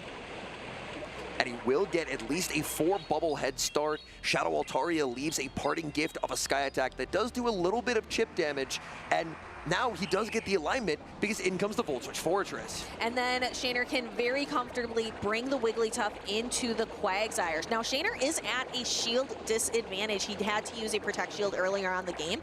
Dell can protect this Shadow Quagsire and protect the Azumarill later on. Dell going for the Stone Edge. Stone Edge connects, no shield from Shaner, and that is very good for Dell, because Dell, by landing the Stone Edge, now just has to fire off Aqua Tails, and Shaner's put in a position where he's forced to shield debuffed Aqua Tails. And that is unfortunate, and Quagsire gets to those Aqua Tails so fast. 1, 2, 3, 4 every single time, and we're gonna see one of those Aqua Tails land and connect here. Shaner kind of breathing a sigh. I think a little frustrated here. Down goes the Wigglytuff, back in comes the Fortress. He's actually going to pivot out, resetting that debuff and sending in the Azumarill. Azumarill, oh, the Volt Switch does go through there. A slight inaccuracy from Dell. Dell is going to end up full charging that Play Rough there, because Play Rough, even though it's resisted, this is helpful damage onto that Fortress. I know it is tough sometimes to watch these not very effective attacks be thrown, but when you're stuck between the two, you might as well go for the one that's energy efficient, that does that same type attack bonus, does a little bit more damage. And Dell knows that he does survive the Volt Switch. That is very nice, trying to maximize as much bubble damage as possible. The Fortress does have a lot of energy, but so does the Quagsire. Unfortunately for Dell, Switch Clock not going to be up, going to get farmed down, and this endgame is going to be close. We have double Sand Tomb. So the first Sand Tomb is actually going to connect, no Protect Shield here, and then the second Sand Tomb is going to lower the defense. So this is the perfect order of operations to use your Protect Shield in. Dell getting it exactly right. No shield in the first, saving the shield for the second. One off of the Aqua Tail here, and will get there in the middle of the Volt Switch, and that should seal it for Dell. Exactly, and Dell punching his ticket into day number 2, but I sincerely hope that that is not the last tournament that we see Shaner PvP play in, because I have been so impressed with his play throughout this tournament. Shaner definitely put on a show, but the Shadow Quagsire for Dell was a real standout star in this losers finals, as the Shadow Quagsire in the game number 1 was able to very effectively neutralize Wigglytuff once Wigglytuff had taken a little bit of chip damage, got the Stone Edge to force the shield from the Altaria, and then in that game number 2, felt like Quagsire just got to like 5 moves at that point? Like Quags, it's just so fast. It was. Those were such fun battles to watch, and it was really interesting to see how Azumarill can still be utilized in this current Memories in Motion meta. And unfortunately for Shaner, it really felt like things started to go downhill when that Sky Attack on the charge attack priority failed to take the knockout, because that setup farm for the Azumarill Quagsire going for the Hail Mary, landing that Stone Edge, really put him in a good spot where Shaner was forced to shield Aqua Tails, and that's not really the spot where you want to be. Ideally, you want to try and get the shield call right, but he anticipated a bait, it did not happen, and then that Quagsire, its energy just goes everywhere. I was really hoping to see Shaner keep the Galarian Corsola, like you mentioned, run it back again. Had he brought the Galarian Corsola into what Dell had brought in that second game, I think Shaner could have maneuvered around a little bit better. But that's kind of the pressure that you can put your opponent under, is if you end up getting that very, very strong endgame matchup, is all of a sudden they might feel that Corsola isn't as strong as they initially thought, so they don't end up bringing it. And then Dell kind of anticipates that by running a line that's then pretty neutrally soft across the board to Corsola, and it pays pretty significant dividends, as the Corsola unfortunately was nowhere to be found. Yeah, and that is all the mind games. That is the chess game that is going, the unseen chess game that is going on between two battlers up on the stage. There is a lot of pressure under those lights, and we have a lot more high-pressure games yet to play today. We are in the losers bracket for those of you just tuning in. We are wrapping up day 1 battles. These trainers are trying to punch their ticket to Championship Sunday tomorrow, and these are the final battles of day number 1. And it looks like we do have the 2 competitors who we are going to see here. It's going to be Go League Greg, who's been on stream a couple times, versus a fan favorite in Ashton Ash.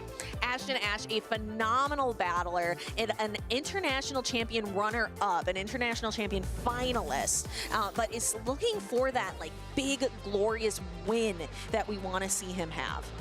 And on the loser side of the bracket, so down but not out by any means. And the big thing is just getting to day number 2. Once you're in day number 2, it really feels like anything can happen, but you've got to get to Top Cut. And standing in his way is Go League Greg, a trainer who honestly kind of made a name for himself right away from that first interview, talking about Annihilate. It's going to be big this weekend, and it's taken him this far. So Annihilate has put on quite a show so far. For Ashton Ash, Ashton Ash is running a very interesting moveset choice here. We've seen a lot of Shadow Quagsire DeFi, but have we seen an Aqua Tail Mud Bomb Quagsire yet?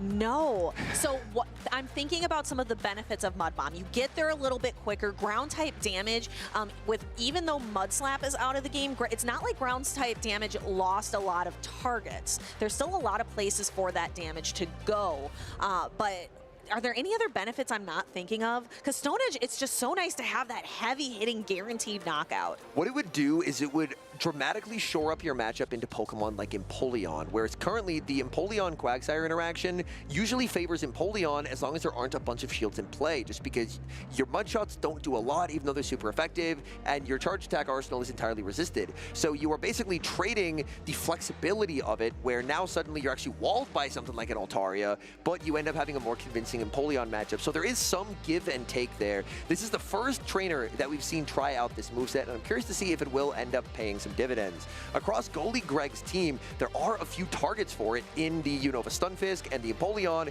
but suddenly that makes Altaria significantly stronger into the team.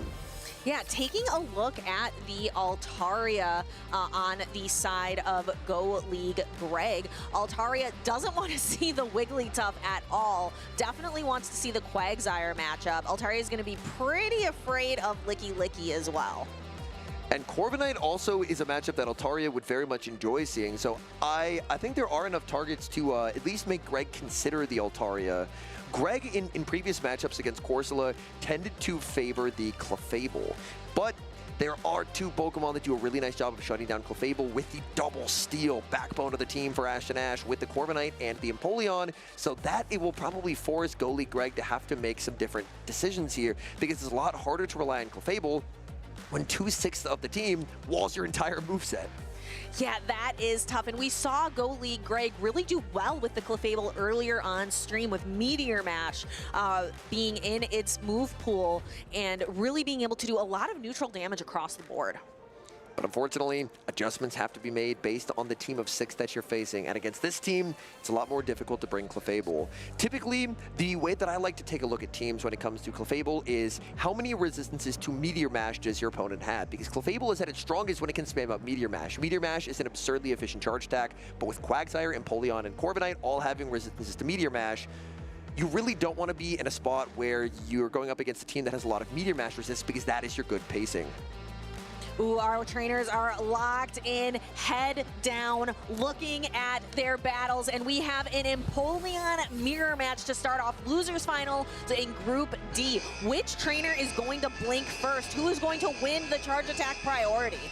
Wow, goalie Greg running a line that is incredibly soft to the Quagsire, but it pays off. The Quagsire is nowhere to be found, and instead, his Empoleon is going to be locked into an Empoleon mirror.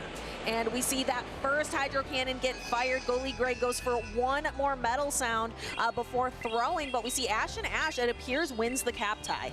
Unova Stunfisk looks very, very strong in the back. Honestly, it looks very strong everywhere into the team that Ashton Ash has brought without bringing the Corsola, without bringing the Quagsire. That Unova Stunfisk is basically unchecked across this team. Yeah, Licky, that's tough too, because Licky loves being able to pressure with that rollout damage, and Unova Stunfisk just gets to kind of laugh that off. And I wouldn't be surprised if Ashton Ash is anticipating that the Corviknight would be pretty free here. Oh, in comes Annihilate, trying to snipe it down, but this is low kick, this is not counter, so the Empoleon able to hang on, and now Corviknight does find the target that it was looking for in the Annihilate.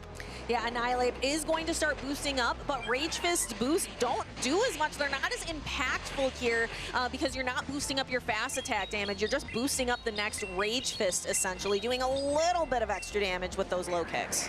Air Cutter lands, no shield from the Annihilate, no boost comes through.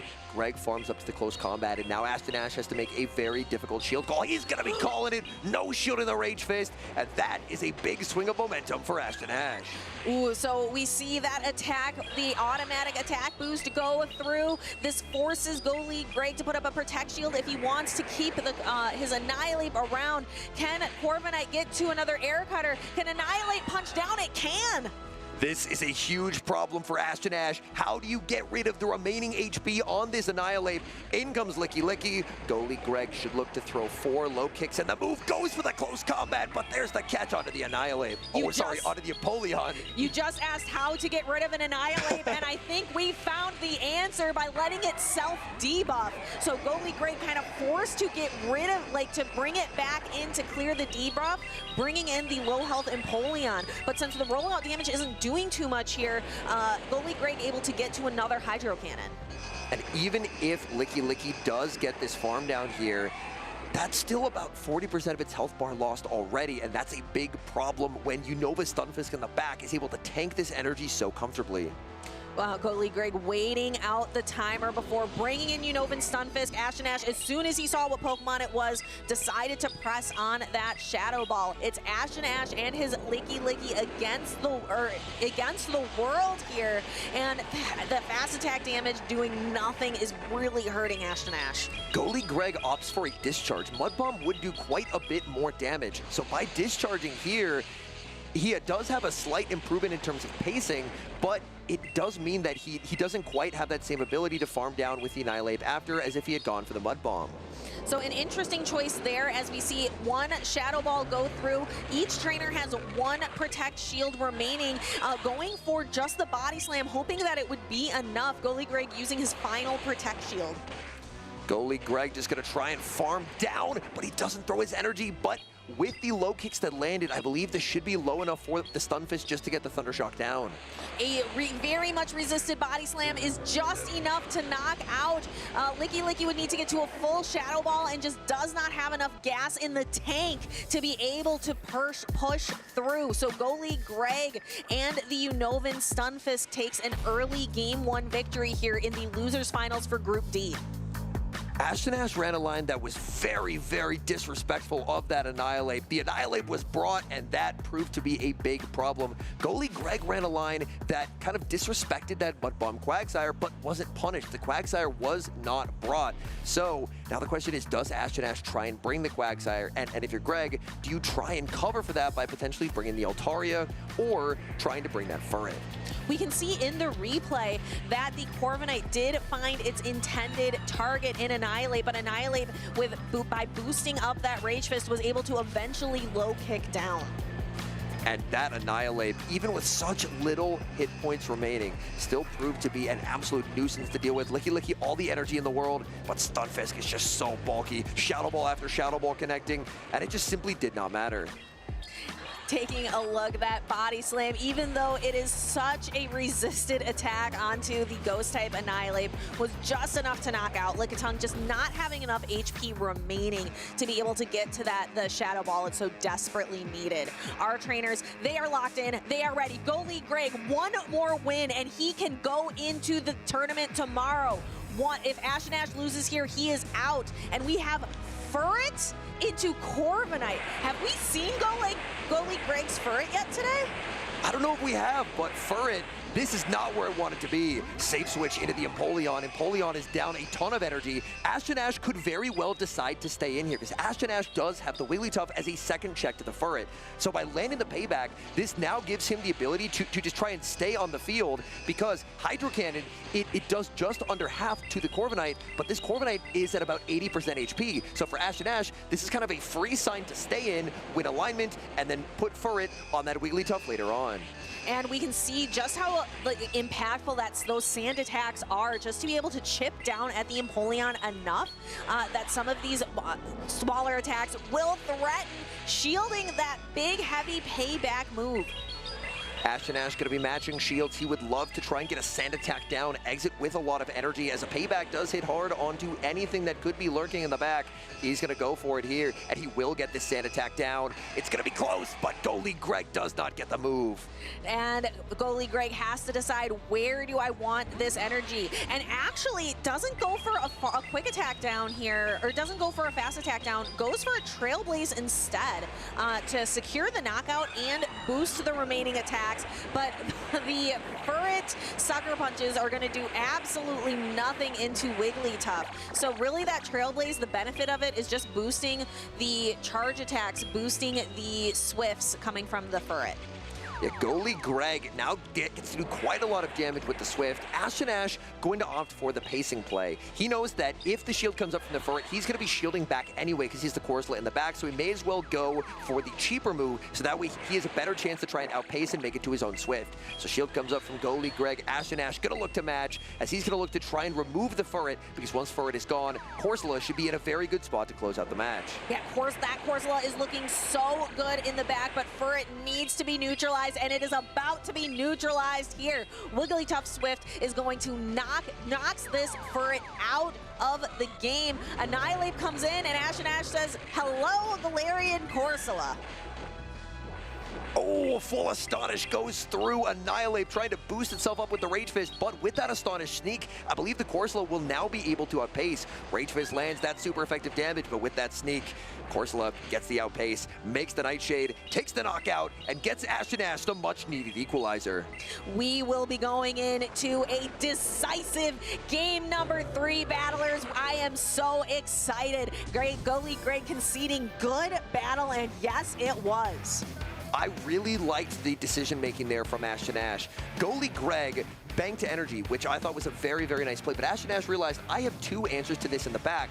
I am still outside of a range where Hydro Cannon plus Metal Sounds will ever knock me out. So I can no shield on that Corviknight, and then just stay in, win switch advantage, and then that way Furret never gets to see that Corsola, because Corsola, if it can avoid that Furret, is very, very strong across the board. Yeah, it looks great because Go League Greg has the Clefable, not the Wigglytuff, as his fairy type of choice, giving Corsola an additional target. And no catch coming out here from Go League Greg. The Furret just getting knocked out, and that just set up the Corsola. Ash didn't immediately pivot into the Corsola. Had he pivoted immediately, he would have always outpaced, but then Go League Greg ended up firing off this Rage Fist, and it let through a Free Astonish, and that right there, the Free Astonish sneak is what allowed the Corsola to outpace. Like, a good Corsola should still survive the +1 Rage Fist there, but it made the game a little bit unnecessarily close.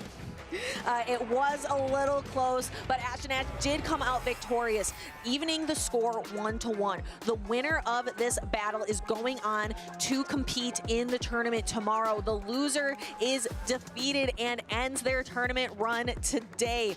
Both trainers breathing a bit of a sigh, thinking through their options. They know the pressure. They know the moment is here. Every trainer competing at this tournament, the goal is to make day 2, because once you make day 2, it's anyone's game. Someone can go on a run and get hot at the right moment and like surge to victory from the loser side of the bracket, but you have to get there. And that all starts with winning this final game. Trainers locking in, making their final decision. You can see them both really thinking things through, playing through all those different scenarios in your mind. Go League Greg winning that first battle with the Empoleon lead, losing when he chose to bring the Furret in. Ashton Ash being able to take the victory once he brought that Wigglytuff and Corsola. The Corviknight has stayed consistent for him. The Corviknight, it just proves to be a very neutral presence across so many matchups. Unfortunately, in this particular matchup, with Altaria and Stunfisk being very effective answers, and with an Annihilate, if it can get up a little bit of energy, making life difficult as well, it's a little bit less safe than it is in a lot of scenarios. That's part of why Corviknight usage is so high, because in a lot of matchups, you can kind of count on it to be a very effective tool for repositioning. Yeah, because it's just so bulky. We've seen that Corviknight bulk in many games today. Will we see it again here? What we're starting off with is a fantastic lead for Go League Greg in this decisive game number 3, Annihilate into Empoleon. Ashton Ash forced to put in a Shadow Quagsire safe swap. At Shadow Quagsire, there is no answer in the back for Go League Greg. Go League Greg is so weak in the back to the Quagsire. He's going to have to stay in with the Annihilate. Aqua Tail lands, Annihilate farms up to the close combat, but is going to go for a Rage Fist bait. And because it was the swap, that Shadow Quagsire is even going to have more energy, but we see the Rage Fist bait. Unfortunately, Ashton Ash did choose to shield that up, and that makes sense. A lot of trainers would throw close combat there. That is unfortunate. Ashton Ash playing to a charge stack priority tie that he does not win. +1 Rage Fist is going to connect. And Ashton Ash, if this Quagsire gets removed from the field of play, how is he ever going to defeat that Stunfisk? That is going to be tough. So Ashton Ash needs the Quagsire. He just doesn't know it yet. And even if the Quagsire survives this, it's too low of health now. That Unova Stunfisk is going to just completely wreck shop later on. He aggressively pivots into the Corviknight. Go League Greg gonna go for a double boosted close combat. Shield comes up from Ashton Ash. Go League Greg can choose to save the Annihilate here and pivot into the Stunfisk, but no, he's saving the Stunfisk and he's sending in the Empoleon instead. That is an interesting play. We're going to see if it pays off for him. Ashton Ash being able to full send the payback with no Protect Shields remaining, knowing this big neutral hit is going to land. Payback lands. That is critical damage onto the Empoleon. Ashton Ash would love if 5 sand attacks plus an air cutter would be enough to secure the knockout here, because he needs to be able to outpace this Hydro Cannon, or his Corviknight is just getting knocked out. So we see him carefully counting, making sure that another Hydro Cannon cannot possibly land. But will this air cutter be enough? This Empoleon still has a chunk of health. It's not enough. Oh, nice catch out of the Quagsire, able to preserve that Corviknight for later. This will give a slight energy head start to Empoleon. And Empoleon being up a turn in that Stunfisk matchup is actually beneficial. However, there's no Protect Shields in play, and Mud Bomb damage would be catastrophic. Go League Greg waiting it down. In comes the Corviknight. He didn't bring in the Empoleon, but now this is Stunfisk's opportunity to shine. So Stunfisk being able to throw those super effective discharges, and there's no shields remaining. Ashton Ash didn't have the opportunity for a catch due to that switch timer. So now we are going to just see this Unovan Stunfisk run amok. Unova Stunfisk makes the discharge. That is critical damage landing onto the Empoleon. And to make matters worse, the Stunfisk is not in Hydro Cannon range. It's super effective damage, but it's just simply not going to matter. Ashton Ash continues to farm, but there is just no way out here. Plays the charge tech priority. He needs this to knock out, but Unova Stunfisk is very bulky and should survive. Ashton Ash looking up, saying, shaking his head no, knowing that Unovan Stunfisk is too tanky. The flat little pancake that could. Go League Greg secures his victory, secures day number 2. You can see the emotion hitting Go League Greg. He's done it, taken down one of North America's finest. He's moving on to Top Cut. This is the end of the road for Ash and Ash today, but we know it's not the end of the road forever. Ash and Ash, an incredible battler, a fan favorite. We hope to see many more tournament runs from Ash and Ash. I will be honest, I was expecting to see a lot more Annihilate in Day 2 than Metacham, but it's definitely been the reverse. It has been Metacham after Metacham, so we do get an Annihilate sneaking into Top Cut as well. And the pacing, the speed on that Annihilate just absolutely ran away with those games. Taking a look back at this final matchup, Ash and Ash just losing the Quagsire early on just really set him up for defeat, and Goalie Greg was able to position this Unova Stunfisk to completely, I can't say it ran away with it, maybe it just kind of like flopped away with it at the end of the game. That was a very tough spot for Ashton Ash. Ashton Ash brought the Corsola game 2, and the Corsola was game winning, but benched it game 3, and unfortunately, Corsola was triple strong into that line.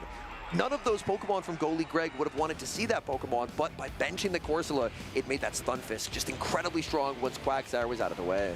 And we are going to see here Unova Stunfisk being able to just do devastating damage with Discharge, just hitting very hard, and then going for the Discharge one more time. This Hydro Cannon, Ash and Ash, you can see him shaking his head, just knowing it's not going to be quite enough.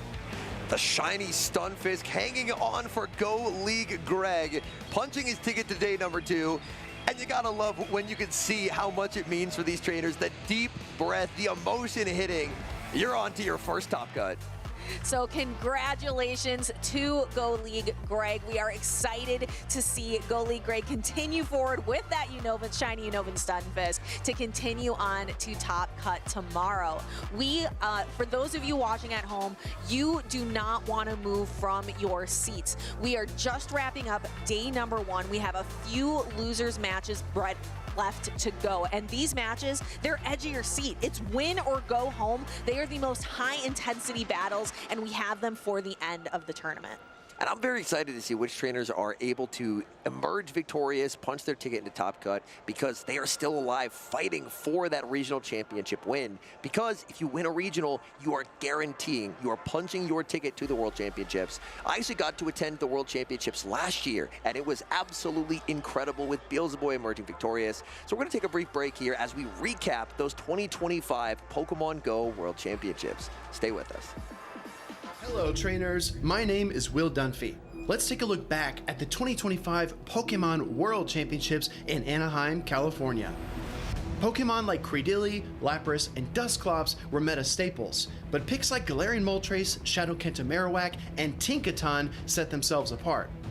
There were plenty of meta surprises too, like Senhudigo's Turtonator and Toedscruel, Lyle Jeffs III's Shadow Dusknoir, and Tonton Batus's Dragapult. After 2 days of extremely hard-fought battles, only Spain's Patoman and India's Beelzebub remained. These two trainers were destined to meet on Championship Sunday in the arena for the very first time. On a Sunday morning unlike any other, the roar of the crowd was carried onto every street corner by the soft California summer breeze. As the palm trees swayed and Pokemon fans took their seats, Patoman and Beelzebub clashed on center stage. Beelzebub struck first, and he struck ferociously, dominating Game 1 with a triple Brave Bird barrage. Patoman rebounded in Game 2, overwhelming Galarian Moltres and delivering back-to-back Sparkling Arias to knock out the Shadow Steelix. Beelzebub clamped down in Game 3 with a lights-out bait call on Patoman's Shadow Kenta Marowak, and then leaned on his mighty Shadow Steelix to win Game 4, forcing the bracket reset. In Game 1 of the Grand Finals reset, Patoman brought both of his Rock Tomb users to corner Beelzebub's Galarian Moltres, but the trainer from India was one step ahead.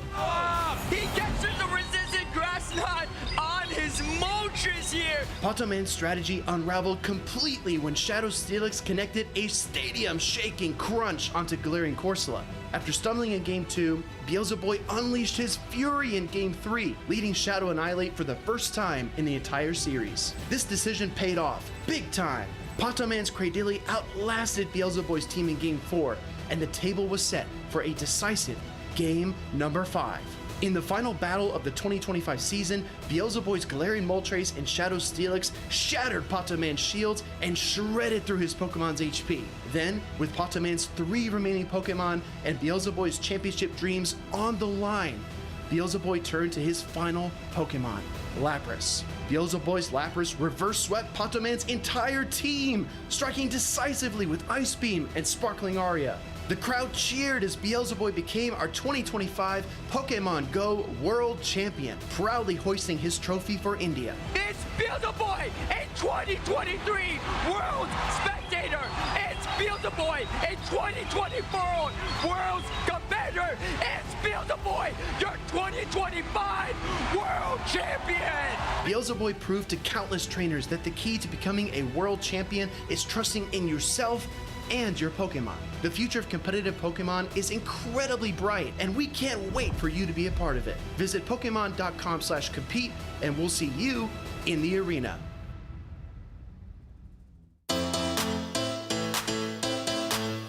The toughest opponent would probably have to be Patoman because he was my world opponent like for the finals, and he already knocked me out to the losers final, so probably him, yeah. My favorite Pokemon is Mew, and I don't know why. I just really like Mew.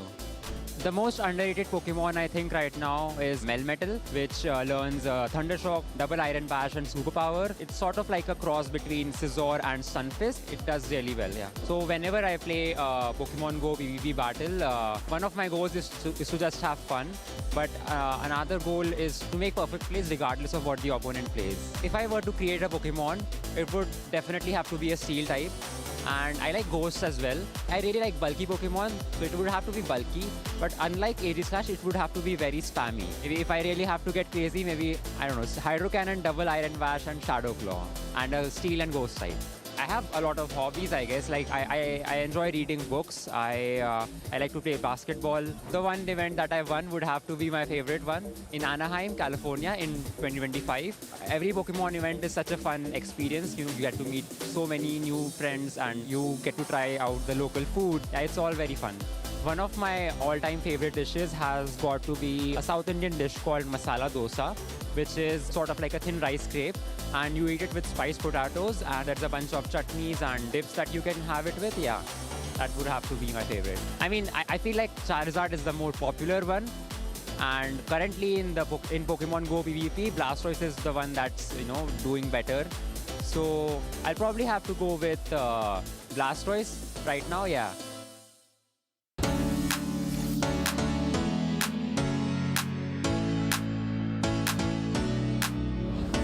The best advice I've gained from my friends is to probably not give up. I've been to many regionals. This is actually, I think, my 18th, and I have only ever day 2'd at one of them, but I've played all of my day 1s always because all of my friends are always like, don't give up. One of these days you'll break through, and when I finally did, it was really awesome, and that's helped a lot with enjoying these tournaments and making sure that even if I'm not doing the greatest, I'm still having a good time. The best piece of advice I've received from my friends is learning my move count so I can optimize my gameplay. The best piece of advice I've gained from my friends is probably to take it slow. More specifically in a match when you're like really stressed out or maybe you made the wrong read. Try to just, you have a little time, take a breath, take a step back, reevaluate it, and then just see if you have any outs or see where you can go from there. It doesn't hurt.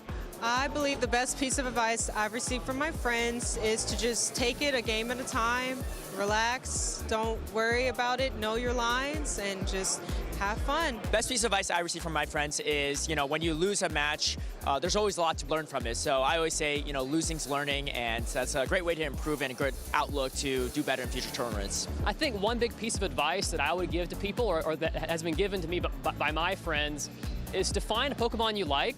Obviously, you can kind of see my get up here. I found Glaceon. I decided to use it on my team this year. It tests your limits in ways you probably wouldn't otherwise using more meta picks. And those are totally fine to use, but for me, choosing my favorite Pokemon and finding a way to make it work, it was really impactful for me.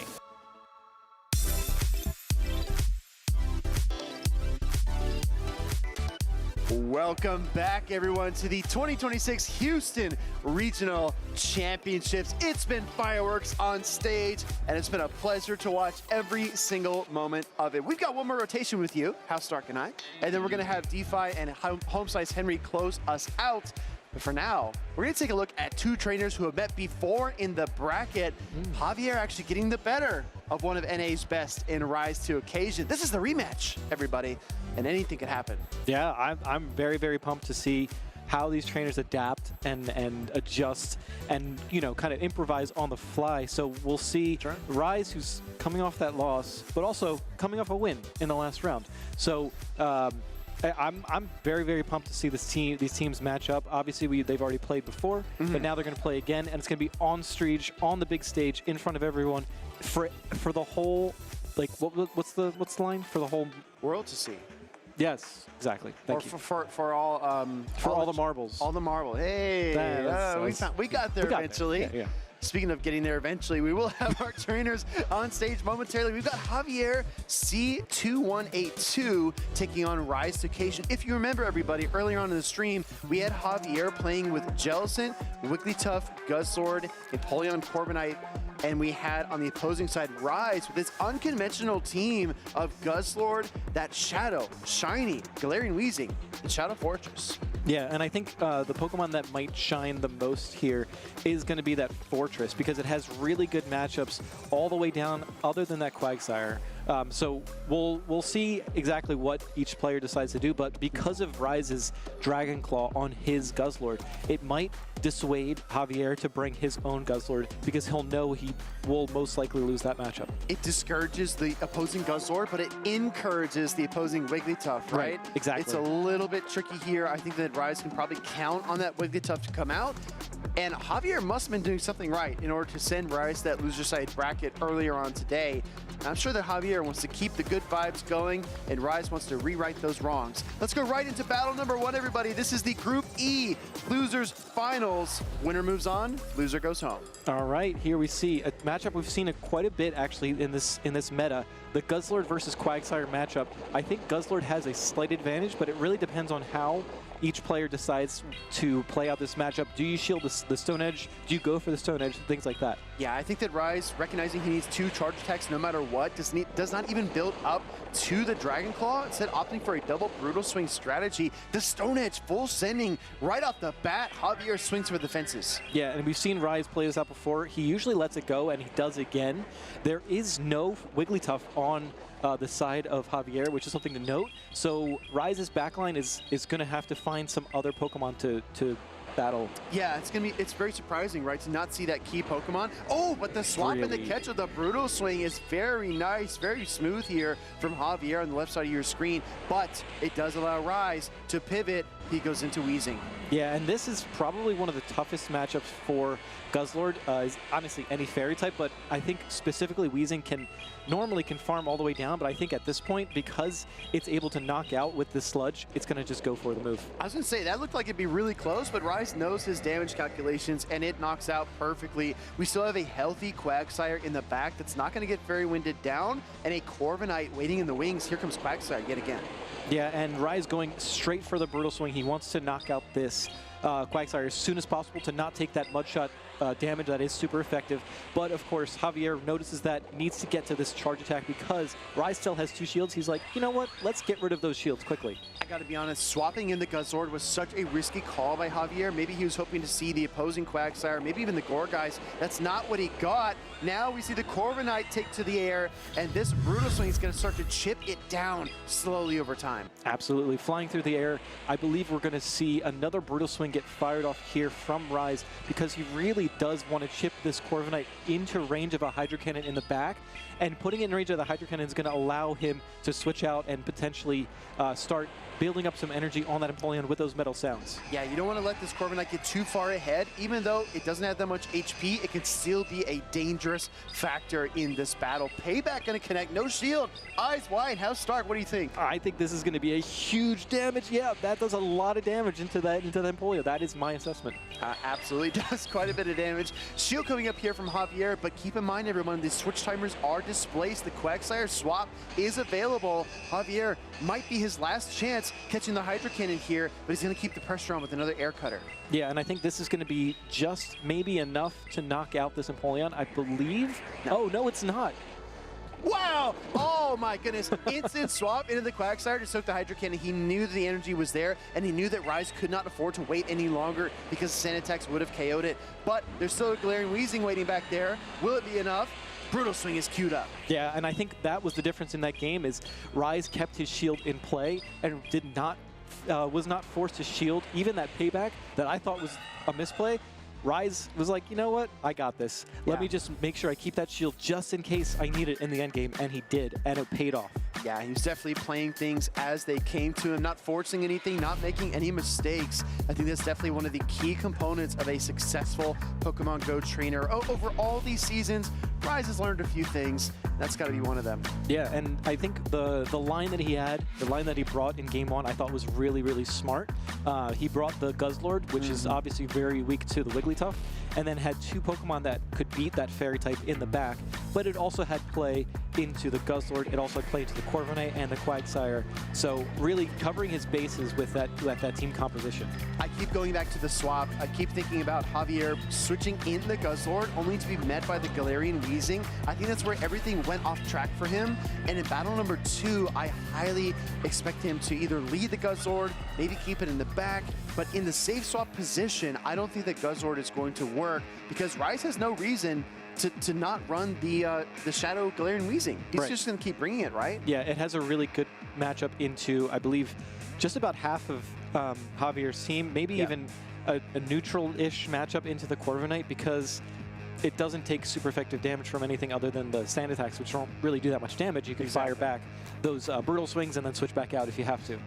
Exactly. So going to battle number 2, Javier needs to find a new gear in order to win this game and keep himself in the competition in Houston. Meanwhile, Rise to Occasion, again, looking to avenge this loss against the trainer that knocked him down to that loser side bracket. But he's got some work to do. Yeah, this is going to be a really uphill battle for Javier. He does have play, obviously. He has a really good team into Rise, but at the same time, I think Rise is not going to make any mental errors. And here we go, where the trainers are ready and locked in for game number 2. And look at that, Javier has a fantastic matchup in the lead. Fantastic matchup, but look at the back line as well. He actually brought the Jellicent to this battle, which I really like into this composition from Rise. So this could be very tough sledding for the trainer on the right. Yeah, I agree. At least you can fire back with some neutral Drill Pecks here, which is going to help him try to mitigate the damage that Jellicent does into the team. But at the same time, it's really, really tough because Jellicent can just fire back with massive, hard-hitting Shadow Balls. Trainers that know this matchup realize that Jellicent can just YOLO the Shadow Balls all day long. No reason to bait, no need for it, because you're able to tank so much fast and charge attack energy from the Empoleon. Gonna take another Drill Peck here. I don't think this is any threat at all, Stark. Yeah, I agree. Well, one thing that I've noticed is Empoleon is so efficient with its energy. It's able to build up to this Drill Peck. This is the 3rd Drill Peck, and is not wasting any energy for it. Exactly. Will we see a shield here? Javier is going to give up a Shadow Ball and a Jellicent if he doesn't shield, so he wisely protects it. But the swap now from Rise into the Quagsire, trying to move the pieces around yet again. Yeah, and not switching out, not getting out of the situation is Javier, and now is forced to shield an Aqua Tail, which is really tough. Very, very tough. You don't want to use a shield on an attack that would not do too much, but he's confident that his Jellicent can earn these shields back. He's going to go ahead and fire off the Shadow Ball here. And the problem, Stark, is that if he swaps, what does he go to? I guess his own Quagsire, but he's so far behind in energy. Yeah, and now this is going to be a huge Aqua Tail. I guess we've learned from before, they must have battled before, and Rise knows that his Quagsire is going to win the charge attack priority, which is why he went for it, and that's a huge play. Massive play, Aqua Tail connects. This Aqua Tail will be more than enough to KO Rise's Quagsire. It's done a lot of work for him, and he's also been able to wrestle away control of switch advantage, which is exactly what he wanted. Gonna bring in the Weezing now. Interesting, he knows that there's an Empoleon, so this is like the lesser of the 2 threats. Yeah, and now he knows he can take an Aqua Tail, he knows he can build up some energy and be able to threaten both the Jellicent and the Empoleon in the back.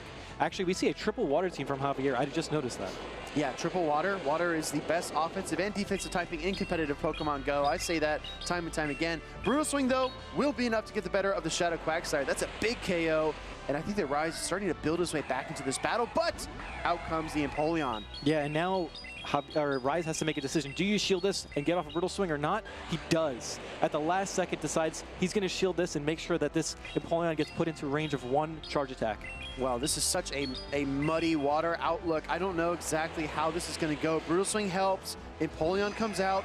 In comes the Jellicent Shadow Ball stored for a rainy day, and this is going to hurt. Yeah, this Jellicent is going to be able to do some heavy damage into the Empoleon. It doesn't quite knock it out, but it's so close. And now Rise really has to get the 2 charge attacks with this Weezing to try to get back in this game, because I believe Empoleon's going to be able to survive one more Brutal Swing. And the meanwhile, you're taking super effective Metal Sounds. There's just no way. Another Brutal Swing. This is Rise's last attempt, but Javier, looking up, I think he's pretty confident he's won this battle.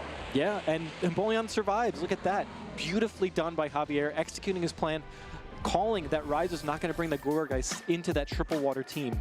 Wow, very bold, right? But that's the thing. When you're in the loser side bracket, taking on one of NA's best, and you've already beaten him once, you have to make some bold calls. Not being afraid of the Gourgeist. Javier ain't afraid of no ghosts, everybody. He's not worried about it, and he's going to make it work no matter what. So going into game number 3, I'm really curious what you think the top picks will be. Yeah, I think that Rise also did not bring the Guzzlord, also good into all 3 water types. So he's got to bring either the Guzzlord or the Gourgeist or both. We'll see how it plays out, but I think Javier is going to really lean on that Wigglytuff to try to counteract those 2 Pokemon specifically. And that is the story of a series, how things progress, which Pokemon are brought, which Pokemon are left to the bench. It all informs the next game, the next decision point, and bringing the Wigglytuff is probably something that Rise can count on. So does he bring insurance for it? Yeah, I think he's going to have to. So I would expect Rise to bring one of the Guzzlord or Gourgeist with something like the Empoleon or the Weezing. Yeah. All right, well, let's see what happens. We're going right into game number 3, everybody. This is a match point situation. Javier leads his Shadow Quagsire, this time into Guzzlord. Yeah, this looks a lot like game number 1. We see a lot of the same Pokemon on both sides, but this time Javier does have that Wigglytuff instead of the Corviknight. Brutal Swing going to connect into the Shadow Quagsire. As we've seen Rise play out this matchup several times, he's willing to take the Stone Edge most of the time and opting for the double Brutal Swing strategy. Yeah, I think it's a smart play because you can guarantee either switch advantage or shield advantage every single time, and it's a really smart play from Rise, going straight for the Brutal Swing, not letting the Aqua Tail come through this time. We're going to see if this is enough to KO. Actually, with the shield up, it's definitely not going to be enough. Javier wants another charge attack, and he is going to get it. Actually swapping into the Guzzlord. Oh, and out comes the Galarian Weezing, just like game 1. Oh boy, this is going to do so much damage. Just these Fairy Winds by themselves do so much damage because they are double super effective coming off a Shadow Galarian Weezing. That is so much damage, but obviously Sludge Bomb is going to connect with this Weezing. It's going to do quite a bit as well. Not super effective, but it is neutral damage. I think Javier was banking on some combination of Gourgeist and Empoleon in the back. Did not expect the Galarian Weezing to come out after just facing a Quagsire and Empoleon team, but Rise pushes against the tide, and this is a massive opening for him. I think he's got a sizable lead in this battle number 3. I think the bigger issue is the fact that not only is he losing CMP, but Javier also is going to have to face an Empoleon in the back. That's going to be a really tough battle for him.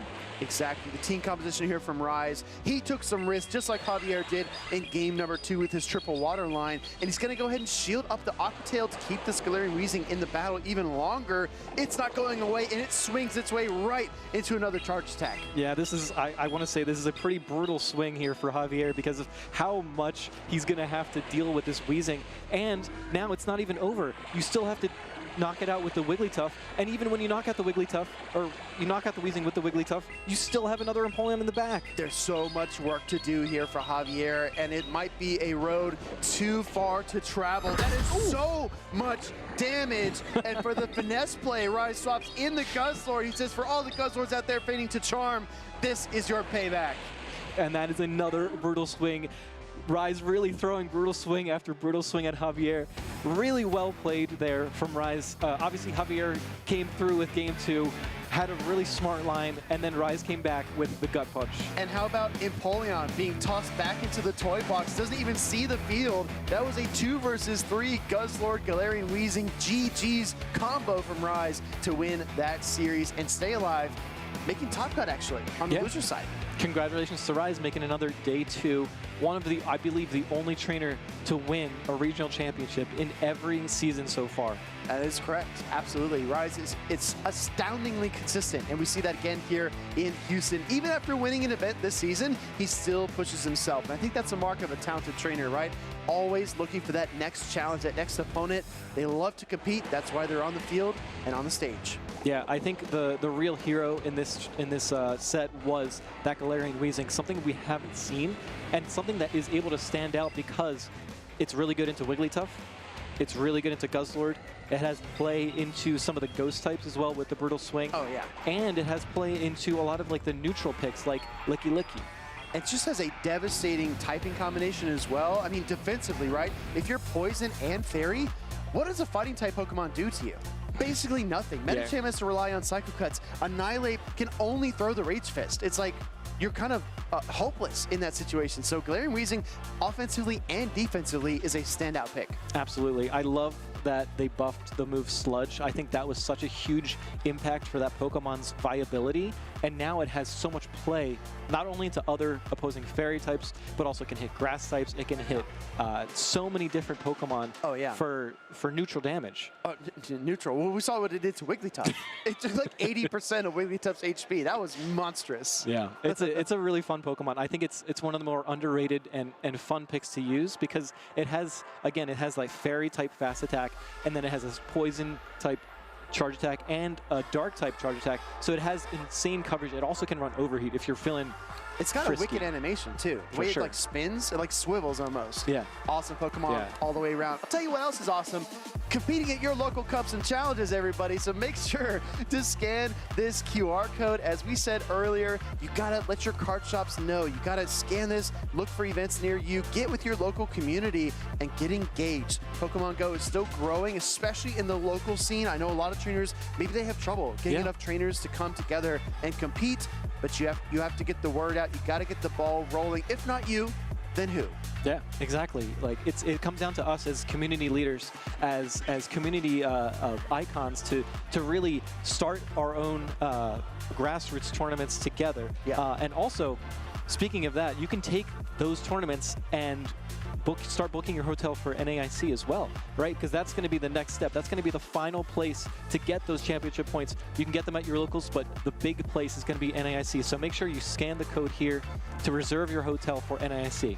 If you are a Super Championship Series fan like myself, you realize that NAIC is the last chance to get those championship points, but there's still the PJCS the weekend after that. So there's a little bit more Pokemon action. Don't worry. All right. But if you want to be there in person in New Orleans, in the Big Easy, with the best food and the best fashion, you gotta lock down that accommodation. So give it a look. Yeah. I'm excited for that. I think that's going to be a huge tournament. It's like the nice, recap of the season. But actually, speaking of recaps of the season, let's recap this day. Sure. Right? We've had incredible battles with Rise, with Dunebug, with a ton of different Pokemon that we've seen. Right? We've seen Annihilate, we've seen Galarian Weezing, we've seen Guzzlord, we've seen Charjabug, Medicham. We've seen a lot of Medicham. Medicham looks awesome. Looks really strong. You were actually just gushing about how strong Medicham looked backstage. Absolutely. You're like, wait, it can double dynamic punch a Wigglytuff and win that matchup? Yeah. Oh, it does this much to an Empoleon with the dynamic punch? It looks incredible. As long as you can avoid some of those hard counter matchups, Medicham might be back. I think it's back. I think it's actually hot take. I think it's the best fighter in the meta. That is a very hot take. Everyone in chat, let House Starkey know how you feel about that. We have our headsets on, our trainers are getting squared up. This is actually, I believe, either the third or fourth time we have seen Shadow Brandino, and he is back. He's back. This time, taking on Mushroom Queen and her Florges. This is going to be an amazing matchup. I agree. I think Shadow Brandino has the spiciest team of the tournament, and I think Mushroom Queen has played very, very well. Unfortunately, got matched up with a pretty tough team in and Elam, so that's something that happens at these tournaments. Elam could have two Pokemon and probably beat me, so let's be honest, right? Okay. Yeah, I can't imagine beating Elam in a tournament. Yeah, who could do that? I don't know. Maybe it depends on the place. Maybe in Baltimore, you could pull it off, but only in Baltimore. Only some people could pull it off, probably someone like you. No. Okay. Let's stick to real facts here. All right. Well, let's look at these teams real quick. So Mushroom Queen, we've seen both these teams on stream before. We have. I think Mushroom Queen also has a very interesting team, and Shadow Brandino obviously has like the spice of the tournament. But 11 out of these 12 Pokemon are different. The only common denominator is going to be that Annihilate. Correct. And we've seen how quickly it gets to these Rage Fists and close combats. I can't wait to see which of these trainers brings it out and makes it effective. What I appreciate, about Brandino's team is that depending on the opponent, a different Pokemon will shine each time. I agree. The most recently when we saw in battle, the Abomasnow was absolutely instrumental. Before that, the Galarian Stunfisk kept on countering those normal type Pokemon. Yep. And then even before that, he was playing his Jellicent, he was playing his Annihilate. Something that I have not seen is the Charizard. I agree. And that is something that we could see in this battle. There are some effective counters, like that rollout from Licky Licky and the Volt Switch from the Charjabug. Correct. And I think the Altaria is also a pretty good answer to it. Well, I mean, the Charizard here is running Air Cutter with Blast Burn, so no Dragon Claw. So you're right. Yeah. I think the Altaria would have a pretty favorable matchup. But it does have play into Annihilate and Empoleon with shields in play, and it could have definitely have play against that Florges as well, although Chilling Water is something that will cool it down a bit. Yeah, no, I agree. I think shields down or with a shield advantage, the Charizard could be devastating. Agreed. The question now becomes, is that going to be Shadow Brandino's approach? Does he try to find a way to take down the shields early and clear a path for the Charizard, or does he offer more neutral play, maybe leaning more on the Galarian Stunfisk, the Abomasnow, the Jellicent, any number of those Pokemon there? Yeah, I think the Jellicent actually looks pretty good into Mushroom Queen's team. Yeah, I it's like really it too. tough because that Empoleon is something you really want to counter because that could open up Wigglytuff a ton. I think Wigglytuff is the Pokemon that has the most play, so you're probably going to expect that. So Mushroom Queen's probably going to bring that Empoleon every game, and because of that, that's why I'm thinking the Jellicent makes a lot of sense for Shadow Brandino. I think so as well. Jellicent, a very, very versatile Pokemon. Something that you and I were commenting, we haven't seen that much of it. Yeah. I was expecting to see more, and it looked like it was really good at the end of last season. But with that season switch over to the Memories in Motion beginning in March, it's been a little bit tricky, a little bit harder to find a good place for it. We're going to get right into it, everybody. We've got Mushroom Queen taking on Shadow Brandino. This is Losers Finals for Group F. Yeah, this is going to be a great battle.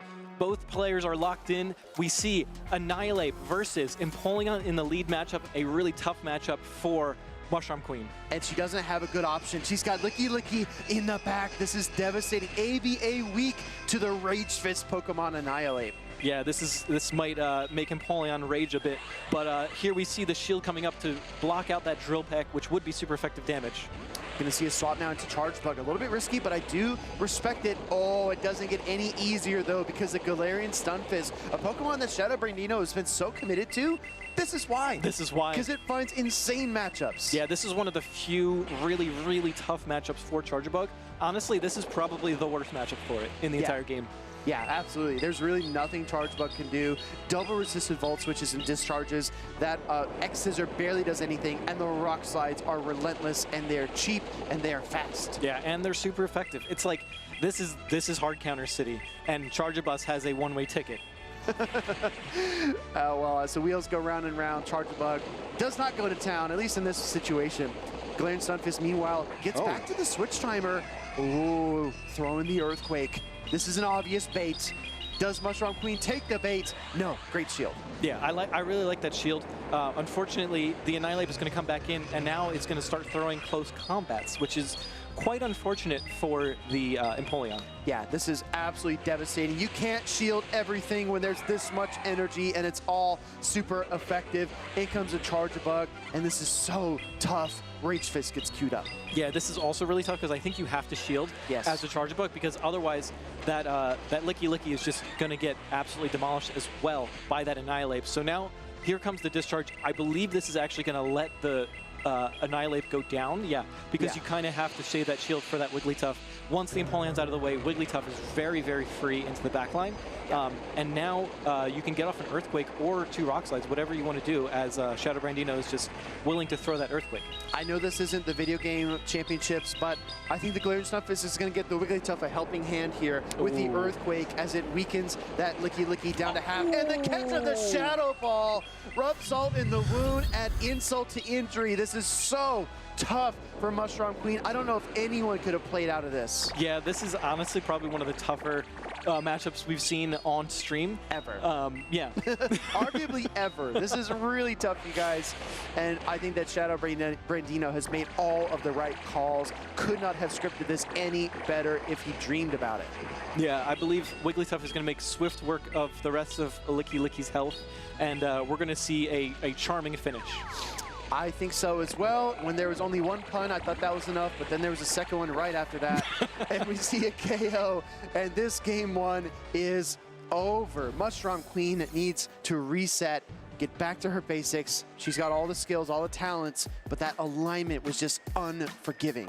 Yeah, I mean, the alignment was actually probably one of the worst we've seen. That Stunfisk lined up against a Charger Bug, the Annihilate lead into the ABA Week 2 fighting. It's just, let's just regroup, reset, and see how the next game is going to play out.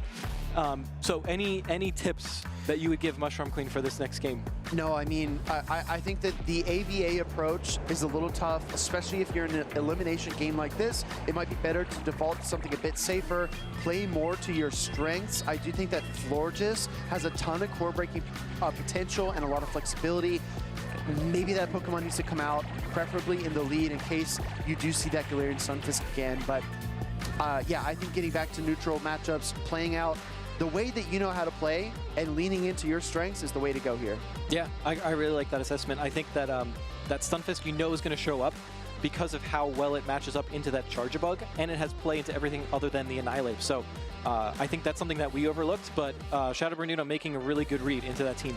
This could be the last game in Houston for Mushroom Queen. Let's see if she can bring this series back or if Shadow Brandino will make top cut. Here we go. Empoleon is obviously going to take super effective damage from these mud shots, but it is going to be putting on some huge pressure with Hydro Cannon, and I really like building up to 7, I believe, Metal Sounds there? Yes, exactly. The Hydro Cannon is going to sting, but because the Metal Sounds are not dealing much damage, Shadow Brandino can afford to absorb that one. Going for a Rock Slide bait. Diabolical decision here from Shadow Brandino, and he pulls the shield. Yeah, I mean, that's a huge, huge bait call.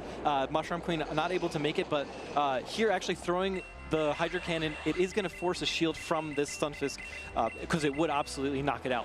Yeah, I mean, you have to kind of fight your way back into this. Mushroom Queen cannot really afford to swap out because she is kind of ABA weak to the Galarian Stunfisk lead here. Might be forced to double shield just to try to equal the playing field and take back that shield with a Hydro Cannon. I think that is the right call. Get that shield back is huge, and now is going to actually have to take, oh no, throwing the Hydro Cannon to get the knockout is the right play. Finally, a breath of fresh air, gets a KO, takes control of the lead, and is going to now be face down against a Jealousy. But you know what? There's play here. Yeah, and not only that, the Charger Bug is going to come in right away. Once the Stunfisk is gone, you know that there's nothing else that can hard counter you. Exactly. Great call out. There's an opening now that the Galarian Stunfisk is no longer on the field. 1 Volt Switch in to the Discharge. Does take a Charm for her trouble, but this damage is going to pile up. Yeah, I really like the switch out here from Shadow Brandino, knowing that the Gelatin still has play into the backline of Mushroom Queen's Empoleon. So now you can come in with the Wigglytuff. You know that the Empoleon's still back there, so you want to take as much damage as possible so that the Empoleon doesn't have a lot to farm down. Exactly. You want to make it manageable for your next Pokemon in the back. As the Charge Bug faints, going to wait down the switch timer, 7 seconds to go. Empoleon is in all likelihood the Pokemon that will hit the field here, and it's going to have to take some damage. But I think it's manageable. Yeah, I agree. You can definitely take 1 Swift because it is resisted into the steel typing of Empoleon, but it is going to do some big damage here anyway, and you might not be able to take any more. Oh, actually, it survived the Hex, it looks like. And now you come in with the Florges into the Jellicent, going for the Trailblaze, which is super effective. This is what Florges does really well. It has coverage for a ton of different types of Pokemon. No, Fairy-type Pokemon with grass and water coverage is very hard to beat. Pulls the shield immediately, and the question becomes, will Florges be able to withstand a Shadow Ball plus a Surf? I don't know. It's going to be really tough. Florges is really bulky, and that's where it hangs its hat, but unfortunately, Jellicent's charge attacks are just way too strong here, and I don't think it's going to be enough. Barrage of charge attacks. Surf, Shadow Ball, a KO. Florges goes down. In comes the Empoleon, and it's got nothing left. It's going to fire off the Drill Peck here, and that's the most it can do as Shadow Brandino and his Galarian Stunfisk make top cut in Houston. Wow. Really, really well played by Shadow Brandino. I think coming in with this team, a very off-meta, very spicy, very unique type of team, and coming into this tournament and being able to make day 2 is one of the hugest accomplishments that I've seen at this tournament here today. No, it's stellar, right? We've seen Shadow Brandino on stream multiple times. Every single time he makes an appearance, a different Pokemon shines. The Galarian Stunfisk, though, his commitment to that Pokemon is admirable, and it has likely been the key to his success because I'm telling you, some matchups are really tough, but some matchups are really good for the Steel Ground type. I agree. It's such a unique typing. There's not a ton of Pokemon that have that typing in this play Pokemon circuit. So because of that, it's able to utilize that effectively. And we saw the bait come through as well. And if you can effectively bait with something that has a unique typing and has such a good matchup into your opponent's team, it makes for a really, really difficult play for your opponent. And I mean, for Mushroom Queen, just leading ABA Week to fighting in game number 1, and then leads ABA Week to Galarian Stunfisk in game number 2. Very tough sledding for her. Team composition is just not in her favor. But we have to also look on the flip side and give Shadow Brandino an enormous amount of credit to pick up on what Mushroom Queen was likely doing. And leading that Annihilate, leading that Galarian Stunfisk, those weren't mistakes. That was absolutely intentional. He saw something in the team composition and exploited it. Very, very well executed. Yeah, I think that's one thing that I think Mushroom Queen can take from this tournament is knowing that maybe if Wigglytuff is one of the most important Pokemon in the tournament, having more than one Steel type or one type of resistance to that typing will make a huge difference. And I think that's, to your point, we've seen so many double steals. Empoleon Fortress, Corviknight Fortress, any combination of the two. Galarian Stunfisk plus another steal, I believe, that Shadow Brandino has on his team. But anyways, really, really impressive team compositions. And you're right. You have to look for what's in the meta and be ready for it. Yeah. But super well played. I can't wait to see Shadow Brandino tomorrow and to see how these Pokemon will be used. Like, because we've seen Abomasnow, we've seen, you know, the Stunfisk. Now, is the Charizard going to come out tomorrow? I'll tell you what, day number 1, we get a lot of interesting teams, very talented trainers for sure. But day number 2 has an entirely different vibe. That's like the best of the best. These trainers compete hard. They really want to win. So it's going to be interesting, to your point, to see how these spicy picks from Shadow Brandino stack up against some of Houston's best. And speaking of the best, I'd like to do a little spotlight on Elam, one of NA's best trainers. Let's take a look. My name is Elam Rojas, and I'm from Costa Rica. If I were a Pokemon, I think I would be Steel type because it's the best defensive typing. I started with grassroots tournaments and meeting up with some of my friends. That was back in 2019. I just kept playing Go Battle League, a lot of tournaments, grassroots. So my first ever tournament was NAIC 2022, but I was very stressed at the time, couldn't really find the team. Baltimore 2022, I found the team, I managed to prep with it, and I did really well. I ended up getting 2nd place to my friend House Stark. My next finals was in Hartford 2023, and that was against a friend of mine, Wudosh, which at the time he hadn't won his regional either. I've learned a lot after being on stream so many times. The first time that I competed on stream, I noticed that I got really tired as the day went by. I'm so used to it that I found a way to stay locked in, if that makes any sense. We're about to get locked into these grand finals. I used to think that there was a very clear skill ceiling. The more I play, I notice that that's not as clear as it used to be for me. You definitely need to put a lot of time and practice into it to be at the top. For this tournament, my team was a very similar team to what I brought in both LAIC and Louisville. I changed a couple picks with the new season. I added Annihilate and Corsola. I felt like they worked better in the current meta. My most difficult matchup has to be the finals against Septali. He beat me on the winners finals, and then I came back. I don't even know what happened in those games. I was just locked in. He had a very difficult team comp. His Shadow for Alligator was very strong against my team, and he knew that. He played fantastically. I just had to find ways around it. I didn't think I was going to win until like literally the end. It was just way too close. And Elam claims his prize. He will be the Toronto Regional Grand Champion. I'm feeling out of this world. It's been a long time, many tries, a lot of practice. I just feel fantastic right now. If I didn't win this regional, I would need to take a long break. I love competing. I'm a very competitive person. I know how good I am at the game, but my friends, meeting them at the events, hanging out with them, that's most of the reason why I keep going to these regionals. For this season, my initial goal was, of course, winning a regional. Now that I'm qualified for Worlds, I guess I need to win an IC. Other players should consider me a threat because I'm on the top of my game. I'm just a very well-rounded player. If I ever were to win Worlds, I would probably seriously consider retiring.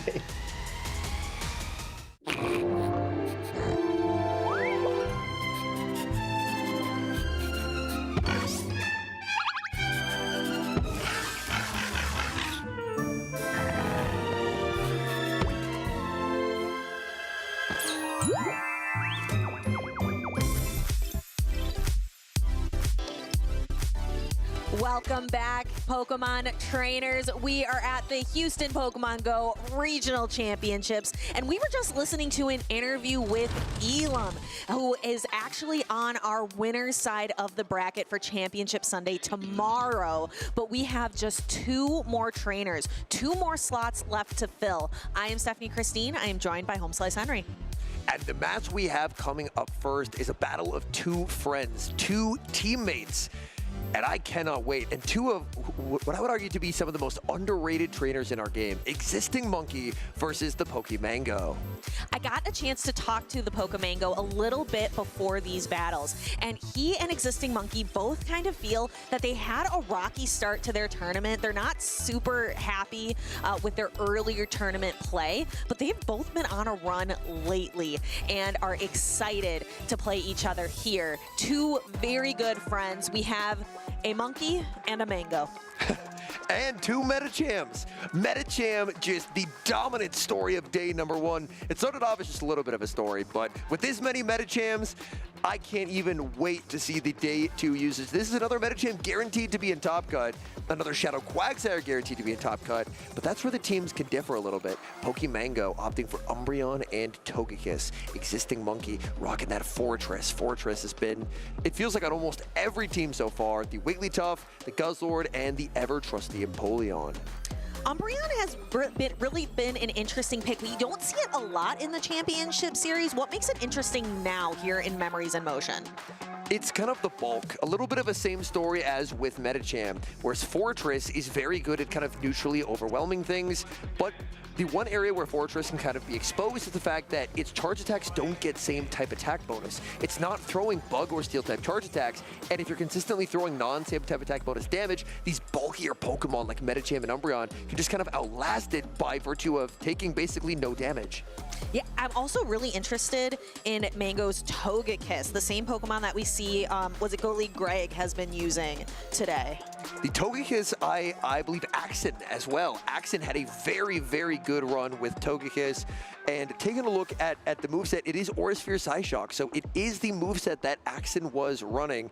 And Togekiss, even in a world where Volt Switch Fortress seems very, very common, Togekiss has a lot of very nice play, as even in that Axen set, Togekiss Safe Switch getting answered with Empoleon, Togekiss just won. And that has been crazy stuff. Does not seem like it would work on paper, but it actually works out quite well for the Togekiss. These two trainers, these two friends are locked in. Only one of these friends can continue on in the tournament. We have Quagsire into Medicham.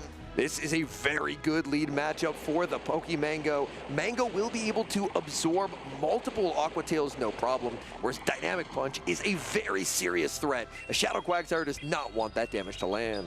Shadow Quagsire going for that Aqua Tail. It gets there in 4 every single time, and Aqua Tail lands, taking the Medicham down dangerously close to half health. Very nice turn weight there by Mango, ensuring that this Dynamic Punch will land on its intended target. Existing Monkey no shields, but pays a heavy price, as now Quagsire is rapidly approaching the red HP. Togekiss in the back for Pokemango looks like it could have quite a bit of play. We were just talking about it's not a bad matchup into Empoleon, and Togekiss would love to take a piece out of that Medicham. Oh, that's a nice play from Existing Monkey. Mango does not turn away this time, and Existing Monkey with a very nice punish, able to catch the Ice Punch on the Medicham, but this could be the opening that Togekiss is looking for. Togekiss loves being able to apply that super effective peck damage into Medicham as it starts ramping up. Now, again, Togekiss does not have the heavy-hitting Dazzling Gleam. It's only going to be able to throw those neutral Psyshocks. And Psyshock really not going to do a lot here. I think there's a very real chance that Psyshock may not take the knockout. Psyshock is a pretty efficient attack, but this is a Medicham. This does not get same type of attack bonus. It's going to be close, but I think Medicham could. No, it doesn't. It barely takes the knockout, and down goes the Medicham. Togekiss showing why it is a premier Fairy-type Pokemon, having that fantastic coverage. Empoleon forced to shield the Aura Sphere, knowing it would do heavy damage, and then Empoleon going for the knockout, getting to leave this matchup with a charge attack, locked and loaded. If you want to know why Umbreon, it's this scenario right here. Something like an Empoleon gets a farm down, exits with energy. That energy kind of goes to die against Umbreon. Look at that. You could land 3 Hydro Cannons, and Umbreon still simply just would not care. I know, if your goal is to outlast your opponent, Umbreon is certainly the Pokemon to choose. Going to be throwing these foul plays. It gets there quick and does a lot of great neutral damage. There is still energy loaded on the Quagsire for Existing Monkey. I believe Existing Monkey should be 1 off of an Aqua Tail, and potentially once a 3rd Hydro Cannon is able to land, then could Quagsire potentially be a key to victory here once this Hydro Cannon connects. But before that can happen, we do have a foul play. Existing Monkey putting up his final Protect Shield, recognizing the value in the charge attack pressure that Empoleon has to offer. Throws 1 more Metal Sound before throwing the charged attack, forcing the final shield from Pokemango. The Pokemango trying to keep this Umbreon as healthy as possible, because if the Hydro Cannon does not land, then suddenly Quagsire is not able to output a lot of damage. Mango really wants this Foul Play to take the knockout. Foul Play lands. It survived. No, it doesn't survive. It gets knocked out again. And Quagsire desperately going for the Stone Edge. Existing Monkey waiting as patiently as he can, trying to get in as many mud shots as possible before throwing the Stone Edge. But Umbreon is just too defensively strong and is able to throw to knock the Quagsire out. Pokemango takes game 1. That is about as close as it can get for Existing Monkey. 2 scenarios where it was basically an exact HP knockout, and he just could not get the Ice Punch. He could not get the Hydro Cannon either. If either of those charge attacks had landed, if there was a survive, it could have been different. But Pokemango taking the knockouts and taking the game 1 win. We can see on our side of the screen, these two are best friends in Pokemon Go, but only one of them can move on in the Houston tournament. And taking a look across Mango's team, Mango employed a strategy that we actually saw Mountain Dugong run to some pretty nice success, and that is Medicham lead with another Pokemon that's weaker to the Wigglytuff in the back. Because as we've learned, Medicham's ability to win the Zero Protect Shield scenario means that being AVA weak to the Wigglytuff, if Wigglytuff is encountered, is suddenly not nearly as catastrophic as maybe it should be. We see here the utility of Togekiss. It is able to function really well as a safe swap, able to do a lot of great damage. And we see the utility of Umbreon just as a damage sponge. It was able to tank so many Hydro Cannons, and here's that foul play that just barely knocked out. And back in came the Quagsire, going for the Stone Edge, but Umbreon, the bulk, it just outlasts. It took so many charge attacks in that game, and that's exactly what Mango needed it to do. Foul play doesn't do much, but will definitely do enough to knock out that Quagsire. In game number 2, Existing Monkey needs to reverse sweep in order to keep his tournament dreams alive. Pokemango needs just one win to cinch, to clench his victory today here in Houston and move on to the tournament tomorrow. Are we going to see more Togekiss, more Umbreon, more Medicham, or are we going to see some pivots? Mango's Umbreon was so strong in that game number 1 that I wouldn't be surprised if Existing Monkey tries to lean on the Wigglytuff, as Wigglytuff proves to be, with Medicham, the 2 most effective counters into that Umbreon, because as Existing Monkey kind of learned in that game number 1, neutral damage, Umbreon doesn't really care. You kind of need super effective. And we see 2 Fairy-type Pokemon, Wigglytuff into Togekiss. I think Existing Monkey was really hoping for an Umbreon lead. And no Umbreon to be seen, actually. They have exact mirror backlines. We have the Fairy types on the lead with the Shadow Quagsire and the Medichams lurking in the back. No Dazzling Gleam to threaten a Protect Shield available, so easy no shield for Existing Monkey. Yeah, both trainers made a little bit of a pivot. Existing Monkey dropping the Empoleon, Mango dropping the Umbreon. We'll see how these play out now that we know, that we as the audience know that these trainers have mirror backlines. This is a really good opportunity for Existing Monkey. Existing Monkey was able to get some damage and a debuff on the Quagsire. Quagsire is now in range where Dynamic will knock out, so this is Existing Monkey's opportunity. He's not going to throw the charge attack right away. He wants to overfarm, get as much energy as possible, because Medicham's energy is very threatening into the Togekiss. The counterplay for Mango, however, would be, after the Quagsire goes down, send in the Medicham to make that energy a lot less efficient. And there is that Dynamic Punch. Pokemango decides to let it go. It is not worth putting resources into this Shadow Quagsire now. The Medicham has just far too much energy. There is that counterplay Medicham where that energy is less impactful. Oh, I like this play, saving the energy, pivoting into the Wigglytuff, but Mango is not going to fall for the bait out. He wants to keep that Togekiss in the back, fires off the Ice Punch, no shield from Existing Monkey. Ice Punch lands onto the Wigglytuff. Wigglytuff survives, but that's almost worse because now Medicham gets a Psycho Cut while taking no damage. Fantastic for Pokemango, getting that additional Psycho Cut of energy, going to be able to reach the next charge attack even quicker, just needs one for the Ice Punch, and there's Dynamic Punch, but both trainers still have both of their Protect Shields, so there are some opportunities to use some resources. Ooh, the bait from Mango, and the bait works, able to get the shield away from the Quagsire. Now Mango only one off Dynamic Punch. There's the Aqua Tail, but Aqua Tail is going to be no shielded. Mango still holding on to those Protect Shields because there's so much energy loaded on Existing Monkey's Medicham. And there is the Medicham on the side of Pokemango. The Dynamic Punch is loaded. It is going to connect and do a ton of damage onto this Quagsire before we see the pivot, the catch into the Togekiss. Mango kind of has to let this go, and does. That's absolutely the correct call. Aqua Tail will do quite a bit less damage than the Ice Punch. In comes the Medicham. There's so much loaded energy, and this is where Mango now has to make difficult shield decisions. Going to be shielding, but going to have to double shield because Existing Monkey does have a second Ice Punch, and he's going to win charge attack priority. Yeah, so this Psyshock will draw the Protect Shield on the side of Existing Monkey, and we're going to see that charge attack priority tie. Pokemango actually lets it go this time, choosing not to double shield. That's a very nice play. Understanding that once Existing Monkey was trapped into that charge attack priority tie, now Mango's just going to try and sweep with the Medicham. Medicham just has to avoid a potential charge attack priority tie. Existing Monkey doesn't even try to play for it, though, just fires off the Ice Punch. But now it's an energy management game for Mango. Existing Monkey does have a catch available onto the Shadow Quagsire, and There's a catch, but throws the dynamic, and there's a catch of the dynamic punch, the heavier hitting attack. An undercharge from Mango, but the undercharge is still going to take the knockout here. It's going to be a race to the move, and Existing Monkey gets there, able to outpace, make the ice punch, and Existing Monkey stays alive at Houston. We are 1-1 going into a decisive game number 3. I think it was that catch at the end. These two trainers, I don't know if throughout the game either one had a clear, decisive victory. It didn't seem like it was one-sided whatsoever. It kind of just kept going back and forth. In several scenarios earlier on, Mango ended up waiting turns, and unfortunately in this endgame scenario, I feel like a turn wait could have been very beneficial there of trying to ensure that that charge attack landed on its intended target, but by getting it caught and not being able to undercharge enough to where potentially Medicham could get the 2 Psycho Cuts to exit with the move, that set up Existing Monkey for success. Yeah, I saw that as well. I saw Pokemango go for the undercharge, but not quite enough. If he had been able to undercharge, he would have been able to farm up and beat the opposing Medicham into that the knockout ice punch.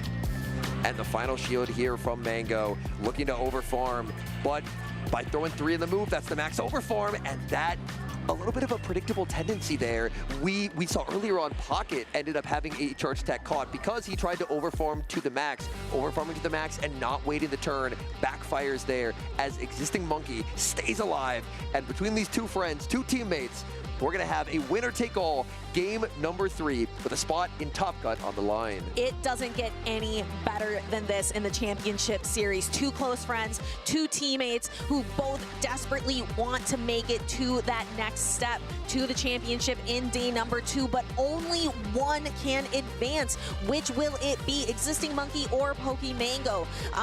Pokemango has to make an adjustment a little bit. He had some opportunities to win in that endgame, undercharge a little bit more, make sure the timing is correct so that your charge attack lands on its intended target. So being a little bit more patient. Can Pokemango shake this off and secure a victory? I just hope that we get to see more Medicham gameplay. Medicham seems very, very strong for both trainers in this matchup. And it really feels like in a lot of scenarios, whoever's able to manage their Medicham energy the best ends up winning. Well, we don't have to wait any longer because these battlers have locked in. Game number 3, losers finals of Group G. And this is a solid lead scenario for Pokemango, going Togekiss into Psycho Cut Medicham. We're seeing how impactful those super effective pecks can be and just how quickly Togekiss's pacing is. This Ice Punch can do devastating damage though if Pokemango lets it through, and he does. It looks like Medicham will be winning the 0 Protect Shield scenario, as Medicham will actually be able to lose charge attack priority, but without the threat of a Dazzling Gleam, Psyshock will not come close to taking a knockout. Existing Monkey knows it. There's the no shield, and at the very least, Existing Monkey will get to guarantee switch advantage or shield advantage out of this lead. So lead scenario, same exact team on the side of Existing Monkey, just switching up his lead, leading the Medicham instead of the Wigglytuff this time. Instant Aura Sphere into the Quagsire save switch. Existing Monkey putting up the Protect Shield, but that peck damage could be quite beneficial as in comes the Medicham. However, choosing not to bring it in the Quagsire Mirror. The Quagsire Mirror with that little bit of damage taken on Existing Monkey side could have worked out for Mango, but Mango, maybe reading that it's the Wigglytuff in the back, opts to bring in the Medicham here. Yeah, this is a much better matchup. Even though we do know Medicham wins that 0 shield scenario, it would much rather not have to risk it and be up against this Quagsire instead. Pokemango kind of like, he shakes his head like, I guess this is fine. He's identifying here that Dynamic Punch will barely miss the knockout, so he's going to opt for the Double Ice Punch. Double Ice Punch does do more damage overall, or maybe Ice Punch into Dynamic. It looks like unfortunately, the Double Ice Punch would not have taken the knockout and ends up playing to a charge type priority tie that he does not win.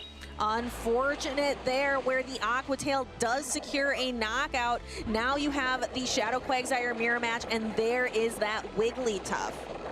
And Wigglytuff on the switch and going to be down a turn. Mango farming up a ton of energy, farming up past the Stone Edge, baiting with the Aqua Tail, maybe trying to get a shield. Existing Monkey, deep breath, thinks through options, puts up the shield, and does end up shielding the Aqua Tail bait. No shields remaining for Existing Monkey, so the heavy charge attacks will get an opportunity to land, but Pokemango puts up a Protect Shield of his own, and now the Quagsire is debuffed, so this Aqua Tail is going to do a little bit less damage.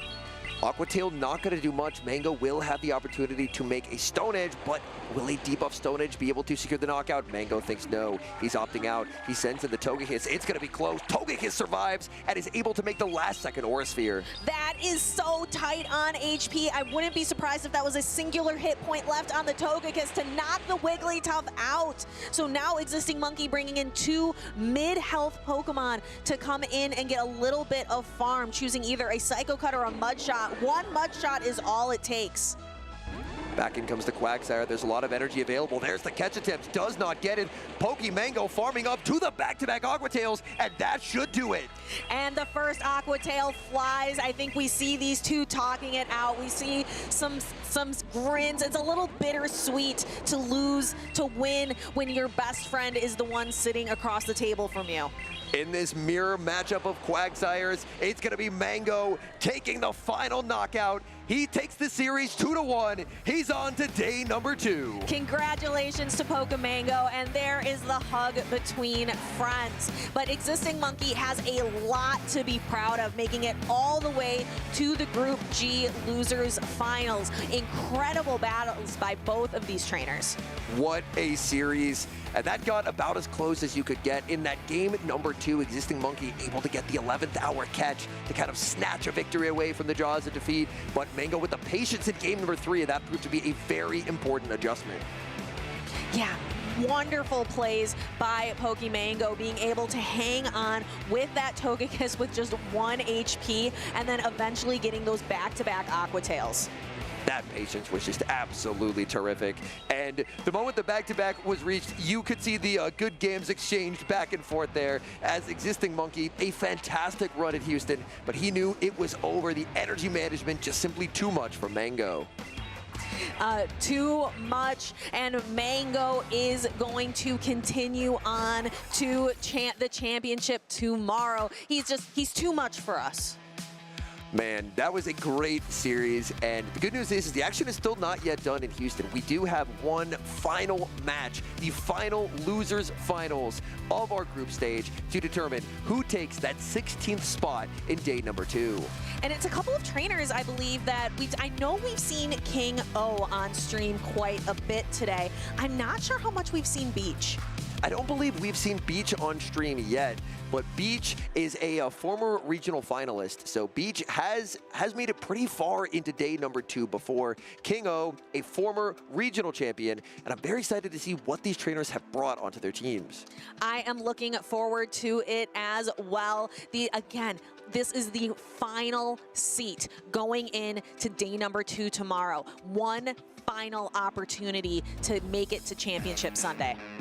And the battlers still getting set on stage here, about to put the headphones on. It looks like smiles all around, which is terrific. But taking a look across these teams, oh, now that is something we have not seen a lot of today. We actually have a Bug Bite Fortress instead of Volt Switch. Ooh, and let's think about what some of those opportunities are for Bug Bite. Now, I know for sure Quagsire, that is definitely the main matchup for Bug Bite Fortress. If you know that Quagsire is going to be all over the place in the tournament, Bug Bite seems kind of appealing, but you are losing a lot of the benefit of Volt Switch if that's the one matchup you're focusing on. If you do have Bug Bite, then for Pokemon like Empoleon, suddenly Empoleon feels a lot more comfortable in that matchup. King O does also have the Shadow Dropion, the Licky Licky. I feel like Licky Licky doesn't really have a fun time against Fortress regardless of fast move, just because Fortress is able to apply those debuffs. The Annihilate, it does have a few targets here, especially that Bug Bite Fortress, but with Jellicent, the Alolan Ninetales, which is running that legacy move of Chilling Water, and with the Shadow Altaria, Beach does have a lot of pressure to maybe give King O pause about running that Annihilate. I'm also really curious about the ground type pressure that we're seeing on Beach's team, having that really big, bulky Clodsire. As we've talked about throughout the day today, Marowak is out of the picture. Mudslap is out of the picture. So being able to have that Clodsire to throw Earthquake, being kind of the choice. Instead of heavy, slow, fast attack pressure, we're going for these big, heavy charge attacks. Empoleon looks so strong for King O. It's very fine into the Shadow Altaria. Against Bug Bite Fortress, that works out pretty nicely because you do have a resistance to Bug Bite, even though Sand Tomb hits for super effective.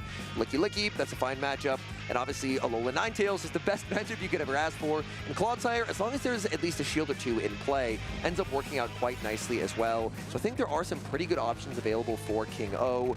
But if that Shadow Bug Bite Fortress or if the Jellicent are ever able to get at a pretty significant advantage, that could make life a little bit awkward for that Empoleon.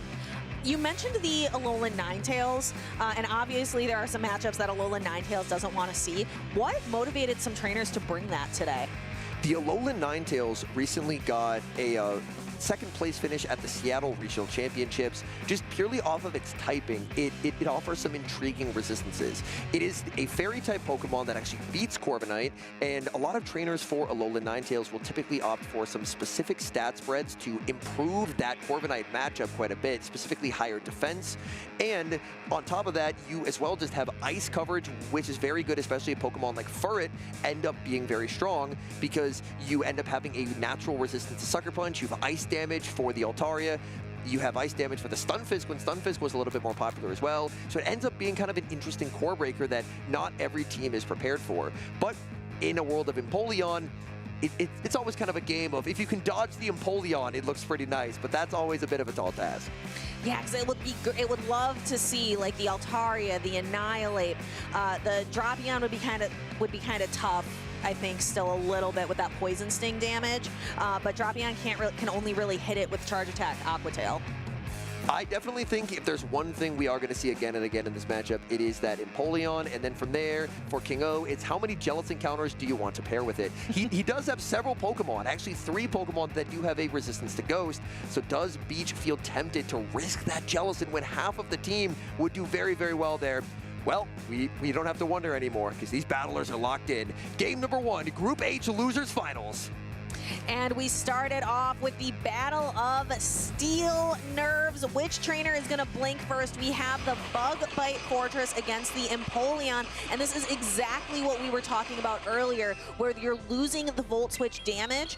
That makes Empoleon a lot more comfortable here. Wow, look at the Shadow Bug Bites, though. Those Shadow Bug Bites have done so much damage onto that Fortress. Beach actually ends up playing to the Charge Attack priority tie. King O's got a no shield, but after the Sand Tomb lands, does King O actually even win the Zero Shield? It does look like he will win the Zero Shield, but it's not going to be by much. And you can also see a couple of Poison-type Pokemon in the back. There's that Shadow Drapion on the side of King O, and then that Clodsire being able to have that big, heavy Earthquake and Stone Edge to be able to hit back. So Beach prioritizing switch advantage. King O is basically forced into bringing in the Licky Licky. The rollouts don't do much, and unfortunately, after a Rock Tomb, the rollouts are going to do even less, so King O is forced to take quite a lot of damage, and as well, may be forced to end up firing off a Body Slam just because it's very difficult to try and roll out this down. Yeah, this is going to be tough. I think King O recognizes it as well, that just a rollout down is not going to happen before Fortress gets to another attack, so throwing a Body Slam to guarantee the knockout, Beach bringing in that Clodsire that has almost 0 fast attack pressure. You're worried about Clodsire's charge attacks and its bulk, because this Shadow Ball isn't going to do a whole lot. King O stays in to fire off a Shadow Ball, but this is a debuffed Shadow Ball. It's not going to do much. My guess is King O is just waiting for Beach to throw energy, and then King O is going to try and sweep with the Shadow Drapion. Let's see how Shadow Drapion fares in the back. Licky Licky goes down everything on Shadow Drapion. He saved both his shields for this very flexible Pokemon in the back. Drapion's able to use super effective Aqua Tails, and it paces so quickly to them. King O knows that he even has to shield Stone Edges. If Beach is ever able to get an Aqua Tail catch onto an Altaria, that could be catastrophic, but he doesn't get it. He stays on the field. He no shields, but this is super effective damage. Clodsire will survive 1, but a second Aqua Tail should be very, very close to taking the knockout. Ooh, and we see that charge attack priority tie. Shadow Drapion is going to win that every single time. This is going to be very, very close to a knockout, and it does. Clodsire goes down, and now it's Altaria versus Drapion. These Shadow Dragon Breaths do a lot of damage. King O gonna be full sending the crunch. Beach puts up the shield. Will we see the crunch debuff? Shield comes up. No debuff comes through. And now King O has to try and make 2 more crunches if he wants a chance to win this game. So here comes the first crunch. It would be nice to get a debuff here. Let's see if it comes through. No, there it is. Crunch, debuff, maybe an Aqua Tail might be enough with the defense drop. King O has to hope that he can outpace. If he can get the Aqua Tail, I think that he can win the game, but the Shadow Altaria has a lot of energy. It's gonna be close, right down to the wire. Charge attack, priority tie, and King O wins it. Yes, because that defense drop, along with those poison stings getting to do just a little bit more damage, that is gonna be just barely enough to knock out the Altaria. You can see those trainers recognizing like, oh, that was close. You can see there, King O, a deep breath, a sigh of relief at the end. Oh my goodness, that's as close as it can get. But King O, he's back from hiatus, and he looks to be back in regional winning form. I'm not sure. Without that crunch debuff, I'm not sure if the poison stings and the Aqua Tail would have done it. I think that crunch debuff won it for King O. And he did fire 2 crunches there, so the odds do tend to improve there. Obviously, the more crunches you throw, the more opportunities you have to get that debuff. And that debuff came through clutch because he did not have the energy to make that crunch, so he needed that debuff so the Aqua Tail would secure the knockout, and he managed to get it. But also, a pivotal moment in the match, the Aqua Tail, basically exact HP knockout onto the Clodsire. Incredible work, the closest you can get. The final slot in Group H going to tomorrow for Championship Sunday. Who is going to secure it? Can King O get one more victory with that Shadow Drapion? That was key, that was clutch. The Empoleon honestly didn't feel as strong as I expected into the Shadow Bug Bite Fortress, but I guess that's the difference of the Shadow Bug Bites. Those Shadow Bug Bites, Empoleon really didn't feel like it had a bug resist there. Those bug bites still hit incredibly hard, but the shield advantage that it set up for King O was everything that Shadow Drapion needed. I'm curious if these trainers are just going to run it back because it was so close. There weren't a lot of misplays. Maybe if circumstances changed just a little bit for Beach, if that crunch debuff didn't occur, Beach could have and probably would have won that game 1. For King O, does he try and read that Jellicent? Because Jellicent and the Fortress are probably the 2 most effective answers into that Empoleon. And I did a bit like his strategy of he just had 2 Pokemon in the back that were very strong into the Jellicent in case he ran into it. And I would love to see him run back 2 Jellicent answers in case it does get brought. And I see a Jellicent on the field right now, but it is met with an answer in that Shadow Drapion, being able to do devastating damage with Crunch. We see Beach safe swap into the Shadow Fortress, and we're seeing just how impactful those Shadow Bug Bites are again, this time into the Shadow Drapion. And Beach will put up the Protect Shield. Fortress is at its strongest when its health bar is highest. Oh, crunch debuff again! King O, debuff after debuff, and now in comes Empoleon. Empoleon going to have to tank these Sand Tombs that are going to drop its defense and make these Bug Bites even more impactful. Sand Tomb lands, King O farming up. Oh, the precision in counting from King O. He's firing off the Hydra Cannon. Shield comes up from Beach. Beach is doing everything he can to try and protect Fortress. And the Empoleon going to just try to get as many charge attacks in as it can to be able to just continue, and it knocks out. Oh my goodness, the crunch debuff paying dividends. King O will get farmed down. Beach wanted to try and catch onto the Jellicent, but the switch timer was not available. He loses all his energy. He loses both his Protect Shields. What can he do at this point? King Owl looks like he has an incredible advantage, actually bringing in the Licky Licky this time, recognizing perhaps that these Shadow Balls could be really impactful. And Licky Licky, it absorbs surf damage, no problem. First surf is gonna land. There's the pivot into the Altaria. It is the Shadow Altaria. King O farming up close to 100 energy there. At 91 energy, will fire off the Body Slam just to get a little bit of chip damage onto the Altaria. Yeah, and then is just gonna be able to continue throwing Body Slams. Comfortable to stay in with Licky Licky because he knows he has the Shadow Drapion in the back to handle the Jellicent later. Another Body Slam. and another critical amount of HP lost. Another body slam still. The Licky Licky, every rollout it throws, another body slam is available. This energy advantage just completely overwhelming Altaria. This Licky Licky is just steamrolling through, and Beach recognizing he needed to get to multiple charge attacks and just could not get there fast enough. And now we're going to see Shadow Ball come through and is just going to put the hurt on this Jellicent. And I think it's like, what else could Beach possibly do? And Beach knows it's over. He is basically conceding by not throwing his energy there. But King O, he is back. He's taken the series 2-0, and he's moving on and claiming our final spot in day number 2. Congratulations to King O for taking that final spot and moving on. But congratulations to Beach for making a phenomenal run through Houston in the loser side of the bracket, where all of the matches have such high pressure. Man, it's good to see King O back. King O, I believe you mentioned won Peoria in years back, took a bit of a hiatus. He's back, and he's already, first tournament back, already in day number 2. Man, that is just absolutely wonderful to see. Yeah, and he's doing it with that Shadow Drapion that we thought was trending up, that was going to be back, and he's maybe showing that it really is, because we haven't seen a ton in the tournament today, but the trainers who do have it are really showing just how neutral and how flexible that this Pokemon can be with the absence of Mudslap. And with King O's win, that completes our top cut. 16 trainers remain on the winner side of the bracket. Usain Kaler versus Andy, Dunebug versus Jello Too Good. Oh, that is an incredible matchup. Nighttime Clasher versus It's Axon. And I'll let you talk about the final match. Oh, Esteban versus Elam. That is going to be so much fun. Remember, this is Esteban's first tournament ever, and he's going to be going up against one of our most consistent trainers in North America in Elam.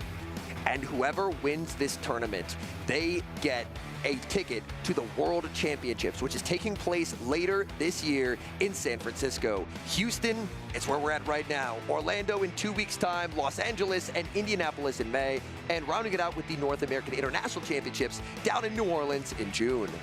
I don't want to miss a moment of the action tomorrow. So you be sure, if you are here in the venue or you are watching at home, be sure to check out the tournament starting at 9:45 a.m. Central Time tomorrow. And not only should you be checking out the tournament, you should also be checking out this deal that we have. Beat the crowd, reserve your hotel for NAIC. Trainers, NAIC, the months are flying by. It's only getting closer. Scan the QR code, get your hotel booked, because you're not going to want to miss it. And if you are out here in the tournament today, if you are watching at home, we want to know. Please go follow the channel so you don't miss a moment of the action, and post about your experience. Who are you rooting for tomorrow out there in the crowd? Be sure to follow these channels and post all over social media using that hashtag #PlayPokemon and following along at Pokemon and Play Pokemon. And sometimes those hashtag #PlayPokemon posts do end up getting shown on stream as well. So let us know where you're watching from, what a snack you're eating as well, and if you're watching with any pets at home. Yeah, we love to see those pets, and we also just loved this day 1. Do you have any quick final thoughts as we wrap it up here in Houston?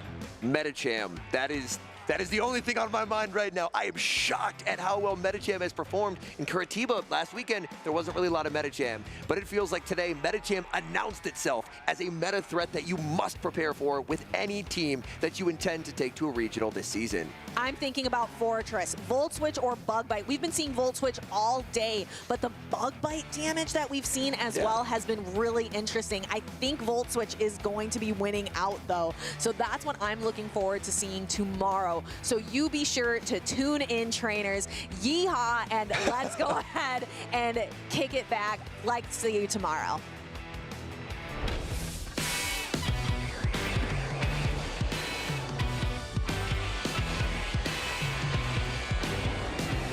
But I should have shielded just to get the one health HP knock.